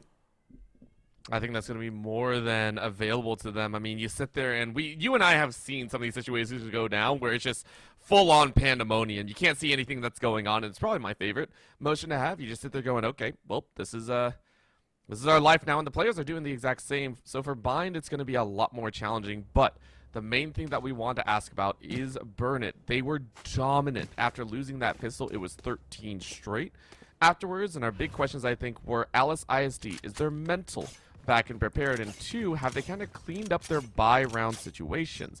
Are they going to be saving appropriately? And right now it looks like they're still going for a 1-4 situation. I'm not hugely in favor. However, the difference is Burnett are walking straight into fire.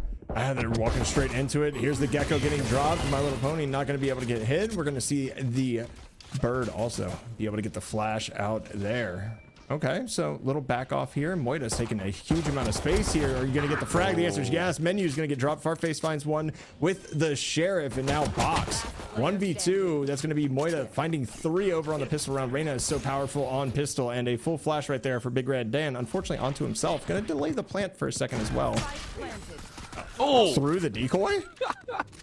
No, just speaking around. They swung. I think they swung a little bit to the right and shot around it. It looked great though. It looked pretty dang funny.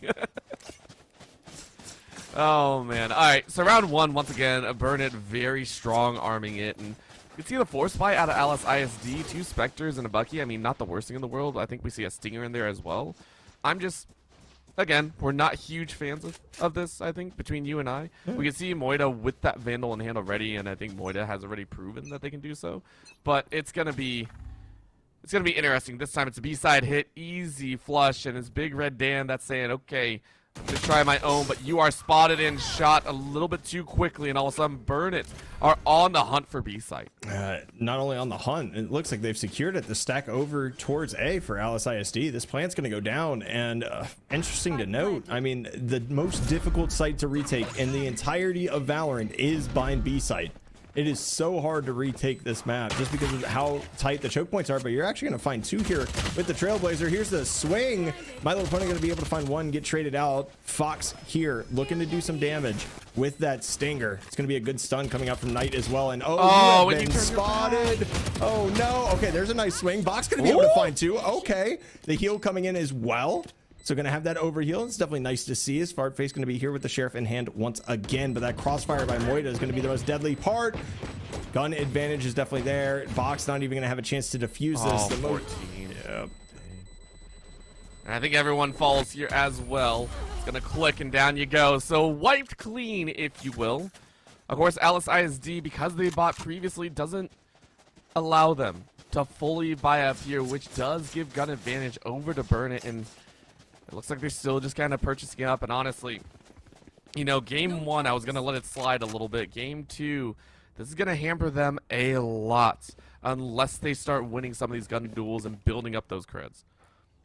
Yeah, it's really what it comes down to, right? If you're going to force, you have to win that force, and you have to be able to carry some things over as well.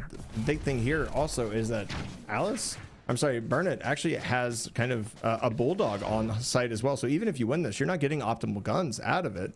It's Markers trying to just kind of bait and make sure that nobody's going to rush through over there. Oh, Big Red. They thought he forgot about him, but Dark's going to be able to find the first one. Against a Yoryu, you never forget. You say, hey, I've had this one too many times in solo queue. I ain't letting that go down. So they're going to play it out smart and take that 1 kill. Once again, it is a dangerous spot to be in for Alice ISD. And you can see a little bit of a lag with one of the teammates in the back corner. Black Red Wolf setting themselves up to attempt to find one. And you do, and you line up one. Don't get the secondary, but at least it's a 1-for-1. Now in a 4v3 situation. Dangers are abound. Minion Fox once again hiding in the corner. Has done so well with it. We don't get much more than that as Markers mows down 2 in mid. And all of a sudden, it's just Box to try and play Box. And you get 1 with a headshot. Last one here, though, is going to be a little bit difficult as Face is able to find the last. And it's 3 rounds in a row. I'm not even surprised. Burn it. Looking strong. They're looking great right now. Gonna go ahead and buy up again. I mean, the economy is booming right now. It's looking like pre-COVID United States right now for Burnett. They're gonna have full buys going into this. Moida has not grabbed a gun yet, though. It's gonna be interesting to see if they keep the classic. Gonna be a force up again, but a much cleaner one here for Alice ISD. That loss bonus coming in clutch, gonna allow a couple of Vandals to come out, a Phantom and a Bulldog as well. So definitely excited to see if they can go ahead and kind of flip this script here. We have seen some good frags, but we haven't really seen the good trades out of them yet that we've seen out of Burnett. Or Burnett, excuse me. This time it's in the shower, so they have not tested this round first, and it looks like Box is going to be ready. Box has been the one to actually hold down, really hold it in, and it looks like they're going to work well, but Clove, of course, holding on to that resurrection, and they're going to be up and about. Can they get a kill for it? Yes, they do, and I think they're going to be more than safe with that assist. So 3v5, a situation that I don't think anyone wants to be in. And Alice ISD is going, how the heck do we play this one? Knight knocking back Black Red Wolf, which all of a sudden nullifies that healing that Fox had. Gonna try and get the blind, but Knight more than ready. And that'll be this last one alive. Big Red Dan is in big trouble as you are haunted and obliterated, or so I thought. They're able to get one. Can they get a little bit more? Blinded out and finish. Moida ready with the 4K. Shot went right over the shoulder, too. That was so close to actually getting that chip damage that was necessary. But Moida's going to be able to finish it out. Currently 9-1. We're going to see more force come out of Alice ISD. And I think it's one of those things where, you know what, you're just going to roll with it, right? If that's been the strategy that's worked for you and gotten you this 2 seed so far, then maybe you just keep doing it. We're going to see Box out here with a Bulldog and full shields. We're going to see a Spectre with a Stinger with fulls. We're going to see a Vandal with light and another Bucky coming out. I think I've seen more Buckies purchased today than I have in the last 6 months of playing Valorant, to be honest with you, Orbital. For me, it's usually the Spectre, but it reminds me of the 5.7 P90 days that I used to play in Counter-Strike. So it's like, you know, I never have a full wallet because I die too often. So it's like, buy the low end, go ahead and run it and see what I can get. Right now, Alice ISD, though, they're going to try their best. And of course, their best is looking a little bit rough. That's going to be the wall up. Knight going, yo, give me all that you can. And of course, Big Red Dan is like, I'm on the wrong side of this site. We got to break our way in somehow. Knight, though, is going to try and hold it down. Remember, this is actually where they had a little bit of trouble. Blind goes out, but they don't follow up. So LSISD are going to walk right into pain. Another blind goes out. My Little Pony is going to get a very nice fixture. Menius Fox finds another, and it looks like the Bucky is actually doing work. Yeah, the Bucky did get a frag there. That's an aggressive peek right there. Going to go ahead and try to skedaddle on out of here. Unfortunately, the dart does not land onto sight, so you don't have an idea of where anyone else is. Fartface going to be able to find 3 that round. Dark going to be able to find 1 of their own to finish it up and burn it. Gonna be up 5-0. I mean, if we could see Burn It right now, they are all smiles, I'm sure. They see the finish line, and as long as they don't get too, I want to say showboating. It feels like they got the dub here. They're about to crest the halfway point already. Wait for them. They got 3 ults ready to go as well. And I think we're going to see Moida try and pop off here. Last time got outclassed by Marcus, who Marcus has been fighting on their own, but honestly, this isn't because they've been doing poorly. It's literally everyone's fighting for frags, and I don't think Marcus has been able to get it. So Moida going to have that Empress and say, yo, let's go ahead and hit the side again. And it's a full leave again by Alice ISD. They just leave this site completely open, and it's going to be a quick cap, which I think Burn It are more than willing to take. Oh, there's 2 through. Dark's going to be able to find just back-to-back frags coming through the teleporter. However, do they know everybody else is on the flank? That's going to be the question that remains to be answered. One spotted. It's going to be My Little Pony finding Knight there. And be able to get rid of one. We're going to see Thrash being burned as well, potentially coming through and trying to clear out Hookah. There is one. Thrash is going to go down. Are they going to go ahead and push forward and fight this? They do have Dizzy in hand, however, not going to get it deep enough to get a blind off of it. Are they going to expect markers here with just one person remaining? That's a good flash right there. Big Red Dan going to go ahead and just get out of dodge for the most part here. See if they can get around the defense. We're going to get that Deadlock ult as well. Just, I guess, being held for the spike. Big Red Dan is like, yo, don't see me, don't see. Oh, you saw me. Dang it. Sometimes you can get away with the sneakiness.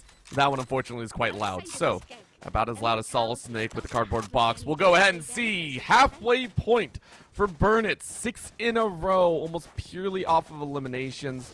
And I don't see it stopping anytime soon. Once again, Alice ISD full buying up with half shields. It just feels a little bit bad.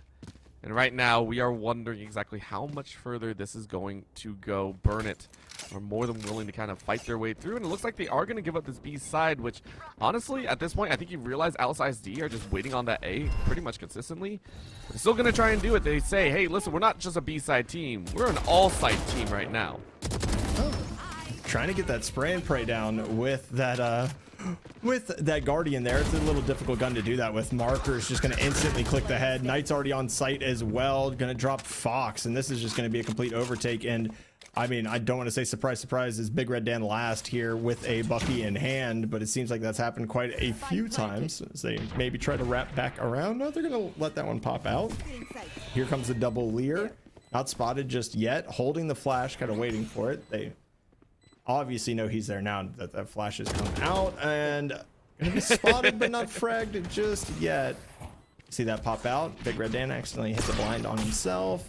There's the early shot right there. There's so many people there and not enough distance remains for Big Red Dan. He needs to be about 46 feet closer if that Bucky's gonna do anything. Make it about 47 considering how many people were there. You need to be right up in there. Make sure that the entire round hits. And honestly, it's looking like Burn It are at this point just looking to try and get everyone to double digits, which I really like. Moida's been sitting on about 10 for the last few moments, and I like this. They're actually moving towards the challenge. You can see Alice ISD. They're still kind of spreading into A's site, and one's still hiding out all the way back in spawn. Minius Fox. For the first time, actually, a split 3-2, which is showing that improvement. Let's see if it works out for them. Nope, going ahead, rotating back, saying A site is our favorite. Not only that, but I mean, they do have the proper read here, so it is a good call to go ahead and rotate back. However, you know, the guns are going to be a little bit less. We got 4 people over there. We have the Yoru kind of just chilling out over on the B site once again. The hit trying to come through. Oh, wow. Through the smoke and a wall bang. Somebody check their PC. That's not normal, as Dark is going to find another frag and get the plant down. Smokes are going to drop as Moida finds another one. Knight's going to find one more, and Fox is like, what do I have to do, guys? As they're just exterminated, and it's going to be an 8th round here for Burn It. Honestly, Moida playing very, very well. When those smokes came down, I would like to put focus on the fact that, yes, you kind of saw where the opponent went. So you go ahead and just kind of hard spray where you assume they're going to be, and it was a good call.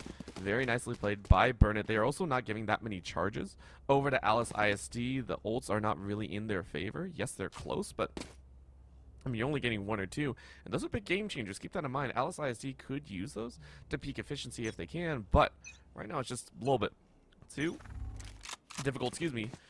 And now we're looking once again, this time, wow, Alice ISD for the first time choosing a full B-side hold pretty much, which leaves A completely open this time around. I I have no words right now. Unfortunately, it's just the wrong call, right? You're kind of playing that gamble stack with the force buy. It doesn't work out in your favor this time. And look at the flood already coming out towards this. Shoulder is going to be peaked. However, Dark going to be there to have the trade on the refrag. Marker's going to go ahead and push out, and they're actually going to push spawn. Is there a huge flank here? The answer is no. Knight and Moida are going to be able to find those two through the teleport. Venue's Fox going to try to find something here. Go ahead and throw the gun as the fake flash. I want to see it. Oh, just unfortunately 2 people right there and ready. And the flank from My Little Pony going to be shut down. It's going to be 9-0 in favor of Burn It. Honestly, they played so well. And as much as we're talking about, you know, Alice ISD full buying every single time and everything like that, Burn It have not shown an ounce of disrespect, which I really, really appreciate. I mentioned before how there are some teams that whenever they get ahead, they start to get a little bit messy with the games, going for inoptimal routes and everything of that nature. Whenever that happens, it's very difficult to actually draw yourself back into that serious mode once you're in unserious, and we see a lot of teams actually falter because of that. I mean, the 9-3 curse, I think, is the biggest example of that one. You go ahead and lay up, you know, what, 3-round losses, you're still like, I'm good, and things change up pretty quickly. Burn It are still playing very, very carefully and cautiously, which I really appreciate. Look at this, still hiding out, saying, hey, this player is going to come through either way. They've done it pretty much every single round, and ensuring that works is going to be in their favor. Of course, on the other side, oh my god, the TP. No, this cannot happen right now. They have the spike holder inside there as well, and Dark gets it! That was a spike carrier as well. Dark is like, yo, free kill anyone? Yeah, that's something I really haven't seen. I can't believe the spike was actually in the TP. It's typically the way you're not going to go with it. It is so good. I mean, it's just unexpected. Is Black Red Wolf going to be able to find Knight here at least? Maybe follow that Trailblazer in, get something for yourself. There's the smokes coming up to try to delay this push, and Trailblazer is going to be used as well as the Seekers. So good flash coming out. However, they're deadlocked in. They're finally able to break it. There's one frag for Fox. Are you going to be able to find a second? The answer is no. The spray down coming in. Okay, there's some opportunity here. Black Red Wolf going to be able to find 2. The Clove going to go ahead and respawn here, and Moida still hasn't been found. That's another revive on the other end too. The Clove battle is real, but Moida finds him. Moida's a big dog on top. 150 to 100, and the timer ticking down as Moida fires away. You know what? That's the closest we've seen pretty much all game. Give a lot of credit over to Alice ISD. They fought hard for that one. Yeah, it was a good combo of utility as well. We saw the Seekers come out. We saw the Trailblazer go out to try to get some information. We saw a flash come in. They were able to retake Hookah for the most part. It was a great job. The problem was the top frag is the one who is sitting just waiting for you to drop from there. We continuously see them trying to flank, and Burn It's got a pretty good read on it. Burn It are unfazed, honestly. Yeah. It's always impressive. And there's something to be said about players that do like to step up at the right moment, and I think Moida is that one, has pretty much stayed at the top of the KDA board. I think I saw, what was it, 16, 17 kills early on here in only 10 rounds. You get multiple double frags like that. Very, very impressive, and I'm very proud of that fact as well, because that means the middle school talent is rising to the occasion, and I can't wait to see what they can do at upper echelons of esports competition.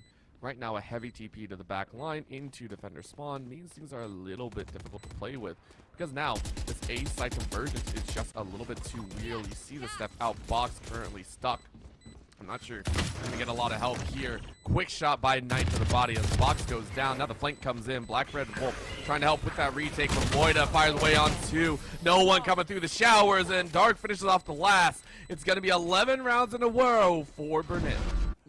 Burn It looking for a perfect half to give themselves this state middle school championship. You definitely love to see it if you're a fan of Burnett. Right now, Alice is going to have to just buy whatever they can to try to get that last round to kind of match the 11-1 scoreline we saw previously. And right now, it's just everybody kind of rolling.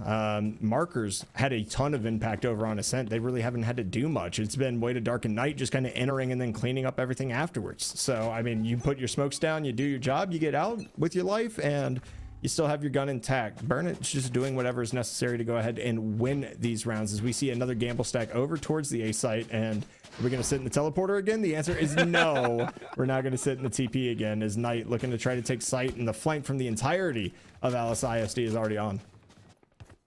I think that's a one and done type trick that you get to play with, right? You get that once, you never really get to play it again. That's a hard spray though, as Markers marks one more. The box is sent off to delivery into the Shadow Realms, and Alice ISD gonna be playing with fire here, straight up mid. No detours, no ways around. Thrasher tries to catch one, does, but who decides to follow up? Massive use of util up here into Hookah. Just looking at danger abound. My Little Pony able to find one, but doesn't check their back corner. So Markers and Knights destroys them all. 2 are lost, but the round is won. Burn It, 1 round away from raising the trophy. Burn It is looking undeniable right now. They're looking like Thanos. It's just inevitable. And 20 and a half from Moida. That's Aspas numbers, by the way. That is ridiculous. Moida has been just the rock for Burn It to stand on right now as Alice tries to find the answer here. We're going to see a couple of guns, but 1 round away. You can see all of them smiling. You can see the one on the very end there looking pretty focused, right? Got the head scratch, just kind of sitting there staring at the monitor. We got the talks coming out from the other side as well, trying to go through with this. Is that a controller that I see? I think so. Yeah. Maybe it was disconnected from before, but honestly, I appreciate everyone Of that course. is playing here. I think very, very impressive. And again, nothing to take away. This is why competition is here, to see how you stack up against everyone else. And Alice ISD is trying to show their own stuff. Honestly, this is just the tip of the competitive season. You can go ahead and look into the high school region as well. Box, though, finding one on the freebie in the mid. But, of course, Marcus and Moida more than ready to fire away. That is going to be 2. Looking for another as Alice ISD going to slow things down to a crawl. Big Red Dan hopes for a chance with the hard spray into the long. It's going to cause some chaos as Moida gets a 3K. Looking for one more as the TP is used. My Little Pony going to be the last one alive here on the Gecko. I'm not sure you're going to be happy about the rest of this. Can you get one more? You cannot. Moida with a 4K to finish it off, and it will be Burn It as your Valorant middle school champions. Great job by Burn It. Like you said, they stayed calm, they stayed collected. There's no memeing, there was no 5 ops and rounds. They were there, they wanted to make sure that they were going to take down the championship, and that they did. Your middle school champions for the Texas League, Burn It ISD. What a phenomenal job. 13-1, 13-0 as the 4 seed there to clutch it out. There's just something about a LAN environment. I mean, there's a reason we always love to talk about it, and it's kind of silly in my opinion. It's always the LAN buff is what we like to say. The in-person buff, whatever it is, it started with, I think, all the way back with like tier 1 pros and everything. It's just LAN buff causes something different, whether it be, you know, the excitement value, or you just got to show up a little bit more. And it can also work in the other side as well. I'm sure there were moments where Alice ISD showed up in the regular season. It just feels kind of bad in the post here that you fell to the wayside. Burn It. Strong showing. I can't wait to see what they can do in the future. Absolutely. And I mean, that's the whole part about middle school esports, right? It's giving these kids a chance to actually, get rewarded for their hobbies, right? It gives you the opportunity to create a team, to instill that teamwork, to instill those leadership capabilities going into high school. But not only that, I mean, we didn't have these opportunities when we were their age, or but old. I mean, like, I got yelled. I had to give my mom, coins to redeem playtime, right? These kids are actually doing this at school sanctioned events. It's just the way that the whole conversation has kind of shifted around esports in general and playing video games and the value that it can bring, especially to students. It's definitely great to see. So Alice, keep doing what you're doing with your program. It's phenomenal. Kids put up a fight up there today. Just unfortunately today, Burn It was a little bit better. Oh, yes. And honestly, I hope to see even more because we got high school tomorrow as well. There's even more action to be seen because even from the high school to collegiate level is a whole ballpark in its own. So, I would also love to see like show matches with some of these players. I'm always interested to see if they played up against some of the collegiate people as well. And it's just a fun little thought to be had because they put on a pretty dang good show with an unconventional team comp as well. Yeah, I mean, again, but Valorant, to quote one of the Valorant casters, Valorant is an FPS game. It doesn't matter what kind of abilities you have. If you get shot in the face, you die. So it really kind of comes down to, it was just a little bit of aim diff. So definitely excited about all of this. I want to give one final shout out as well before we end up for the middle school events today to our sponsors. Of course, Baylor, the presenting partner of the Texas Esports League. They're looking to grow and support Texas esports. They're doing it right here, right now with this LAN. You have the opportunity, if you are present, to talk with members of the Baylor OSO Esports Club, talk with members of the undergraduate admissions, and get some swag, some free Dr. Pepper jelly beans. For those who don't know, it was invented in Waco, Texas as well, where Baylor is. You can also learn about their engineering and computer science programs, join a mailing list to get free swag and information about Baylor, and then complete in a Lego race to build a Baylor Bear. Takis, of course, has been fueling our competitors all day, providing awesome snacks for all of everyone that has been competing out there. So we want to thank them. The most intense snacks are from Takis. And one that we haven't talked about yet that I really need to, Oakley. They have a booth over with Vanta to check out the Oakley range of glasses, including their Prism gaming glasses, specifically designed to block harmful blue light and help your eyes during those long gaming, study, or work sessions.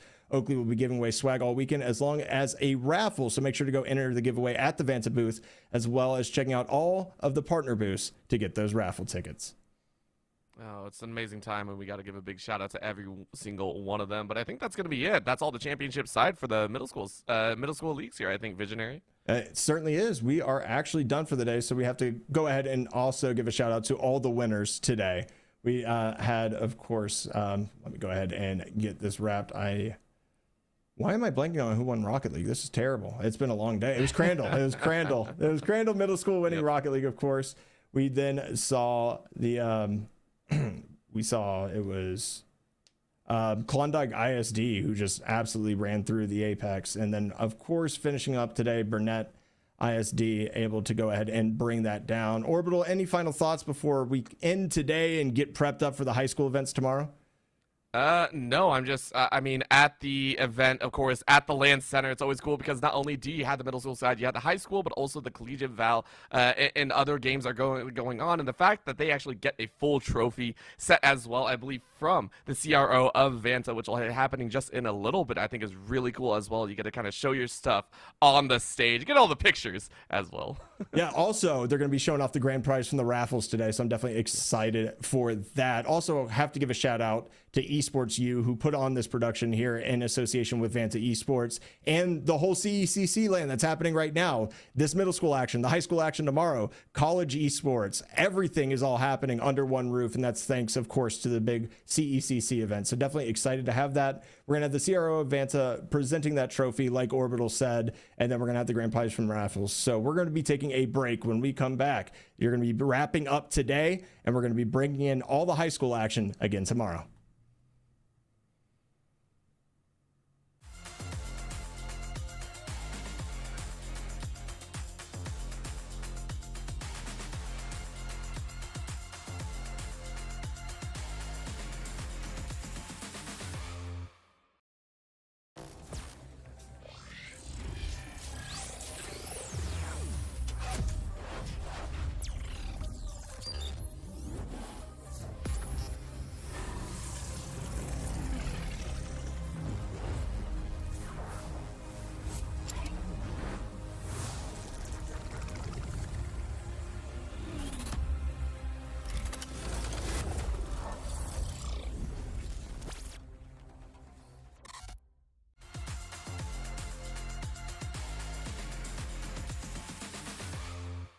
Game day, I'm here to impress. Gotta make sure that my spread is the best. Throw some Takis in it, dip some Takis in it, serve some Takis with it, and crunch some Takis in it. The flavor's immense. I'm bringing the Takis to make it intense. Ah!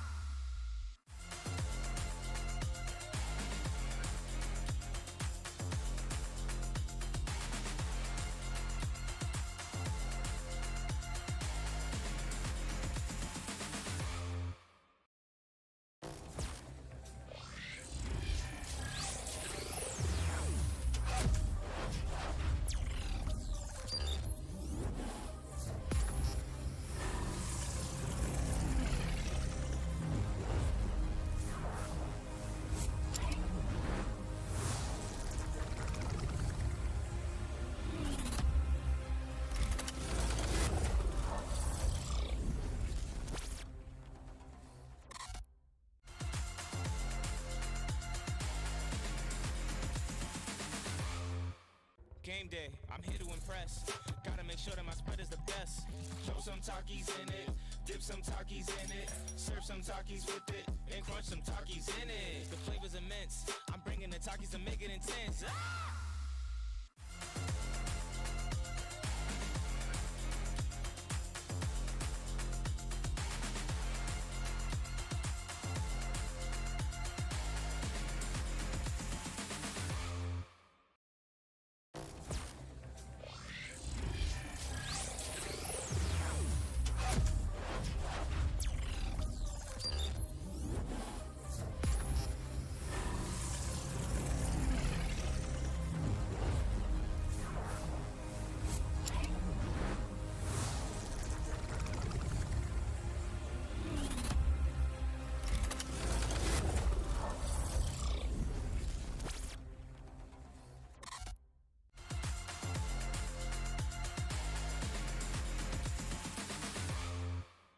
Game day, I'm here to impress.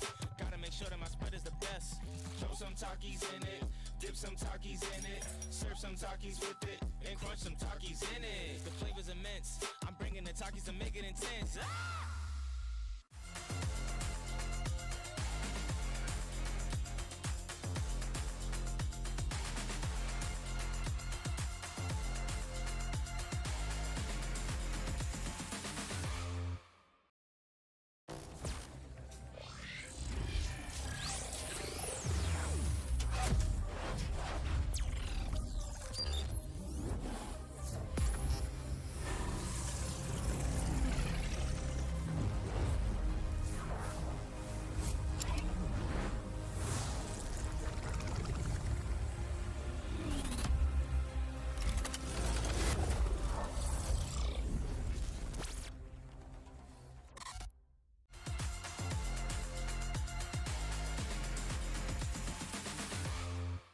Game day, I'm here to impress.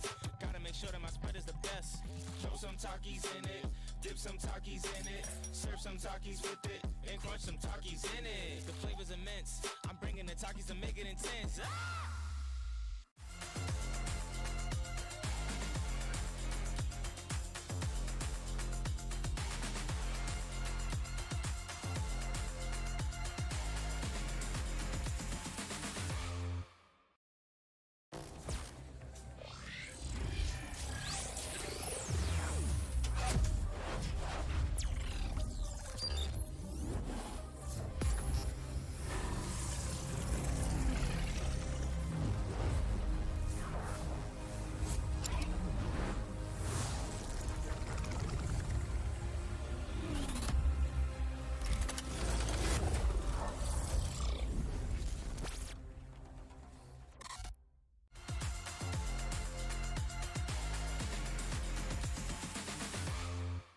Game day, I'm here to impress.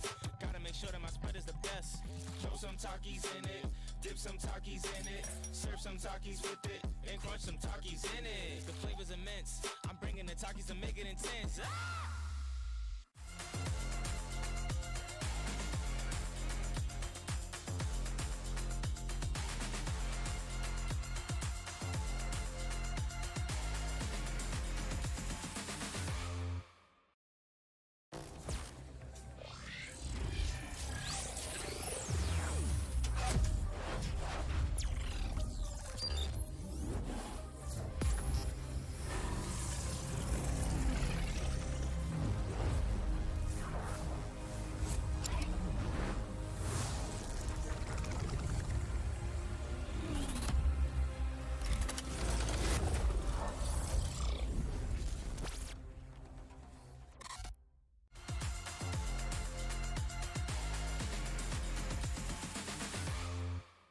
Game day, I'm here to impress.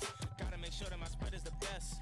Throw some Takis in it, dip some Takis in it, serve some Takis with it, and crunch some Takis in it. The flavor's immense. I'm bringing the Takis to make it intense. Ah!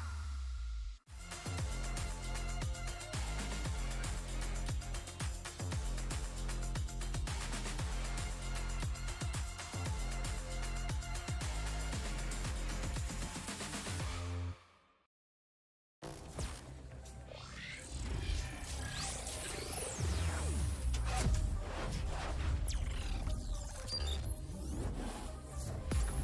Game day, I'm here to impress. Gotta make sure that my spread is the best. Throw some Takis in it, dip some Takis in it, serve some Takis with it, and crunch some Takis in it. The flavor's immense. I'm bringing the Takis to make it intense. Ah! Game day, I'm here to impress. Gotta make sure that my spread is the best. Throw some Takis in it, dip some Takis in it, serve some Takis with it, and crunch some Takis in it. The flavor's immense. I'm bringing the Takis to make it intense. Ah!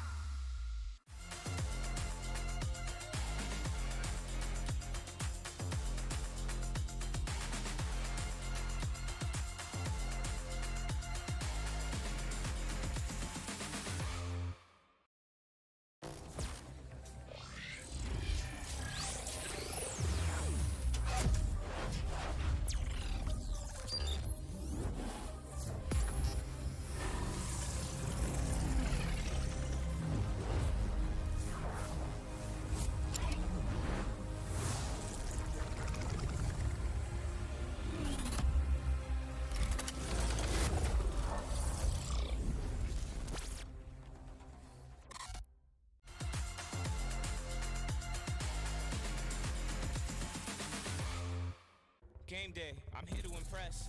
Gotta make sure that my spread is the best.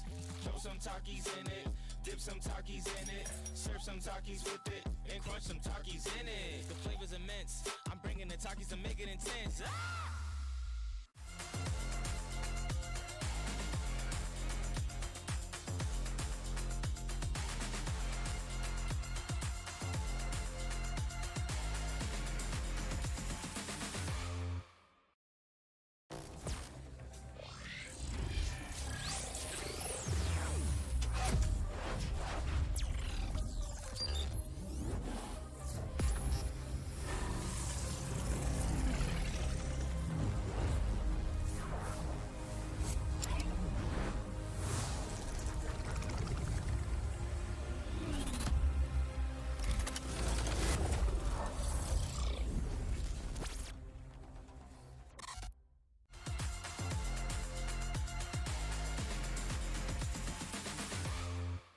Game day, I'm here to impress.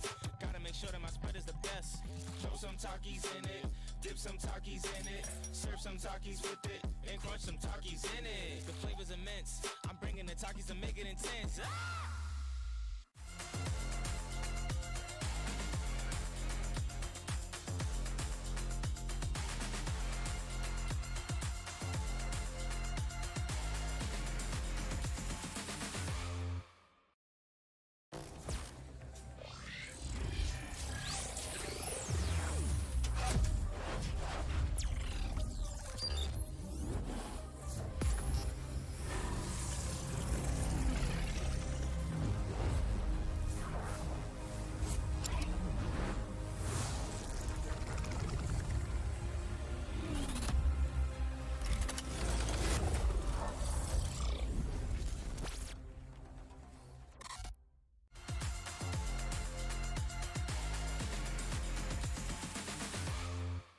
Game day, I'm here to impress.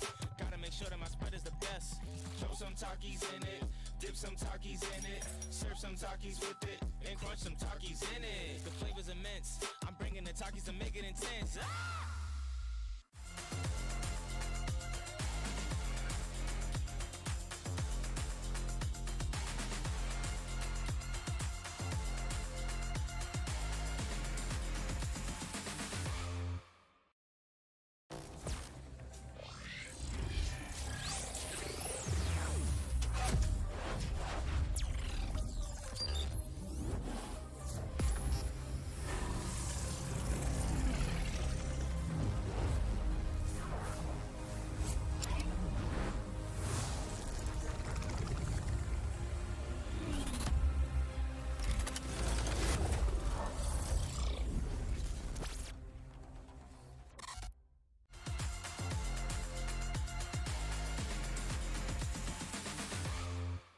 Game day, I'm here to impress. Gotta make sure that my spread is the best. Throw some Takis in it, dip some Takis in it, serve some Takis with it, and crunch some Takis in it. The flavor's immense. I'm bringing the Takis to make it intense. Ah!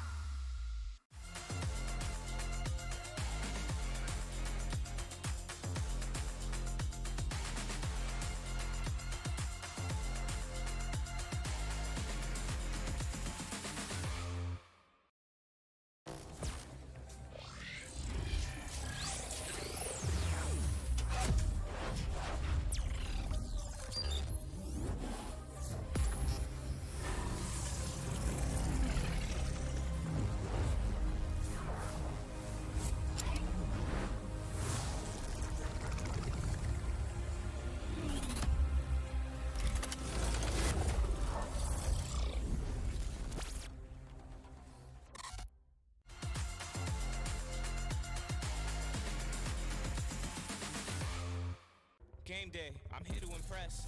Gotta make sure that my spread is the best.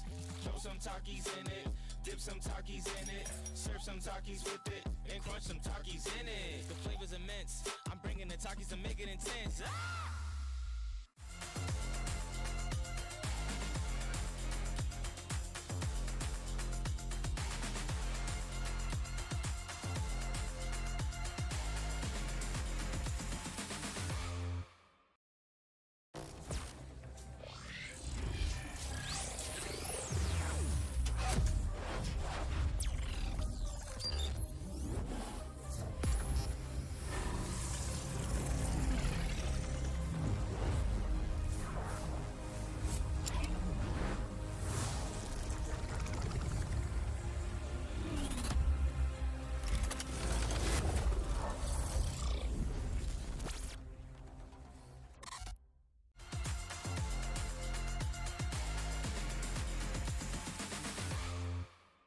Game day, I'm here to impress. Gotta make sure that my spread is the best. Throw some Takis in it, dip some Takis in it, serve some Takis with it, and crunch some Takis in it. The flavor's immense. I'm bringing the Takis to make it intense. Ah!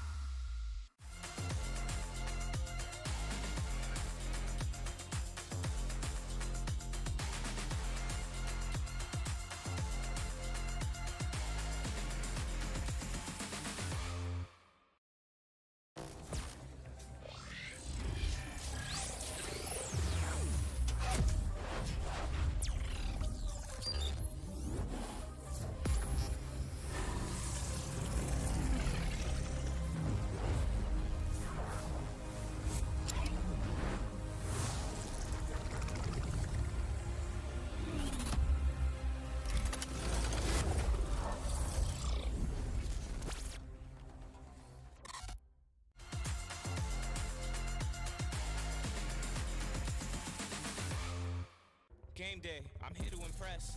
Gotta make sure that my spread is the best. Throw some Takis in it, dip some Takis in it, serve some Takis with it, and crunch some Takis in it. The flavor's immense. I'm bringing the Takis to make it intense. Ah!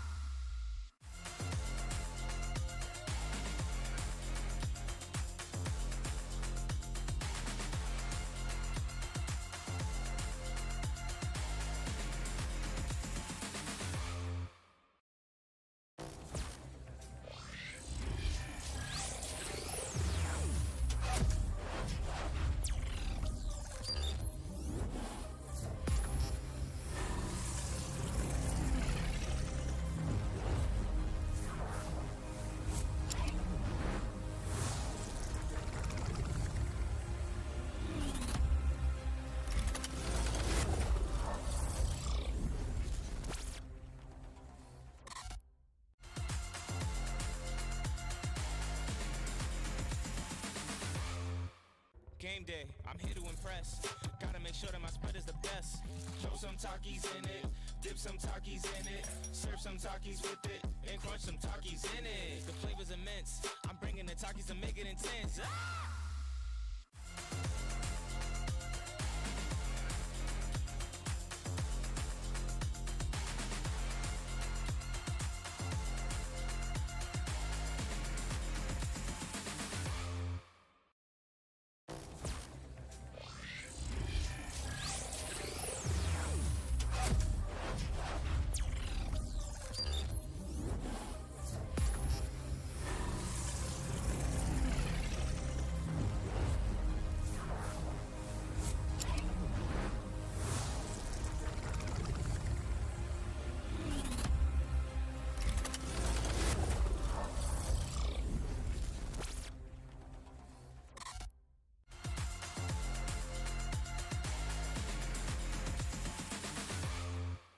Game day, I'm here to impress.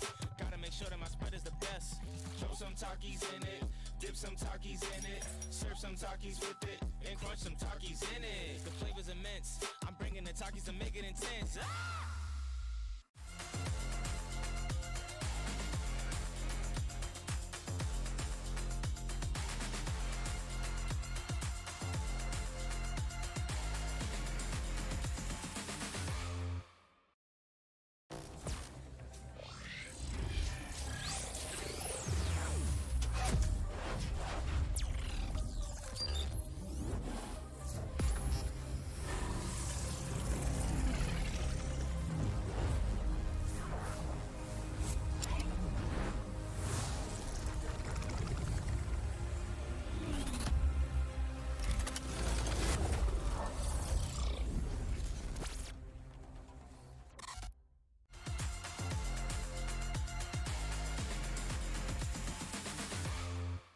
Game day, I'm here to impress.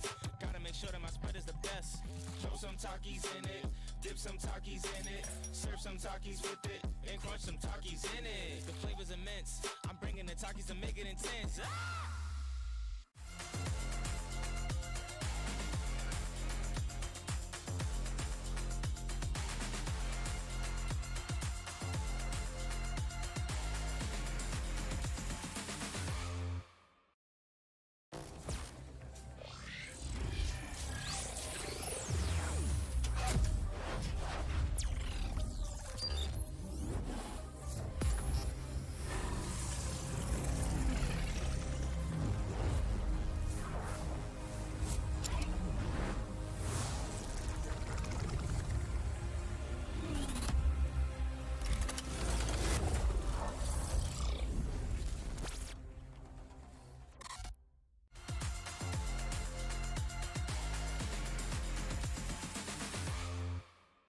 Game day, I'm here to impress. Gotta make sure that my spread is the best. Throw some Takis in it, dip some Takis in it, serve some Takis with it, and crunch some Takis in it. The flavor's immense. I'm bringing the Takis to make it intense. Ah!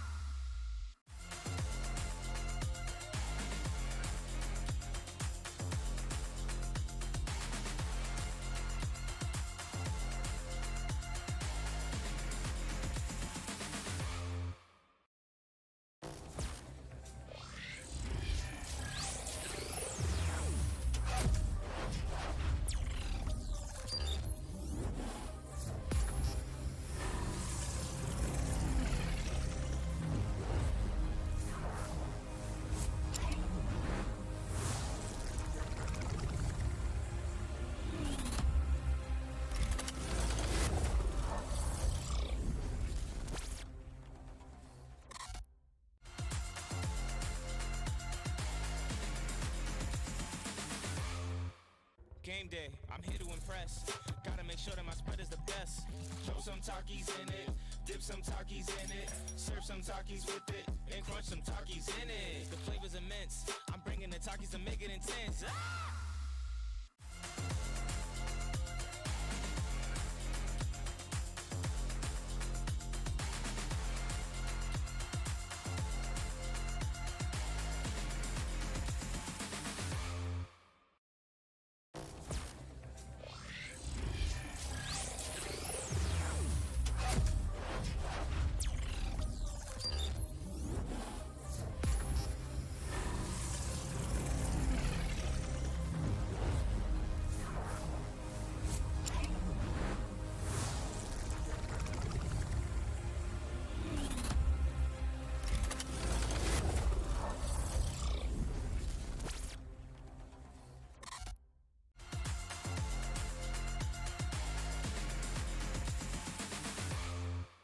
Game day, I'm here to impress. Gotta make sure that my spread is the best. Throw some Takis in it, dip some Takis in it, serve some Takis with it, and crunch some Takis in it. The flavor's immense. I'm bringing the Takis to make it intense. Ah! Game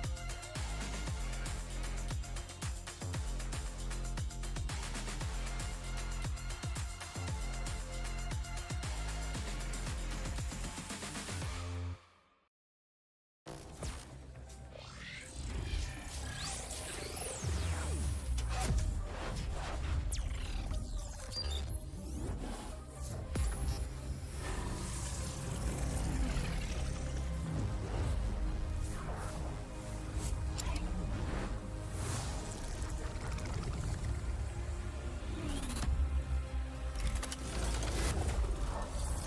The flavor's immense. I'm bringing the Takis to make it intense. Ah!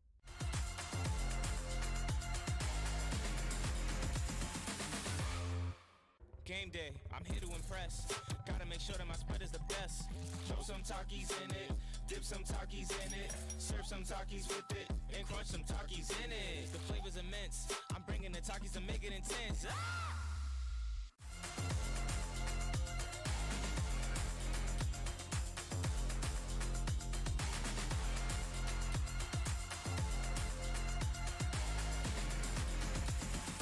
Gotta make sure that my spread is the best. Throw some Takis in it, dip some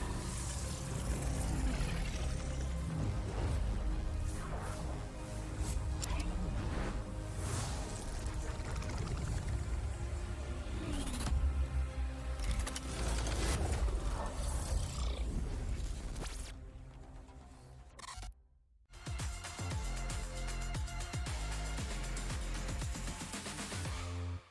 Game day, I'm here to impress. Gotta make sure that my spread is the best. Throw some Takis in it, dip some Takis in it, serve some Takis with it, and crunch some Takis in it. The flavor's immense. I'm bringing the Takis to make it intense. Ah!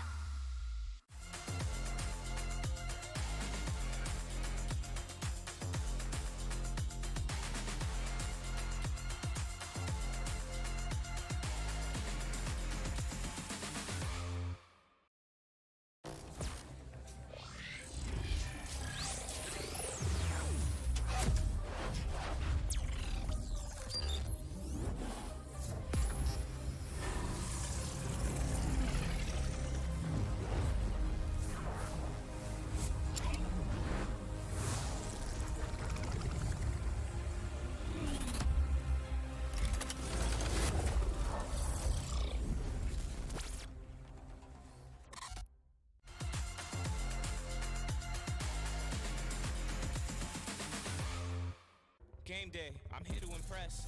Gotta make sure that my spread is the best. Throw some Takis in it, dip some Takis in it, serve some Takis with it, and crunch some Takis in it. The flavor's immense. I'm bringing the Takis to make it intense. Ah!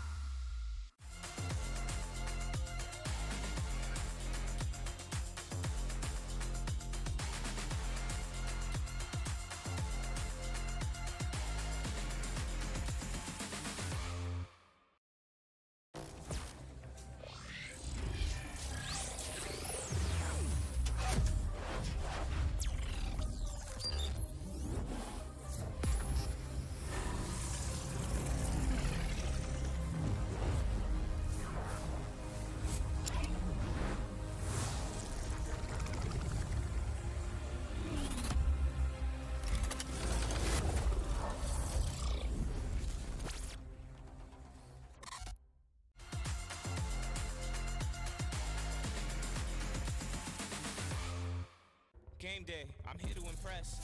Gotta make sure that my spread is the best. Throw some Takis in it, dip some Takis in it, serve some Takis with it, and crunch some Takis in it. The flavor's immense. I'm bringing the Takis to make it intense. Ah!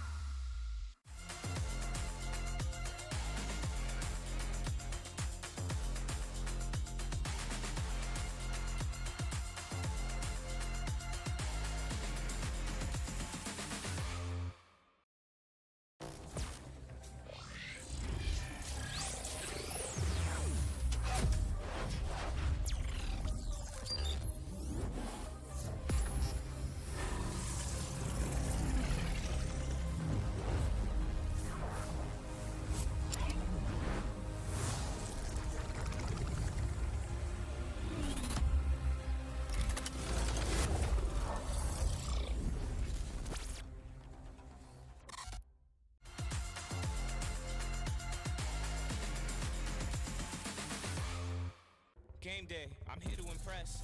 Gotta make sure that my spread is the best. Throw some Takis in it, dip some Takis in it, serve some Takis with it, and crunch some Takis in it. The flavor's immense. I'm bringing the Takis to make it intense. Ah!